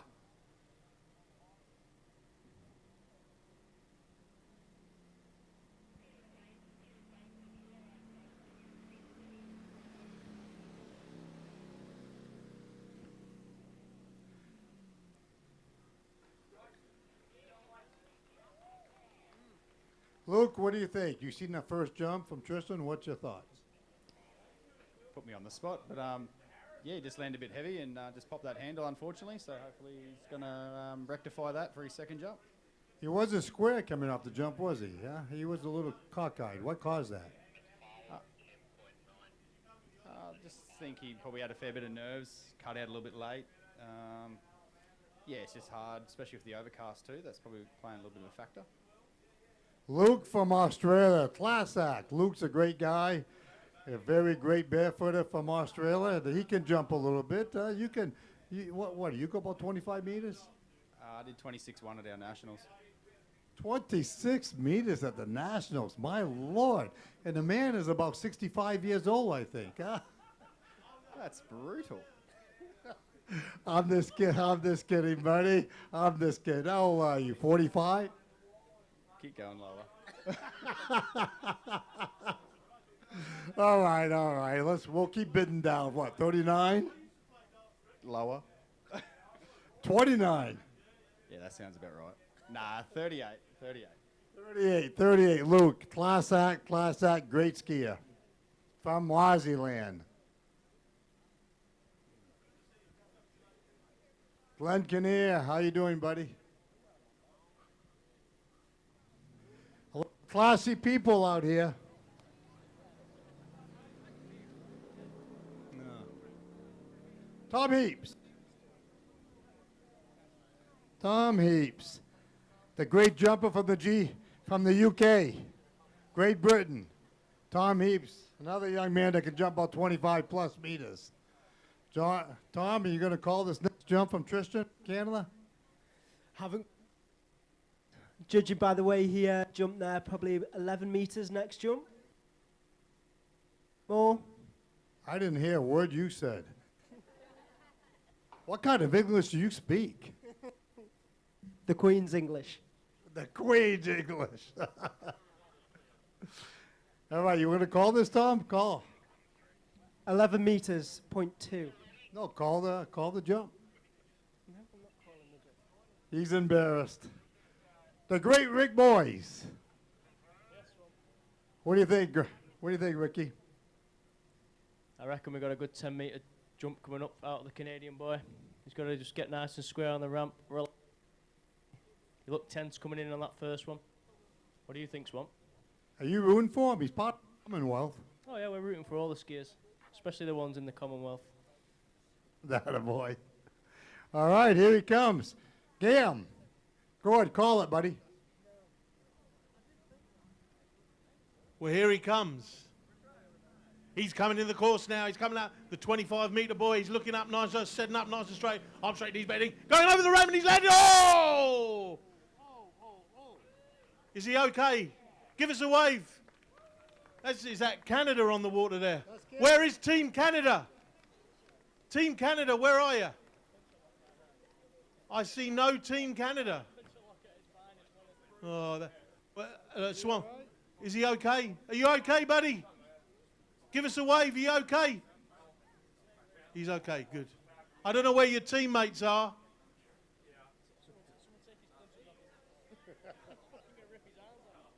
Oh, he's wearing. Oh. Tell us, Swamp. What did you think of that? What did you think of that jump style, and what was the distance, please? 10.6. 10.6 was the distance. It was a much better jump than the first one. He was square coming off. His shoulders was a little far back, and he landed with his feet too far in front of him. So this way his butt hit the water way too hard, and he got pulled way out the front. And he did, a couple cartwheels, I think. Andy, he looks like you out there. Yeah, those were the days. I used to, my jumping wasn't quite like that. For a start, I had 2 planks of wood on my feet. Give him a cheer as he goes back, ladies and gentlemen. Come on. He's out there doing it for Team Canada. I don't know where Team Canada are, but I think there's one over there and one over there. But Swamp, tell me about these water conditions. What do you think of the water conditions? I think they look pretty good to me. Well, for jumping right now, it's beautiful in front of us, man. I mean, hell, you and I could go out there and jump. Well, maybe you, but I don't know about me. But it's great to see all the spectators here. Thank you for being here this afternoon. Just so you know, have you got plenty of water and plenty of food in your cupboards at home? I don't know why you need to worry about that. Anyway, apparently there's going to be a little rain shower later on. On the behalf of Higher Continent of Canada, the whole base is down there at the landing area. Oh, okay. Looking really pissed off at some British guy at a microphone. I'm sorry. Team Canada, I hear you are there. Canada, put your hands together for Team Canada over there. Yes. Try and clap all together at the same time. Right, here he comes. Here he comes now. No, he doesn't. He's not coming now. He's getting in the water. He's lining himself up. He's thinking about it. He's going to be focusing on that little, it's normally yellow. Our ramps are normally yellow in England, so we call them a little lump of cheese. But he's going to be focusing. He's cutting outside the wake now. He's coming in round about 42, 43 miles per hour, something like that, behind the Barefoot Sanger. And he's coming in. He's lining up now. Keep it straight. He's going to land this one nice and straight. Puts the foot down early, but he skis it out. And that's a wonderful jump he's in. That's going to be a good valley jump. We're waiting for the score to come through from the computer.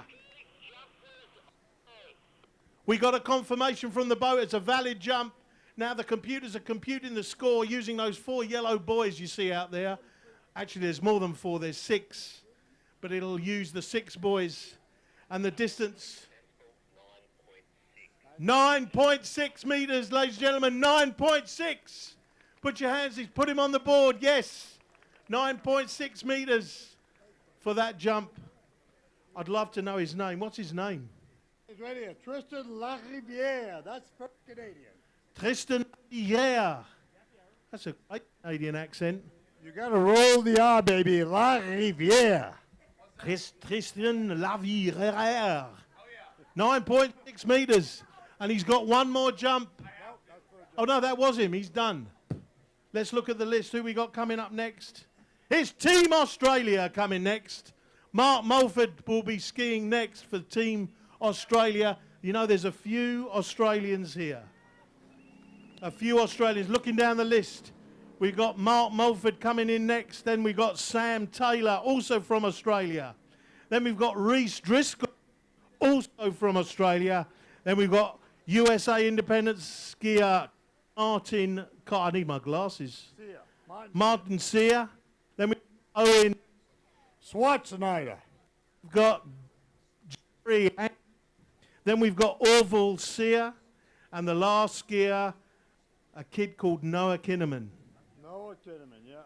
Who was very, very interesting watching him ski in the slalom event earlier on. I was in the boat for that one. So we got a great lineup of skiers. We got Mark Mulford, our next skier from Team Australia. Where is Team Australia? I can't hear you. I can't hear. It's pathetic. You're a bit like your cricket team. I knew that would wind them up. Let's talk about ODI. You want to talk about the ODI? You want to talk about the ODI? Last week in England? No, I didn't think you would. You know why you don't want to talk about it? Because you lost. You lost! Well, you didn't actually. We drew it. Anyway, we won't talk about cricket. Not yet. We won't talk about the Ashes either. Right, Team Australia, your skier is getting ready behind the Barefoot Sanger here at the 2024 World Barefoot Water Ski Championships here in beautiful sunny Florida. We love the weather here in sunny Florida. You know, they call it the Sunshine State. Hello. Don't worry. Here he comes. Where's Team Australia? Cheer for your skier now. I want to hear the Team Australia on the bank. He's coming in. This is Mark Mulford. He's coming in up, and the battery's going on my microphone. Oh, that was nice and cruising through swamp. Tell us about that. What do you think? That was nice. It was smooth. I don't think it was a big jump, but it was, you know, he put the first one on the board, baby. I mean, that's what you need to do, right? Rodney Mellencamp, what do you think? Come here, Rodney Mellencamp from Holland. Come here. You used to jump. 9.8. 9.8. That's a good first jump for Mark.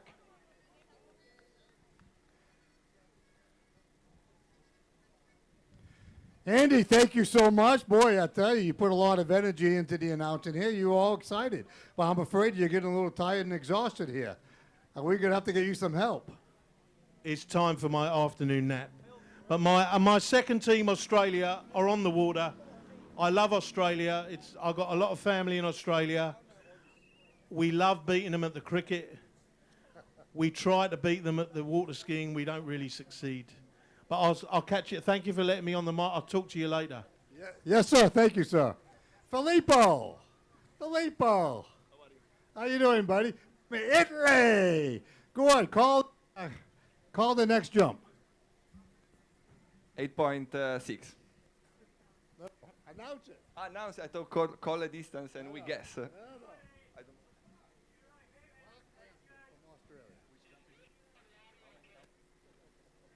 This is second jump. So, on the water we have, which one? Mulford Mark from Australia. He's coming for his second jump. Yes, sir. What he did on his first jump? 9.8. 9.8, so let's see if he can get to 10 meters. You think he's going to get to 10 meters, P? Well, why not? I hope so. We'll see. You know, for you, all you that don't know Filippo, he's been a phenomenal Italian jumper for many years. I hope I'm still also. So, Mark is cutting out on the water. It can be. Unfortunately, he didn't stand up before the buoy because, as we know, but before that red buoy down there, if you stumble up everything, you have to stand up before that buoy. He didn't do it, but no credit jump. We have a guess on the distance. They're not going to give it to us. Okay. I think it was on the bubble for 10 meters.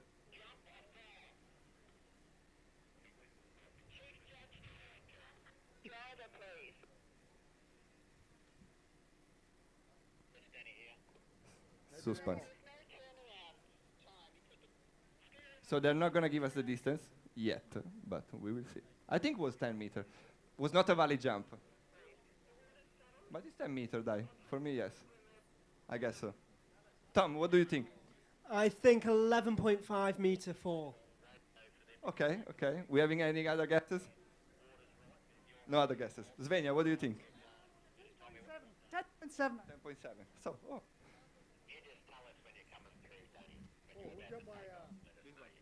No, who's got my? This one. I'll give it back. All right, so Mark landed his first jump. The second, I don't think was credit. He didn't ride it out past the ride-out buoy. And we're going into jump number 3 for Mark.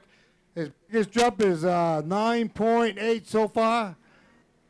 7.3 fall. No, 11.3 fall. All right.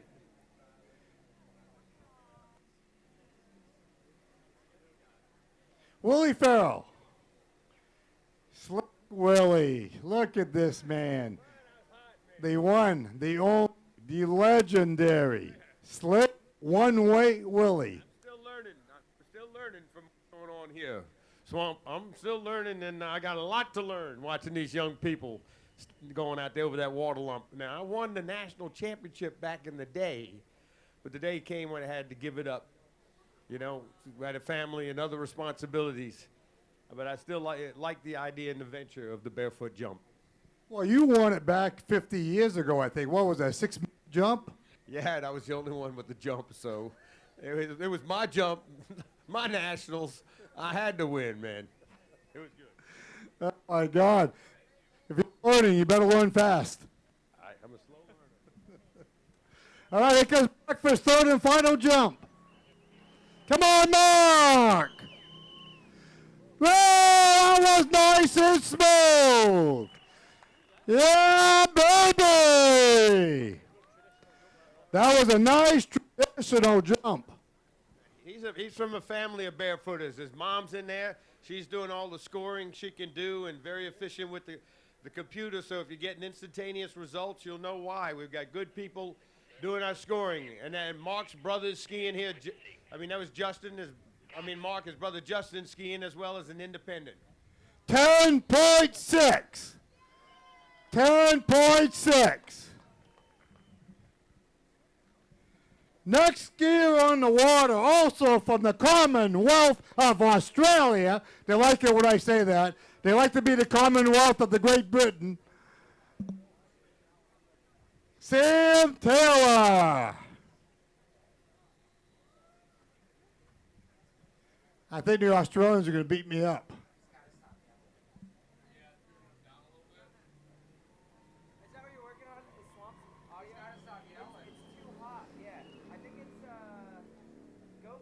Closer. How you doing, Trey? Oh, I'm doing great, Swampy. You know, the pavilion has happy hour right now if anyone wants to have a drink. He's teasing me. He's teasing me. Yes, he is.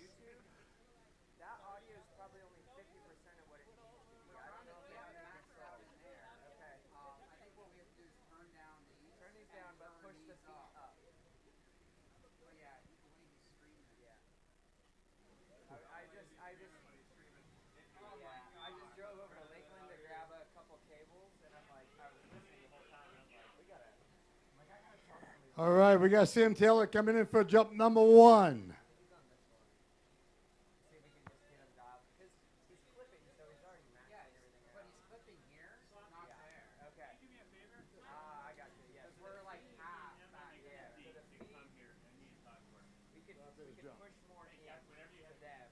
All right, here comes Sam Taylor.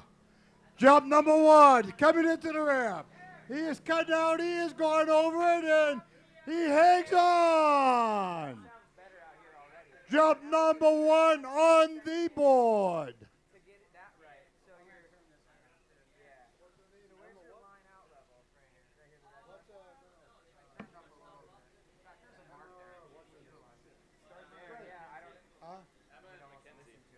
McKenzie?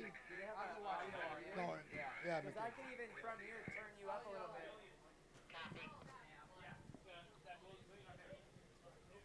Emma McKenzie, she needs to go see Mike Malepsky. Emma McKenzie, if you can please find Mike Malepsky, he does need to talk to you. Emma McKenzie, please find Mike Malepsky.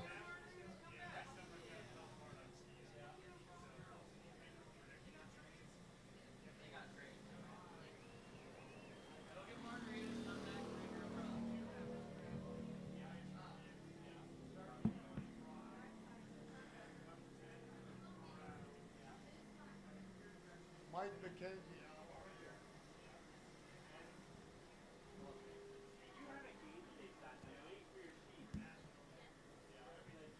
All right, I didn't get Sam Taylor's jump. Did they announce it? I missed it.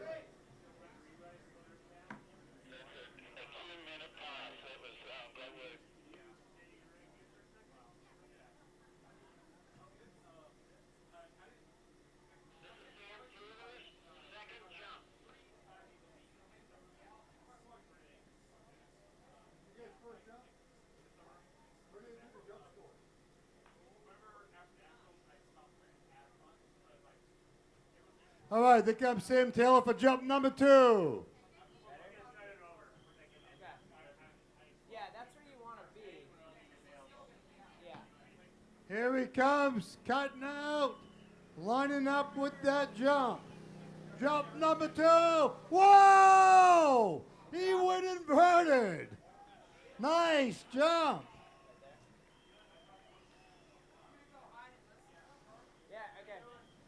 Well, he is sandbagging, baby. He went traditional, put one on the board, and he launched that one.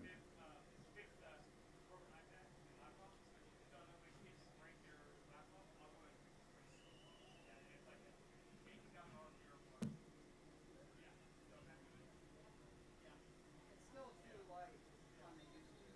It's too light. I would take it up a little bit. I mean, until we see right in there, we're going to be all right. Yeah.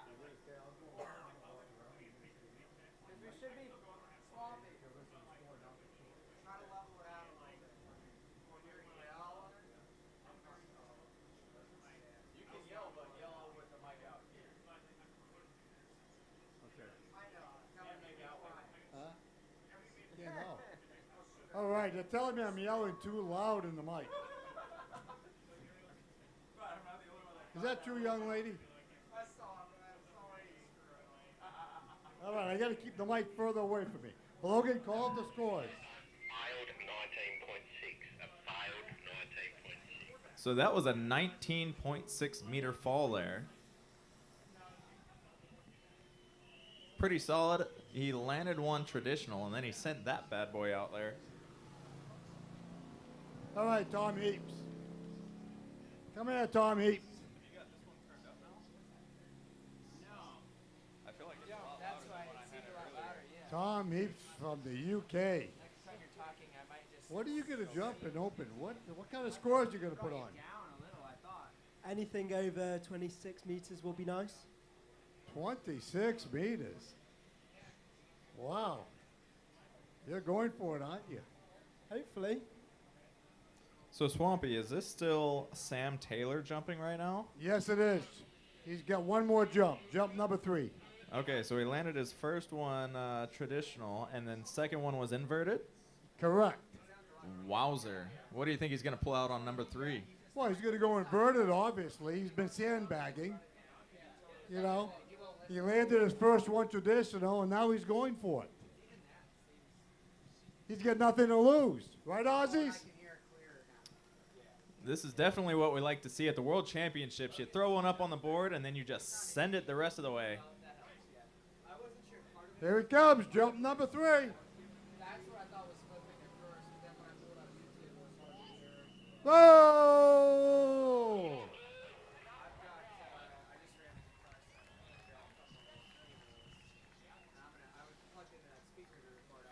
So he's certainly sending it out there. What do you think that was, Swampy?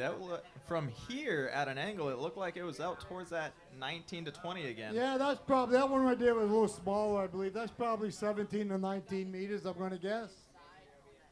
All right, well, I'll take your word for it. You're a little closer. We're waiting on a score from the judges there.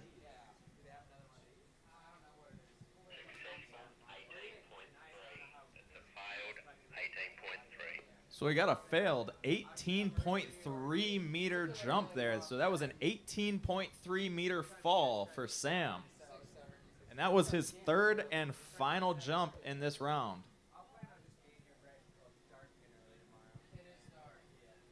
Peter Frake, how you doing, buddy?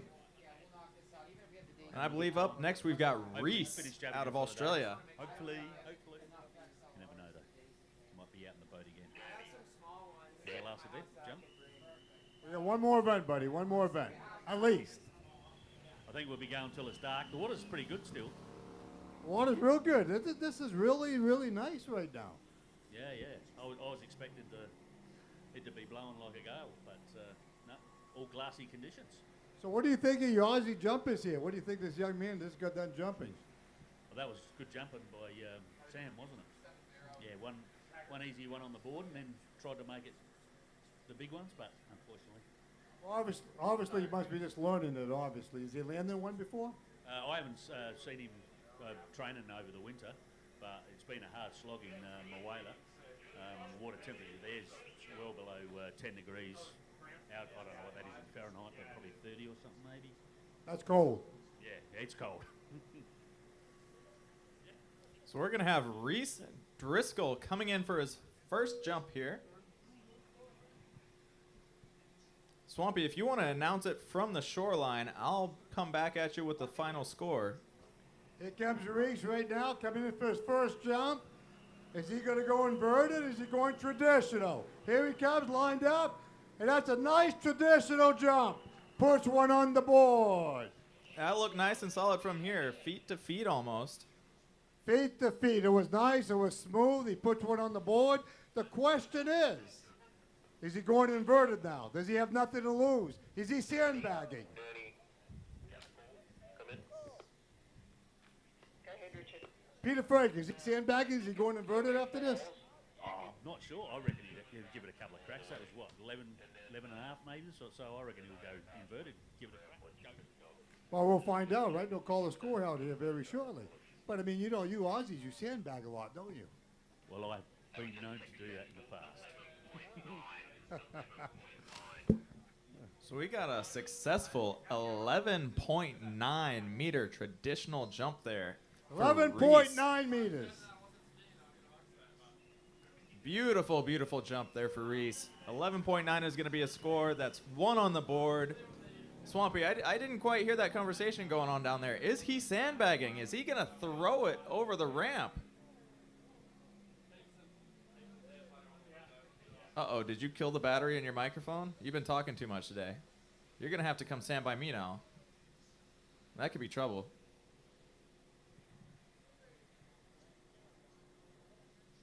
Or go find Mr. Garrity and see if you can find some replacement batteries. Anybody got some double A's in their back pocket? Anybody? Anybody? The red light's on. Oh, maybe it just didn't like it for a second. It's red. It's not green. It's red. All right, yeah. I don't know what he's going to do now. You know, the young jumper before him, Sam Taylor, landed the first one, and then he was going inverted.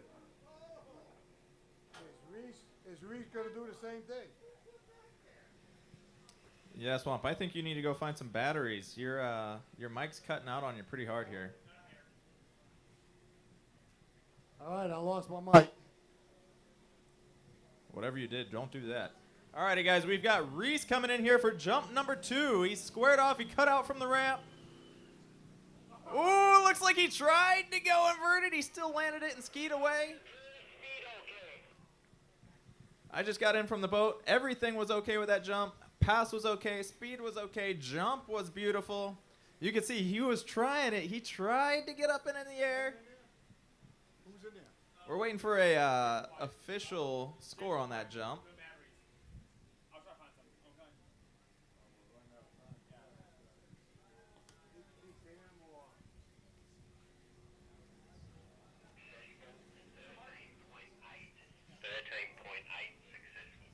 Alrighty, so that one was a 13.8. We're getting a little further each time there. I think him trying to do that little froggy over the jump there helped him out. So he started off with, I believe, if my memory doesn't fail me here, that was an 11.9 for his first jump and a 13.8 for jump number 2. Both were successful. Now he's got one final jump here. I think after that last jump there, he's gonna try and send it inverted.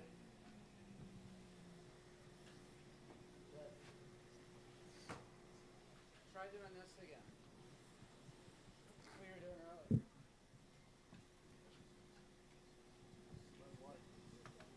You gotta shake it up and get the battery out to the side.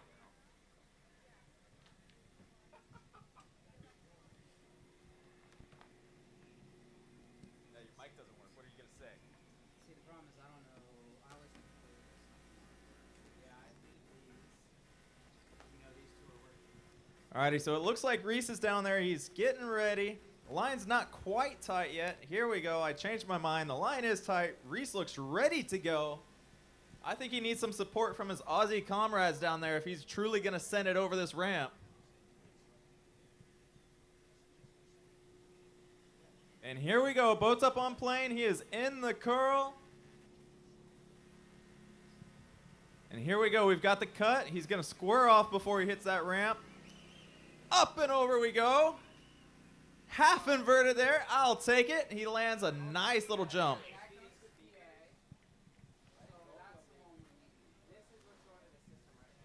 Now, we don't have anybody down there on the shoreline to give us a good guesstimate, but I'm going to say that was probably in the 13 to 14 range again. Swamp's looking at me like I might be a little crazy here, but that looked pretty good to me.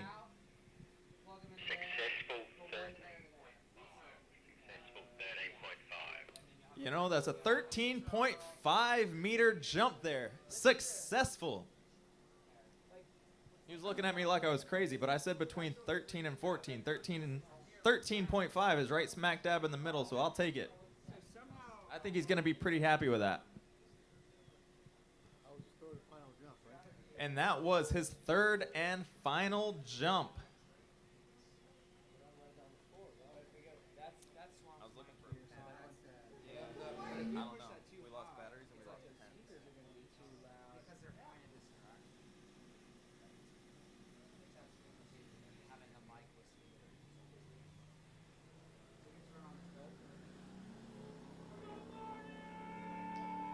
So our next skier in the water is going to be Martin Sear. They're playing with my mic right now. Bear with me. I think it's working. All right, we're good. Oh, what about now? Oh, maybe. Test, test. All right, well, I'll grab those tables. Yeah, we'll just hang it on the speaker and we'll just try to do a quick swap and see if that'll work.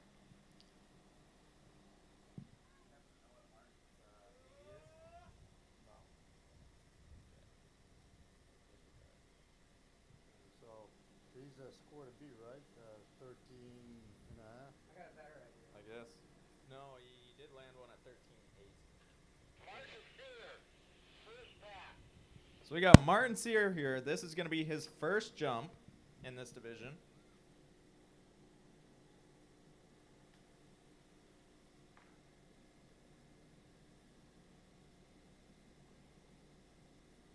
All right, guys, here comes the boat. We're up on plane, and it looks like Martin is out and in the curl. And he is skiing for USA right now. He's cutting out. I don't know if he's going to go traditional or inverted. Nice little traditional jump there.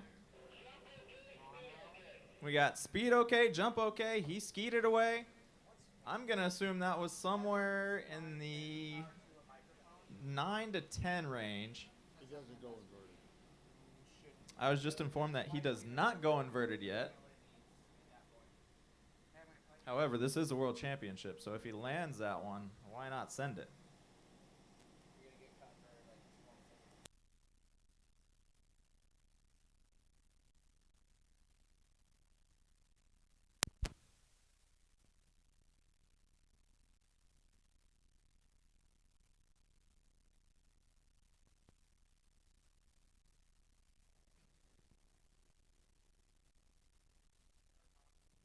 Hello, hello, test, test, test.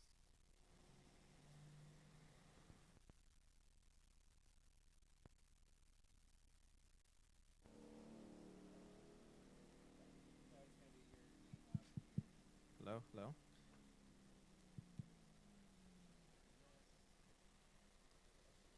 All right, guys, so jump number one for Martin Sear there was a 7.8.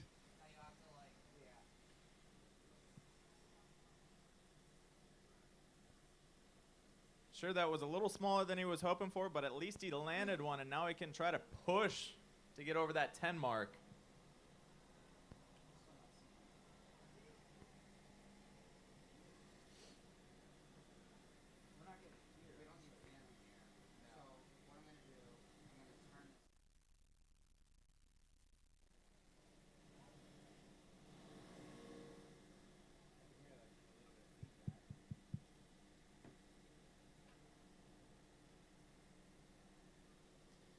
All right, guys, here comes the boat. This is going to be Martin's second jump.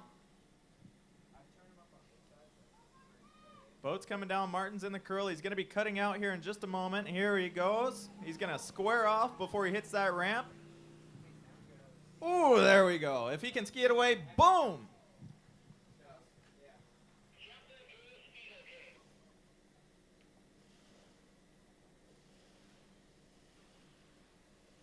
What do you think that was, Swamp? Did you see that one? Yeah, that's, I'm going to guess 9. I was going to say, 10 meters, and it comes out as 10 meters. I think I was going to call that correctly. But to follow back on what you just said on Martin, he has to make sure he scores enough to make the cut, because we got 9 skiers, which means I'm going to guess they're going to take 5 into the next round is my guess. And if they take 5 in the next round, because this is only 2 rounds, right? Or is it 3 rounds? I'm not sure. But if they take 5 into the next round, he needs to make sure he scores in the top 5. So Swampy said he was going to call out 10, but he was a little too slow, so we're not going to believe what he says there. We're just going to go with the 10, and we're going to say that was my calling. Okay. On this, with 9 or 8 skiers move through. So we've got Ben Groen on the phone here, and he just said 9 skiers are going to go through. Eight are going to move on out of 9. So 1 will be eliminated. So we got 1 skier here that's going to be eliminated.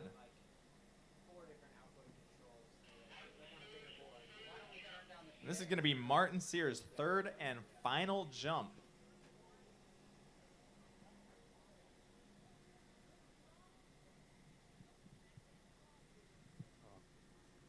Eight or fewer. 9 to 12, 9 or 12, 8 skiers will get. Well, 9 to 12 skiers, there will be 8 skiers advancing now. So we got Martin. His first jump was a 7.8. His second jump was a 10 flat. And now his 3rd and final here.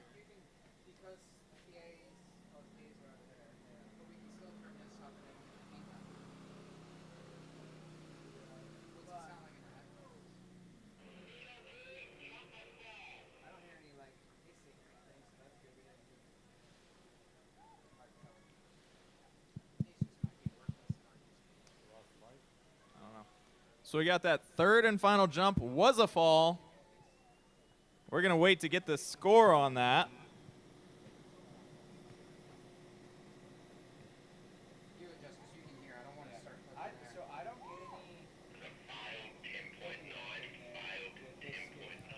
So I just got in that was a failed 10.9 meter jump for Martin Sear. That's probably the issue. That was just too loud overtaking. And that was his 3rd and final jump in this division today.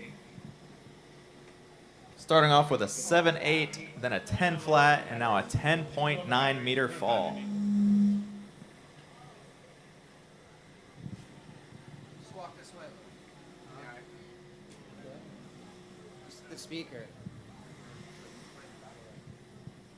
All right, I'm gonna see if I find another mic, because now we can plug. We're doing a little test.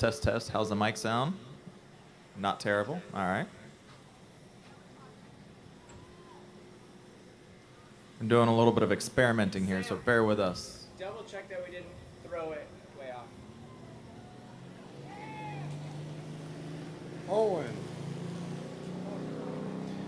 So our skier on the water now is going to be Owen Schatzsnyder. This is going to be his first jump of the day.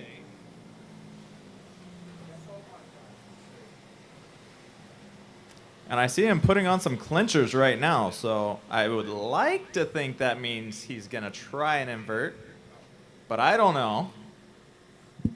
Now, he just learned jumping here in the last few months, and he just qualified, about a month ago.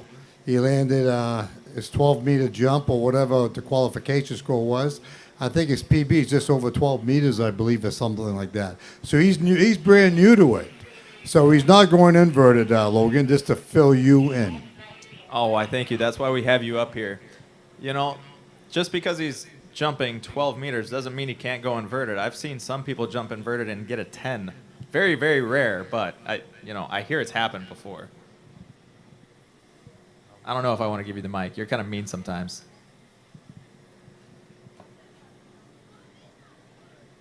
You're right, Betsy. He's a gentle sweetheart, a big old teddy bear. So long as you're not in the boat. As for Ludo and who? Stuart Mall, we can see them. Stuart Mall and Ludo. Stuart Mall and Ludo and the videographer for Matilda's Fall. And a videographer for Matilda's Fall, please. Trey, were you in Matilda's Fall? Do you know who it was? I can find out.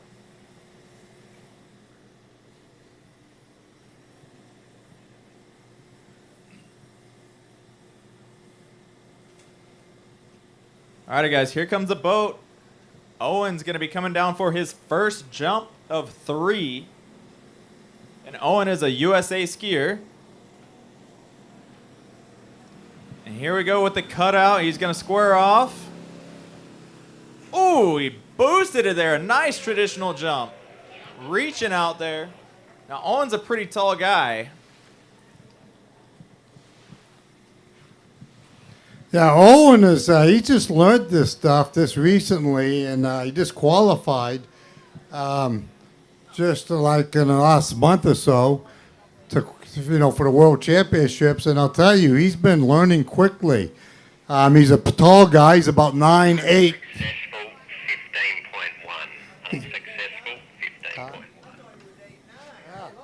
Yeah, I think he's about 9'8". I'm not sure, but no, seriously, he's about 6'4", 6'5". And that failed jump was over 15 meters, over 15 meters. I think he needs to scale it back a little bit. He just wants to land one, put one on the board to, to qualify for the next round. 8 out of 9 moves forward. If he doesn't land a jump, he will be eliminated. Owen, don't try to go, 25 meters. Put one on the board.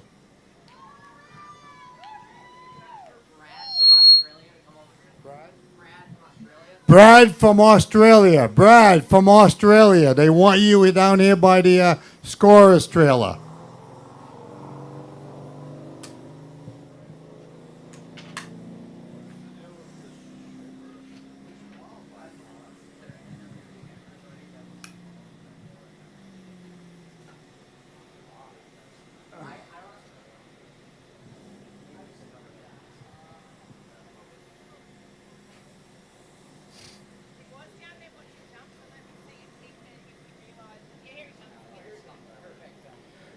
So Owen will be coming in for jump number 2. The first jump was a fail, was a 15-plus meter fail. He needs to put one on the board to move forward.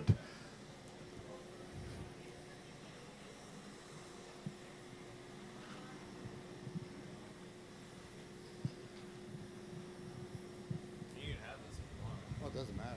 You want to do it or you don't.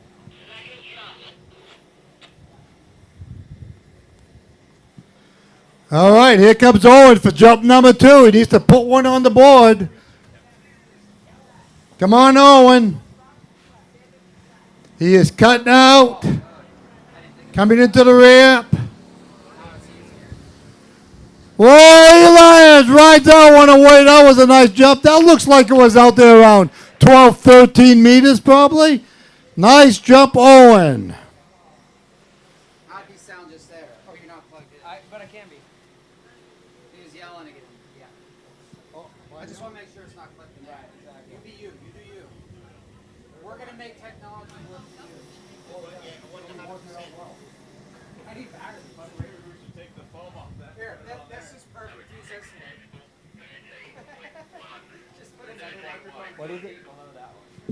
So that was a successful 13.1 meter jump for Owen.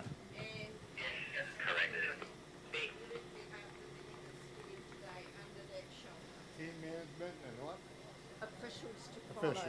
Okay. Wants to jump? All right, there will be a team managers meeting and officials meeting right after the skiing is completed today, right by the scorer's tent. Once again, team managers, officials, there will be a meeting by the scorer's tent once skiing is completed. Owen looks happy. Look at that big smile on his face in the boat. He is happy. 13.1 meters, that's awesome. He had a great slalom pass. He did well in slalom a little bit earlier.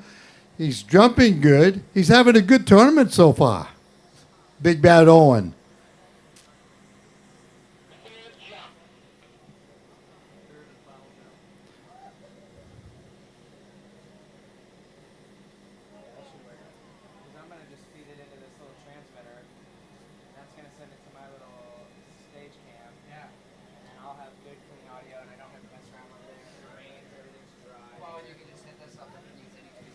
Okay, Owen coming down for jump number 3, his third and final jump. 13.1 meters is his score to beat.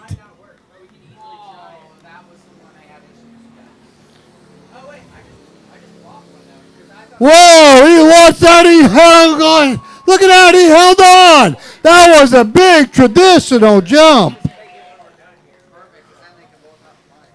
He probably took the lead with that one. I believe it's 13.8 meters.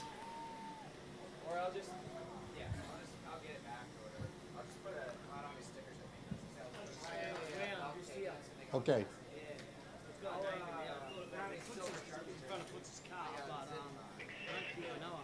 So why not work? 15.1 meters. Owen Schatzsnyder. Okay, next on the water is going to be Jerry Hanko. The next three jumpers all go inverted. Jerry Hanko goes inverted, Ovo Sear, and Noah Kinnaman. See, Swamp, I was close. I knew somebody was going to be going inverted in this round. Just a little premature. All right, we found somebody's wallet and keys on the ground. Joanna, that's you. All right, look at what we found.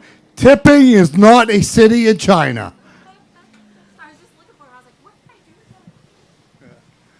All right. Jerry Hanko from Australia. Look at that young man. He's a fine young man.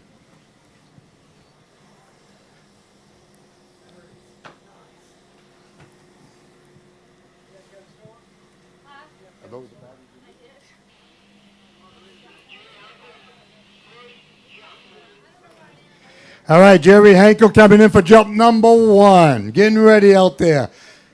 He does go inverted. He's a great young man from Australia. Very pleasant to speak to. Always a nice smile on his face.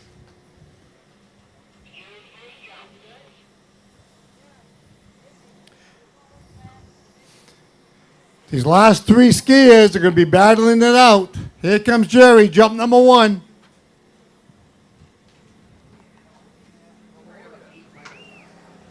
He's cutting out, coming into the ramp, he's square.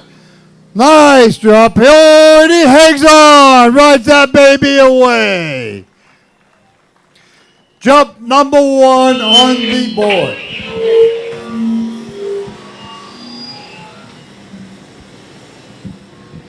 I got all these high-tech guys around me, I'll tell you, man, and they are just, they're supposed to be helping me, but my Lord.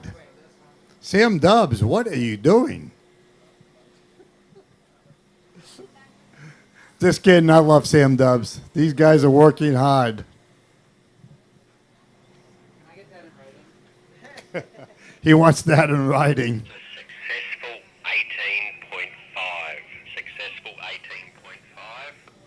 18.5 meters.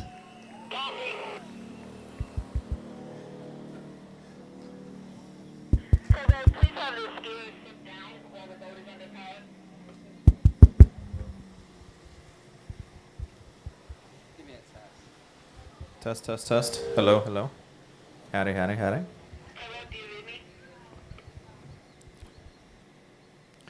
Okay, while we're waiting for Jerry to come in for jump number two, we do have the under 23 junior girls trick results. In sixth place was Alessa from Germany with 190 points. Fifth place from Great Britain, Matilda with 560 points. Fourth place was Brooke Gunderson from the U.S. at 1,300. Third place was Victoria from Italy at 1,400. And now we got Jerry coming in for jump number two. Come on, Jerry. Looks square, looks good. Nice jump. That was sweet, sweet, sweet. That was pretty. He was square. He was comfortable. Sweet landing.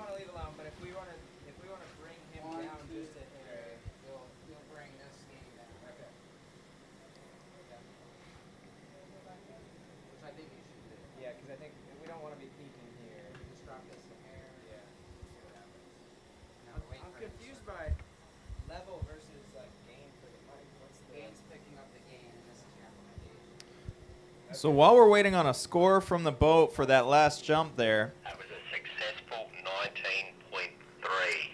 19.3. Go ahead. we've got L. Keen that came in second here so far, preliminary with a 1900. And then we've got Amara Bruns for the USA coming in with a 2360, 2,360 points in first place, preliminary for the junior girls tricks. All right, thank you, Logan. And now Jerry Hankel's jump number 2 was 19.3 meters. 19.3.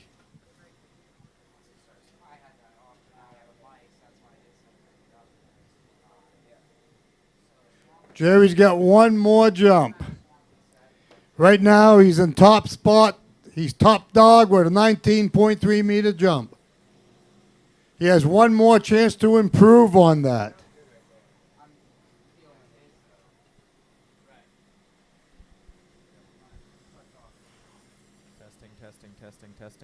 Testing, da da da da da da da da.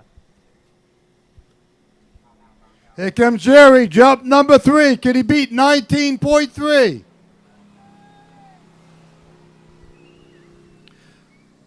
That was a nice jump, smooth, but I don't think that's bigger. I don't think that's bigger than a 19.3.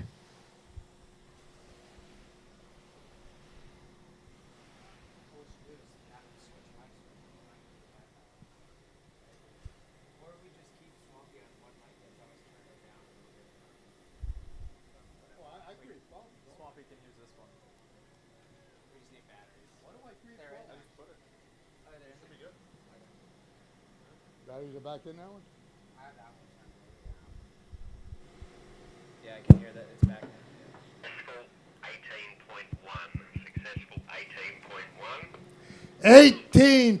18.1 meters. 18.1 meters for Jerry. So his high jump was 19.3. So is that his first, second, or third? I was playing around with mics here a little bit. That was jump number 3. We're moving on to Ovo Sear.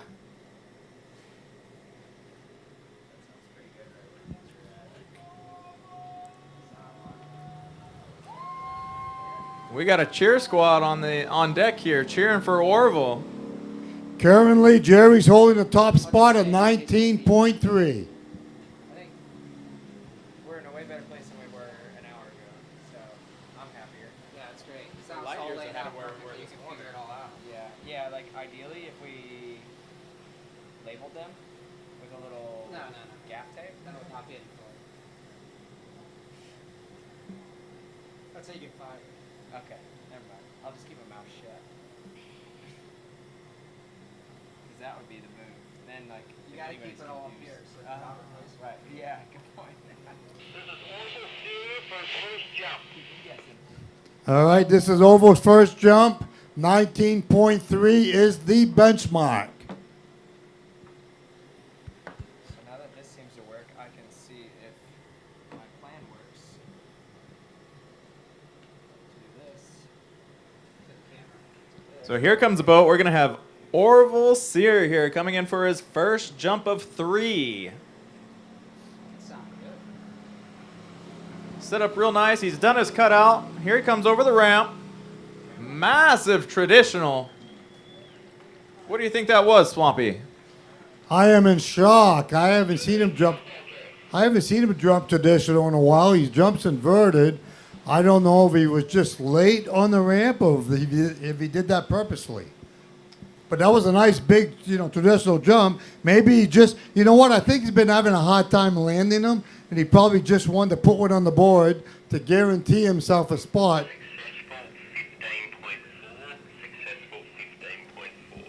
So that was a successful 15.4 meter jump for Orville Sear. I was thinking that was probably around the 15 range. Well, of course. You say that after the scores come out at 15.4. You know, that sounds very similar to your 10.0 score that you were going to mention earlier. Convenient, huh? Well, anyways, as we move on, I think Oval did that purposely, because he's been struggling with his landings. So I think he made a calculation that he just wanted to move on to the next round, put one on the board. That was a nice, smooth 15-meter traditional jump. And now I think he's going to go for it. He's got nothing to lose. If that's the case, I'd say that was a pretty strategic move by Orville. Putting one on the board. Not only did he put one on the board, but it was pretty massive, especially for a traditional jump. And he made it look smooth. Super smooth. All right, we'll see now. We'll see if Orville can launch it. 19.3 is the score to beat from the young Aussie, Jerry Henkel.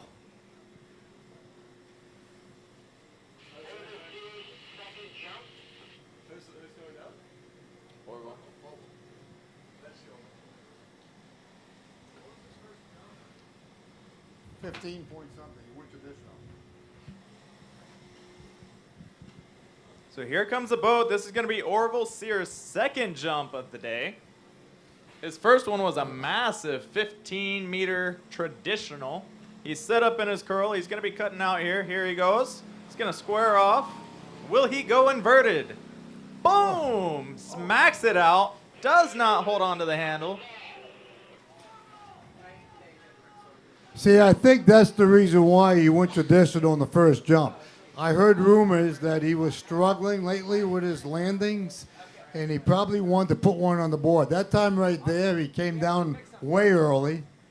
The handle was out. He landed hard on his butt. His feet were way in front of him, and obviously he didn't land it. Now, that was probably about an 18, 19-meter jump. I don't know. He looked like he was reaching out there for those yellow buoys, but it's hard to tell from an angle.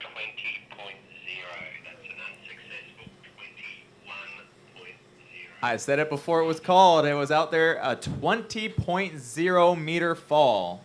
20.0. I do believe that would be between the second set of yellow buoys out there. A 21 meter fall for 21 meter fall. All right, Logan, Logan's feeling pretty good about himself. You know, he's had a couple correct calls, and now all of a sudden he thinks he's, missed a jump. Well, you know, 20 is a lot closer to 21 than 18, so I'll take it. Well, we're going to move on to jump number 3 here, Logan. So this is going to be jump number 3 for Orville Sear. This is going to be his third and final jump. With a jump like that, if he can land it, that would be absolutely awesome for him. That would definitely put him up there towards the top.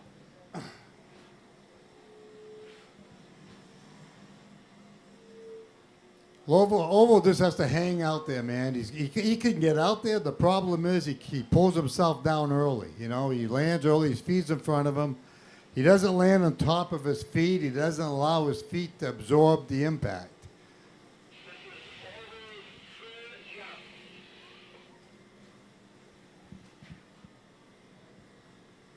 Third and final jump here for Orville Sear. I can see him in the water down there. He looks pretty confident. He looks pretty focused. We'll see what he smacks out here. We'll see if he can put it together, baby.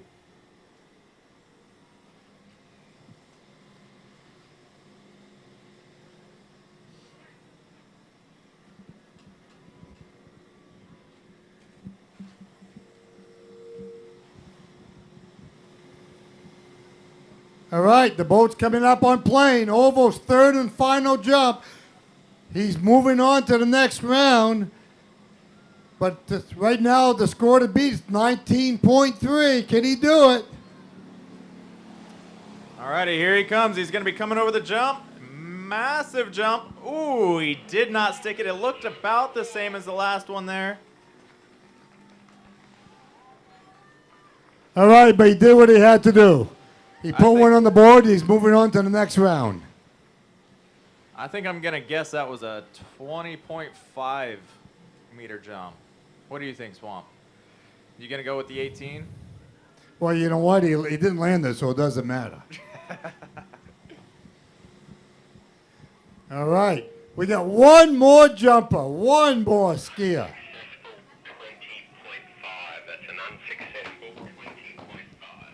So we have an unsuccessful 20.5 meter jump.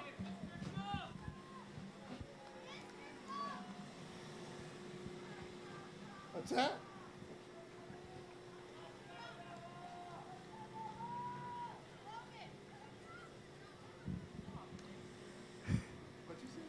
I think I may have moved from man-child to Mr. Jump here, at least for today. All right, don't let it get to your head. Oh, it's already there, Swamp. All right, one more jumper. Noah Kinnaman on the water here, skiing for USA. The young sensation, Noah Kinnaman. He's about 55 pounds, soaking wet. Just kidding, Noah.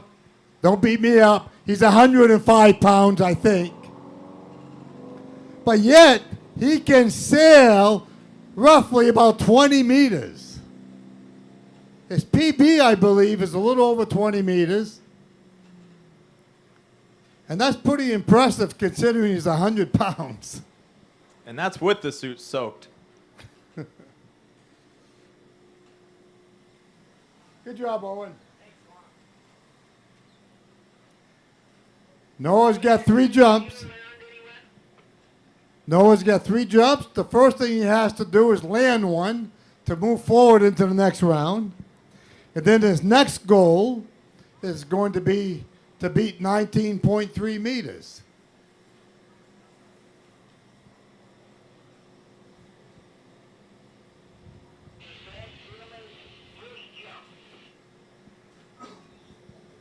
It looks like the line is tight here. Noah's going to be coming in any moment here for his first jump of 3.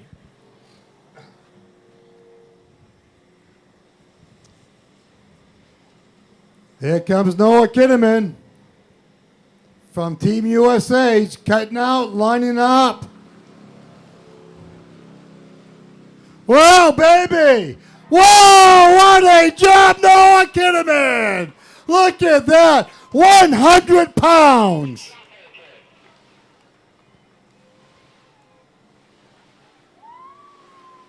Whoa, that's probably a PB.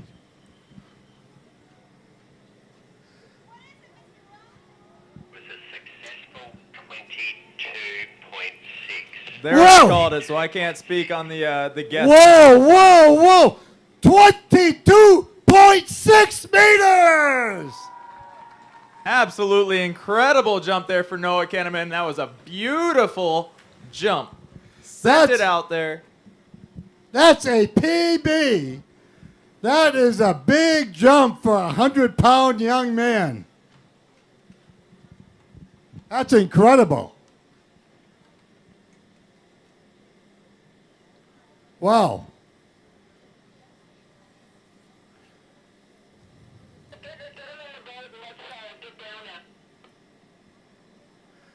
I don't know, the team coach, I don't know if I would probably consider pulling him for the rest of this jumping event, but I guess not.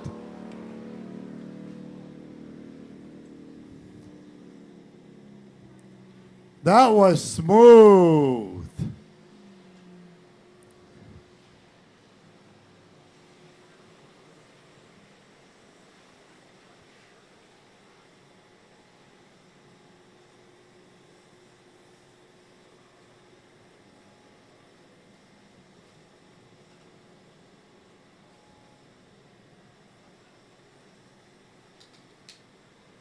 I can see him smiling there on the live feed. I think he's stoked about that 22-meter jump there. Setting a PB at a World Championships is an absolutely incredible accomplishment.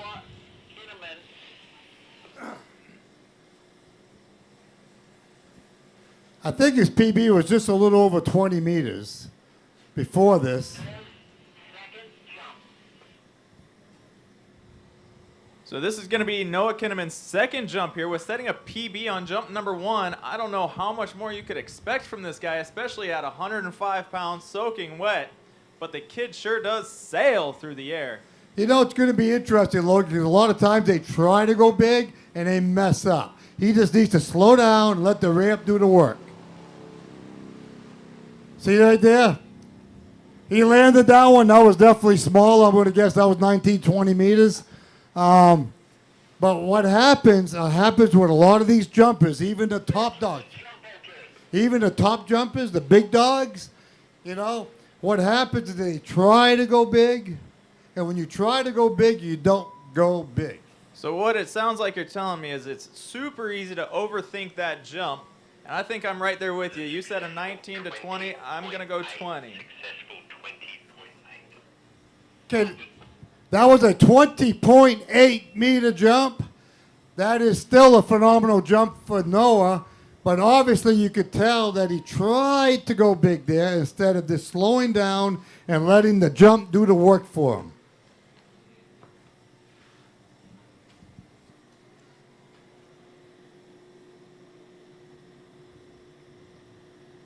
All right, we got some slalom results. Go ahead, Logan, if you want to announce those slalom results. Absolutely. So for the junior girls slalom, the semifinal preliminary scores here.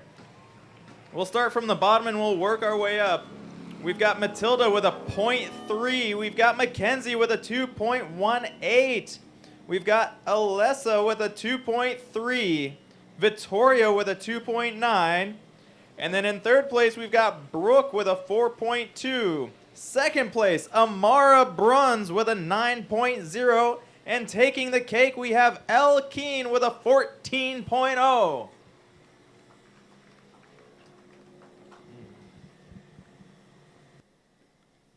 Tom Heaps, what did you think of Noah's 22 point? Boy, he's going to beat you. Come here, Tom. Come here, Tom. Come on. No, he doesn't want nothing to do with it. So this is going to be Mr. Kinnaman's third and final jump. We had a massive score put up for his jump number 1. We had a decent jump put up for number 2. What is he going to have for us on number 3? Here comes Noah for his third and final jump. He has to relax, slow down, and let the ramp do the work for him. Here he comes.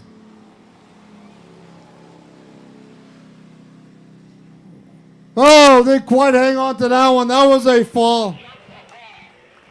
But everybody give Noah Kinnaman a hand.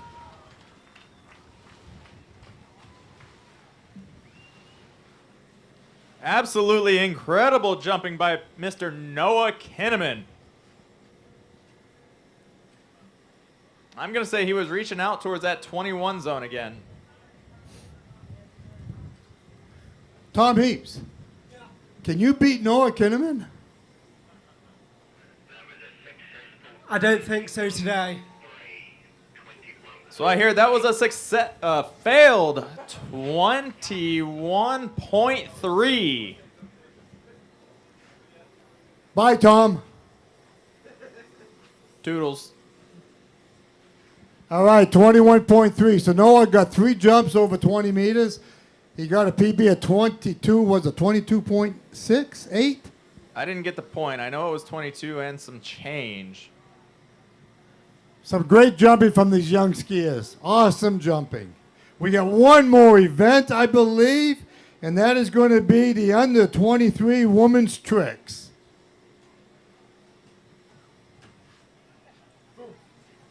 How you doing, Fletch? How you doing, my Aussie redneck? Come on up here, Fletch. I got young Mr. Fletcher up here with me from Australia, the young sensation. Okay, this kid slalom 10 backwards. What the hell happened after that? Found a hole in the water. A hole in the water. There was a monster out there, huh? Something like that. Are you looking forward to your competition? I heard you're jumping big too. I heard you're going over 25 meters. Yeah, no, looking forward to it. Keen as. What's that? I'm keen as for it. I'm looking forward to it. Should be good. When are you jumping? From what I've heard, maybe tomorrow. I'm not sure yet, but we'll find out. Well, good luck to you, my friend. Good luck. Thank you. Cheers.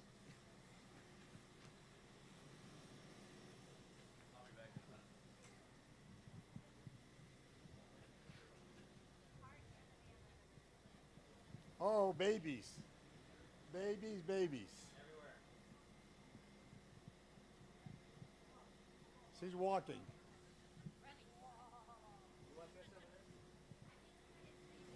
All right, I believe we got one more event. Under 23 women's trick semifinals. And then after that, I'm guessing that may be a wrap for today until I hear otherwise.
Okay, so they're in their second round already.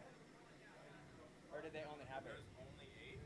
So they just call it semis straight off the gate, and they'll go down to 5. Got it.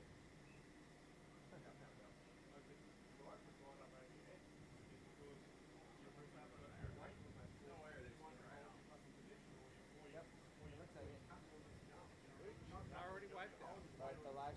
camera? Oh wait, is there nobody in there to switch it to the? I guess not. Skiing camera? Oh, maybe just going in right now. I hate to say it, but that's kind of lucky.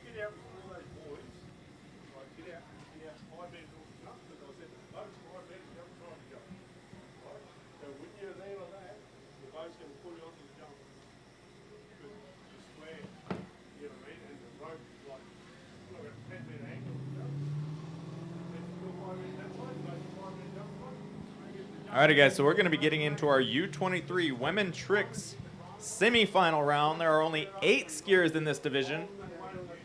So if my memory precedes me, out of these 8, we will only be taking 5 on to the next round. That means 3 will not make it. If I am wrong, if somebody would please correct me, that'd be awesome. Thank you, sir. Beauty.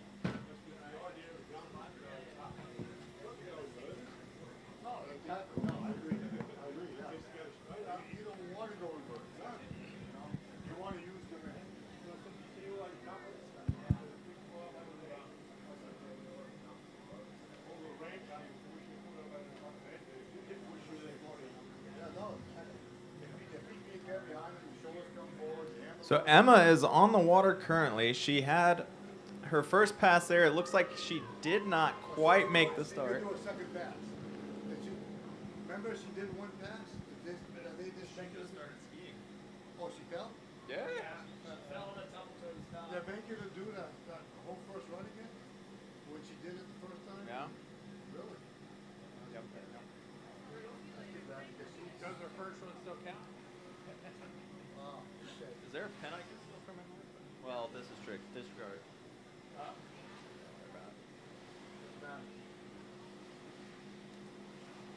They don't give us scores out of the vote for this, so I'm not going to try to write it down.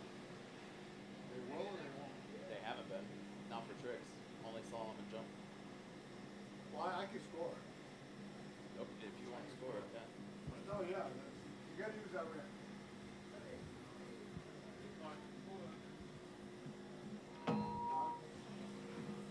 Alrighty guys, so you'll have to forgive us. We are struggling to get the camera feed from the boat right now, so we're going to do the, ooh, disregard. There we go. So it sounds like Emma fell on her start there. She's been taken down to the other side of the lake. Oh. Emma McKenzie here, going to be coming through for her second pass. And she is our first skier of 8. And she is a New Zealand skier, skiing in the U23 Women's Tricks semifinals.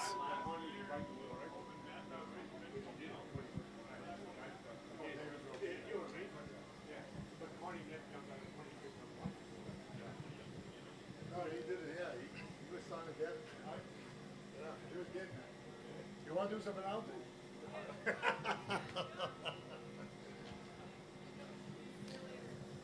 Alrighty, it looks like she's going to be trying her tumble up, start again. Here we go. Arms are extended. Oh. She loses the handle there. So that's going to be a failed attempt on the start there. You take this one and give me that one. I think it's too close to the speaker. Yeah, that's too bad. I mean, you know, I feel bad for her because she's already skied the first pass before we got the weather that came in, and she stood it up and did well. And then we got postponed, and they made her redo it, and she missed the start. She did miss the start on that one. She missed it both passes there, which it's a shame. She had to repeat that pass, considering how well she did earlier with it. These are sadly the conditions. How many skiers do we got, Logan? So we've got 8 skiers in this division. That's going to be a no score for Emma McKenzie there. All right, this should be exciting too. We get the top seed girls can put up some scores between 2,500 and 3,000 points. We should have some good skiing coming along here. And this is very important, not only to move forward again. How many skiers? 8, you said? 8 skiers. So how many skiers are moving forward? Let me see. I believe it would be 5, but I could be incorrect on that one. If you can get Benny Boo on the phone. Oh, no, Ben sent me the link. Yeah, I'm going to look at it right now. Do you know how to use links? Okay, wise guy. Let me see. 8 or fewer skiers. All skiers will advance. 8 or fewer. All skiers advance. Okay. Well, guess what? They have nothing to lose. There we go. They might as well go for it. They're fighting for the overall. They might as well go for it. They all advance to the next round. Although they do want to put on a good score. They do want to put on a good score for the overall. So I guess it's a balancing act, isn't it? You know, It certainly is. how aggressive do I go? I'm guaranteed to go to the finals, but I need to put on a good score for my overall. And this is going to be Macy Pebbles here with a back flyer. So long as she nails this start here, she's going to have some nice points on the board starting off. And it looks like she's made it. She's setting up in the curl. We got the timer ready.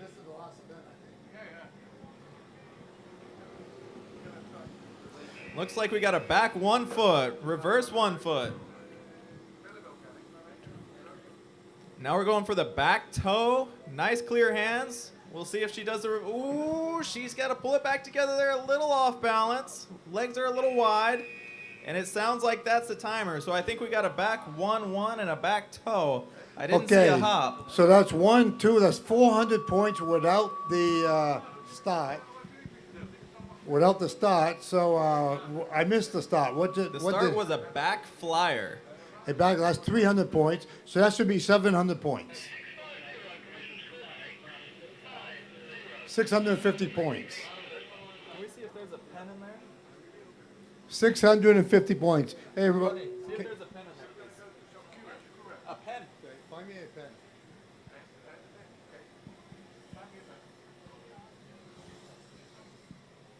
So that is a provisional score for Macy Peebles here out of Australia with a 650 points.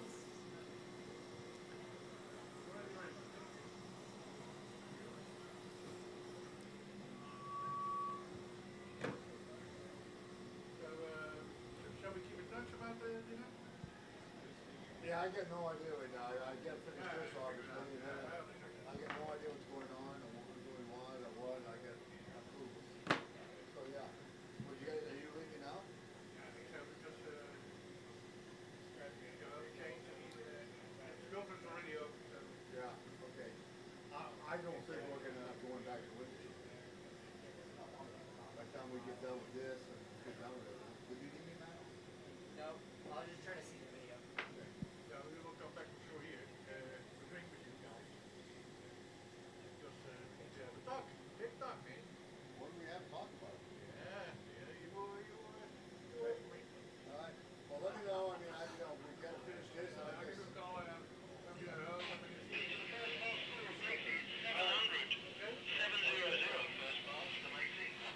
Okay, so we just got a correction there. We got a flat 700 points for Macy Peebles there out of Australia. I thought I called that, didn't I? I don't remember that much. I mean, where's your memory? Anyways, look here. We got pass number 2. It looks like she's starting up forwards here. Okay, that's a deep water start for 50 points, right? No, that's to 1, so that's 100 points. So we got 1 foot, 1 foot, 1 foot, 1 hand, 1 foot, 1 hand, a sit down, stand up to 1, reverse sit down, stand up to 1. Solid toe hold there. Is she gonna go for the reverse? She went for the reverse. She made the reverse. I don't know if it was in time. Then we got some waves in there and a little bit of a hop. Yeah, that was a tough one to score because we don't know where the timer went off. There was a lot of stuff at the end. So somewhere around 500 points. I mean, give or take some. It just depends. She was doing sit down, stand up to 1, waves and all that stuff. We don't know. We have no idea where the timer went off. And you didn't time it, did you? You know, I pulled a swampy there. I forgot to hit the start button. But that was a fully packed run. All right, so she scored 700 on the back pass. That's going to be somewhere around 500, give or take some. So that could be 1,200 to 1,300 points. And we don't know if that reverse toe hold because she fought for that. Now, She fought for that, and I'm sure that took up a lot of time. Exactly. So, all right, next on the water is who, big dog? Next up on the water is going to be Macy Hicks. We're still waiting on a provisional for that second pass there for Macy Peebles.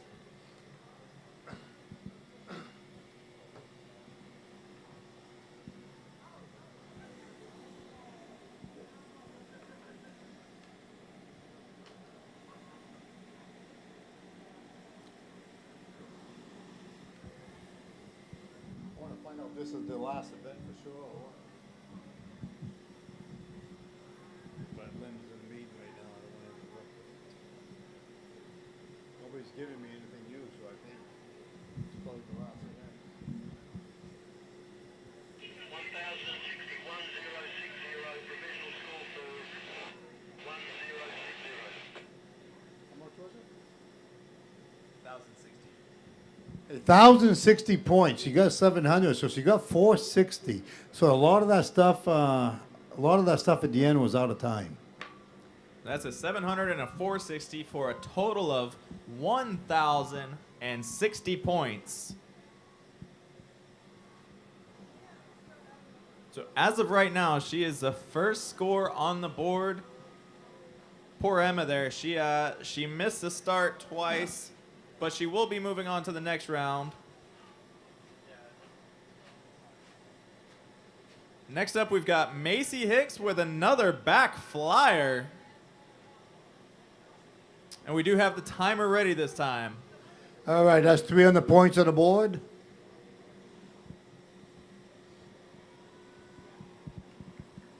Set up in the curl.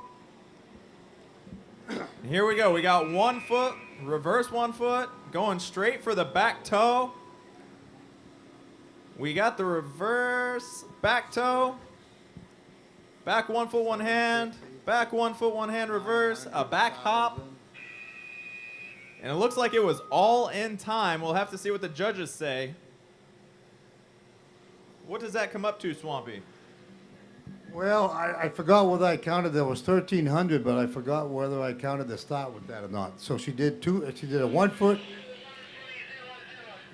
1,300, yeah. Okay, I did. So 1,300 points. Yeah.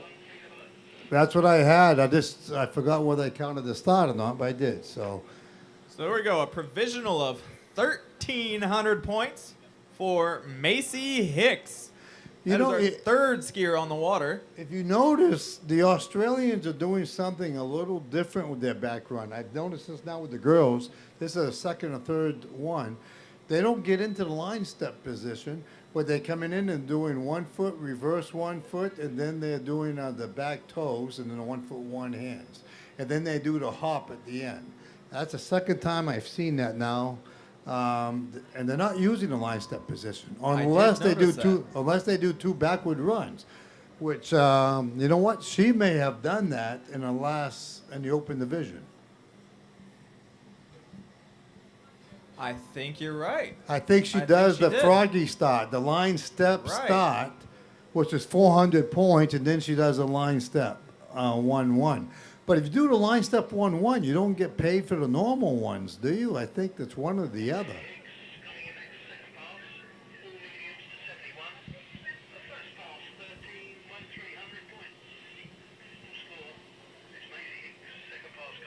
We'll find out here in a second what she's going to do.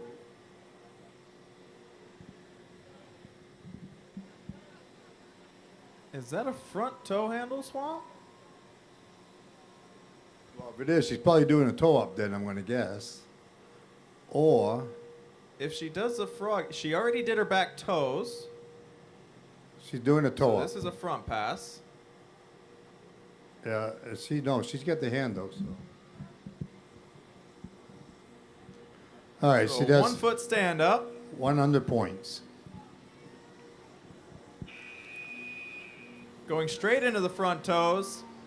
Reverse front toe.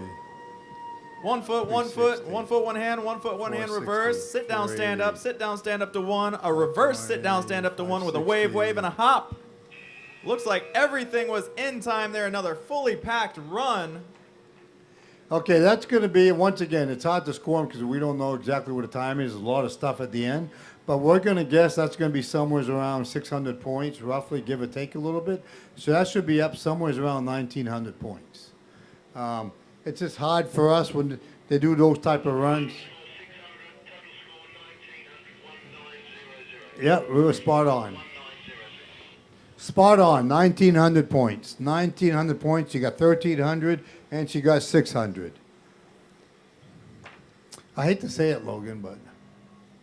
Go ahead, say it. What do you got? You know, I mean, I'm not hearing your predictions when it comes to the trick scores here. Absolutely not. I am happy to own. My mental math is terrible. I'll leave this one up to you, and I'll continue with the jumping. And the slalom. Thank you. Tricks is all you, big dog. All right, sounds good. Who's next, buddy? Up next is going to be Celine Franks from Belgium.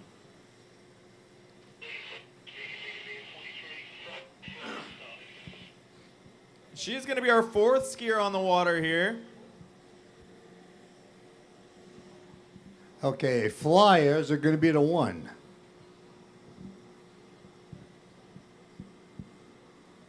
Looks like we got a flyer to one here. She's standing up in the curl. We got 1 foot, 1 hand, reverse 1 foot, 1 hand, 1 foot, 1 foot. Getting into the toes. 1 toe, and then a sit down, stand up to 1, reverse sit down, stand up to 1. Sit down, stand up, a wave, wave, and a hop. That was an interesting run there. She did not go for her reverse toe hold. Yeah, once again, I'm not even sure. A flyer to 1, a deep water start. A flyer is what, an extra 100 points, I believe, right? So if you do, so that's 200 points, I'm going to guess, a flyer to 1. I'm a little out of touch with those flyers and those 1 foots. I think that's 200 points. If she did a 1 toe, 300. Then a lot of little stuff. So she's probably up around 500 points.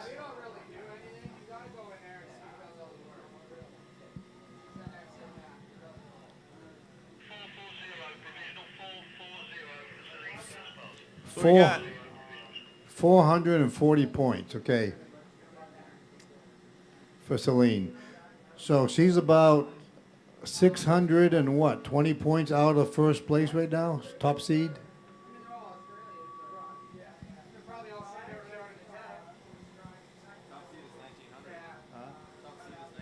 Oh, top seed, that's right, I forgot. Yeah, no, she's way off. Second seed, she's about, yeah.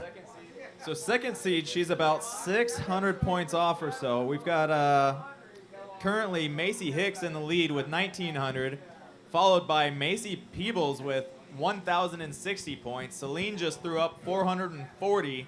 We'll see what she has to offer us on her back pass here. Second pass coming through.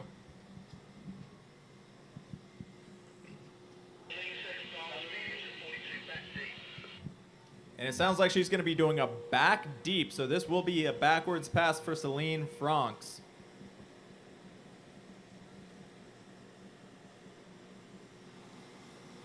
And it looks like a back toe, so I don't want to, open my mouth too wide, but I'd like to say there might be some back toes coming in here.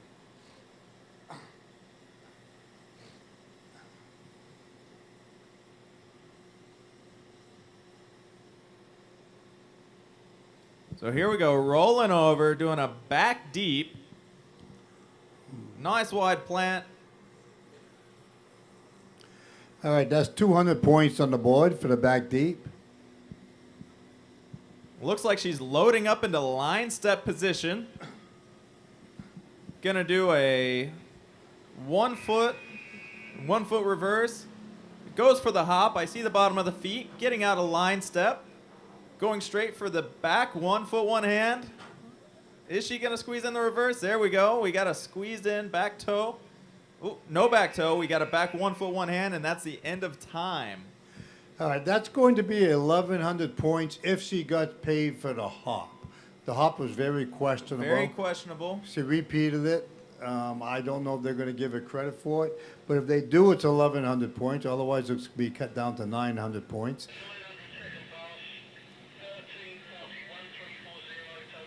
900, huh? 900. It looks like Okay. they did not pay that hop. Nope. They did not pay the hop, so that's 13. That puts her in the second spot, though.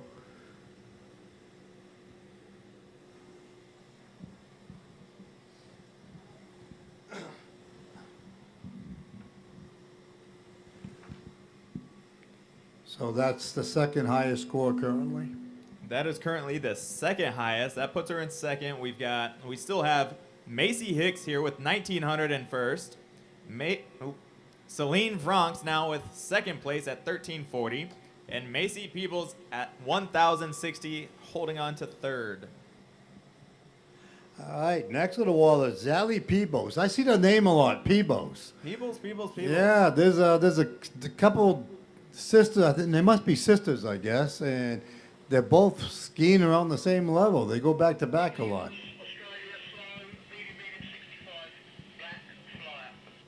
And she's Looks like we're wearing going to be starting off with a back flyer. and she's wearing a different suit this time. There we go. Back flyer. Looks nice and solid.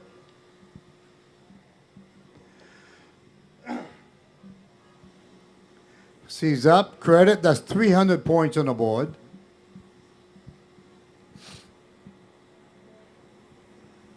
Looks like we're jumping straight into the back 1 foot hops. Shooting up for a back toe. Falls out of the back toe, but I think, if I'm not mistaken, that should be credit because she did let go of the handle and she showed a little bit of control there. It'll be up to the judges on that one. I'm going to say 800 points. I'm going to say 800 points. I think they're going to pay her for that back toe hold, and that's going to be a 1-1 hop with a back toe hold for 500 and a 300-point start.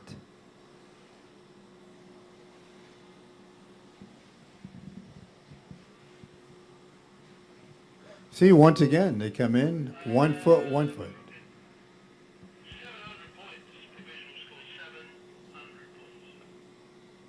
We got 700 points as a provisional score for that pass. So 3, 4, 5, 6, 7, 8. So they didn't pay something. They probably did not pay the hop, maybe. The hop one's a hard one to get. Back when I was skiing, that was, it was always a little sketchy. Especially getting up and, it's more of a flick of the feet, I think. Yeah, you got to make sure that this you see space between the water and your feet. Toes do count. If you see the toes on the water, it is not paid, I don't believe. It's got to be nice and high. So 700 points for Zally.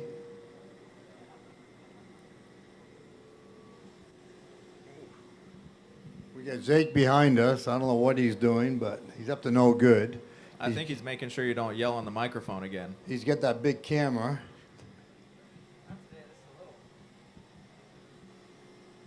All these IT guys all around us, my Lord. Cameras, but yet, we have a hard time getting 2 mics to work. Now, all of a sudden, we found 3 mics, 4 mics. How do they do that? They didn't have them this morning. I asked for them. Pretty sure they ran out and bought them after you started screaming a little bit. They thought you were going to blow out the microphones. Figured they might as well have a couple of backups.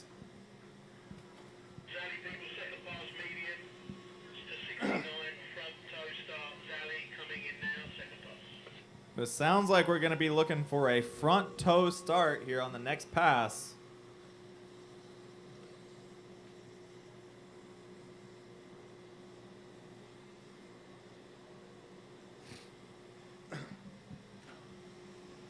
Looks like the line is tight.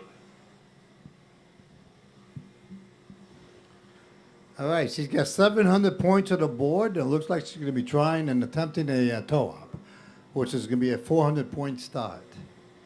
If she can nail that toe up, that'll put her as a new number 3 ticket holder.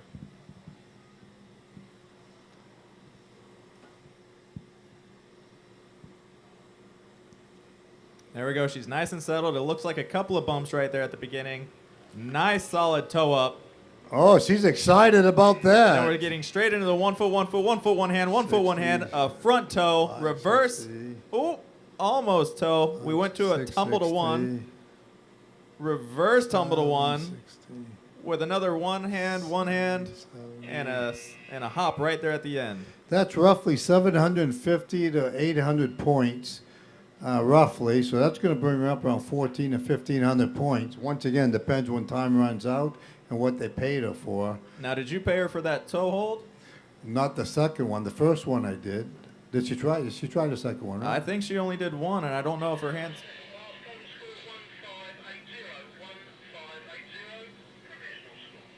Oh, they didn't pay a lot. How could it? They didn't pay her for the toe up. They didn't give it because she had 700 points. The toe up was 400. So they did not give her credit for the toe up. Huh. Wow. Okay. Well, you know what? She did get out of it pretty quick.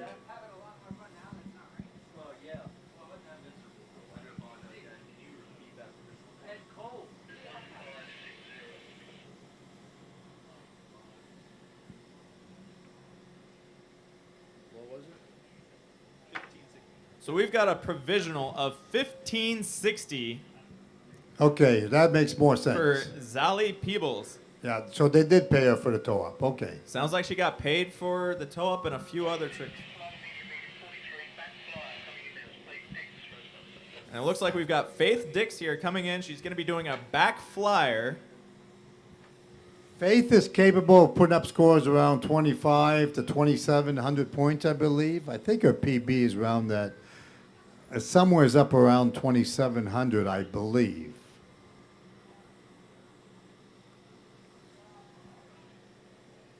Yes, boss.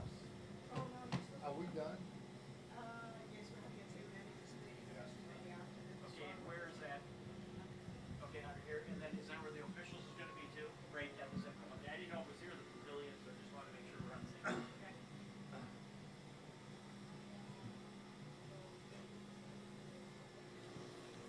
Okay, she's going to be doing some type of fly, a back flying deep. That's going to be 300 points once she nails her back stand up. So it looks like she's nailing the stand up. She's loading up into a line step position with a 1-1 hop. Getting out of line step, going for that back toe, nice and clean. Going for the reverse back toe, also clean. Back 1 foot 1 hand, back 1 foot 1 hand. And a back to front. That's about an 1,800 point run. That was a nice clean run from Faith. That was a nice back to front. That was about an 18-point run if everything was paid.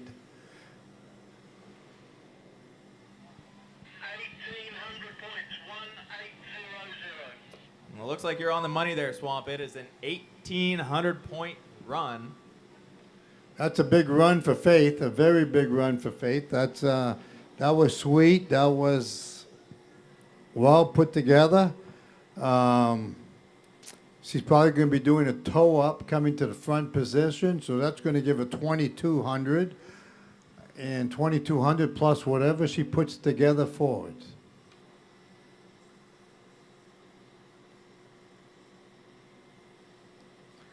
Which is probably going to be a lot of stuff like toe holds and tumbles to one and 1 foot 1 hands.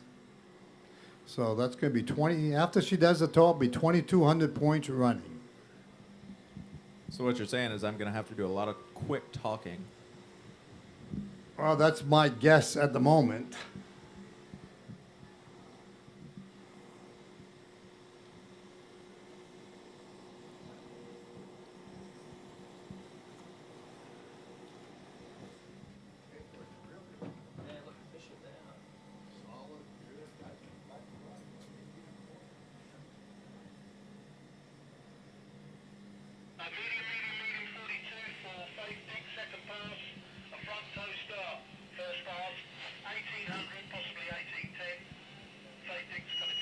So I got an 1,800, possibly an 1,810 for that first pass, and then she is going to be starting with a toe up on this next pass, her front pass.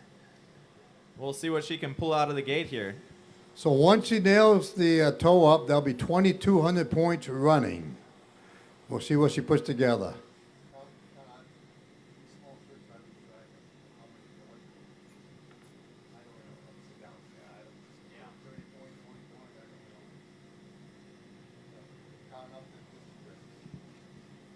Alrighty, guys, here comes Faith Dix.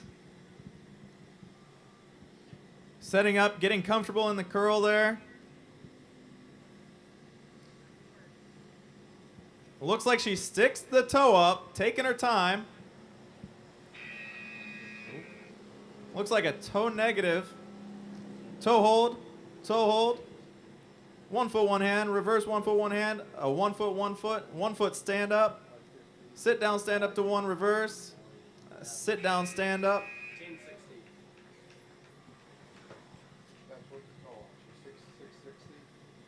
So well, I'm going to guess about 2860, which I believe may be a PB. I think that's a PB for Faith. That was a nice solid run. We are going to guess 2860 or around there. Very close to that. Could be 2870. It could be, depends what if they paid a wave or something.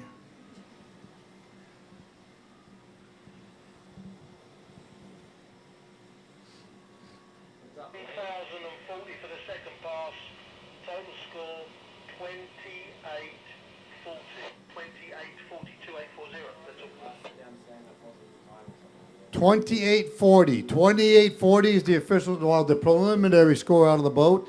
That is a PB for Faith. That's a good score for Faith. I'm sure she'll be extremely pleased with that. So that was some real solid skiing there out of Faith Dix. She had a front pass worth 1,800 points, followed by a forwards pass of 1,040 points, totaling up to that 28.40 that Swampy just mentioned.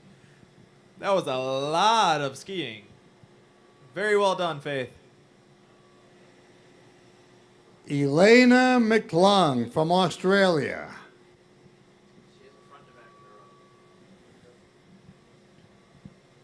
And we are down to our final 2 skiers in this division.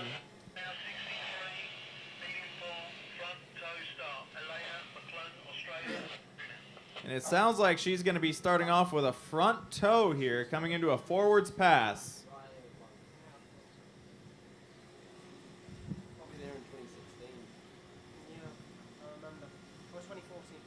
Currently, as it stands right now, we've got Faith Dix in the lead right now with that 28.40, followed by Macy Hicks with a 1900, followed shortly by Zally Peebles with a 1560. Here we go. We're setting up for our toe up.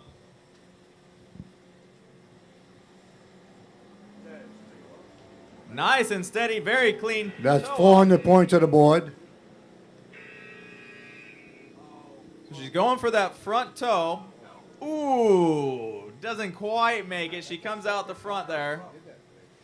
That's 500 points for Elaine. 500 points, a toe up for 400, 1 toe hole, and she fell in the reverse. She just couldn't quite, very defensive on that. I don't know if she felt like it was a little too choppy or what, but she should have moved on from it if she did. I don't know. From here this way, it's pretty smooth down the lake. But that's going to give her 500 points. She'll be disappointed with that, but she'll have another shot tomorrow because they all make it through the next round, all 8 of them, according to the text that Mr. Groen sent me.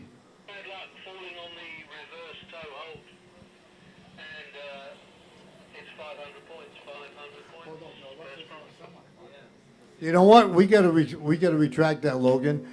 They all make it to the next round if it's a quarterfinals, but this is the semifinals. Only 5 are gonna move forward. Okay, so that changes things significantly. Out of these 8 skiers, with this being the semifinals, we are only going to be carrying over 5 skiers. And that was confirmed. We've got a provisional score of 500 for Elena. She did fall on that reverse toe hold there. So that's going to set her back just a little bit.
So that was a pretty gnarly fall there coming into that that reverse toe hold.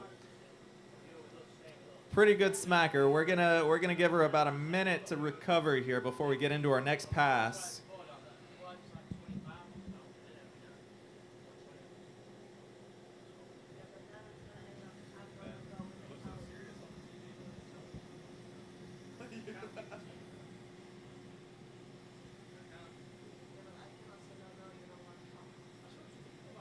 Keep in focus.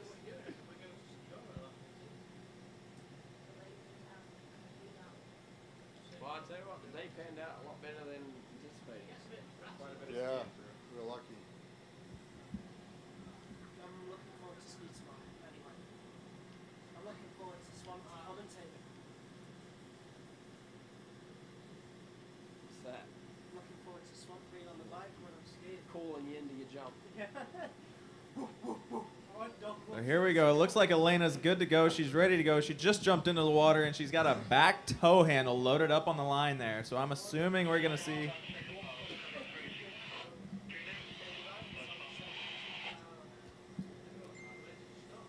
I'm assuming we're going to get a couple of back toes out of this, maybe.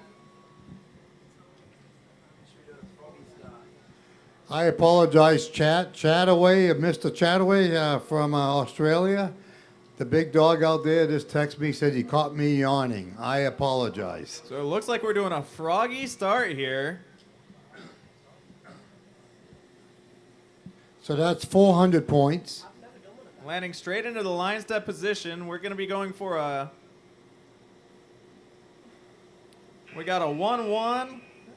I didn't quite see the hop, but we're out of the line step. We're going for a back toe. Back toe reverse. Back 1 foot, 1 hand. Reverse back. Ooh. That was a gnarly one right out the back there. 1,350 points. 1,350 plus 500 will give her 1,850 points. What's the bubble about? Was that the last skier? 13. I think she just took out the bottom of the bubble. I think she is the new bubble now. 1350? So Megan is the next skier in the water, and she's going to have to break about 1,300 points to make the cut.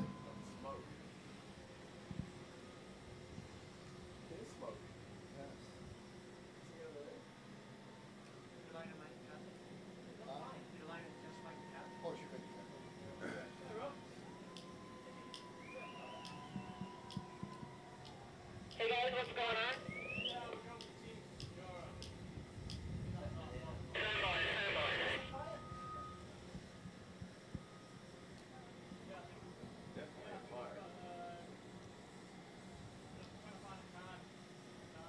Going to check on Elena.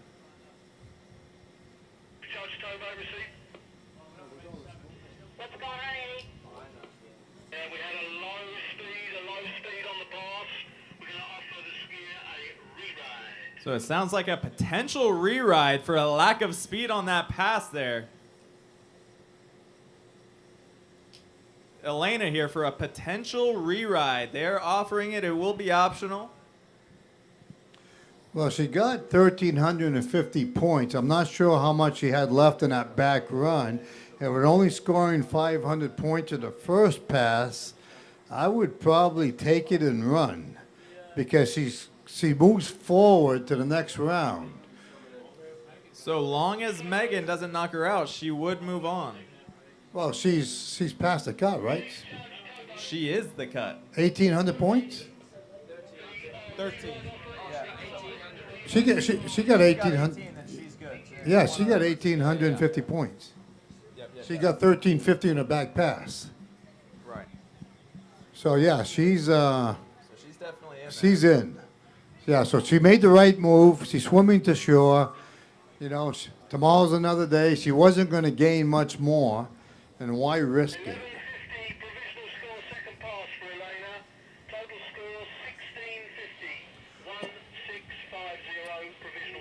1650. What did she? So she get? got 500 on the front pass there and an 1150 on the second pass for a total of 1650. They cut her on something. She got cut on something. Yes. Yeah, no, I think Harris is known for not having sums up correctly. Ooh, Andy. Yeah, choppy chop chop. One of the lines get 1 foot and one of the toe hold. So we got a last skier on the water, which is going to be Megan Adams. And once again, the cut is somewhere around 1,300 points, so she has to beat that score to move forward. Yeah, what was Celine's score there? 1340. Is that her? Is she the one that's on the bubble? So Celine is on the bubble. Tricks to go.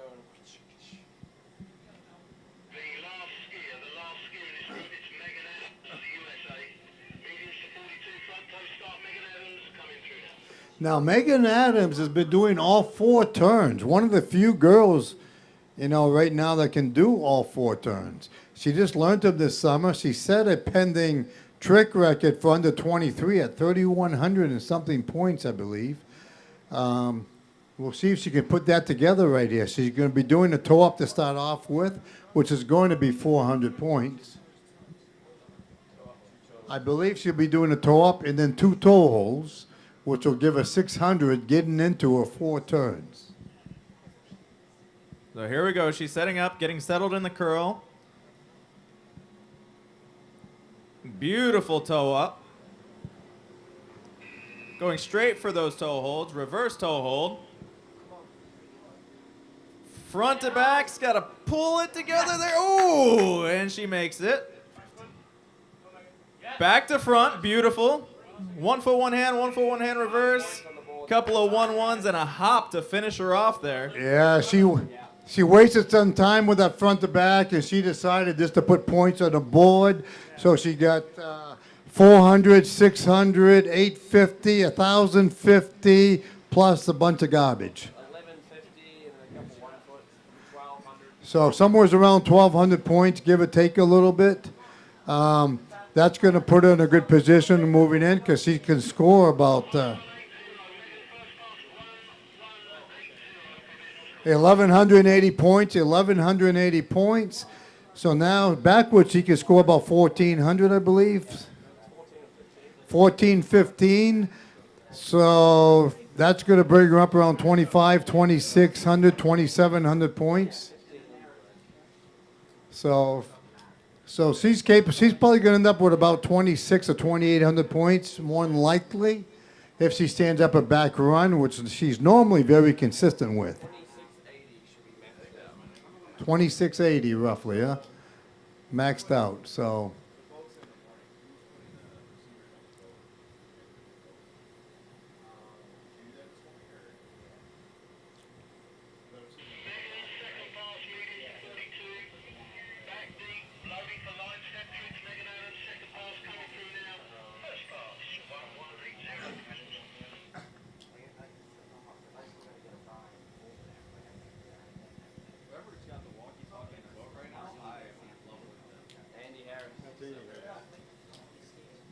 He's good.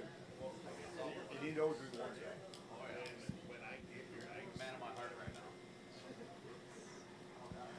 Okay, Megan's going to come in for a second pass. She's back deep here.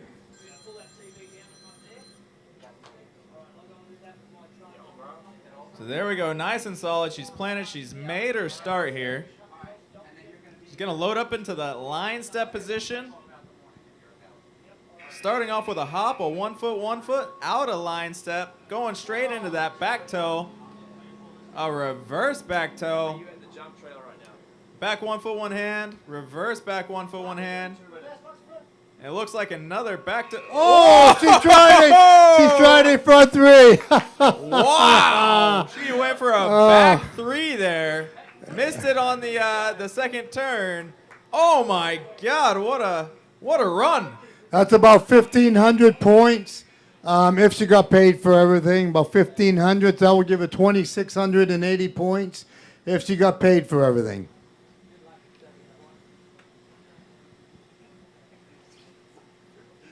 You know, she went for a back three, but once she hit the water, I'd say that.